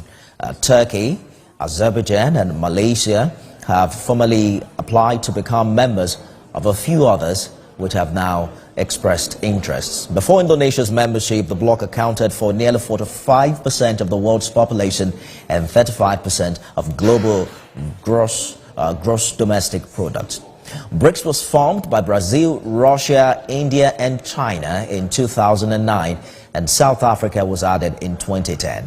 Last year, the alliance expanded to embrace Iran, Egypt, Ethiopia and the United Arab Emirates. A Chinese Foreign Ministry spokesperson says China welcomes Indonesia's full membership of BRICS. Let's talk more about BRICS. Joining me from Belgium is a global affairs analyst, Collins Nweke. Mr. Nweke, thanks for joining us on the news this hour. BRICS is increasingly viewed as a counterweight to the West. It has at the center of its many agenda the dollarization of international trade, which is a key goal. What do you make of the addition of Indonesia in the light of this goal? Thank you, Nifemi, for having me, and Happy New Year. Well, what does this mean? This means that BRICS continue to, cause a stir around the world, particularly in the Western Hemisphere.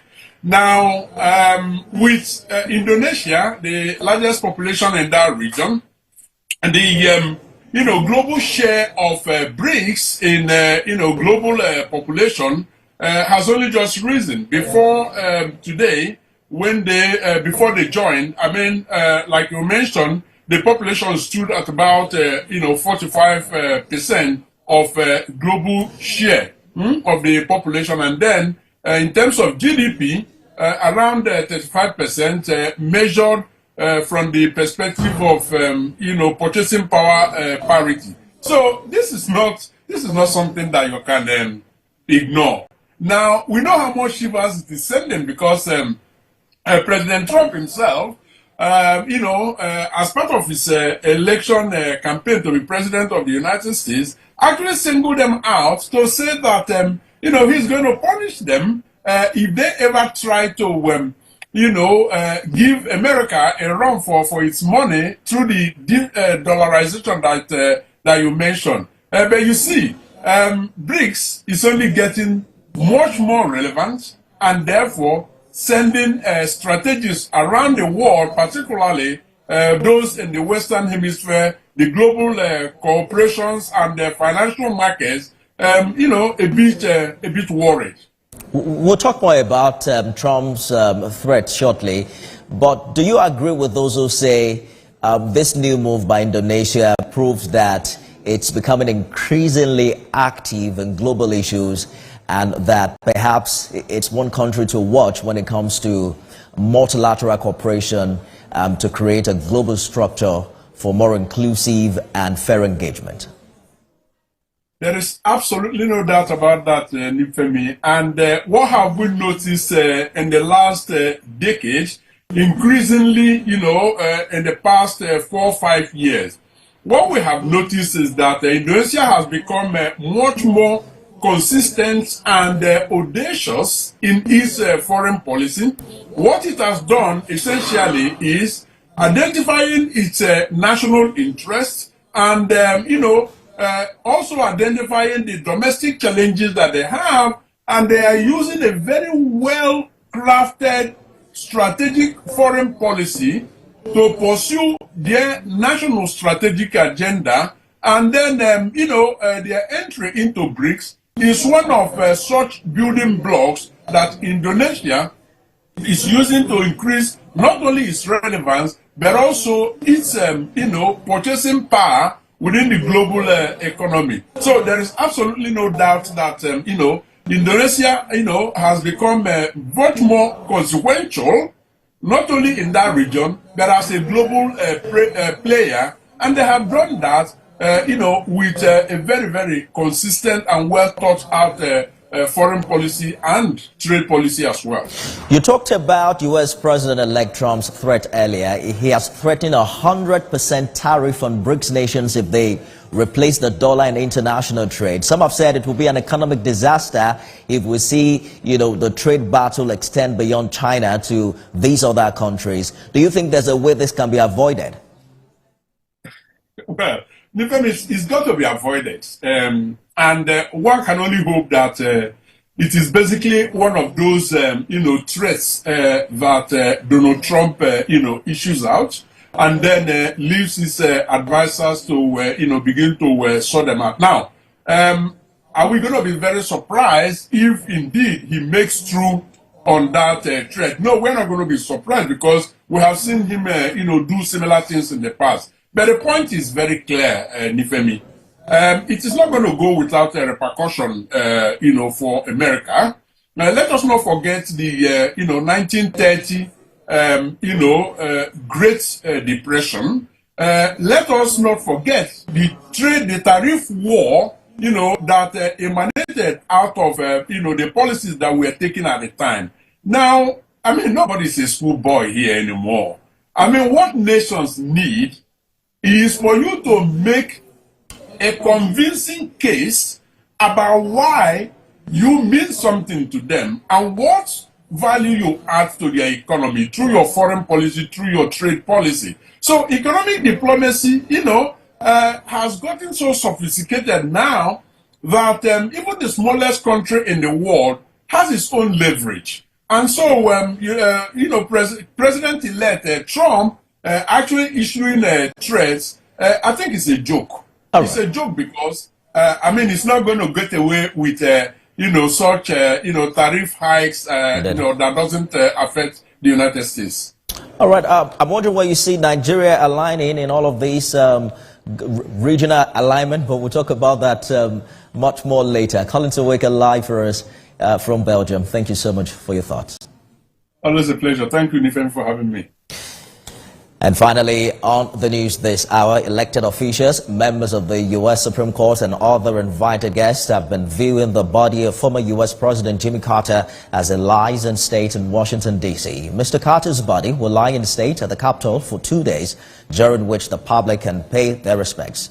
Jimmy Carter died on the 29th of December 2024 at the age of 100 in his hometown of Plains, Georgia. Our first funeral service was held in his honor in Atlanta on Saturday at the Carter Presidential Center, where hundreds of members of persons came to pay their respects. A state funeral will be held at the former president on Thursday. The Vice President of the United States, Kamala Harris, delivered eulogies and laid wreaths.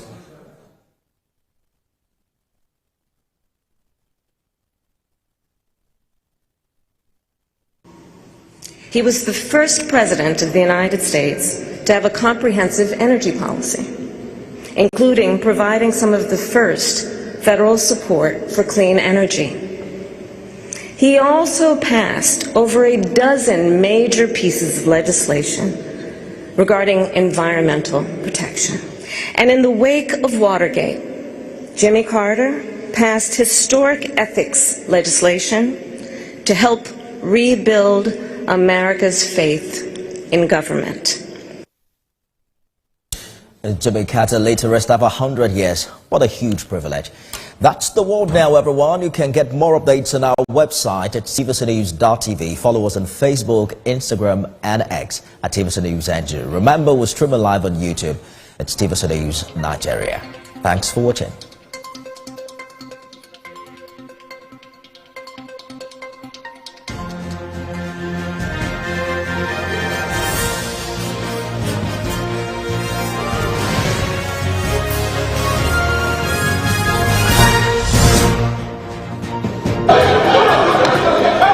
Second, every minute, every hour, and every day. Time doesn't just tick away.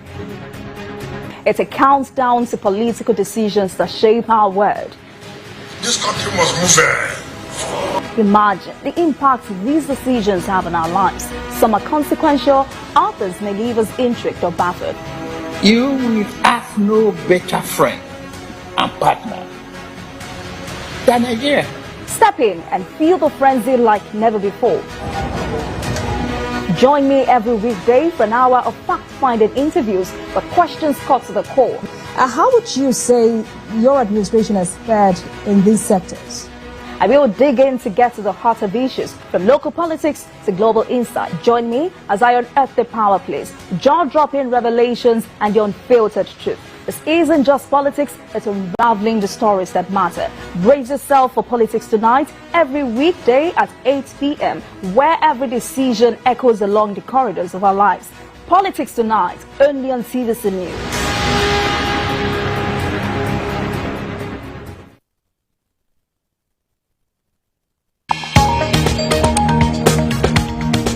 The Inspector General of Police has met with senior officers to review the state of security.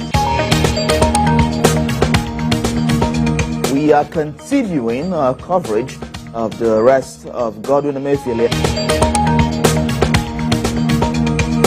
The Senate has summoned the governor of the Central Bank of Nigeria to properly brief the Senate regarding the state of the economy. What I will never take is friendship. Let's now bring you more development from Ibadan, the Oyo State capital, where an explosion has taken place. Tell us about this incident. TVC News. First with breaking news.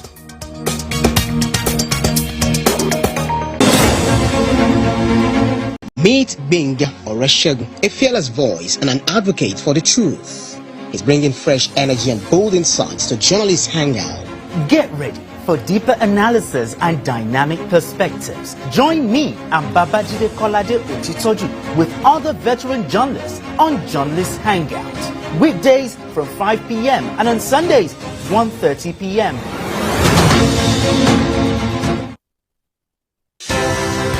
At TVC News, wherever the big news story is happening, we're geared up to break it. TVC News, first with breaking news.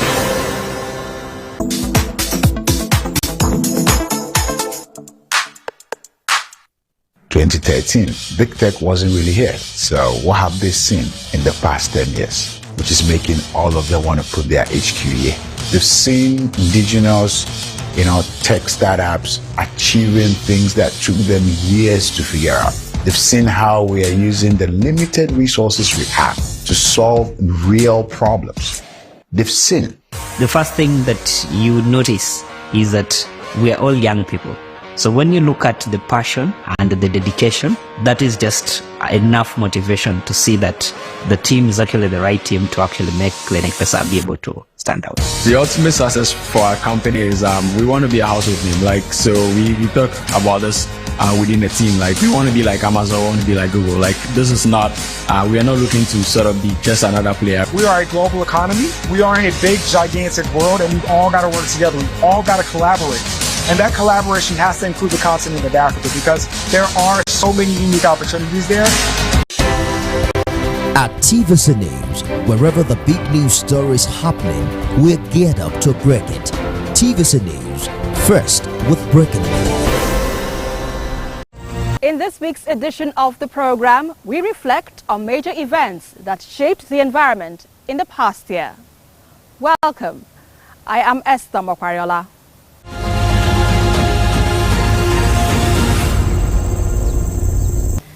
2024 has been a year of both challenges and progress for Nigeria's fight against climate change.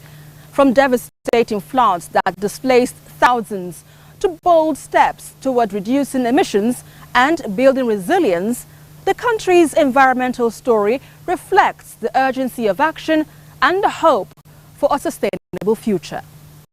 Floods wreaked havoc across Nigeria, affecting more than 178 local government areas. From Jigawa to Adamawa, Taraba to Bayelsa, thousands were displaced, homes were destroyed, and farmland submerged. Authorities had warned earlier in the year that 31 states were at risk, but the scale of destruction revealed the monumental task of climate adaptation. The flood swept away my farm, leaving me with almost nothing. The situation is dire. With my farm washed away by the flood waters, we are now struggling to find food to eat. In Borno, the collapse of the Alau Dam caused massive flooding, leading to widespread destruction and severe health risks, with thousands displaced and in urgent need of help. Governor Babagana Zulum called for urgent intervention, while Vice President Kashim Shettima described the disaster as the worst in over 30 years. He assured that the government will provide support and stressed the need for better flood control measures. People build homes right inside waterways, thereby reducing the width of the canals.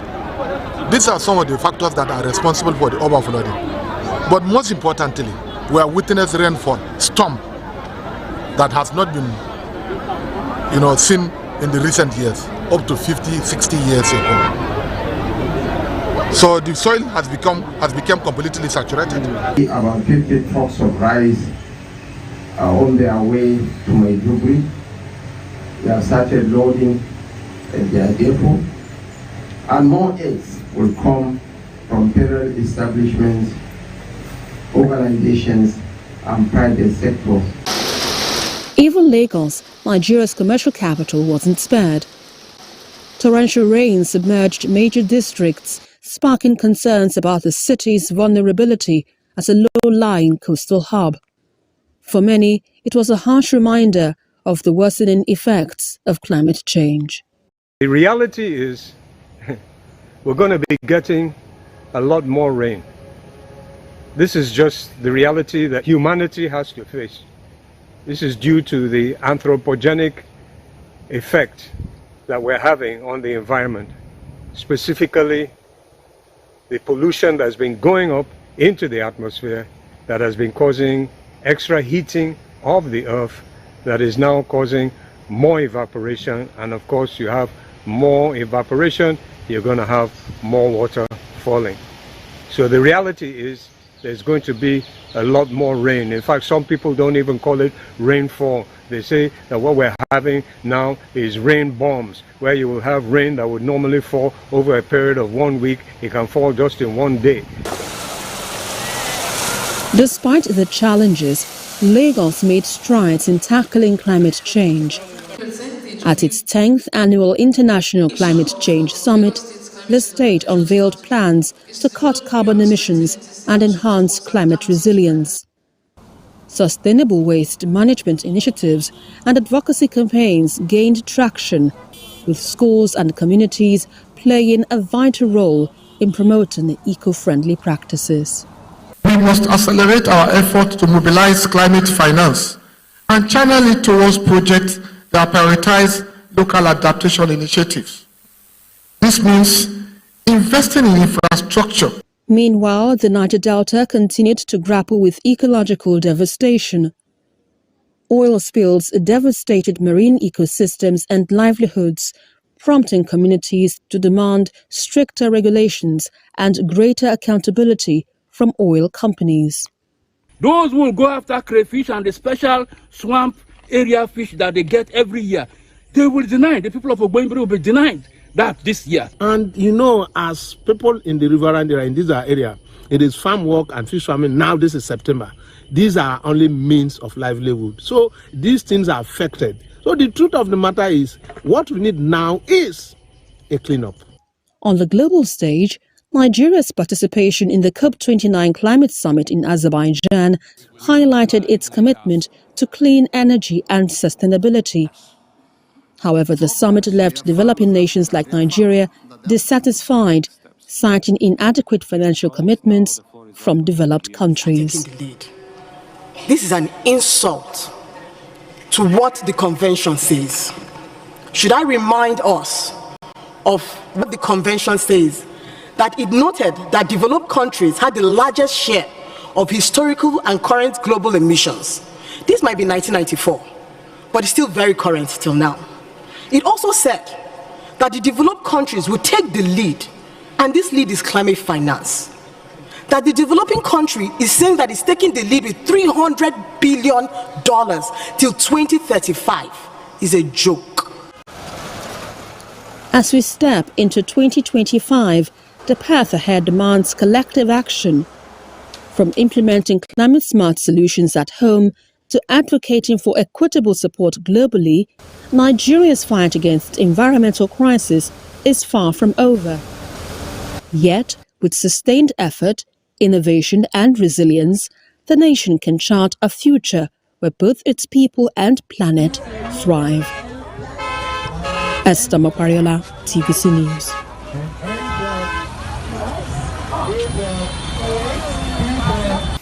And still on events that shaped the year 2024, residents living along floodplains in Lagos had to contend with the floodwaters following the release of water from Oyon Dam. Well, in the meantime, state authorities asked residents to relocate to higher grounds, even as it worked with relevant agencies to mitigate the humanitarian impact. In this community, the sight of flooded streets may seem unusual, but for the residents, it's an annual ordeal they've grown accustomed to. Some say it's been this way for as long as they can remember, while others have resigned themselves to the constant threat of floods. This is Ajewole community in Ikosi Sherry Local Council Development Area in Lagos, severely affected by the flooding caused by the release of water from the Oyon Dam. While the state governments have urged residents in these areas to move to higher grounds, some residents here tell me they don't have that option. Kelechi, a mother with 3 children, has lived here for 12 years. She has repeatedly received warnings from state authorities to relocate, but financial constraints make it impossible.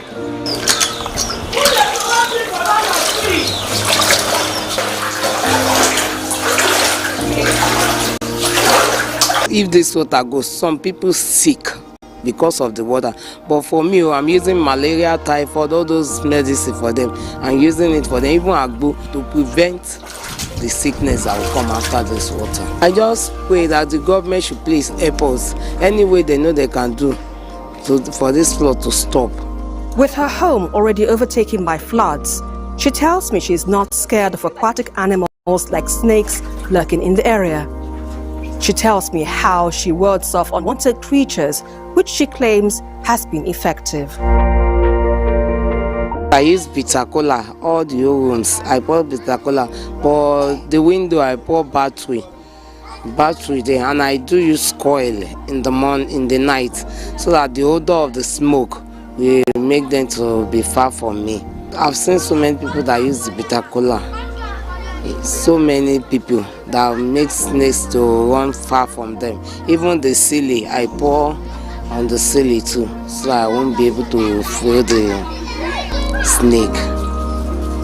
Living in these tough conditions, her source of water is already contaminated, but she applies a method to make it safe for use. I'm using it, I put alum inside because I fetch it inside drum. I put alum inside.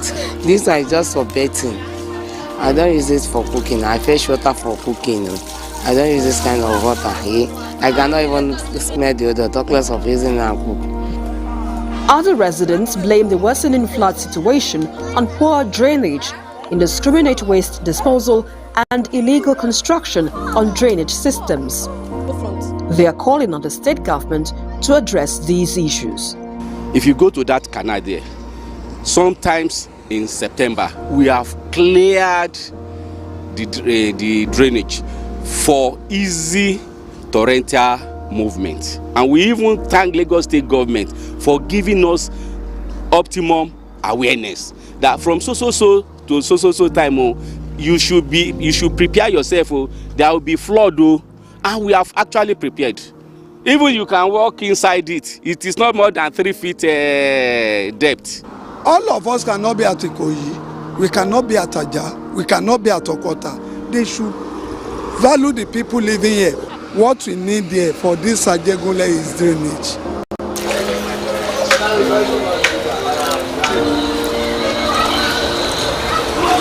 Well, we knew that this is annual visitor. So that's how the flood usually comes. And when it comes, within few weeks, it will also go back. To some people, they are comfortable living here because there are some people that are fishing here. And when the flood comes, that is when they are making money. So they catch fish, and when they catch the fish, they sell. And from there, they are making a lot of money. And to my own belief, every area in the world are also experiencing such. So our own too has come, and as it has come, we know that very soon it will go. The Oyon River Dam, located in Ogun State, releases water annually to prevent structural damage and reduce flood risks. However, the release impacts surrounding communities, particularly those along the Ogun River channels that extend into Lagos. It is crucial to understand that the dam's annual operations are informed by real-time hydrological data, rainfall prediction from the Nigerian Meteorological Agency (NIMET), and flood outlook from the Nigerian Hydrological Service Agency (NISAB). These sources guide the water release decisions, ensuring both flood control and integrity of the dam. Notably, 62.1% of the dam's flood control capacity remains intact, meaning the Oyon Dam is not under any imminent threat of releasing excess water beyond safe limits. The Lagos state government says it has carried out dredging and maintenance in several locations to mitigate the impact of the water release. They are also appealing to residents to avoid actions that contribute to flooding. All over the world, the practice is when a disaster is approaching, the advisory is given, kindly leave this place to a safer place. It's when it becomes a disaster that the government can now pick them into the IDP camps or whatever camp. And that becomes the remit of LASEMA or NEMA. We owe this environment a major duty to leave it better than we met it. As Lagos, a city barely above sea level, continues to grow rapidly, the state faces increasing pressure to implement more proactive solutions. Without such measures, the most vulnerable residents will remain at the mercy of these recurring floods. Green Angle returns in just a moment. Stay with us.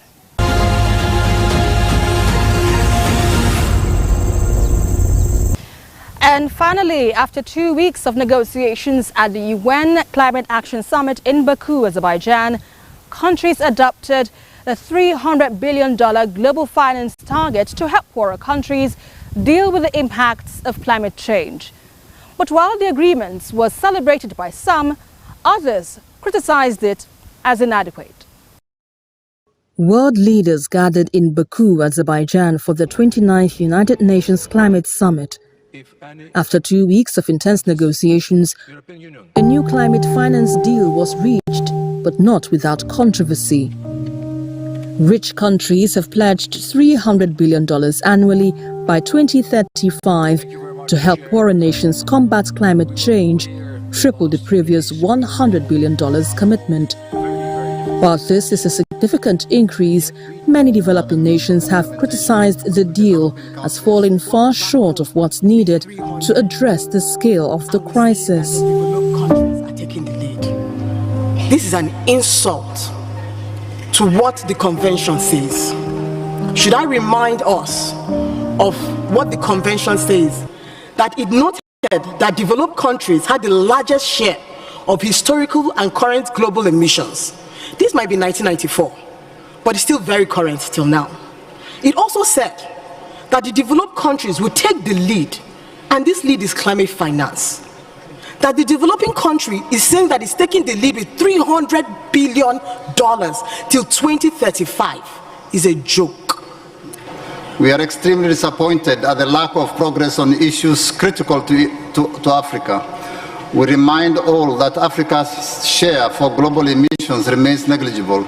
If the world overshoots the 1.5 degrees goal, it will not be because of Africa, and yet it is Africa that stands to bear the brunt of that failure. The proposed goal shall not solve anything for us. In fact, we have to implement ambitious NDCs and economic challenges that we need to navigate and address the adaptation needs. The amount that is proposed to be mobilized is abysmally poor. It's a paltry sum. It is not something that will enable conducive climate action that is necessary for the survival of our country and for the growth of our people, their livelihoods. And I'm sorry to say that we cannot accept it.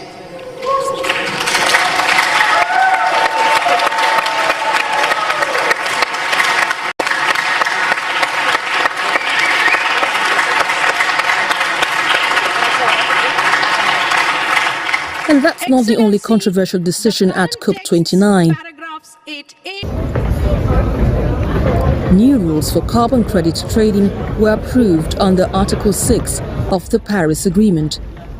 These allow high-emission countries to buy carbon offsets from developing nations. Supporters say this could bring much-needed investments to projects like reforestation and clean energy in poorer countries. But critics warn that without strict oversight, carbon markets could be misused to greenwash polluters' activities, delaying real emissions cut. carbon trading, carbon credits is not solving the climate problem. It's only giving the license to polluters to do more, to pollute more. And of course, it's also creating carbon colonialism and carbon slavery in poor countries, where communities are now going to be forced to watch over carbon in trees or in the river or in the soil, instead of being helped to adapt to the crisis they did not create.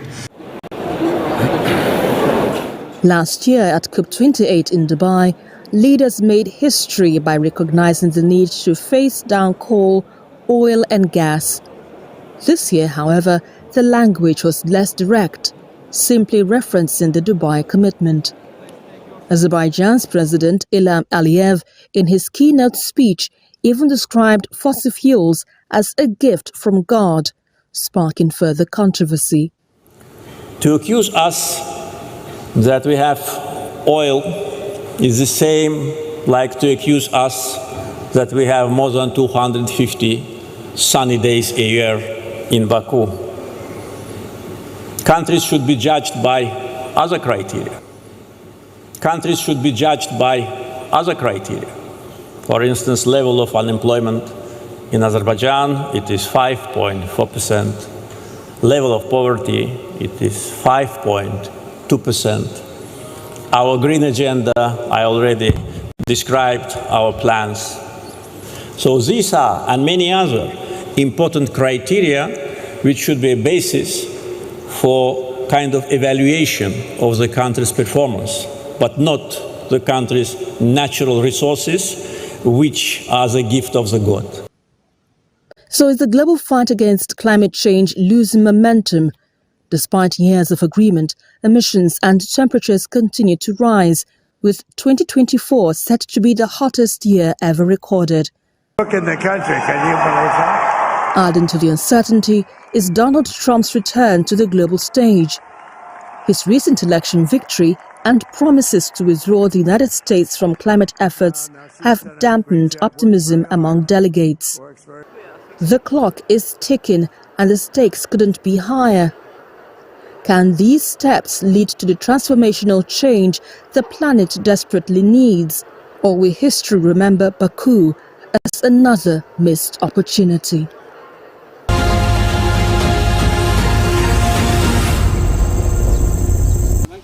Mic check, 1, 2, mic check. Do you analyze if you're ready?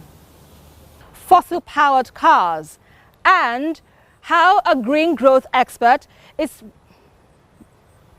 the debate over genetically modified organisms by repairing, reusing and recycling them.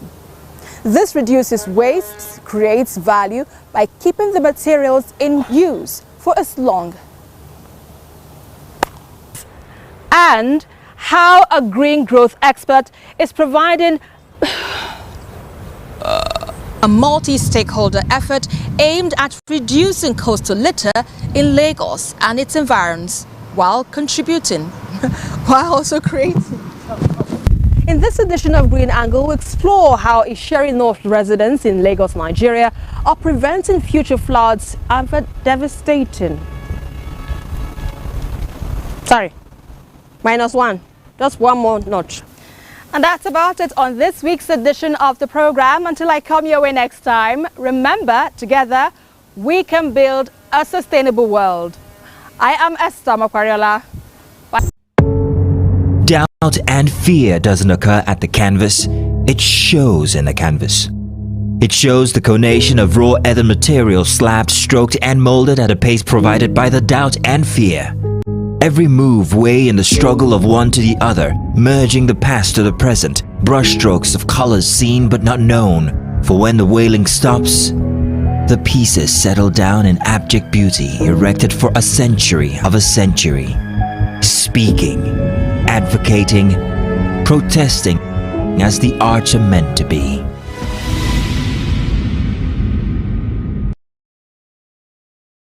Decisions on policies, programs of government. I will have to ensure that the narration of Lagos as a PLC is taken very, very seriously.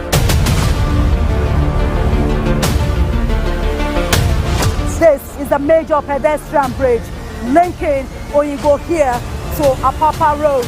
over there. With this overpass, we are providing what we call permanent solutions.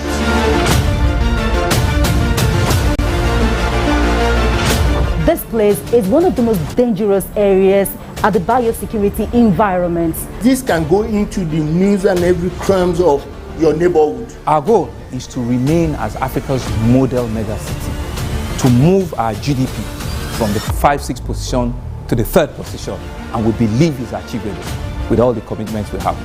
Explore the city of Lagos, where dreams are made and possibilities are endless.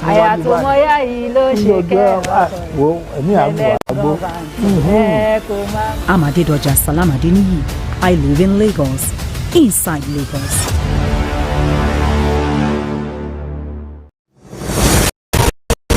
It's not your regular show. Health. Hello and welcome to TVC News this hour. The Nigeria Police Force says it recorded significant achievement in 2024, particularly in the area of combating cybercrime.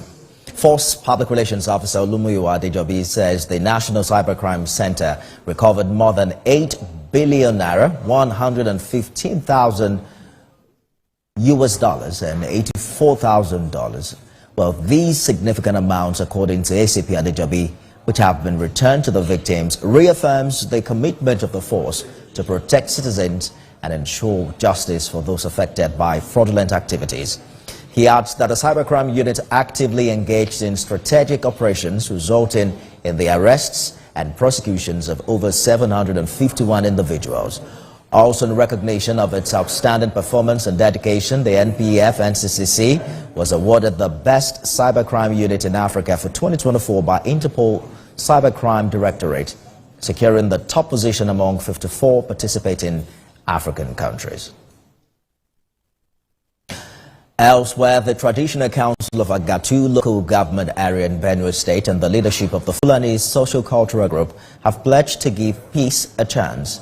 They also promised to expose and report criminal elements threatening the peace of the area.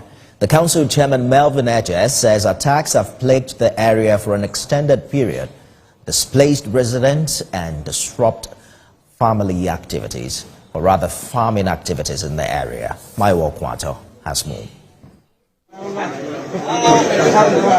The search for a lasting peace, which has eluded residents of Agatu local government area of the state for decades, continues to earnest here at Obagaji, the local government headquarters, with critical stakeholders from the opposing communities. In a show of commitment, the leadership of the Fulani Social-Cultural Group, while pledging to resolve and give peace a chance, vowed to expose any criminal elements threatening the peace of the area. We have come to appeal to them to kindly forgive us over what has happened so that we can live together and continue to live together. We are here in recognition of the peace effort we have been doing all this while in Agatu local government, and it's paying off because today we saw more chiefs, the local government chairman, everybody is present to ensure that we have permanent peace in Agatu local government. We grew up here, this is where we used to know as home, and want to come back and continue to live together peacefully in the Agatu local government area of Benue State. There had been several chairmen before him, and things never go the way we wanted. But he is towing the side of God, and with God on his side, by the grace of God, we are getting there. Chairman Agatu local government Melvin Edges sets up a 14-member committee to consolidate on the gains of the peace meeting. It was agreed that peace should reign in Agatu between the farmers and the herders. Agatu accepted to wholeheartedly forgive and forget the past. The Fulani, on their part, have agreed to expose or fish out any of their sons who is a criminal element within our land and destroying our crops. It is also our agreement, the Fulani tendered unreserved apology for every wrong they have done to Agatu people. And we also agree that when some of our criminal youth took law into their hand, we also tender such apology. And we have decided to forgive each other. This marks a significant step in the concerted reconciliation attempts between the Agatus and the Fulanis, who have been at loggerheads for decades. Mayowa Okwato, TVC News, Obagaji. And in a significant move to support higher education, the Kebbi state government has authorized the disbursement of more than 500 million naira for the tuition of 100 indigenes studying at various universities outside the country. Minister for Higher Education, Isa Abubakar Tunga, says the governor of Kebbi State, Nasir Idris, is committed to promoting academic excellence at the tertiary education level. He adds that the state government will provide accommodation for 25 students studying in Egypt in what he described as a demonstration of government's dedication to supporting Kebbi indigenes pursuing higher education abroad. And release the payment of tuition fees of 585,460,690 for the 100 students of Kebbi State indigenes studying in various universities in India. The Ministry for Higher Education remains indebted to His Excellency Comrade Dr. Nasir Idris Kawarangwandu. No doubt the effort of His Excellency toward promoting academic and moral excellence in the tertiary education sector shall go into the annals of history. The Kebbi State Ministry for Higher Education implored in 1905, particularly its global campaign to eradicate polio. He noted that while significant progress has been made, Afghanistan and Pakistan remain the last two countries yet to achieve polio-free status, with efforts underway to address this challenge. On the 16th, we'll start with, symbolic polio immunization, which is being organized by this office. They are planning to take us to any of the IDP camps. The next day, we'll also start with a visit to the presidency, the villa. Then you pay a courtesy visit to the President of the Federal Republic of Nigeria, and of course, brief him on what the foundation has been doing in Nigeria and all the prospects that we have, including telling him about the new programs they have for Nigeria, including the program of scale. And that's the news at 4. Thanks for being a part of it. You can get more stories on our website, tvcnews.tv. Follow us on Facebook, Instagram, and X at TVC News NG. On YouTube, we stream live at TVC News Nigeria. See you again at 6 p.m.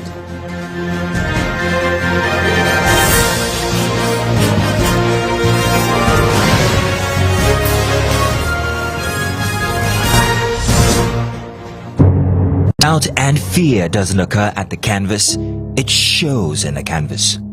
It shows the conation of raw earthen material slabbed, stroked and molded at a pace provided by the doubt and fear. Every move way in the struggle of one to the other, merging the past to the present, brushstrokes of colors seen but not known. For when the wailing stops, the pieces settle down in abject beauty erected for a century of a century.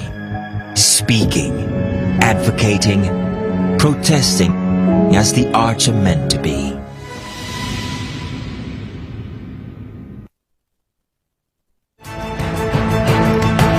You're watching Beyond 100 Days with Nifemi Oguntoye. President Tinubu, since he assumed office, they are on our way to progress. 6 out of the 8 APC federal lawmakers. I have a movement structure that's going to take back our party in Enugu State. Because this one I'm seeing is tales by moonlight. It's not working. So I'm wondering what you think, or who you think can stop him now. He doesn't own the party. One of the causes of inflation is because people cannot go to the farm. The government still needs to do more so that people can eat. I believe we're clamoring for is more responsible use of social media. Not that people just go in there and think that they can say anything to anybody. Tinubu is not one who believes in the simple. I mean, he wants to get it done. He will face it. He will get it done. Yes, the president, from inception of his administration, focused squarely on diversifying the economy and driving in investments to cushion the effect of everything that we've seen, ranging from COVID-19 to the global commodity shocks, global financial crisis, and all of that. I was privileged to have worked under a governor who believed in the system, who also built up the system, and I'm going to do the same. All right, that's our show today, everyone. Thanks for being a part of it.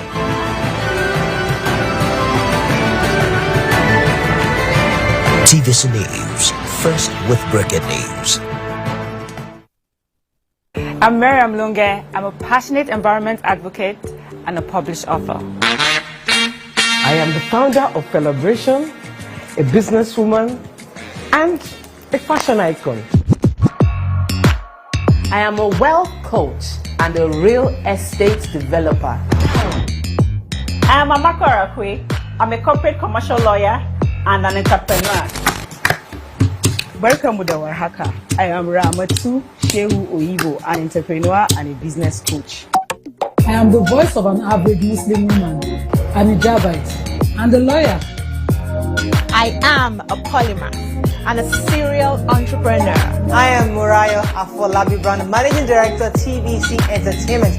I'm a media consultant, producer, and broadcaster. The ladies of Your View are made of women from different professions, tribes, cultures, and religion. Join us every Monday to Friday as we share our views on topical and social issues.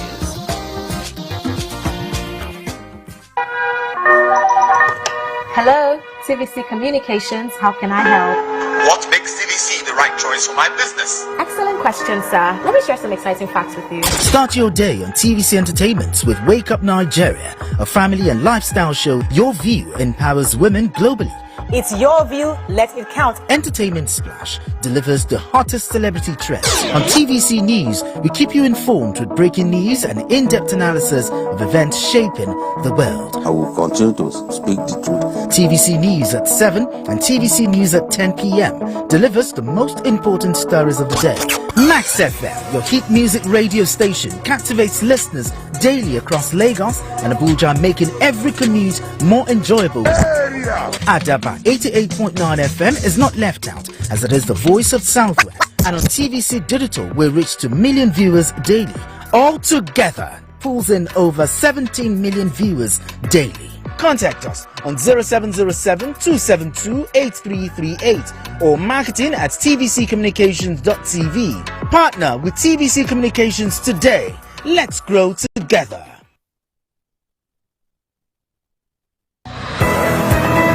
This week.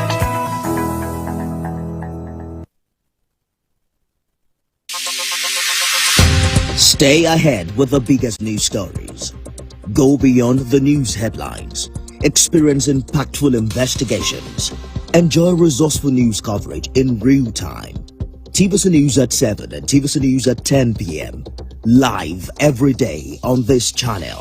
TVC News, first with breaking news.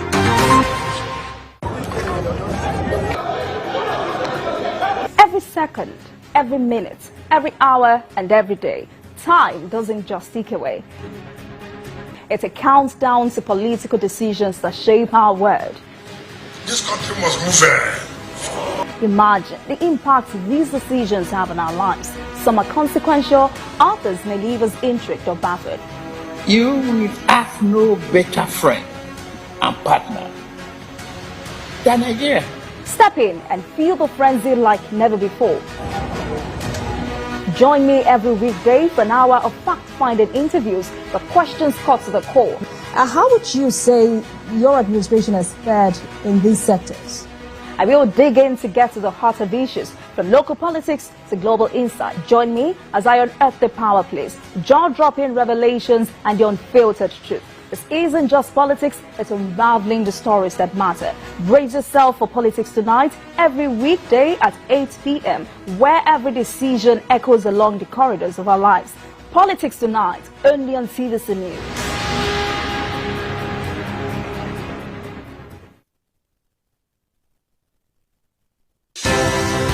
At TVC News, wherever the big news story is happening, we're geared up to break it. TVC News, first with breaking news.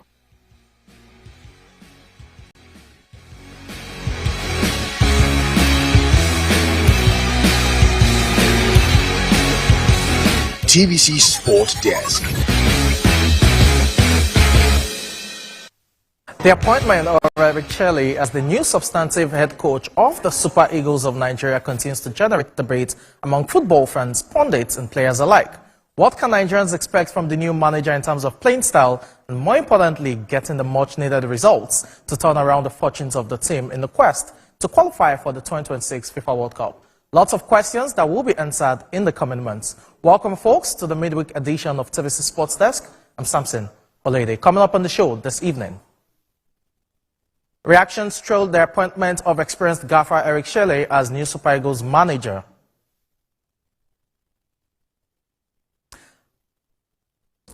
Alexander Isak, Anthony Gordon score as Newcastle United take commanding lead over Arsenal in League Cup semi-final. Isak, back to Murphy.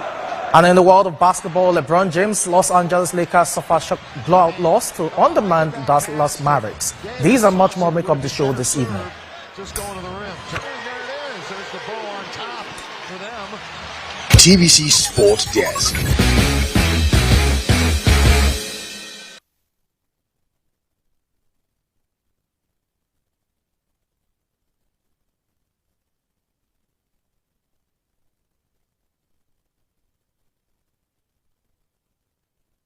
Thanks for staying tuned. Welcome once again to the midweek edition of the show. Let's begin with the biggest news coming out from football, especially the continent of Africa, and that has to do with the Nigerian Football Federation appointing Eric Shelley as the head coach of the Super Eagles. The 47-year-old was recommended for the job by the NFF Technical and Development Subcommittee on January 2nd.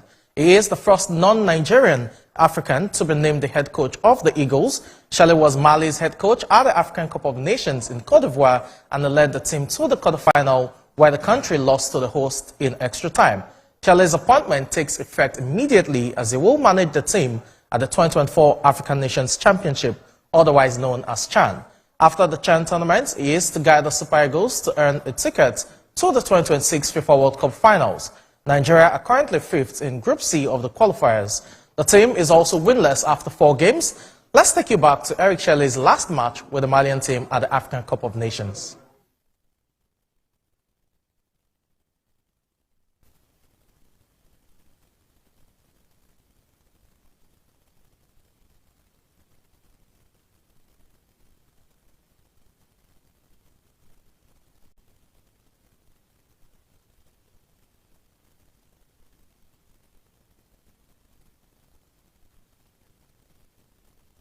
Interesting, everyone, right there. What can Nigerians expect from Eric Shelley? That's the big news, or that's the big question on the lips of so many football fans and players alike. Now, joining us live from his base in England is football administrator and coach David Doherty. David, good evening. It's good to have you on the show. Thank you very much for having me. Let's delve into this as quickly as we can. Eric Shelley, the man for the job. Is that the right direction or the right decision by the Nigerian Football Federation, by your own estimation? For me, I think the decision is something that NFF will be the one to take. I'm not going to sit here and tell them what not to do. They've taken the decision. The technical department have done so. But the question is that Nigerians, or in general, I've got so much question asking about his CVs and things that he has done and all that. But I think, decent wise, when it comes to the national team, I think it's not too bad. Yeah, in terms of going forward, maybe it would then, maybe add value. But are we as a nation, patient enough for that? I think the main assignment is the World Cup, where we are as we speak. And is he the right man to do that? I think that will boil down to the support he gets from the players. If he can have the players, right behind him, and then the NFF not having to interfere with what the young man, wants to do, then I think we should, at least give him, some support and see where we go from there. Okay, again, the debates would always rage concerning, don't we have enough home-based or domestic-based coaches to look into, and to look towards when it comes to the managerial role of the Super Eagles. Do you think that this, within that context of that debate, would have been the best decision, especially when you take into cognizance the usual factor or criteria of financial, muscle from the NFF in terms of paying the coach? Having to look at, coaches that we have, our indigenous coaches, I think, the question is, do we have anyone as we speak that is currently active or anyone that has that pro license that, is God? I think we do. We do have, not just for me, if I'm talking about indigenous coaches, I don't just look at those back home. I also want to look at those that are outside the shores of Nigeria, but they're Nigerians, because that's where, Eric comes into play here. Eric is French of Malian descent. To Nigerian Football Federation, he's a foreign coach because he's not a Nigerian. So for them, not looking away from those that we have back home or those in context, the indigenous coaches, and they decide to go for Eric. They have their reasons, and I think they should also be ready. And I think Eric will also be ready, maybe this time around, to get a tank of water, because the other time I think it's just a cup of water that he's got. But with Nigeria, I think the pressure will be a lot, and I hope he's ready to do that. But for me, the only thing I just want to say is, Eguavon has done not too bad because he's got the support of the players. If he remains here, can he still? But the problem with Eguavon is that having to juggle both the technical, department and coaching. I think it's best for him to tell us where he wants to sit. But do we have other coaches? Absolutely, we do. That can as well take the job forward. Okay, let's get the thoughts of a player who has once donned the green and white jerseys of the Super Eagles and who understands what it means to play under a new manager. Peter Ije, former Super Eagles midfielder, joins us from his base in Sweden. Peter, good evening. It's good to have you on the show. Yeah, good evening. Thank you for having me. Okay, what do you make of the appointment, and do you think it's the right decision in terms of the tactical knowledge that the coach will bring into the fold of the Super Eagles? Yeah, I mean, every change is welcome, in this dispensation of time of football. The technical department, has made their decision of appointing Eric, as the Super Eagles, custodian. So, I mean, I believe before his appointment, they have vet, his qualifications and see how they can help out in making it work. So, I mean, so the waiting period is over. Now the dice are cast. So we want to see, what is bringing to the table for the Eagles. The issue of discipline is one that is oftentimes referred to, and when folks favor a foreign coach over a domestic-based coach, that you would have the players respect the foreign-based coach more. As an ex-international yourself, do you think with Eric Shelley, the Super Eagles won't have issues when it comes to disciplinary concerns in the team? Yeah, when it comes to professional level, respect is reciprocal. It's what you give is what you take. In as much as there's no interference, they give him free hand, to make decisions. They don't decide tactics for him. Of course, he will be in charge. But when there's an, external force, forcing him to do what he don't want to do, or maybe some administrators, standing behind the players, then is a problem. So I believe, if they give him a free hand, definitely that is what every coach, wants, to have a free hand and also work independently. Okay, let me come back to you, David. Let's look at his stats now. They're talking about his managerial statistics. Definitely not, mind-blowing when it comes to the top leagues, but in terms of what he did with the Malian Football Federation, you can definitely say that he is one of the top shots at this point in time in African football that was available. Looking at the statistics, managerial statistics, do you think this is a good omen for Nigeria at this point in time? Like I said, I've already said this before. I said if you look at his club, history or journey, you wouldn't, get, too excited. But if you come back to the last AFCON and see what he actually did with that, set of players that you have there, the talents that you have there in Mali compared to Nigeria, then you might want to have a rethink and look at things in a different way and say, well, yeah, at this stage, young coaches are coming into the fold. Yeah, they're the one taking the shot. They're taking the mantle as we speak. So I think it's worth for us to give him a chance and see what he is definitely going to bring to the table, just like Coach EJ has just alluded to. Okay, Peter, finally, let me get your thoughts concerning the team, because it's also beyond the manager right now. The players also need to show up match day in, match day out to ensure that we qualify for the FIFA 2026 World Cup that will be taking place for the first time across 3 nations, the United States of America, Mexico, and Canada. What do you expect going forward now that that vacuum has been filled in terms of the vacant managerial role for quite some time? What next for the team, by your own estimation?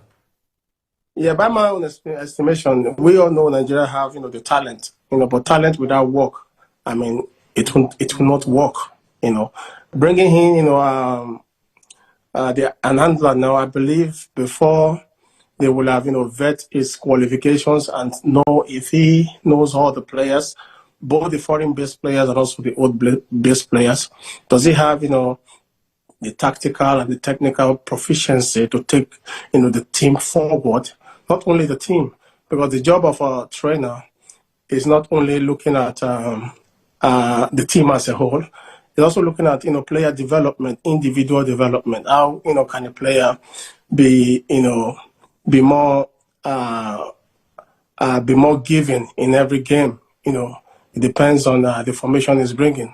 So of course, yeah, Nigeria have talent. We know that, but how to put those puzzles together. That has been the missing link. So I believe, with his inclusion now, maybe it's bringing a different leadership ideology, which, the technical department believe will work. So we just wait and see. But of course, the World Cup is important. We'll see how it goes. Okay. Finally, David, let's turn our attention to, the decision by the Nigerian Football Federation that he will also be the coach for the Chan Eagles. Does this help in terms of developmental football, especially tapping into the domestic players and the talents we have there to, see if 1 or 2 of them can make the Super Eagles fold? Is this the right decision by the Nigerian Football Federation? Yeah, I don't think it's the right decision. Having to handle Chan side does not give you the full detail about the way football the way football happens in Nigeria in terms of development and all that. Is far beyond that, and I think this is one thing we've also been talking about to NFF, that we need a structure that will allow us to then develop our football from grassroots, and that was one of the things that actually led us to having to create to have an NGO called the Nigerian Youth Football Association, whereby we can have all these things all merged together: schools, community, academies, down to we need to sort out our foundation. It's the foundation that needs to be put together. If there is structure in place in that angle, the work having to go up does not need for us to have a coach that does not really understand, the Nigerian terrain and easily just coming straight now to then, put a workload on him to say, hey, we've got talents here in Chan because of a tournament. I think that approach is more of a tournament-based type, not the developmental part of football, which is where our problem continues to be, and we need to do better than that. Okay, gentlemen, we'll just have to call it a day right now, and we'll definitely continue with the debate concerning the Super Eagles' new manager and how the team goes forward, especially in the quest for World Cup football come 2026. Thank you very much for your time, gentlemen. We'll take a breather right about now. When we return, there's still more to talk about, especially Nigerian football. TVC Sport Desk.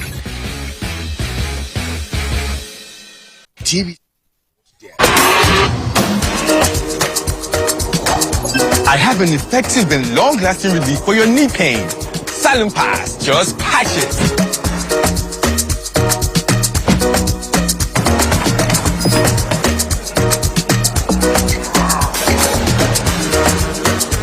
Leg pain, Silent Pass, just patch it.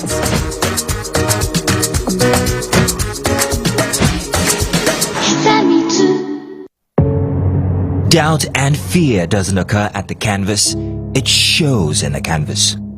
It shows the conation of raw earthen material slabbed, stroked and molded at a pace provided by the doubt and fear. Every move way in the struggle of one to the other, merging the past to the present, brushstrokes of colors seen but not known. For when the wailing stops, the pieces settle down in abject beauty erected for a century of a century. Speaking, advocating, protesting as the arts are meant to be.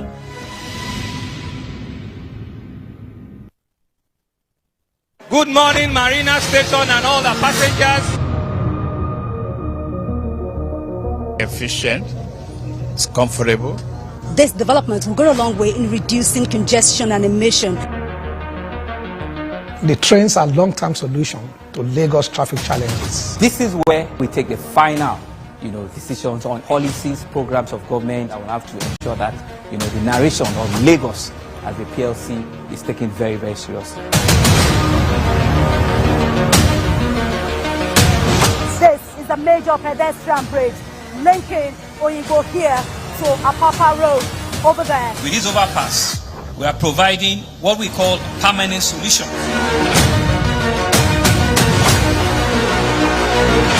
This place is one of the most dangerous areas at the biosecurity environment. This can go into the news and every crumbs of your neighborhood. Our goal is to remain as Africa's model megacity, to move our GDP from the 5-6 position to the 3rd position, and we believe it's achievable with all the commitments we have.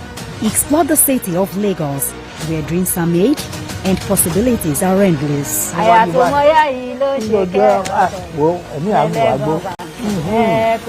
Amadedoja Salamadini, I live in Lagos.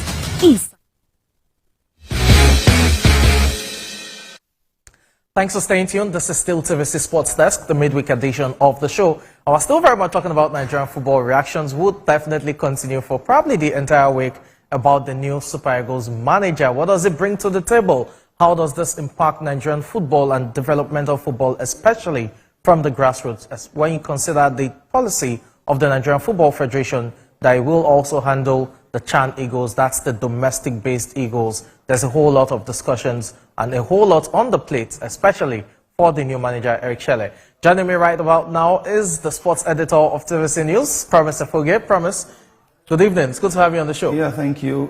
It's the right time to talk about the Super Eagles. Because, there's been a lot of conversations around the latest development. I've heard divergent views and comments, a lot of persons optimistic, others pessimistic. But hey, the most important thing is that this man on the screen, his stock is about to rise by 100%. Same happened with Javier Hernandez in 2012, before the AFCON, where he took Zambia to win. Nobody knew who Javier Hernandez was. And we saw him at the AFCON with the Chipolo Polos, took them to the finals, won the AFCON, and then Javier Hernandez became a big boy as far as African football is concerned, to the extent that the Super Eagles could not even afford him to bring him in as a coach of the Nigerian national team. So, Sekou Shelley. Some persons say, oh, we're going to bring a Malian coach to handle the Super Eagles. But do not forget that we had a certain Stephen Keshi, who was a prized asset on the continent, qualified Togo for the World Cup. Keshi was also a coach of the Malian national team at some point, but it may interest us to know that Shelley, yes, identifies with Africa, but he's a Frenchman. His father is French. He's also Ivorian. He was born in Ivory Coast. He's a Frenchman with a touch of Mali. Okay, let's bring it down to, what he can offer on the field of play. For all of the talks about foreign coach and what have you, Nigerians are more concerned, what is his record, what is his pedigree, how good is he, going back to presidents and all of that. Now we're looking at Shelley in charge of the Eagles. We are at a very difficult position when it comes to qualifying for the FIFA World Cup. Looking at his record, do you think this was the right decision by the NFF at this point in time, especially when you consider, the excuse of we did not have enough cash to pay?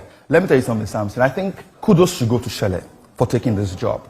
Not many coaches want to coach a team that is down and almost out. It takes a coach with guts. It takes a coach with balls to want to take over a team that has only been able to garner 3 points from 4 matches, 3 points from a possible 12. You know, it takes a coach with guts to want to take a job at this time when it seems the World Cup ticket is almost impossible. And so that alone for me, I want to give him kudos and credit.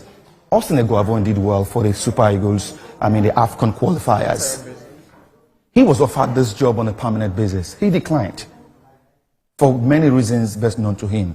Now, Eric Schürrle's name surfaced many months ago before Eguavoen was brought in as an interim manager, but at that time the NFF wanted a certain Labadia, the German, who, of course, we know all the stories that surrounded the Labadia issue.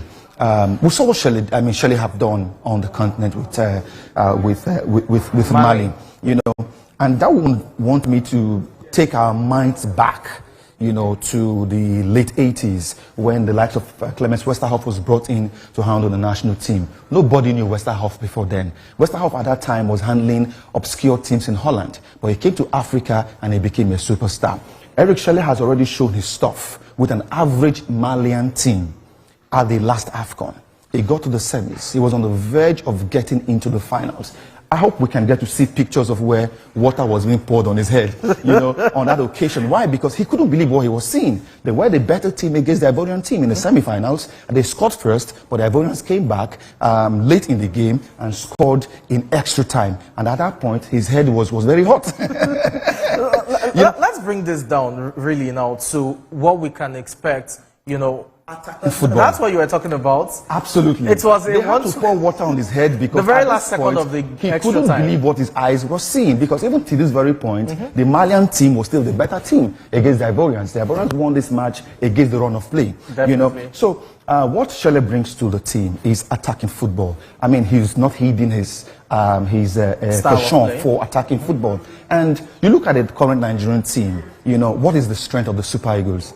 We're blessed with attacking attackers from the midfield to the. As a matter of fact, there's a certain Tolu Arokodare who has been scoring goals at plenty in Belgium. It tells you that as far as the national team is concerned, we've got a plethora of talent, but we need a manager who can harness this talent to give us results. Now, what Schürrle brings to the team is attacking football. Do we have attacking talents? Yes, we do. Defensively, the Super Eagles have shown that they can be astute. That area has been taken care of. You don't have, I mean, you can't imagine having a team like the Eagles with Victor Osimhen, Victor Boniface, the man for African Footballer of the Year. So much attacking talent, but we struggle to score goals. I am of the opinion that all of these will change with a Schürrle who appreciates the in the local parlance, the gang football, you know, high press football and attacking football. Okay. And that is what we need, you know, to scale through the World Cup qualifiers. You don't win games without scoring goals. And if we must scale through the World Cup qualifiers and possibly get a World Cup ticket, we must win games. We can't win games with goalless draws. We must win games by scoring goals. And I think Schürrle's appointment at this point is the right decision. You talked about cost. Let's look at the stats. We'll delve into more controversial issues.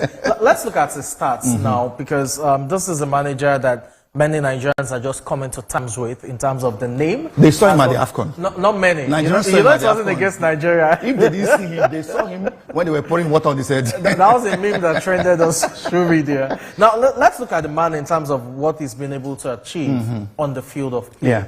For Nigeria, we know that the #1 goal will be to qualify for the World Cup in that quest. We also have the AFCON 2025 to tackle, talking about, you know, doing it, going a step further to ensure that we win the title this time around.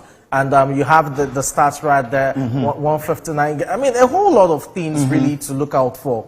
What should we look forward to in terms of results? Not playing style now, but more about Nigerians results. Know how to manage expectations in all areas, in all ramifications. As a matter of fact, as I said earlier, the reactions have been divergent. So expectations could as well be managed. But I can tell you for free, taking a look at the stats of Schürrle, you know, you are as good as your last result. Let's take our minds back to the 2-year stint he spent at Mali. Now I have it here. At Mali, from 2022 to 2024, He played 22 games as the coach of the Eagles of Mali. He won 14, right? Drew 5 and lost 3. And that is a 63.64% win ratio. That is massive for a coach at national team level. Now, he's coming from one Eagle, from Eagle to the Super Eagles. Absolutely. And considering the talents we have, you know, if Shele could do what he did with an average Mali team, we expect he would do a lot better with the Super Eagles. Okay, quickly, in about 30 seconds before we move to other things, the NFF president has said he will take charge of the CHAN team going into the competition itself, and we know that's just in a matter of days before the tournament kicks off. How does this help us develop our football further? Because more often than not, over the years, Nigerians have cried that more domestic-based players should get a look into the Super Eagles. You see, what the Nigeria Football Federation is trying to do is to take us back to those good old days where we had a very healthy mix of the local-based players and the foreign-based players. That helped us in the early 90s, from 1990 down to 1995, where we had healthy competition in the Nigerian national team. We saw what the CHAN Eagles did against Ghana. You know, beyond the results, you take a look at the playing personnel. We saw quality. Are they good enough to get into the team, on the bench, and on the pitch? The answer is yes. Some of them can make the Super Eagles team. You see, the days of we overly dependent on the foreign-based contingent may soon be over. You know, we've seen what Daniel Ogumodede has been able to do with Fidelis Ilechukwu. Shella joining them will only add spice. It's like, you know, you started cooking your soup and you put Maggi at the end to add some taste to your cooking. So Daniel and Fidelis already have, you know, the crux of the team. You know, camping has started. They are right now in Ikene. When Shele comes, he goes to join them. He adds his own technical expertise to what they already have. They'll work as a team. They'll work as a team. Most importantly is getting the result. Whether the CHAN Eagles will win the CHAN in Morocco, or rather in Tanzania, Kenya, and Uganda, I do not know. But I expect a decent performance from the team. From the team. Finally, in about 30 seconds, where does this leave Daniel Ogumodede and Fidelis Ilechukwu, who have handled the CHAN team thus far? Do you think Shele should retain them as assistants for this tournament alone? Absolutely. Daniel Ogumodede is in camp with the team. He cannot be, exited from the team. Not possible. He built the team. But he's not taking them to the competition. He will be at the competition with Fidelis Ilechukwu. Shele will only join them to supervise the technical part of it. I want to ask in what position you're speaking. Well, let's turn our attention away from there now to the European scene. In England, there were no league games yesterday. What you had was the the English League Cup, also known as the Carabao Cup. And it wasn't a good sight for the Gunners, as informed Swedish striker Alexander Isak struck late in the first half to give Newcastle United the lead against Arsenal, following poor defending by the Gunners. Now, the result leaves the Gunners with a mountain to climb ahead of the second leg of the League Cup semi-finals. Let's relive some of the stunning goals scored in the game. His Trossard, first touch is a good one. Now Martinelli could be in here. Still going, Gabriel Martinelli! Oh, so close! Can't believe he ain't finished it. He's done everything right. His first touch from that Trossard pass inside was lovely.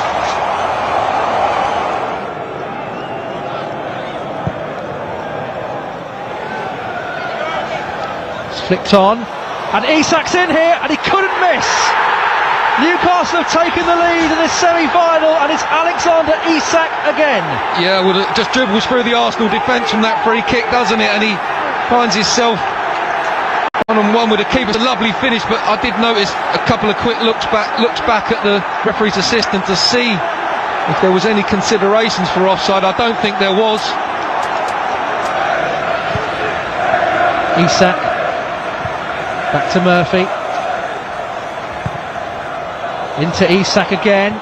He shoots, is saved. The rebound's in. Anthony Gordon couldn't miss, and Newcastle have doubled their lead. Yeah, he sneaks in round the back post, Gordon, but it's all about Isak there. And that's what I think Arsenal are missing. Someone who stands up in the box as a target. Look at him make his way into the box. He ain't worried about going supporting the ball. Puts a great shot in, and it's Timber who can't get it away at the far post. Gordon's on his case.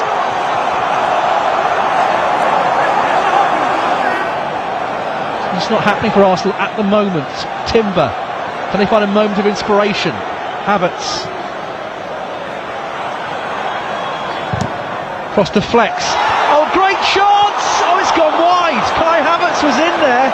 It was almost slow motion, but it's gone off target. Yeah, he's headed it onto his own shoulder. He's mistimed it, looping down on him, but misses the ball and heads it onto his own shoulder.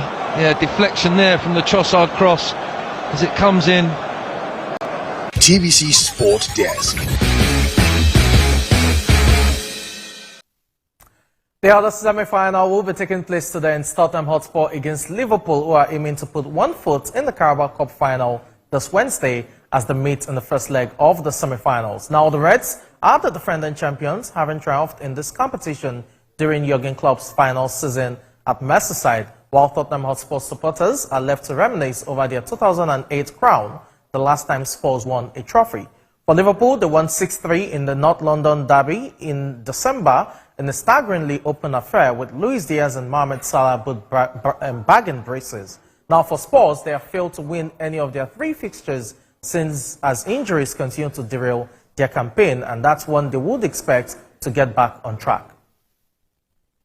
The team is in a good place. Unfortunately, Joe Gomez is injured. That means we go from 4 centre backs back to 3. Sorry, but he will be back in a few weeks. So very happy with the team, and I think they deserved that trust from the club and from me. If you look at the performances they've brought in the last half a season.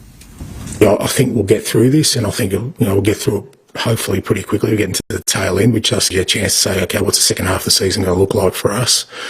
But at the same time, I can't lose sight of the fact that what's important for us right now is that we deal with what's in front of us. Our league form's nowhere near good enough. We've got to address that. So we can't just wait for it to all happen. So the planning is going on in the background for sure, but my immediate task is to make sure we kind of make an impact in what we can right now.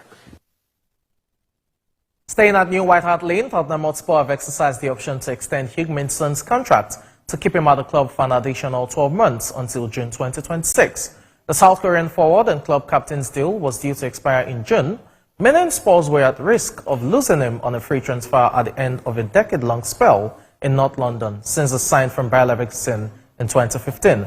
Barcelona were one of a number of clubs rumored to be looking at signing him this summer, but the 32-year-old will now remain at Tottenham Hotspur for at least another year. Son has long since been the top-scoring Asian player in Premier League history and is the top scorer of players still active in the competition behind only Jamie Vardy and Mo Salah. Son has scored 169 goals in 431 appearances for Tottenham Hotspur in all competitions. Yeah, brilliant. He's already had an outstanding career at this football club. He's been he's played a big role in sort of the last 10 years of made an impact at the club, made an impact in the Premier League. Great to extend his stay, and the kind of aim and the ambition is to make sure he finishes his Tottenham career with some silverware. Still staying in England, Liverpool manager Arne Slot has disclosed he does not listen to outside noise regarding Liverpool star players as speculations continue to swell around the contract situations. Trent Alexander-Arnold, Virgil van Dijk and Mohamed Salah are all out of contract at the end of this season.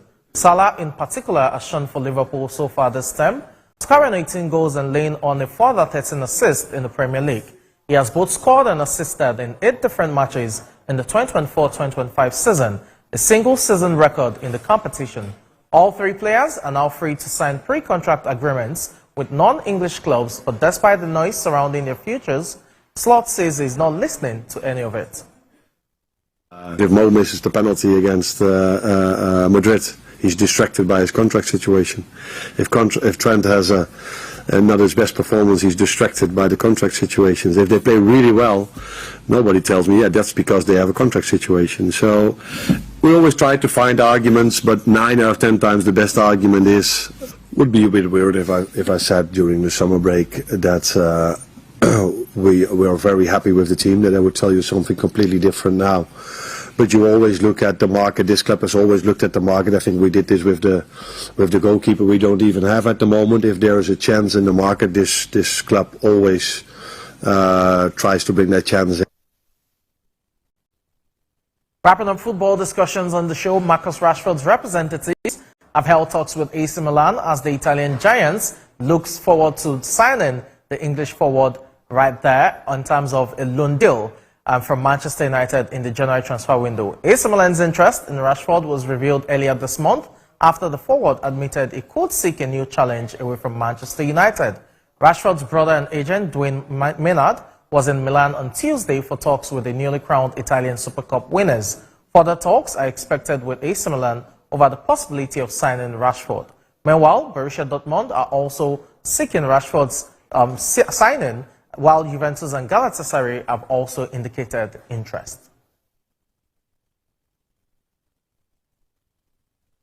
Away from football now, as we hit on stretch on the show, let's turn our attention to the world of basketball. And it was all about the Los Angeles Lakers losing yet again, this time around to undermanned Dallas Mavericks, a blowout loss of 21 points, with LeBron James scoring 18 points and Anthony Davis contributing 21 points. Highsmith on Steph. Schroeder on that pick and roll, and TJD finished together. They're very close. Both for a lot of respect, long-time coaches for both their teams. Wiggins attacking, quickest second jump, and now so he's trying to get those back up. See Hero, see dynamic there, but having that knocked away. Steph is moving his feet, even if it looks like he's beat. He's not going to give up on the play.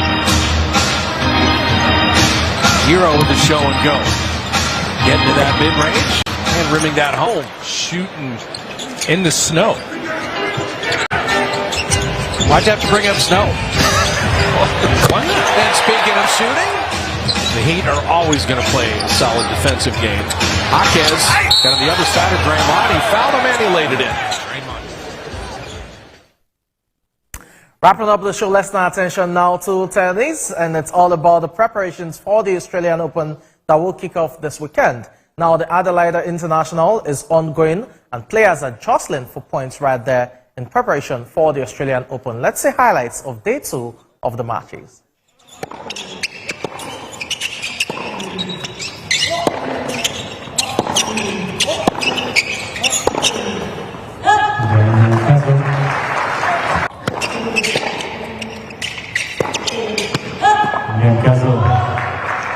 Forehand has been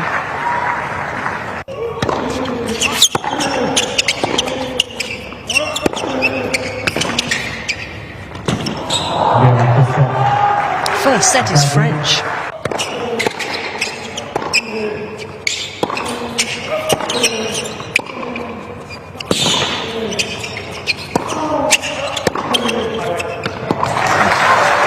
Made it.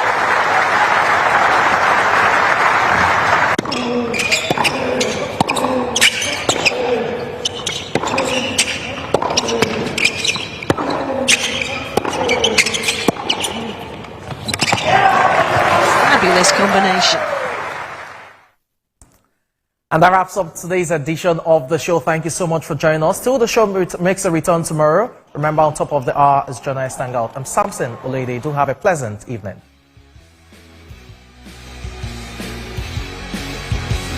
TVC Sport Desk.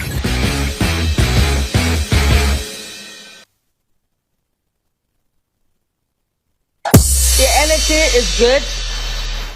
Can build a new friendship. Chess with Fabulous here. I am sweet, but don't try me still. Okay, like it's aggressive. I avoid him on present. She does owe me an apology. I didn't Google it. Like I said, girl, I read. You should read often.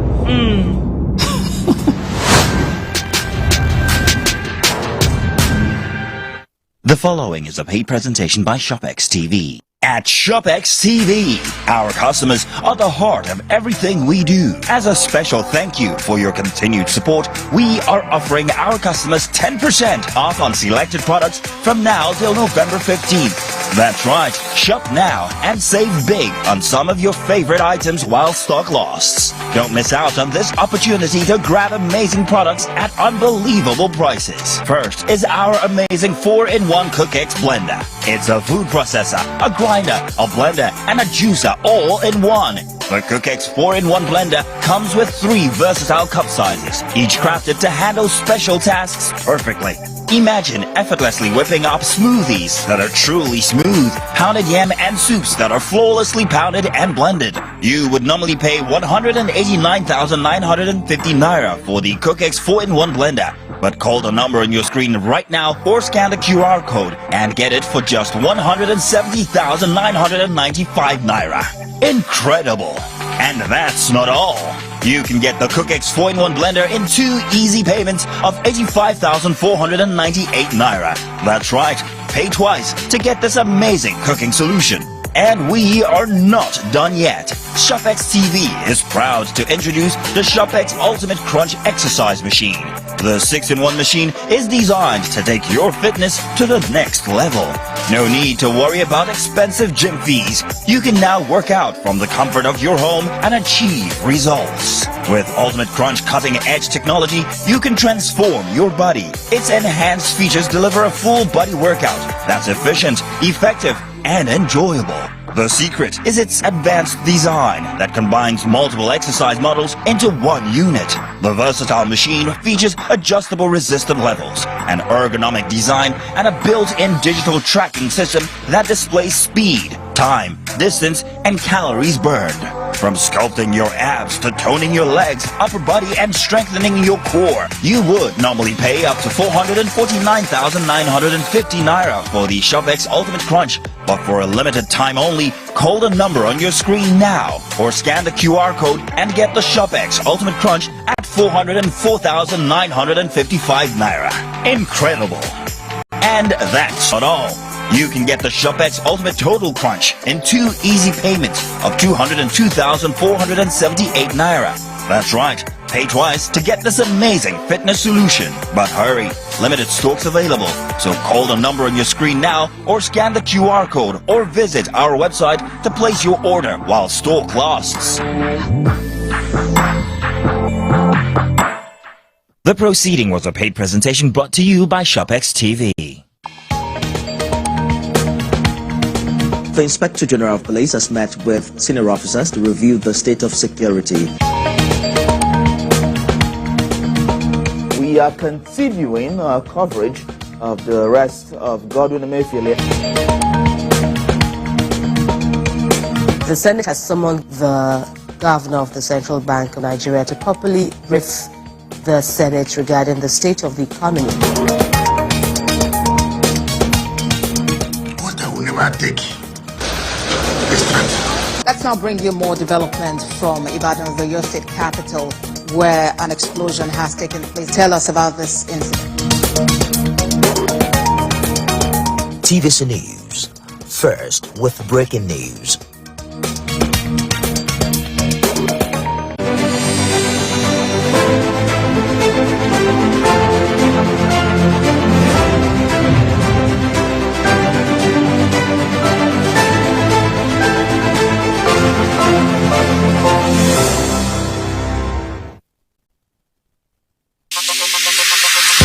Stay ahead with the biggest news stories. Go beyond the news headlines. Experience impactful investigations. Enjoy resourceful news coverage in real time. TVC News at 7 and TVC News at 10 p.m. Live every day on this channel. TVC News. First with breaking news. At TVC News, wherever the big news story is happening, we're geared up to break it. TVC News. First with breaking news.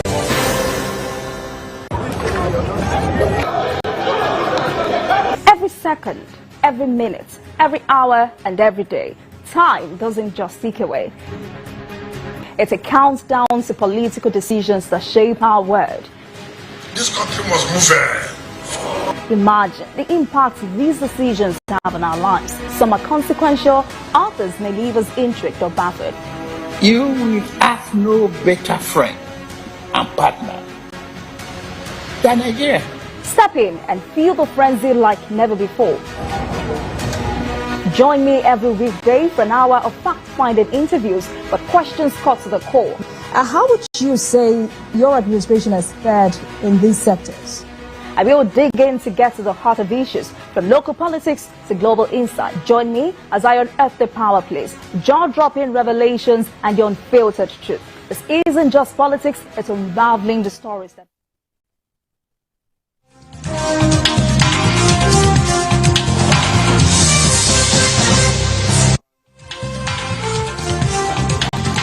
Hello and thank you for joining us on the midweek edition of Journalist Hangout, reaching you from our brand new studio at the Eco-Atlantic City, Victoria Island, Lagos. I'm Benga Oreshegun. Today on the program, Defense Headquarters confirms 6 soldiers, 34 terrorists killed in Borno military-based attack. Governor Makinde insists those arrested over Ibadan stampede must face trial. And late on the show, Nigerians react as Super Eagles get Malian tactician as head coach. The chairman of Kogi State Football Association, Hassan Wada, will join us for the discussion.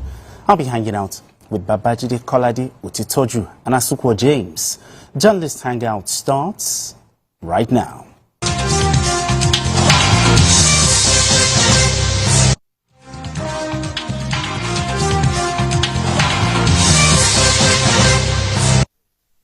Of Borno State, northeast Nigeria.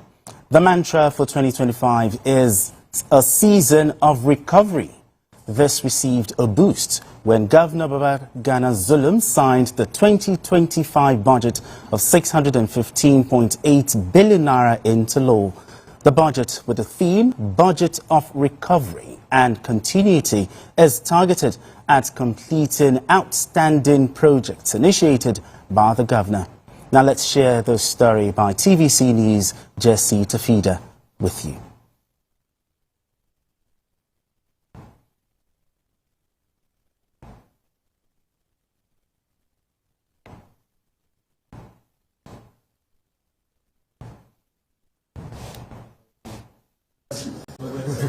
The revised appropriation bill was presented by the Speaker of Borno State House of Assembly, Abdul Karim Lawan, to the governor at the council chambers of the Government House, Maiduguri. The governor lauded efforts of members of the State House of Assembly for the speedy passage of the appropriation bill, stressing that government will look into the implementation of the 2025 budget critically. Governor Babagana Zulum also affirms commitment of his administration to providing the dividends of democracy to the people. All these developmental projects that you have seen for Borno State could not have been feasible without the support of the members of the House of Assembly. I believe this relationship is a symbiotic relationship and has not been witnessed in Nigeria in recent times. I want to see as much as possible to complete all outstanding promises that we made to the people of Borno State before the expiration of 2025. We shall ensure strict compliance to the provisions of the 2025 appropriation bill. The Speaker of Borno State House of Assembly expressed that the upward review of the bill was to capture areas of critical significance, and he also commended the governor for quality projects executed across the state. Let me also reiterate and reaffirm the commitment, support, loyalty to your administration under your leadership. And Your Excellency, as a House of Assembly, we are all 100% in support of all what you are doing. As the state begins on this new fiscal year, successful implementation of the 2025 budget will be important in generating growth, progress and prosperity of the people of Borno. Immediately after the meeting, Governor Zulum appointed the Commissioner of Budget and Economic Planning, Mustafa Malumbe, as his Deputy Chief of Staff. Jesse Tafida, TVC News, Maiduguri. So, Governor Babangida Zulum has signed the budget into law, but BKO, making the budget work for the people is the most important thing right now. Don't you agree? Yes, and capturing what the people need the most at this point in time, and having their desires in mind is one thing I commend the governor for. 15% of that budget is going to health. That is significant.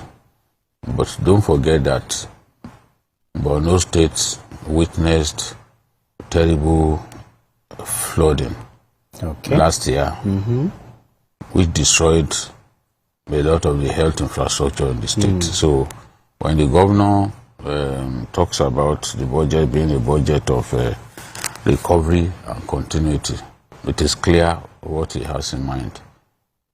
There are projects that have to be completed. There are projects that have been initiated, and I am impressed with the way he continues to work with the House of Assembly. There's no rancor, and the Speaker of the House, Abdul Karim Lawan, even told the governor that we align with your desire to develop our state. So they continue to work together. Abdul Karim Lawan, by the way, is the longest serving speaker in Nigeria. Oh, in Nigeria? Yes. No speaker has been around for as long as he's been around. I think following closely is the governor, the speaker of the Lagos State House of Assembly. Exactly, Lagos. But Abdul Karim is first among equals. When we were talking about that, he worked with Kashim Shettima when he was governor, and he was there throughout Kashim's time, and he's there now. So he has found a way to work with the governor, and that is why we are seeing real progress in Borno State. Many states wish that they had someone like Professor Babagana Zulum, because his government is so people-centered. He puts the people first. You look at all of what he's doing, he puts the people first. You look at his efforts in the area of poverty alleviation, you see clearly that he puts the people first. So I'm very hopeful about this budget. For a governor who, in a matter of 100 days, delivered primary health centers across different local governments, and for a governor challenged by insecurity to be delivering the kind of infrastructure projects is like the eighth miracle of the world, you know. But that is to tell you that we have people in our country, and there are still people who can deliver the goods. I'm really happy with the work that he's done, and he's already set some records in our country. No matter what you think about this man, he's the first governor to win the Zik Prize during his first term. First term. He's the first governor to win the Zik Prize for leadership during his first term. And that says a lot. Most of them usually win it during their second term, when they will have done a lot. Exactly. But he hit the ground running. He delivered a lot of housing and even projects related to education, the mega schools. He delivered mega schools within 100 days of taking power. That's a record. And nobody told me. I went there, I saw it. It's not a case of, I saw it myself. I still have videos. So I'm very hopeful. I want to see the budget implemented significantly. That will really change the face of things. And even the rail project, he has a rail project in the pipeline. I want to see that really kick off.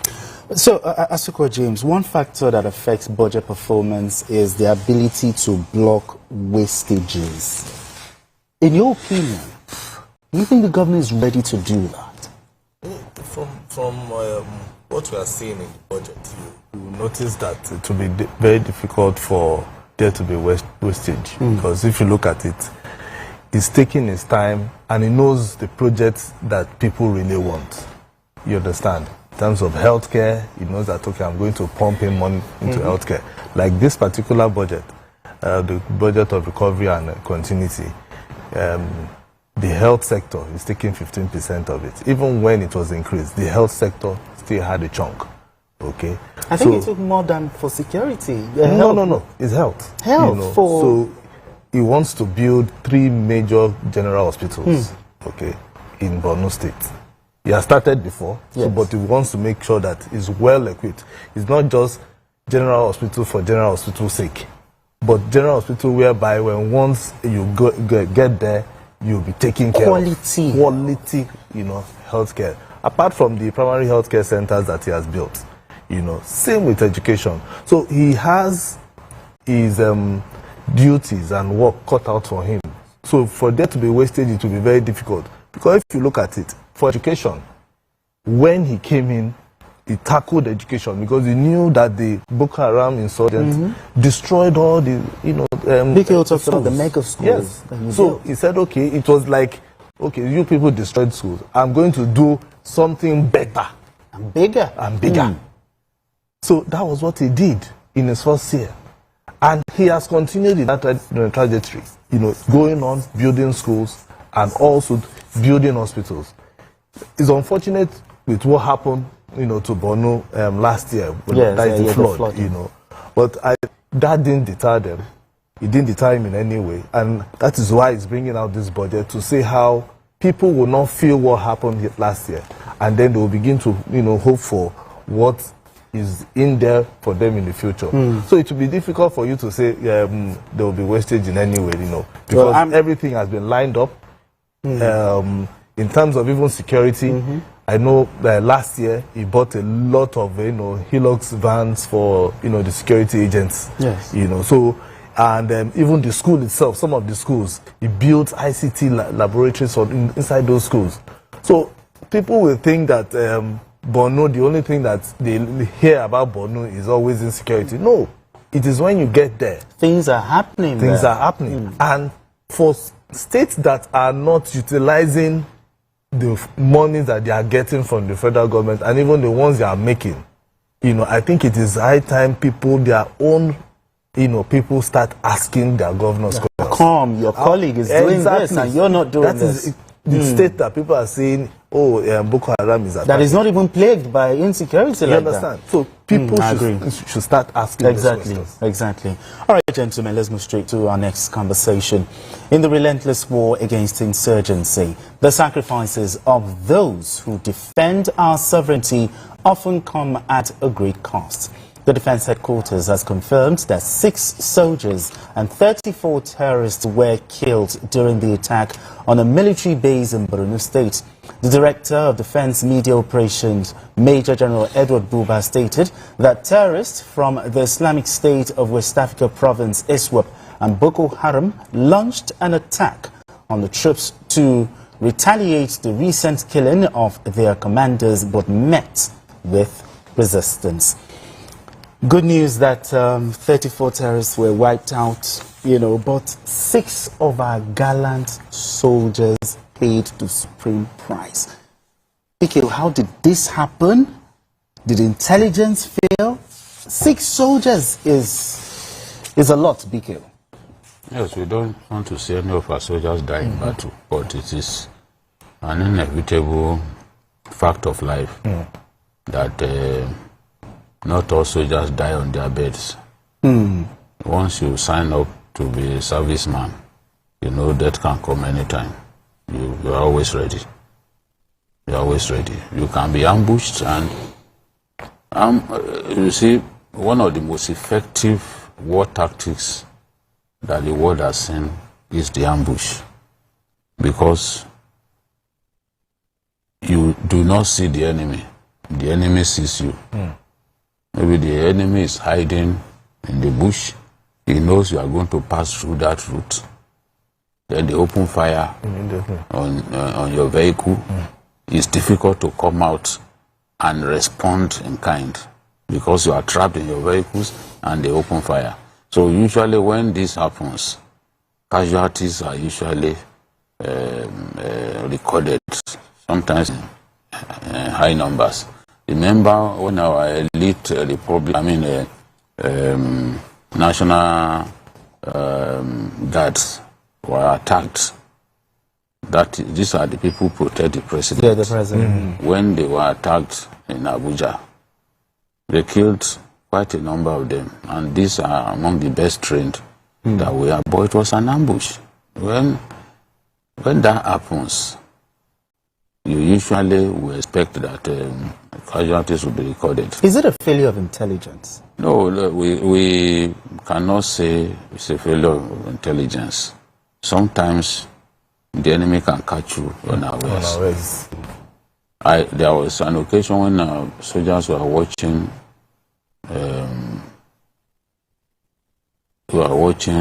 Champions League.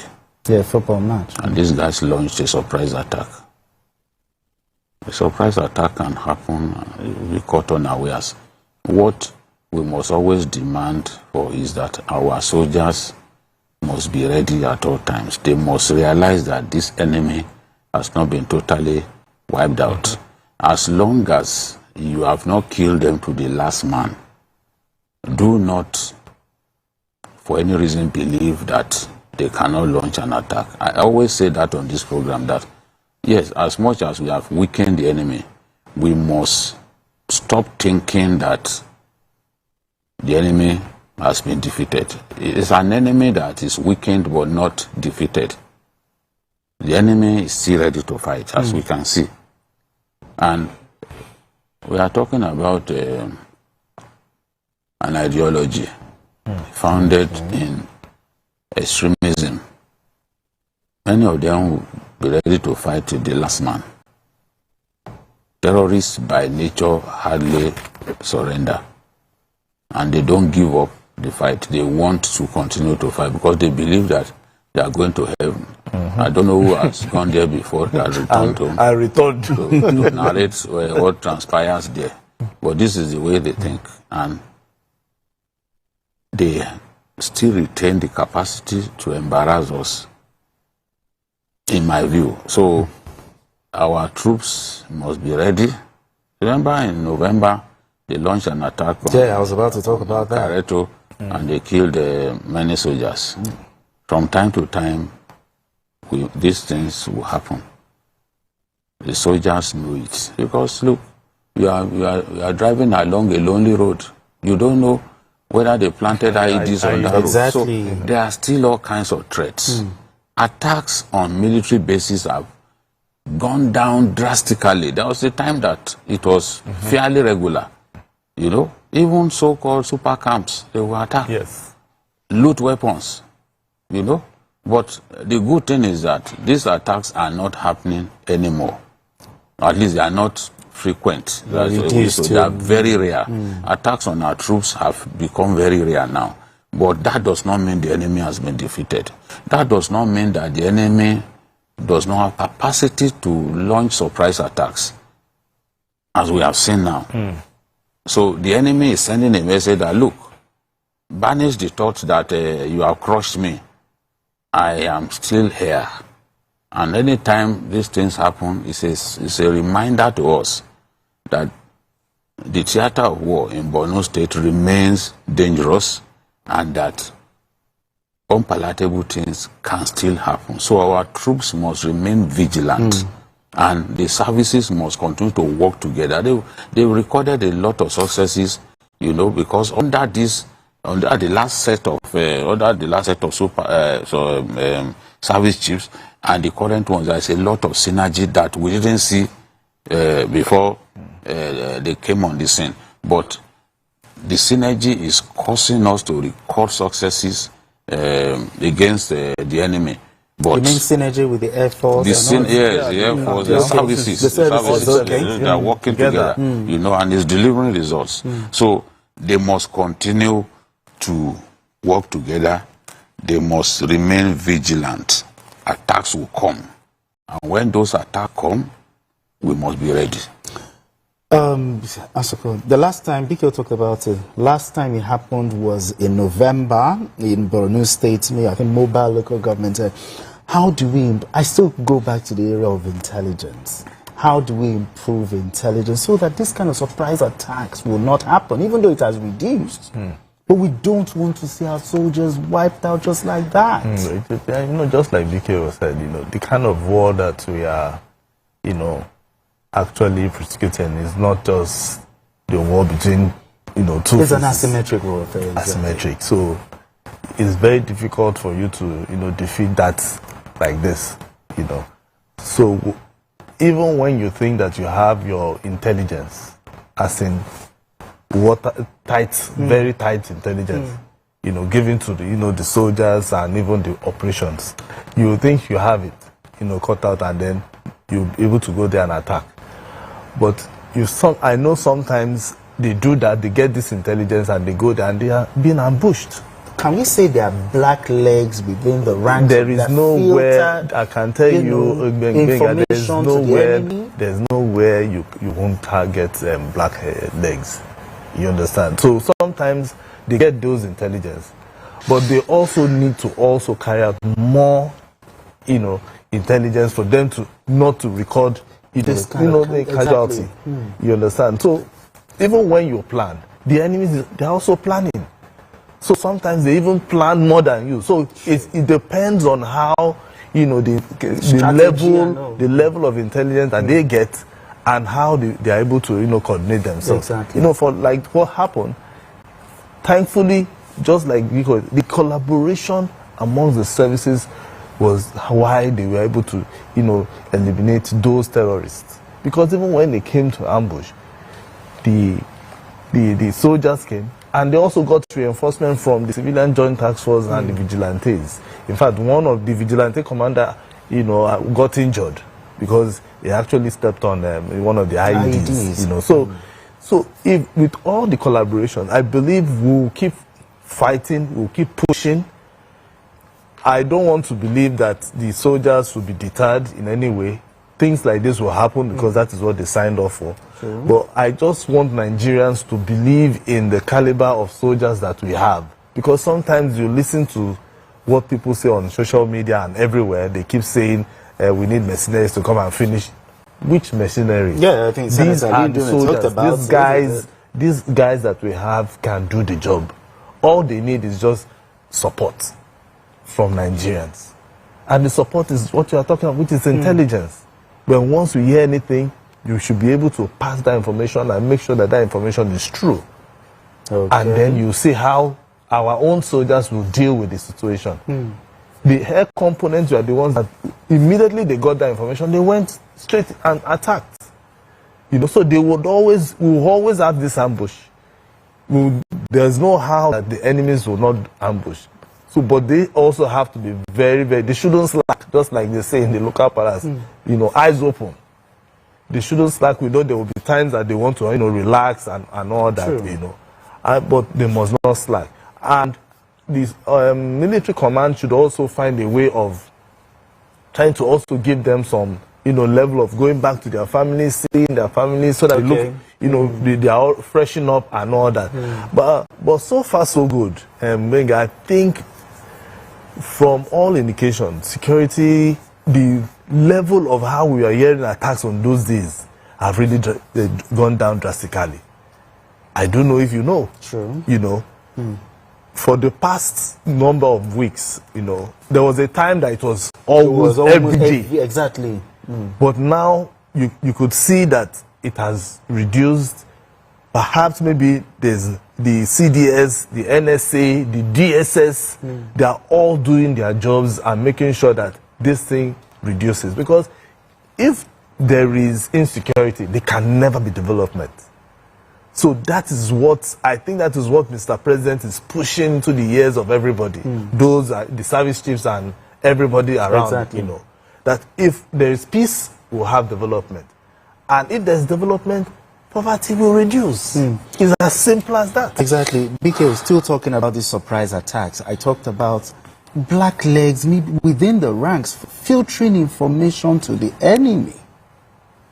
What are your thoughts on that? You see, the enemy is fairly sophisticated. Boko Haram uses drones. There were occasions when they flew drones over a military base, for example, to know, like, how many troops are on ground, so that when they want to launch their own attack, they know how many of their fighters they will bring to the base. So these guys have access to some very sophisticated military-grade weapons, some of them NATO weapons, you know, because after the war, after the fall of Gaddafi, the black market has been thriving, and a lot of the weapons that even our soldiers seize from Boko Haram, you see NATO written clearly on them. Those are not weapons that they seize from our troops, because they are not part of our inventory. These are weapons that they bring in through the black market, and that's why Boko Haram has done its best, and even ISWAP now, to control some parts of Borno North, because it is significant for them to control some of those communities through which they funnel in weapons. You know, they need to restock their supplies. If they can't restock their supplies, the war will end. So they find some of those areas crucial to their survival. So over time, they've tried to retain their strength, especially in Borno North. So, and that's why you will find that in Borno North, there are so many communities where we still have a significant presence of Boko Haram, where Boko Haram still operates from time to time. Occasionally they will come. Spaces, right? Yeah, because, you know, it's a very huge area, you know. Damboa, where this attack happened, is actually in Borno South. But Damboa is the biggest local government in Borno State. It's such a big area, and Boko Haram still has presence there because that area, part of that area, lies inside the Sambisa forest. So, and they are still very much present there, you know. And part of it, the famous Timbuktu Triangle, that has given our soldiers a lot of hassles. That is, in terms of capturing the area and retaining it. It's been a real battle because the enemy finds that place very useful.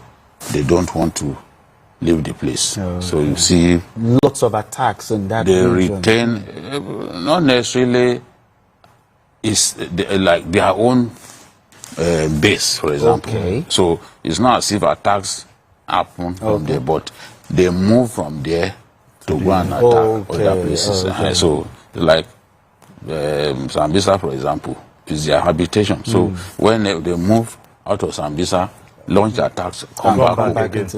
Yes, because there are places, there are underground, there are tunnels there where they can hide, because it used to be a training base for Abacha's bodyguards. So some of the infrastructure that were put there have now been, these boys have found them useful. So, and for a long time we left that place. We just left it. We didn't care about those places. So such ungoverned spaces have been useful to them in terms of their habitation, in terms of where they regroup to launch attacks and all that. So I still think that the best thing is for us to remain vigilant. There is a lot of distraction. What is happening in the Northwest is a big distraction to the war against terror in the Northeast. Because we are concentrating a lot of energy on the Northwest now, and part of North Central. But we must not take our eyes off the Northeast, because it all began from there. So we have made a lot of progress in that area. But this attack shows us that the battle has not been won. Exactly, it's not done. We need to go on this quick break, gentlemen. And when we return, the conversation continues. Don't go anywhere. Still Journalist Hangout.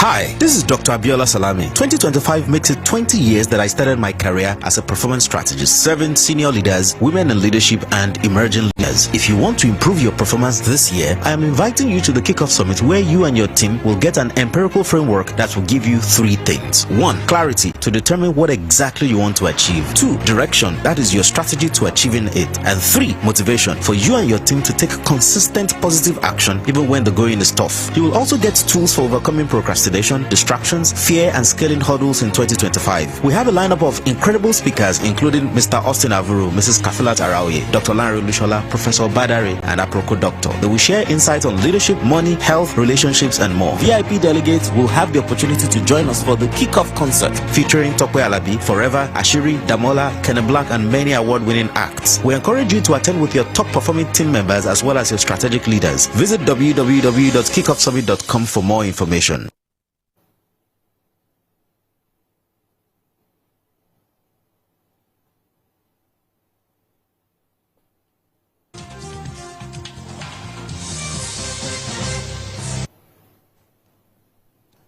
All right, if you just joined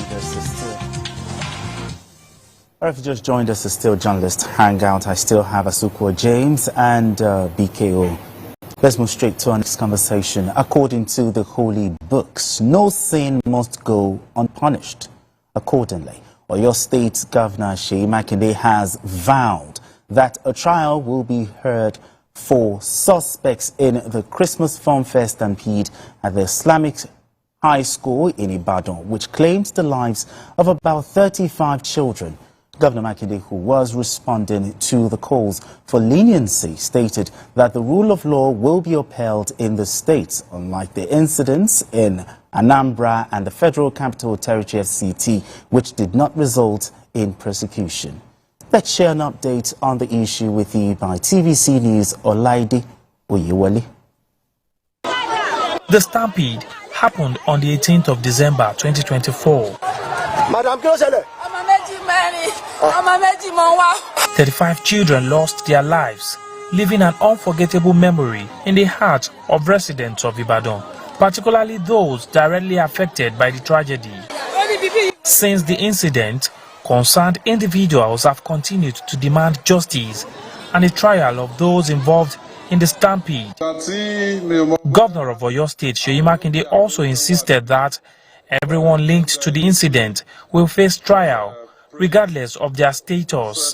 Quite a number of people, they've been reaching out to me, saying, oh, this thing happened in Anambra State.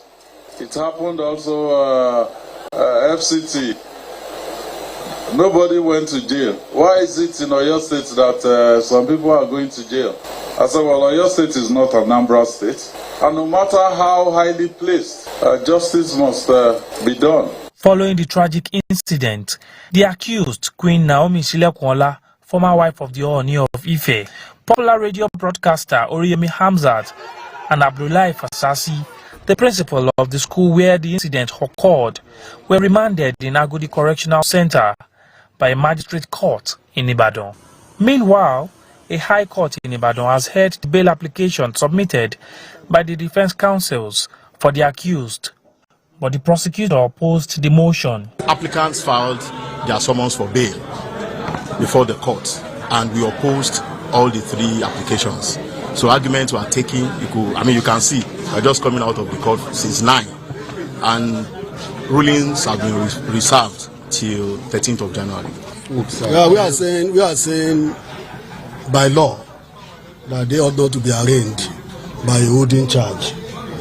That ordinarily they should have followed the provision of the law, which is section 292 of the Administration of Criminal Justice Law. That is, they should not detain or remand them in custody based on a holding charge.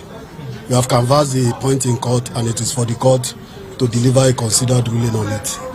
As the court prepares to decide the fate of the accused, loved ones are optimistic and hope that the government would temper justice with mercy. Olaide Oyewale, TVC News, Ibadan. The Oyo State government seems resolute that the culprits of the stampede must face justice. But, Atuko, do you think that this will serve as a deterrent? Well, we'll look at it in several ways. One, this shouldn't stop people from giving. That is number one. Then number two, when you are giving, you must make sure that you put all the necessary procedures in place, safety procedures in place. Because I know so many people who have, gone out to do stuff like this, and at the end of the day, there was no stampede. Okay. And the third one is where the governor is talking about. Now, the governor is actually talking about what people are saying, okay? That people are saying, but they didn't prosecute people. They also told you that they did. In the FCT, the priest was arrested. Okay? So, the governor is actually saying that the law has to take its course.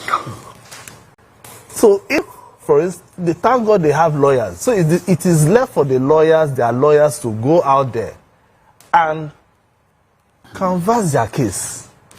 That, okay, these people, maybe directly, they were not involved in what happened. I'm very sorry that children, about 35 children lost their lives.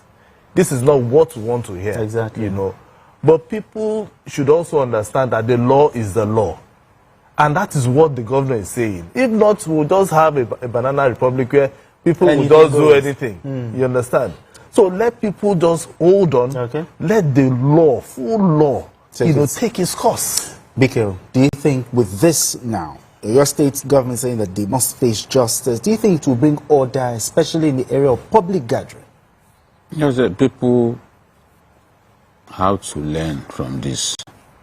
We've had far too many of these stampedes, and it's because nobody gets punished. Lives are lost and nothing happens. Look at the church in Port Harcourt 2 years ago. Yes. They wanted to organize something like this. They wanted to give people food.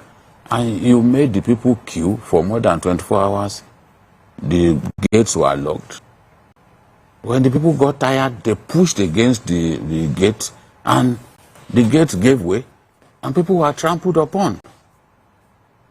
No, we are not saying don't try to help people. In a season of hunger, although I do not even agree that there is any time in life that there won't be hunger. Sonny Ade sang a song in 1980. Issue the we want Agbado Shera Loja. 1980. And issue is still one. Yeah, exactly, still very expensive. Saying that food is so expensive that even the worker cannot feed to his own joy. He cannot eat to his satisfaction. 1980. 1980. So whatever we say today, people have said it in the past. Colinton and all of those artists who used to sing about current affairs, they've talked about hunger. People should not mystify this and make it look like it has never happened. The Yorubas will say, exactly. Even your friend basically used it to sing. You say? You say your friend. Nothing spoiled. Because in Tobaja, I won't complete it. Exactly. Let's just leave it at that. So, if you must feed people, sure. If you must give palliatives, do you know since when Bukola Saraki's father has been giving palliative? I grew up as a little boy to know Oloye giving people money. They will line up, long queues. And each person will get is all those women. They will go back. The place where they used to give those handouts is called Ile Arugbo in Ilorin. I grew as a little boy to know this. So, if everybody was self-sufficient at that time, will Oloye be giving people money and there will be long queues? Even in Canada, there will always be poor people in the land. Let's not kid ourselves. True. And we need to help the needy. But we must also use common sense. If you know that you want to help the needy, and there will be such a huge crowd, you must make arrangement for crowd control. If you do not make arrangement for crowd control, anything can happen. And you'll be held liable. Tinubu has been giving people palliatives for more than 20 years at his Bodilon home. They will line up all those beggars from everywhere, from Agege, from where is this place? Ebutemeta, where they have a good chunk of them. They will come. There has never been a stampede. I talked about Zulum. Yes. No stampede. The governor of Kaduna State organized one of the biggest ever palliatives to people. No stampede. Even that Ibadan. Matthew Ashon did yes for 3 days. Yes, because he knew he could not do it in one day. Yeah, he spread it. Nobody died. So when people fail to organize things the way they should organize, and then you will now be blaming, oh, if government had not made people hungry, would there have been any need? That's why I said Sonny Ade exactly since 1980. In that album, I think it's Check Here is the title of the album. It should be one. It was always, that has always been the story. Even God told us in the holy books that not all of us can be rich. But it pleases God when you help the needy. It's one way by which you can make God happy, to be happy with you, when you help the needy. Because we can't all, fingers are not equal. God is not a fool that he did not make these fingers equal now. But it's just a way of passing a message to us so that we will know him for who he is. All right, gentlemen. So I just want lessons to be learned. Exactly. So that these sort of things do not happen again. The other day, one misguided person in that same Ibadan put explosive devices in his house, and he killed people. He destroyed people's property. Some people will never recover again because it's a highbrow area. You know, so most people always do this in our country, and nobody will be punished. At some point, you must punish people so that others will learn. As an example. Exactly. Come on. True. We should not bring sentiment into all this. Exactly. We like sentiment. Today, somebody stole Nigeria blind. He built 753 duplexes. There are some people who will not condemn that act. The only person they want to condemn is Tinubu. Exactly. Something must be wrong with you if you see something so bad that somebody will still at that level. But you are not bothered. You are not bothered. Only one person bothers you. Come on. Only one person bothers you. How many? Some of the people who try to say that, oh, people like Babajide, they don't say the truth anymore. And some of them will need 2 lifetimes to find the courage that I have to speak the truth. They say, Jide doesn't speak the truth anymore. But this happened. They didn't have any comment. No comment. They've been quite quiet. As if building 753 duplexes is such a good thing. You will not hear them condemn it in public. There are some people who call themselves activists. You go to their social media walls. They have not offered a comment on what Emefiele did. Because to them now, Emefiele is even a hero. They are selective in terms of the truth that they speak. They are selective in terms of the people that they condemn. Even when they've done so much wrong to the country. All right, gentlemen. Let's move straight to our final conversation. But this time we need to bring it down. Let's talk. We won't bring it down. We'll bring it down. We'll sit up. I'm bringing nothing down. If it's about talking about our country, I have no restraint. But we are passionate about it. I understand. It is normal for us. Even the president knows that. Exactly. But let's move straight to our final conversation this time. For most soccer enthusiasts in Nigeria, the appointment of a head coach or technical advisor for the men's senior national team, the Super Eagles, is one of the most controversial. The appointment of a former Malian manager, Eric Shell, as the head coach for the Super Eagles has attracted widespread criticism, especially from Nigerians who want a better coach to revive the team. With the Super Eagles not winning any of their opening 4 games and sitting 5th in the group, which has Benin Republic, Lesotho, Zimbabwe, South Africa and Rwanda, Many people wonder if Shell is the right choice to change that fortune. BQ, looking at the managerial statistics of the new coach, out of 159 matches, he has won 70, he's drawn 42, he's lost 47. This is not encouraging at all. But BK, what do you think? See, I don't want people to see me as discriminatory. Okay. And let's not forget that Mali allowed Stephen Keshi to coach their national team. And that's a Nigerian. At least he was our captain, and he went to Mali and he was their coach. We've seen Amuneke also coach Tanzania.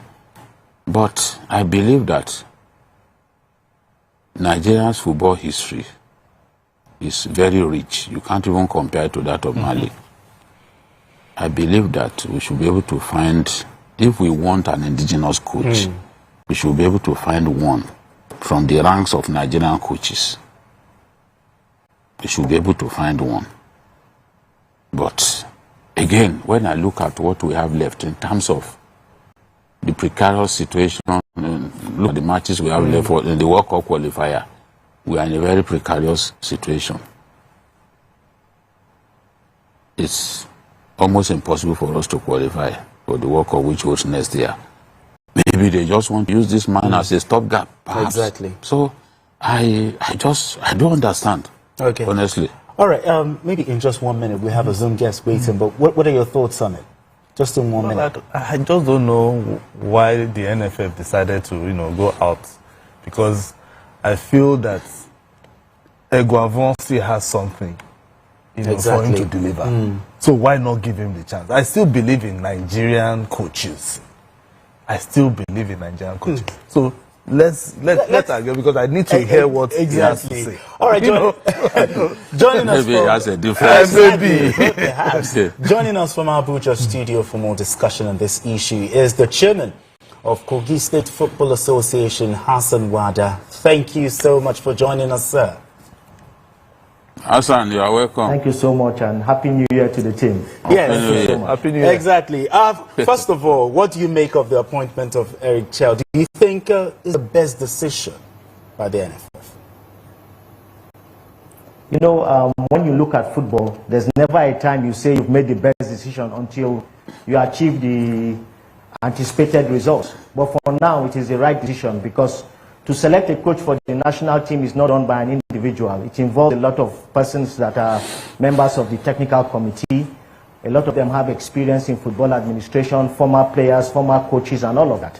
And if you know, this process has been ongoing since the 2024 Summer Olympics. 4 coaches were shortlisted: Javier Renard of France, Steve McLaren of England, Roberto Labadia of Germany, and Eric Chell of Mali. We couldn't afford the bills for Javier Renard, so we had to let him go. And Steve McLaren quickly signed with Jamaica, so we were left with Labadia and Eric Chell. And Labadia, after we reached an agreement with him, at the last minute now said that he wanted Nigeria to pay his taxes both in Nigeria and in Germany. So the NFF had to back out of the contract. And that was why the NFF had to appoint Austin Eguavon in an interim capacity. And Eguavon's tenure was just to last during the duration of the African Nations Cup qualifiers, which we successfully qualified.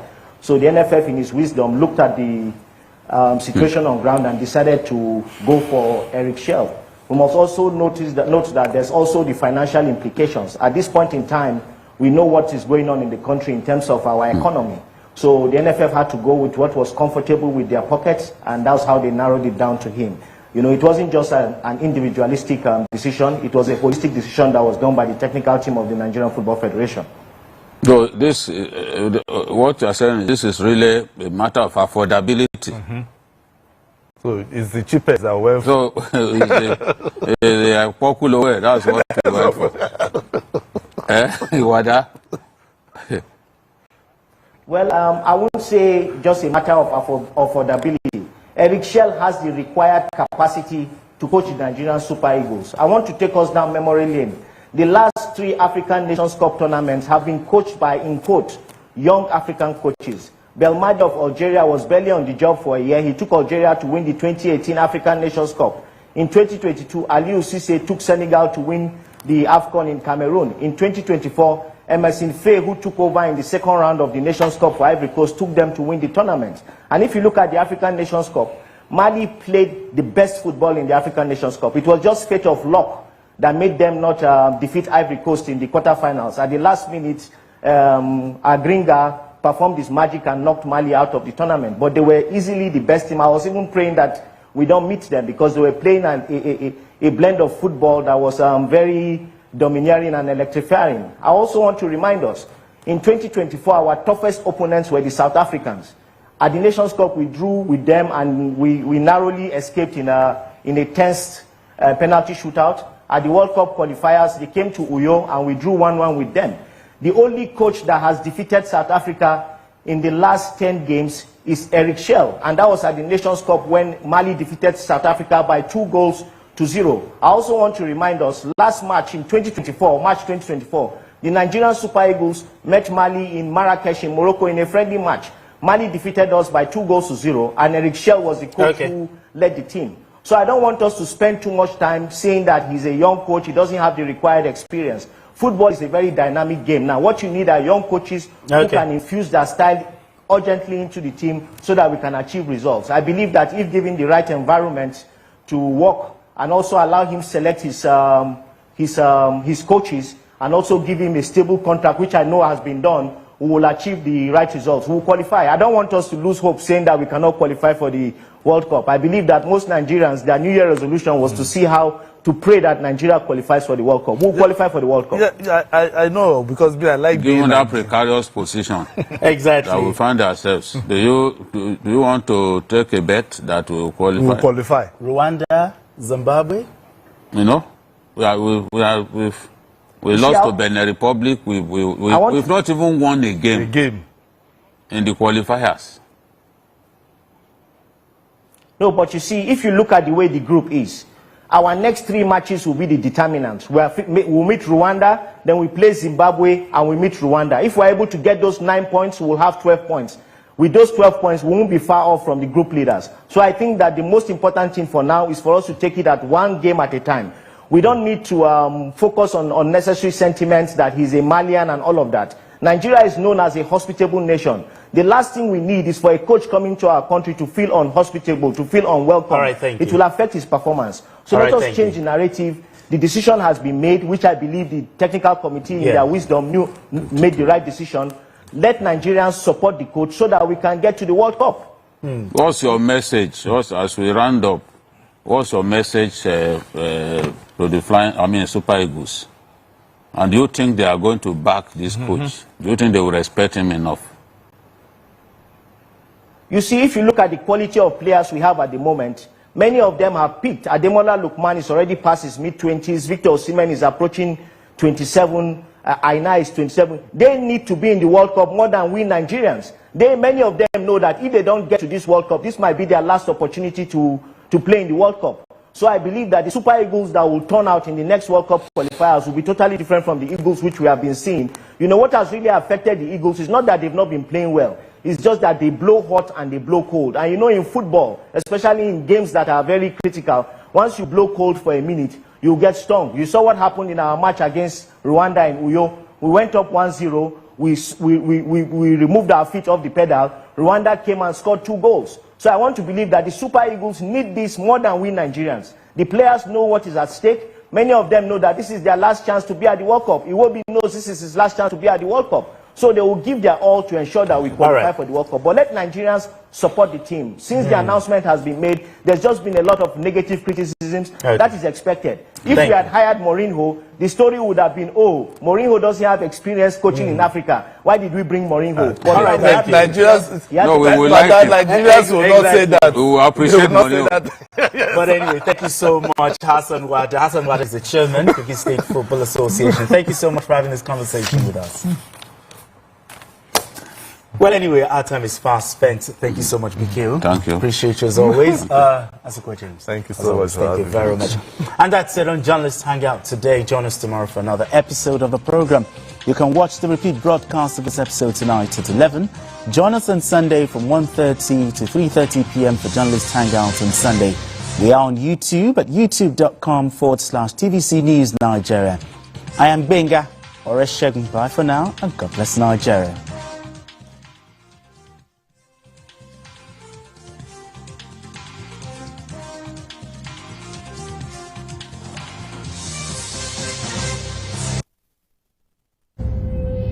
We were warned about this marriage. Because we did not listen, the young maiden is dead. Nana, come here. Hi. Why do you speak so freely with a stranger from Ajan? We were just talking about offering Ojigijag a seat on the council. May God be praised. He has 2 wives. So why are you making it look like it is a big deal? The following is a paid presentation by ShopX TV. At ShopX TV, our customers are the heart of everything we do. As a special thank you for your continued support, we are offering our customers 10% off on selected products from now till November 15th.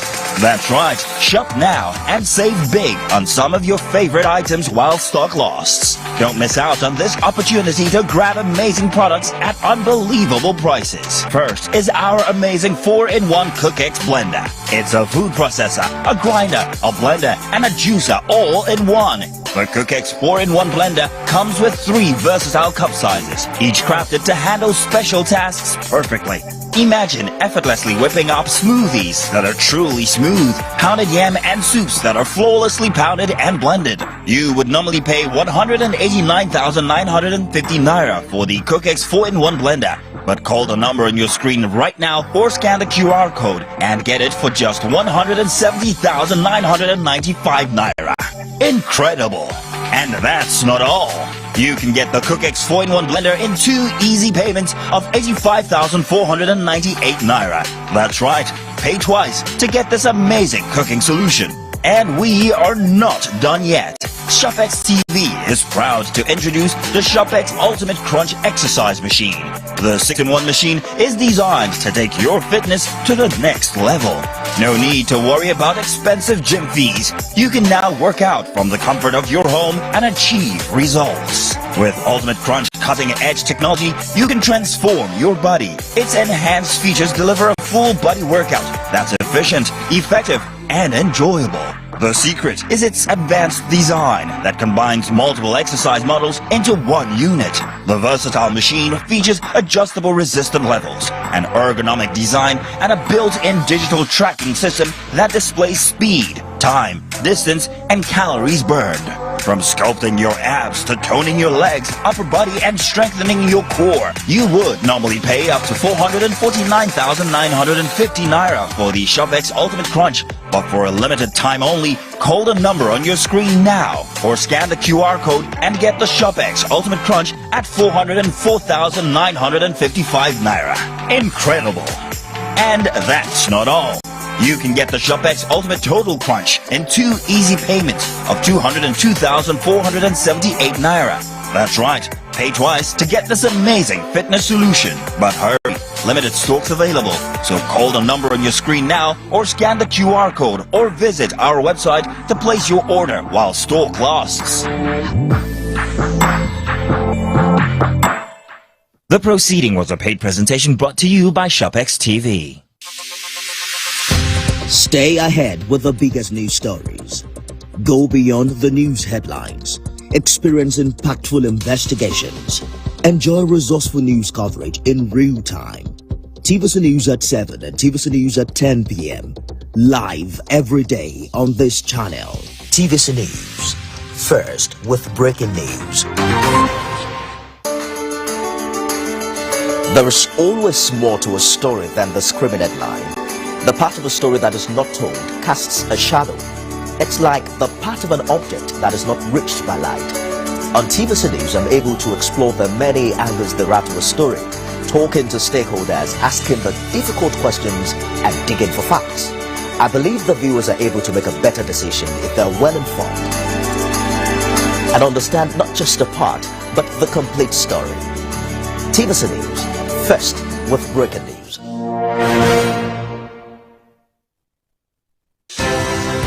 At TVC News, wherever the big news story is happening, we're geared up to break it. TVC News, first with breaking news.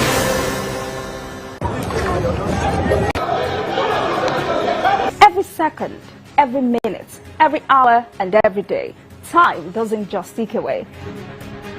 It's a countdown to political decisions that shape our world.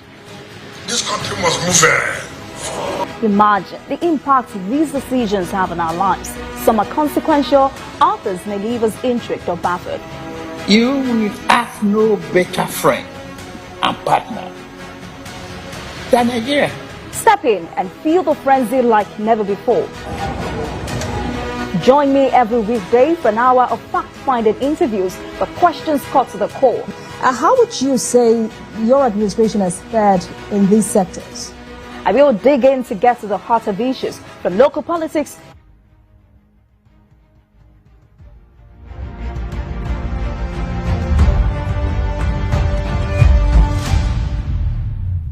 2025. Live from our studio in Lagos, you're watching Beyond 100 Days with Nifemi Oguntoye. Today we'll dive into what seems the war of words between Labour Party's 2023 presidential candidate Peter Obi and APC's National Publicity Secretary Felix Morka. Mr. Morka is right here with me in the studio. I'd like you to join the conversation as well. If you can on X, you can share your comments with us.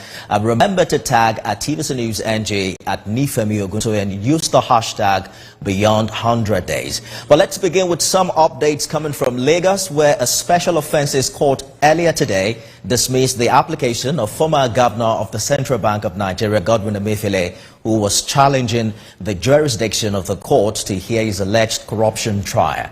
Justice Rabban Oshodi, in his ruling, held that the Economic and Financial Crimes Commission had established that the court has territorial jurisdiction to adjudicate over counts 8 to 26 in the amended charge. In the words of the court, the prosecution has established sufficient territorial nexus in this case, end quote. But the court struck out counts 1 to 4 of the charge bordering on alleged abuse of office allegedly perpetrated by Mr. Emefiele. According to the judge, allocation of foreign exchange without bid, which was the subject of counts 1 to 4, was not punishable under law. Justice Oshodi said, quote, allocation of foreign exchange without reason is not defined as an offense in any written law. The EFCC had on April 8, 2024 arraigned Mr. Emefiele before the court on the 26-count charge bordering on alleged abuse of office and irregular allocation of $4.5 billion and 2.8 billion naira respectively. The judge then adjourned until February 24 for continuation of trial. Elsewhere, the Nigeria Police Force says it recorded significant achievement in 2024, particularly in the area of combating cybercrime. Force Public Relations Officer Olumuyiwa Adejobi says the National Cybercrime Center recovered more than 8 billion naira, 115,000 USDT, and $84,000. These significant amounts, according to ACP Adejobi, which have been returned to the victims, reaffirms the commitment of the force to protect citizens as well as ensure justice for those affected by fraudulent activities. He adds that the cybercrime unit actively engaged in strategic operations resulted in the arrests and prosecutions of over 751 individuals. Also, the recognition of its outstanding performance and dedication, the NPF-NCCC was awarded the Best Cybercrime Unit in Africa for 2024 by the Interpol Cybercrime Directorate, securing the top position among 54 participating countries in the continent. On the program today, we take a look at what seems a war of words between the 2023 presidential candidate of the Labour Party, Peter Obi, and the National Publicity Secretary of the All Progressives Congress, Felix Morka. National Publicity Secretary of the All Progressives Congress, Felix Morka, is right here with me in the studio for more on this conversation. Thank you so much for joining us and Happy New Year to you. Thank you so much. Happy New Year. So they say you are the one threatening Peter Obi's life. But let me read a comment here for you. And this is what the media is talking about. You were quoted to have said a prophet, that he's a prophet of doom, and that he has crossed the line so many times and has it coming to him whatever he gets. What does that mean? Now, I think this is the problem. when you read a portion of a whole answer to a question without reading the question, you can decide what you want to decide. But, that answer was much longer than what you just read. It was a question that was put to me by the Arise Television during the studio interview.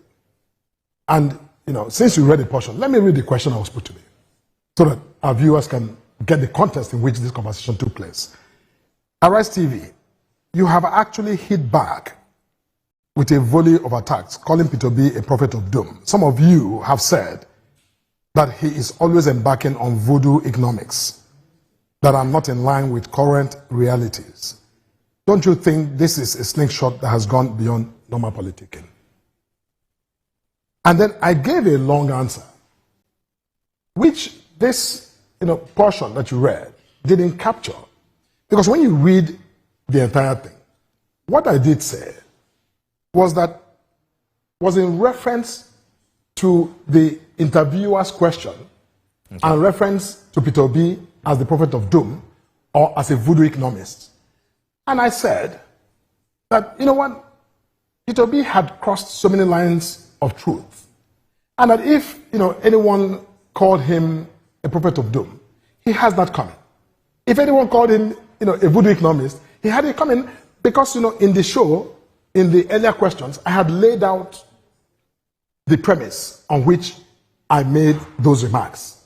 For example, I had, made clear that during the campaign, during the 2023 presidential elections, Peter B had said, as a campaign promise, that he would, remove the system of fuel subsidy. He did. On day one, he said that. Everyone knows that. He said that. Now, the president, Bola Ahmed Tinubu, on day one, announced the removal of fuel subsidy. But since then, Peter B has not rested in lambasting this government for removing the same fuel subsidy he promised Nigerians he will remove. Now, that is crossing the line of truth. So, that was the contest. So, everything I said about crossing the line was in reference to a specific question about, naming him or calling him or referring to him as a prophet of doom. We're also going to look at what crossing the line means, specifically as regards his New Year message, because that appears to be the bone of contention here. But is there a sense to which you are concerned that Peter Obi says that message has now led to threats against his life, his family, and those around him? No, see, that's exactly, I think, the point that concerns me. Because, there's nothing in the answer to the question I just referred to that suggested or suggests or that is capable of suggesting a threat in any way to Peter Obi or his family or his associates or his business. Nothing in that sentence. Because, people are just being entirely manipulative by saying, you cross the line, whatever. It was in reference to a question. No, are you saying he's lying that there's actually no threat against his life? Is that what you're saying? Yesterday, I did issue a statement in response to Peter Obi's allegation. Because, he went on his X handle and alleged, plain, and clear, that Felix Moka threatened his life by those comments. I did not threaten Peter Obi's life. I couldn't have threatened Peter Obi's life because, my comments were plain and simple in English language, in direct and specific reference to a question that was put to me, and I explained that in that interview. Let us assume. Let us assume that he actually got some threat, and it perhaps come from a misunderstanding of what you said. Are you willing to? Because I heard the former president, former vice president Atiku saying that the APC must issue a formal apology to Peter Obi.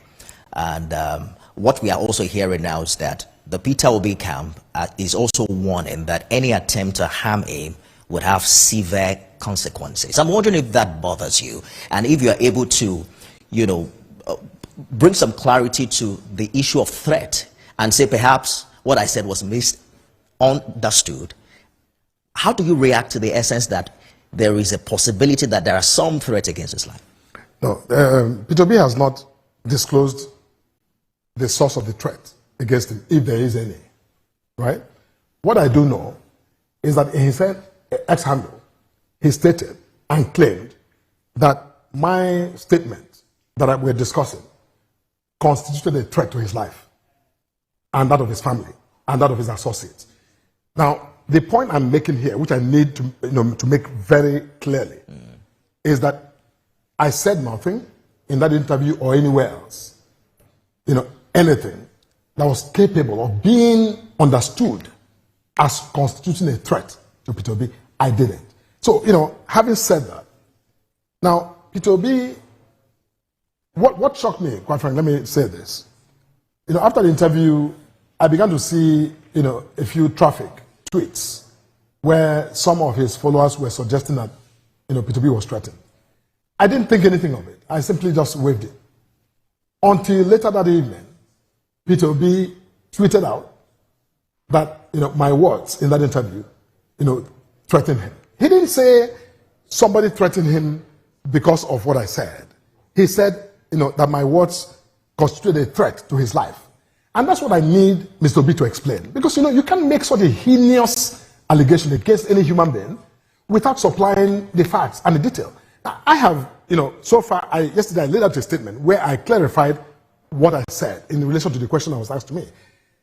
What I said about, Peter B, has what is coming to him, was meaning if Peter B was called a prophet of doom or was called a good economist, I have supplied the facts, the basis for that conclusion. I said, if that is the case, then look, whatever name he's called, he could manage it. So, but how does that begin? In a normal political conversation, begin then to rise to the level of threatening the life of a human being.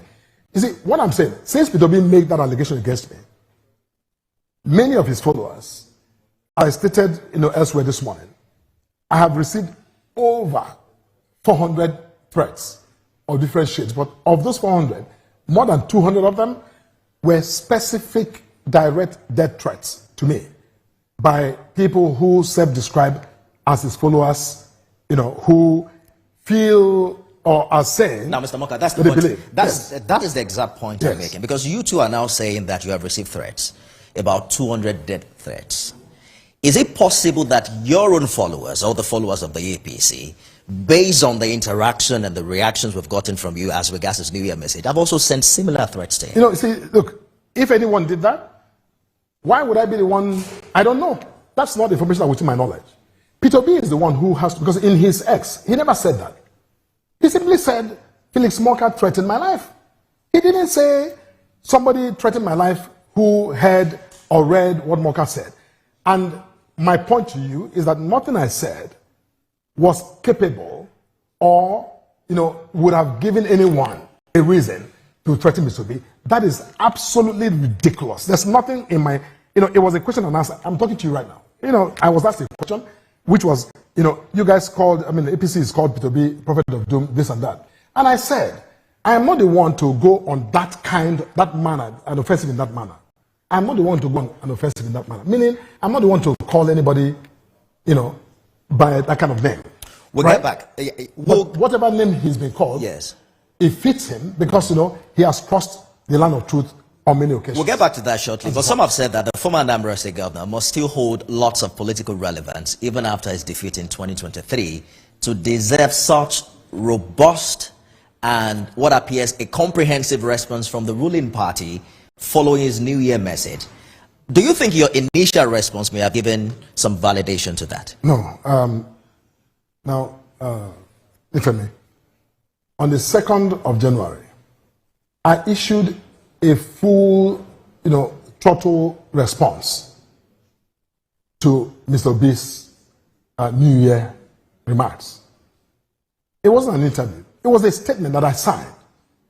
And, when you read the statement was not so much about Peter B. It was more about pointing out those markers of progress under the administration. Simply saying, look, I mean, it's not all bad news. It's not all, gloom and doom as his message portrayed Nigeria. I said, look, Nigerians, I'm sure, are, seeing signs that the economic policies of this government are beginning to bear fruits. That was the tenor of my response to Peter Obi. This was an interview, like I'm doing with you. That was, an interview.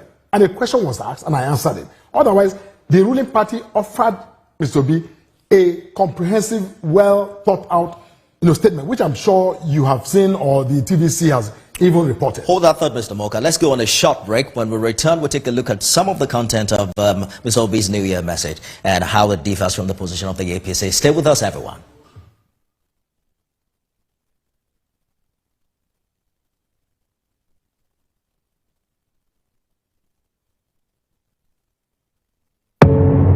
Doubt and fear doesn't occur at the canvas, it shows in the canvas. It shows the conation of raw earthen material slabbed, stroked and molded at a pace provided by the doubt and fear. Every move way in the struggle of one to the other, merging the past to the present, brushstrokes of colors seen but not known. For when the wailing stops, the pieces settle down in abject beauty erected for a century of a century. Speaking, advocating, protesting as the arts are meant to be.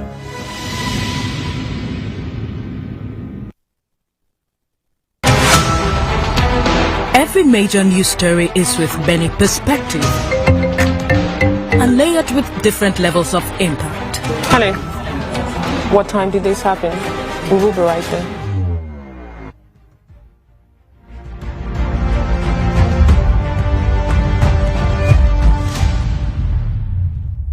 So staying with us on the program, everyone, Felix Moka, National Publishing Secretary of the APC, is right here with me in the studio. Mr. Moka, thanks for staying the course. Thank you. On the program. But before we get into this conversation, I wanted to respond specifically to the former Vice President who's asking for a formal apology. How do you respond to it? No, again, I said elsewhere this morning that the former Vice President clearly did not read the transcript or transcription of that interview, or did not listen to the clip itself. So I'm willing to grant him the benefit of the doubt that he didn't before he signed or caused that statement to be issued. Because if he did, I would be grossly disappointed in the former Vice President for saying the things he said. Because, he suggests that, a threat was indeed made to Peter Obi, which I insist that anyone who has any elementary basic understanding of English language will not come to that conclusion based on the question and the answer that was provided. Anyone who sees or listens or hears a threat in that thing clearly, intends to see a threat, not because there's a threat. There is more to what he said, and I'm quoting him now. He says, quote, "A true democracy thrives on the healthy exchange of ideas, where the criticisms and contribution of opposition leaders like Peter Obi are seen as vital for the betterment of governance and promotion of public accountability," end quote. He's trying to say that perhaps his administration has been stifling the voice of opposition. How so? You see, look, I think there's something we need to clarify. We have a constitution that has a Bill of Rights. Every single right contained in the Bill of Rights of the Nigerian Constitution is not only available to Peter Obi or to Atiku Abubakar. It is available to every Nigerian, including myself, including you. I think it's somewhat of, some suggestion of tyranny on the part of, Atiku Abubakar or Peter Obi for that matter, to suggest that when the government puts out, record or information, they reserve the constitutional right to critique government's information or government's position. But when they put out information, the ruling party or the government for that matter does not have the right to also offer, review or critique of their own position. That is just hypocritical. I mean, how can you do that? Everyone who is in the political space, Mr. President, is the first citizen of this country. But when he speaks or he makes a policy, they all take it apart. They take it apart sometimes in a very crude, way. But when you attempt to offer a dissenting view to their own view, they claim that the government is stifling their opinion. That is, I think, undemocratic. And I think that that's what we need to be discussing. Now, getting back to your position on crossing the line of truth, there are a few indices upon which Mr. Obi's New Year's message was built on. First of which is that he claims that Nigeria remains one of the poverty capitals of the world.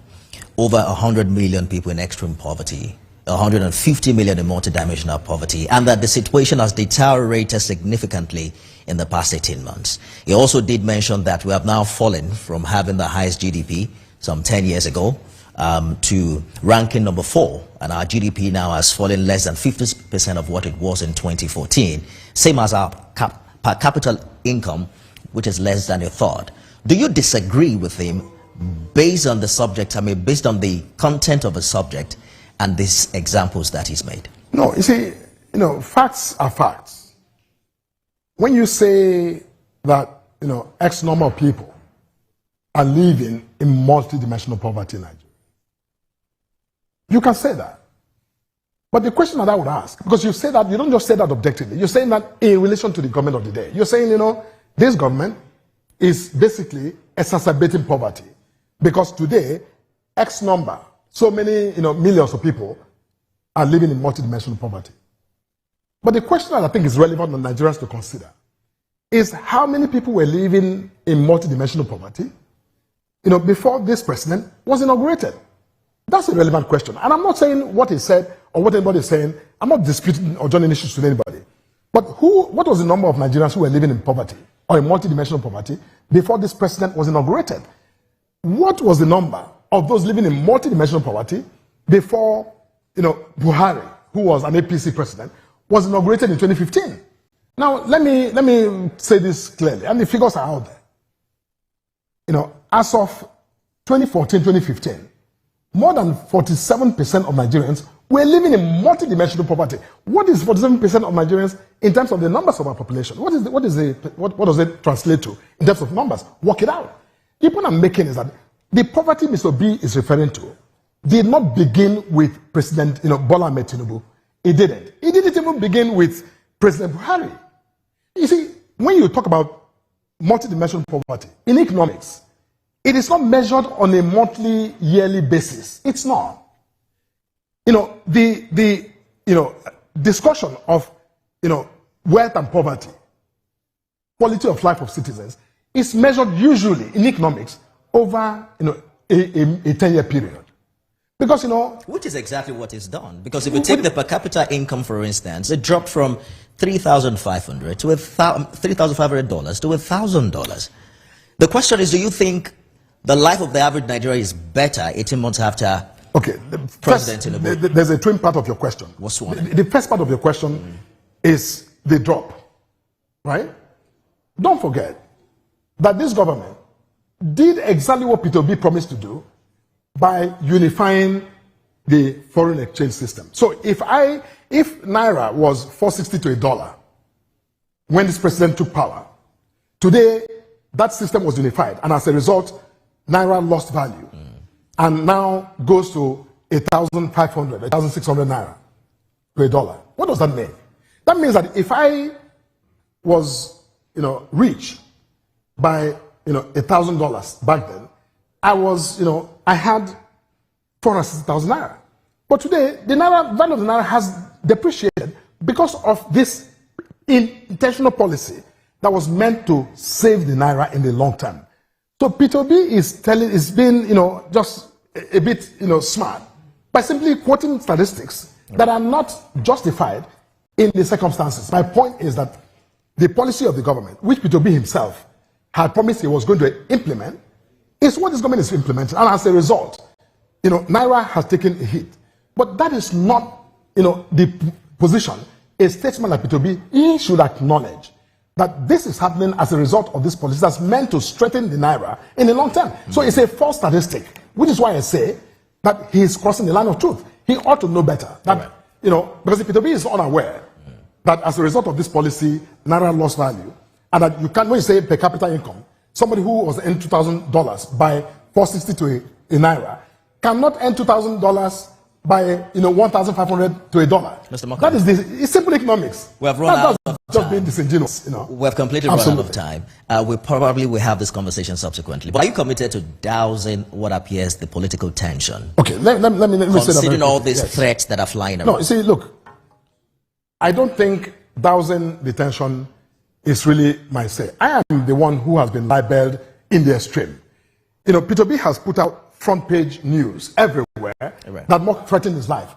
And you know what? I have a reputation and I care about my reputation. So I intend to have Peter B prove and demonstrate how indeed I threatened his life, because I did it. Felix Mokka is the National Publicity Secretary of the APC. Thank you so much for Thank you very much. Thank you. That's our show today, everyone. Thanks for being a part of it. You can watch it all over again at midnight and at 6 a.m. tomorrow.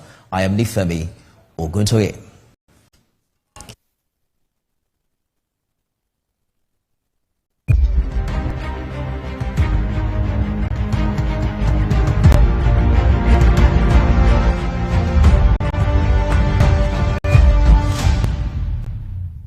Following is a paid presentation by ShopX TV. It's ShopX Bonanza time.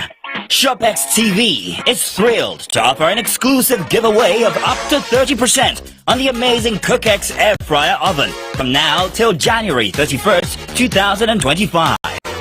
Our incredible CookX 10-in-1 Air Fryer Oven that makes all the amazing fried food you love with 80% less fat normally retails for 299,950 naira. But call the number on your screen now and get it for just 199,950 naira, which is a whooping 100,000 naira off. Amazing! The incredible 12-liter oven that offers 75% more space for cooking than traditional air fryers. Stay tuned and learn about the amazing free bonus items included with the CookX Air Fryer Oven. Say goodbye to unhealthy, greasy food and hello to nutritious, delicious meals. Its easy-to-use digital display and preset cooking functions take the guesswork out of meal preparations. The CookX Air Fryer Oven is a 12-liter powerhouse that can fit a whole chicken and feed the entire family. Air-fried chicken, corn, and tasty fish, and all made with little to no oil. Here is exciting news. You can air-fry rotisserie. Regular rotisseries have no airflow. It's crisper on the outside and so much juicier on the inside. The CookX Air Fryer Oven replaces a deep fryer, a rotisserie oven, a dehydrator, an oven, a toaster oven, and a microwave. It features a state-of-the-art touchscreen with 10 presets. The CookX Air Fryer Oven is easy to wipe. I am happy, my husband is happy, and of course I have a happy home. From my grilling on check, to my frying on check, to my baking on check. You could be paying 299,950 naira for the CookX Air Fryer Oven, but call the number on your screen now or scan the QR code and get it on the ShopX Mega Bonanza deal for 199,950 naira. The CookX Air Fryer Oven comes with a drip tray and a grill tray. But wait, there's more. If you order now, you get not one, not two, but 3 bonus items valued at 50,000 naira for free. Bonus number 1, an extra large rotating stainless mesh basket, amazing for French fries. Bonus number 2, our stainless rotisserie fork. It's perfect for restaurant-style rotisserie chicken.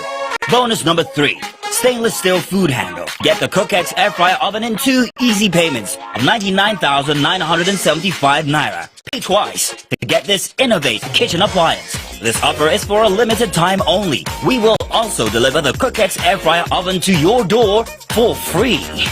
The preceding was a paid presentation brought to you by ShopX TV.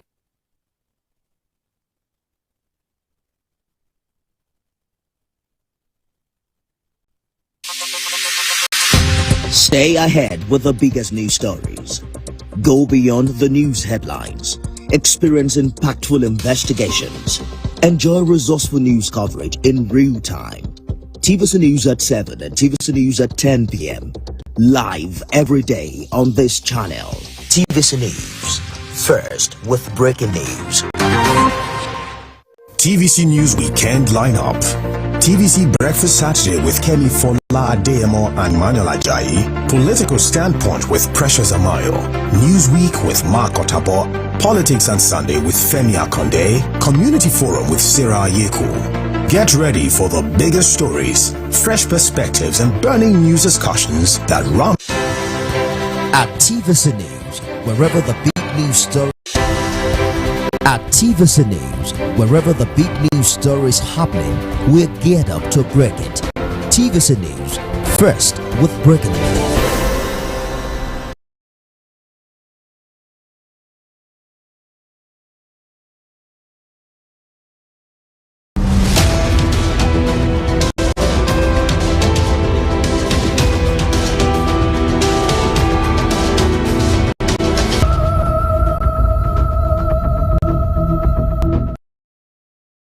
Water is life. For thousands of years, humans have relied on water for food, security, hygiene, electricity, and transportation, amongst many other uses. In Nigeria, many rural dwellers build their lives around water. Rains and rivers determine when, where, and what crops they plant. The way they build their settlements, their hygiene, and transportation largely depends on water. To get a clear first-hand experience of river-based transportation to people living in Nigeria's northeast region, often considered as just a desert to outsiders, I journeyed to the banks of the Gongola River. It started with a car, the motorcycles, and later on foot. The voyage was difficult and treacherous, which only emphasizes the choice of rivers as a preferred means of transportation for these experienced rural dwellers. Gongola River originates from the eastern slopes just plateau in north-central Nigeria through Bauchi, Gombe, and Yobe states with several beautiful waterfalls, then briefly passes through Borno before re-entering Gombe to Adamawa, where it empties into River Benue. At Fike community, business is slow as it is not a market day. Yet, canoe operators were at the bank of the River Gongola, hoping to do some business. For centuries, communities along this river have relied on it for transportation. This place may seem deserted, but it's a significant transportation hub. I'm standing in Bayo local government area of Borno State, and across the river there is Ro in Gulani local government area of Yobe State, and to my right is Dadinkowa in Gombe State. It's a triangle, but this kind of transportation hubs are significant because many of the food items that we consume in Nigeria are produced in farms in deep interior areas without proper road network. They need rivers and this transportation means to get their produce from the farms to the markets.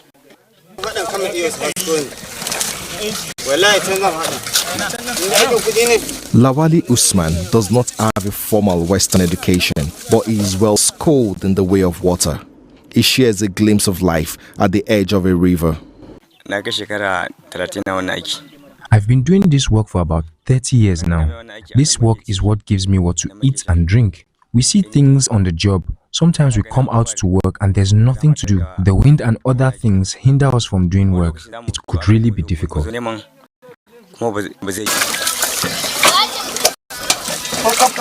Despite often overloading their boats with bags of grains, motorcycles and passengers, these boat operators and their passengers are living on a knife's edge. Without adherence to any rules or safety precautions, they are just an incident away from a major disaster. Another operator explains that in almost 30 years of engaging in this business, he has never used a life jacket or met any government official educating them on the rules of water transportation. Though there have been no loss of lives around this axis in a long time, they have experienced several close calls. If your vessel can take up to 50 people and it is windy, we would advise you to reduce the number to 30 people. We here at the river bank, this is where we get water to manage our homes. I have been working at this river bank for about 15 years. I am over 40 years old now. We are looking for intervention from the government because of how the work by the water is. Safety here is no good, so we are urging the government to intervene and give us life jackets. I went in search of the famous boat builder referred to as Serikin Ruwa, meaning king of water. He does not have a boat under construction at the moment, blaming it on the high cost of timber, yet he explains the business of boat building and the dangers of cutting corners. The small one is 150. Okay. The big one is about according to what you want. Okay. Even that is 3,000, 300,000 or 250, 280 based on anything that you do. If you work it very well, you will save. The National Inland Waterways Authority is responsible for approximately 10,000 kilometers of navigable waterways. It is also responsible for regulations and enforcing standards. The agency is meant to work with river basin authorities to promote commerce and ensure safety. Passengers and operators say they are not aware of their existence nor felt the agency's impact. Hundreds of lives are lost in boat mishaps each year. Only a few are documented. We try to enlighten the water users and including the boat operators to always obey the rules of activities on the water.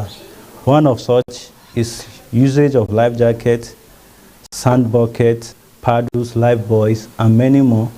Traveling not at night. No life jacket, no travel again. If you don't have the safety jacket, you are not expected to travel. And also we have our shafts, which have been recently inaugurated. So always monitor the activities of the boat operators at the loading bays. So they are always there to ensure that these rules are adhered to. Back to the makeshift port to take a boat ride from Bayo local government area of Borno State to Gulani in Yobe State. Our bright orange life jackets looked strange to other passengers and boat operators. I insisted they try it on. Only one brave passenger and a middle-aged boat operator agreed. Others would not trust what they know nothing about. Though wearing a life jacket, I was scared as a narrow boat sailed on the wide, choppy river. A passenger reassured me that the boat was perfectly safe.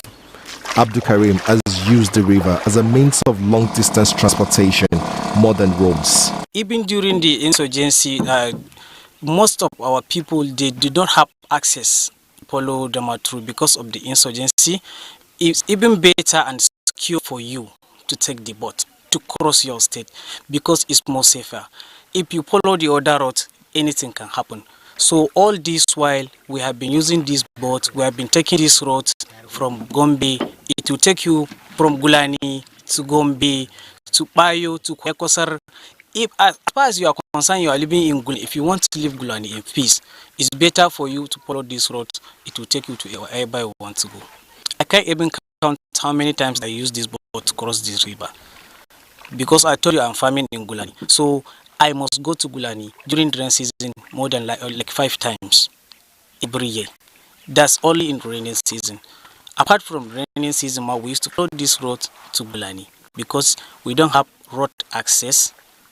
We don't have anywhere to go than this place.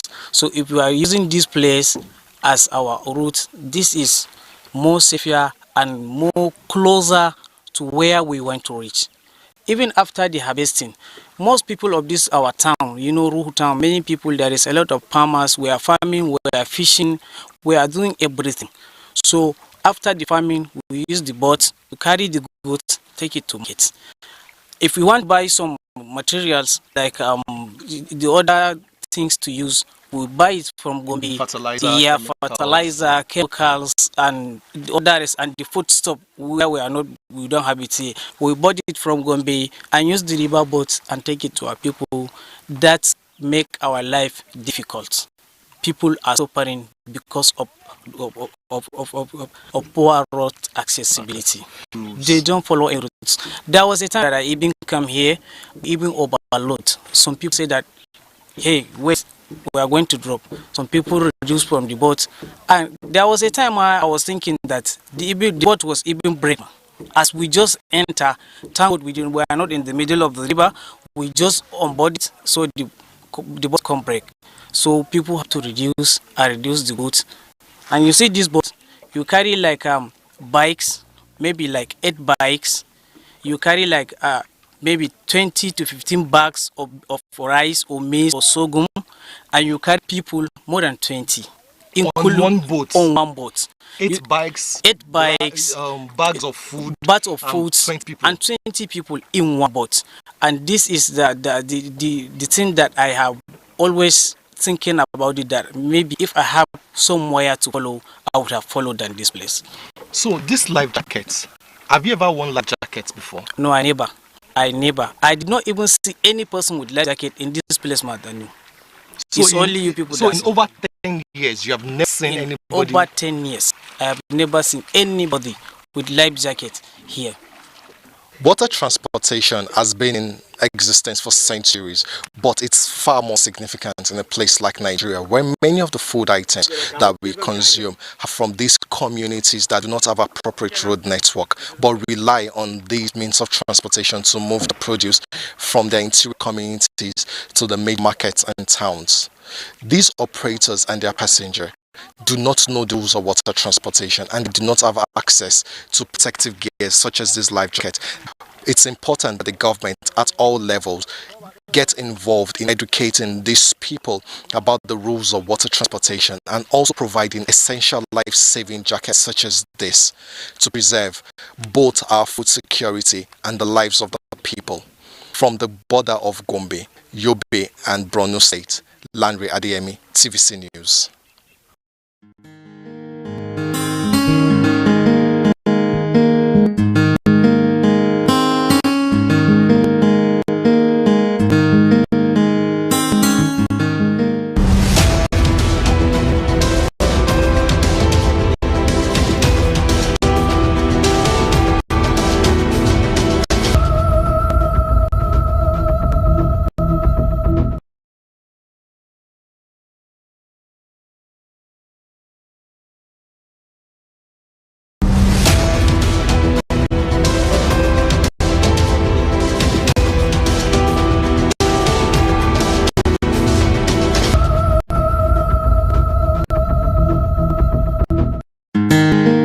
As of December 9, 2024, the Nigeria Correctional Service says out of a total 81,193 inmates spread across its custodial facilities nationwide, 26,944 persons are convicted, while 54,249 are standing trial.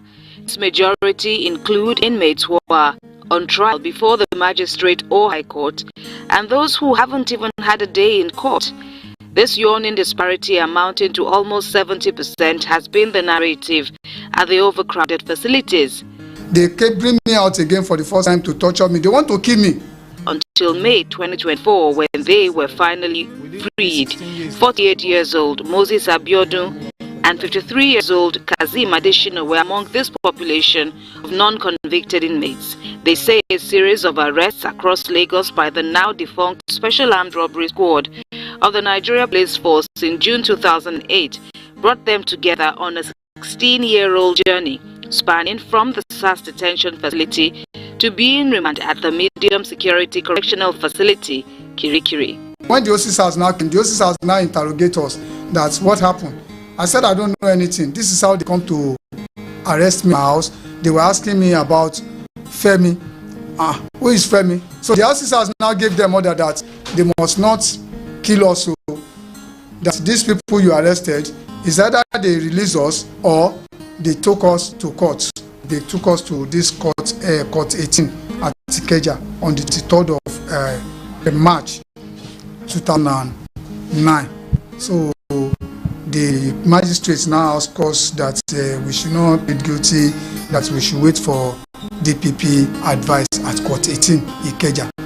So when we get to Kirikiri medium prison, it was even at the court door there. I know that me and these people were case mates. Me, Kazim, Sikiru Taiwo and Lukman Jimo. They took the four of us to court together. We were standing at the door. They said we should wait for DPP advice. So when we get to Kirikiri, it's hello. Time of Gajini. It was during Gaji's tenure as OC SARS. Their teams usually carried out several raids daily and would bring in many people they arrested to the cell.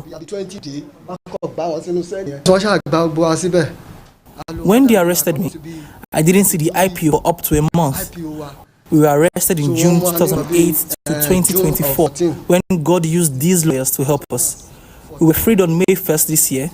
I have not found work to do since I left jail. The lawyers who helped in their release say the police refused to heed the advice of Director of Public Prosecutions at the State Ministry of Justice for their case files to be moved to Ogun State, where the matter originated from, and that was why they were abandoned in custody. The National of the Police kept the young men to stay 15 extra years in custody without trial, without charge, just upon the remand of a magistrate. The victim of a system should not be pushed into the streets. He is going back, nursing that injury on him, especially when he left custody without any proof of conviction. 2 years, 3 years, 10 years in some cases, and today, for example, we are seeing 16 years from the day of arrest. Away, Tila spent 5 years awaiting trial at Kirikiri until a magistrate court struck out the case in November 2023, but he didn't leave the facility until more than a year later because of, quote, administrative errors. He too says the conditions under which he was detained were harrowing. They give me, say, attempt to kidnap. SARS then fight themselves. They say, let us leave this man go. Some say, no, as you not see money give us, we take him to court. So later, then come give me, say, attempt to kidnap, and then take me to court, from court to prison. When we enter the prison yard hot like fire. There's no space to sleep. We sleep like sardine one side. So when we sleep like sardine one side, if you get up, you want to turn yourself, they will get security inside the cell. You carry cane, beat us, and we be 172 inmates for one cell. They will give us omo to bath. Give me 1 bucket of water, will be 3 men and bath. Enter. And in the evening time, they will bring 1 cup of gari to each person. That gari is very worse. It's no good at all. That is why now my eye now see very, very well. And when we did prison yard, there's no food. I try to kill lizard. I don't eat. I kill rat then kill throw away far side. I reach it with the fire. I chop them. So now, since that time, I have a hand for my ear like this, so I can open it. People can see it. I know shame. During the interview, Owe's former mates pass by. As soon as they spot him, a moving exchange follows. So manage before then God send 1 lawyer come read us for last year. Last year. So my people, Allah will bless you people. These advocates say there is need to urgently address this menace in the criminal justice system. The congestion of our centers is a practical thing. You don't decongest what you don't know, the details of what you don't know. There are people, there are human beings. If we say, like Ikoyi that has a capacity for 800 people, you're having 3,500. They are all human beings. Can we get them? Can we take the audits one by one? What's your name? What's his warrant? When did he come in? What is his case? Which court? By the time you do for 3,500 people, you can now say, yes, we are working. The system ought to have a way to compensate these ones. Like we said earlier, these ones that have lost 16 years of their life, they are neither here nor there in the society today. Now they have come out. Moses has nothing he's doing today. He has no source to feed himself. He's back with his aged father. At his age, he's 48 years today. Kasim is 53 years old today. He's staying with his mother. Owe Itila has a family before he went in. Most of his family are scattered. They are neither here nor there. we are calling on public-spirited Nigerians. Please come to the aid of these three. They need to be rehabilitated. This is beyond government. We are not asking only the government. They add that a speedy trial accords with the human rights of every accused person who is adjudged innocent until proven guilty, and that any situation that deprives one of timely trial is actually adjudging them guilty without the opportunity of defense. Kemi Foladeyemo, TVC News, Lagos.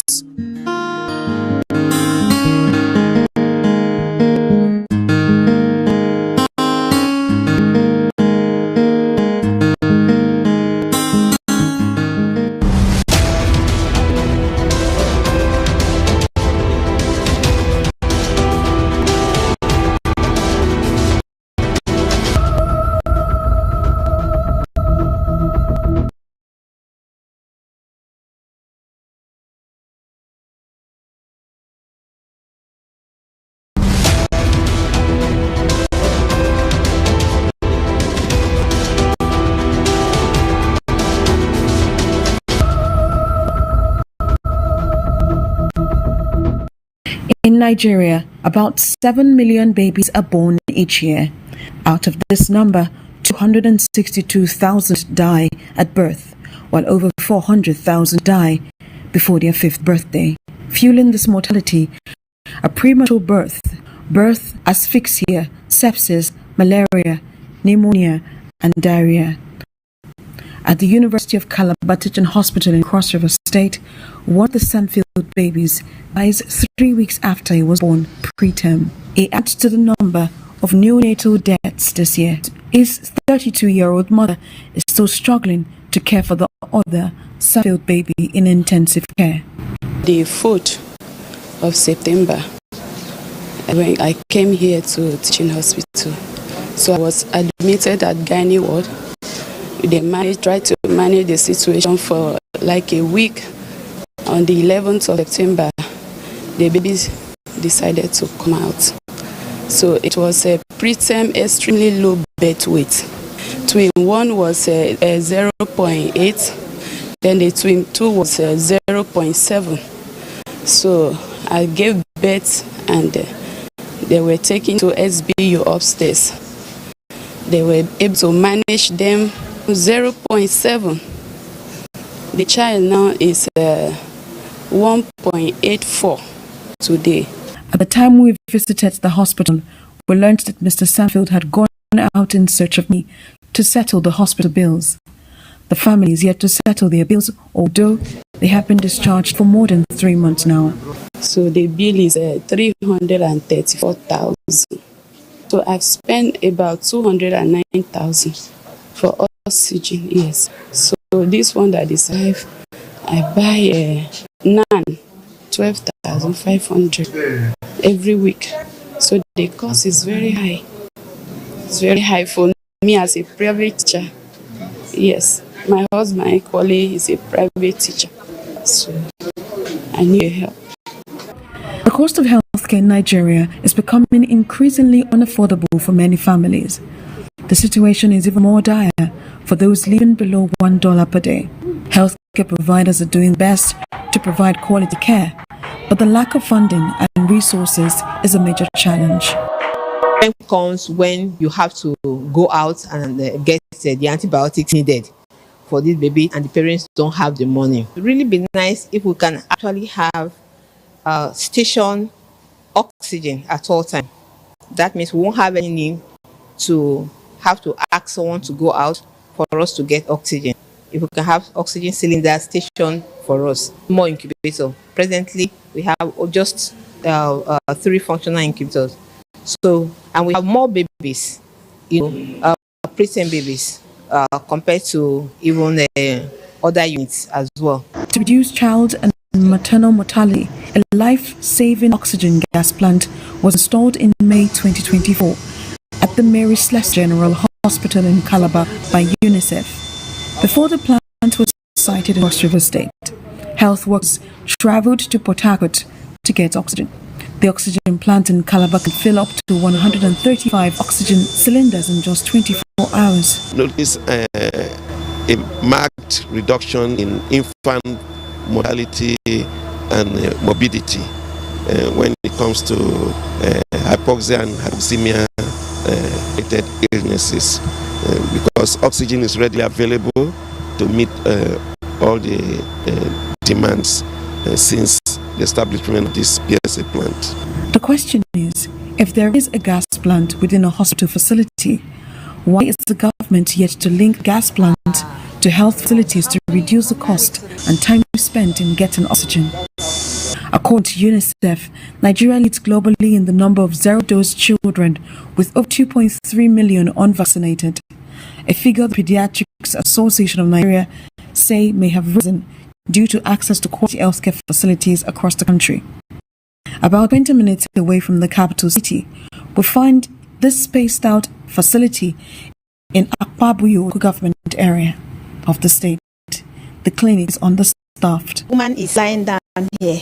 The box is that way, and there's no light there. It's until you have a second person. If you are delivering a woman alone, it is difficult. Is that the case most of the time? Yes, because we are not many. The staff strength here is low, and as such, you can be on duty alone. And so when you have a woman in labor, you must be alone, and everything is done by you and you alone. So to see that side of the vagina, for you to see and do the exact thing that you're supposed to do, you have to either put your phone inside your mouth and hold it to view well, enable you view the vulva very well, and to do what you are supposed to do. In Cross River State, 4 out of 18 local government areas have an increased number of zero-dose children. For now, the state's healthcare system needs to mop up 85,000 unvaccinated children in rural communities and internally displaced persons camp. The reason why we still have zero-dose children in Cross River State is because of the frequent vaccine stockouts. So sometimes we have problem with stockouts where the antigens are not available and leads to missed opportunity where the clients actually come to the facility to get these vaccines, but because of the stockouts. And the reason for this stockout is not that the vaccine is not available. The vaccine is available at the central, but there is usually some logistic problem in bringing down this vaccine to Cross River State. For UNICEF and government agencies, sustainable development can be achieved through collaborative strategy. Sarah Ayeku, TVC News, Calabar.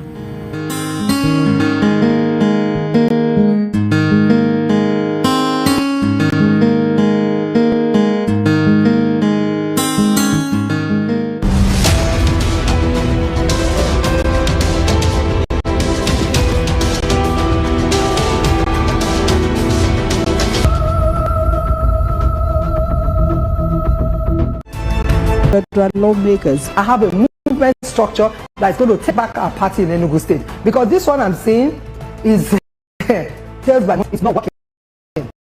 So I'm wondering what you think, or who you think can stop him now. He doesn't own the power. One of the causes of inflation is because people cannot go to the farm. The government still needs to do more so that people can eat. I believe what we're clamoring for is more responsible use of social media. Not that people just go in there and think that they can say anything to anybody. Tinubu is not one who believes in the same thing. I mean, he wants to get it done. He will face it. He will get it done. Yes, the president, from inception of his administration, focused squarely on diversifying the economy and driving in investments to, cushion the effect of everything that we've seen, ranging from COVID-19 to global commodity shocks, global financial crisis, and all of that. I was privileged to have worked under a governor who believed in the system, who also built up the system.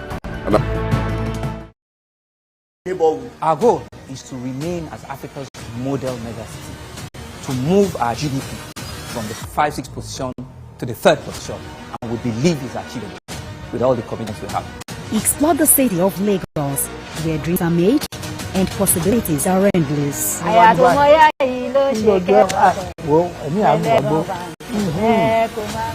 Doja Salam Adeniyi. I live in Lagos, inside Lagos.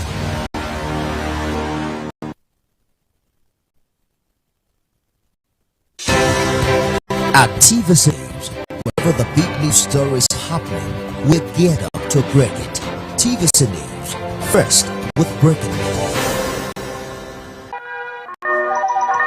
Hello, TVC Communications. How can I help? What makes TVC right choice for my business? Excellent question, sir. Let me share some exciting facts with you. Start your day on TVC Entertainment with Wake Up Nigeria, a family and lifestyle show. Your view empowers women globally. It's your view. Let it count.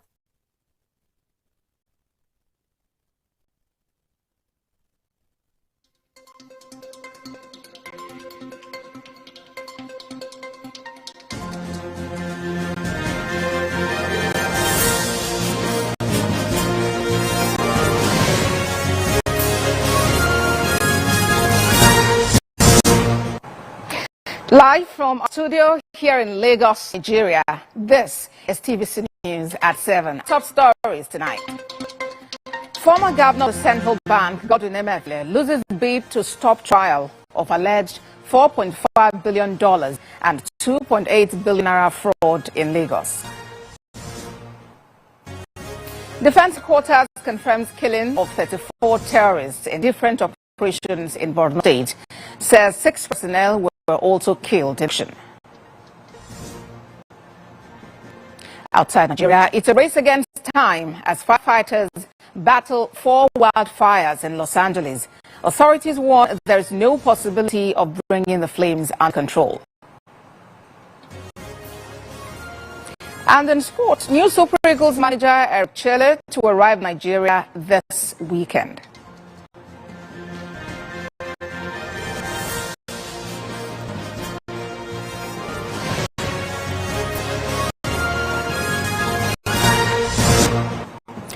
For joining us on TVC News at 7. We start off here in Lagos State, where a special offences court has dismissed the application of former governor of the Central Bank of Nigeria, Godwin Emefiele, challenging the jurisdiction of the court to hear his alleged corruption trial.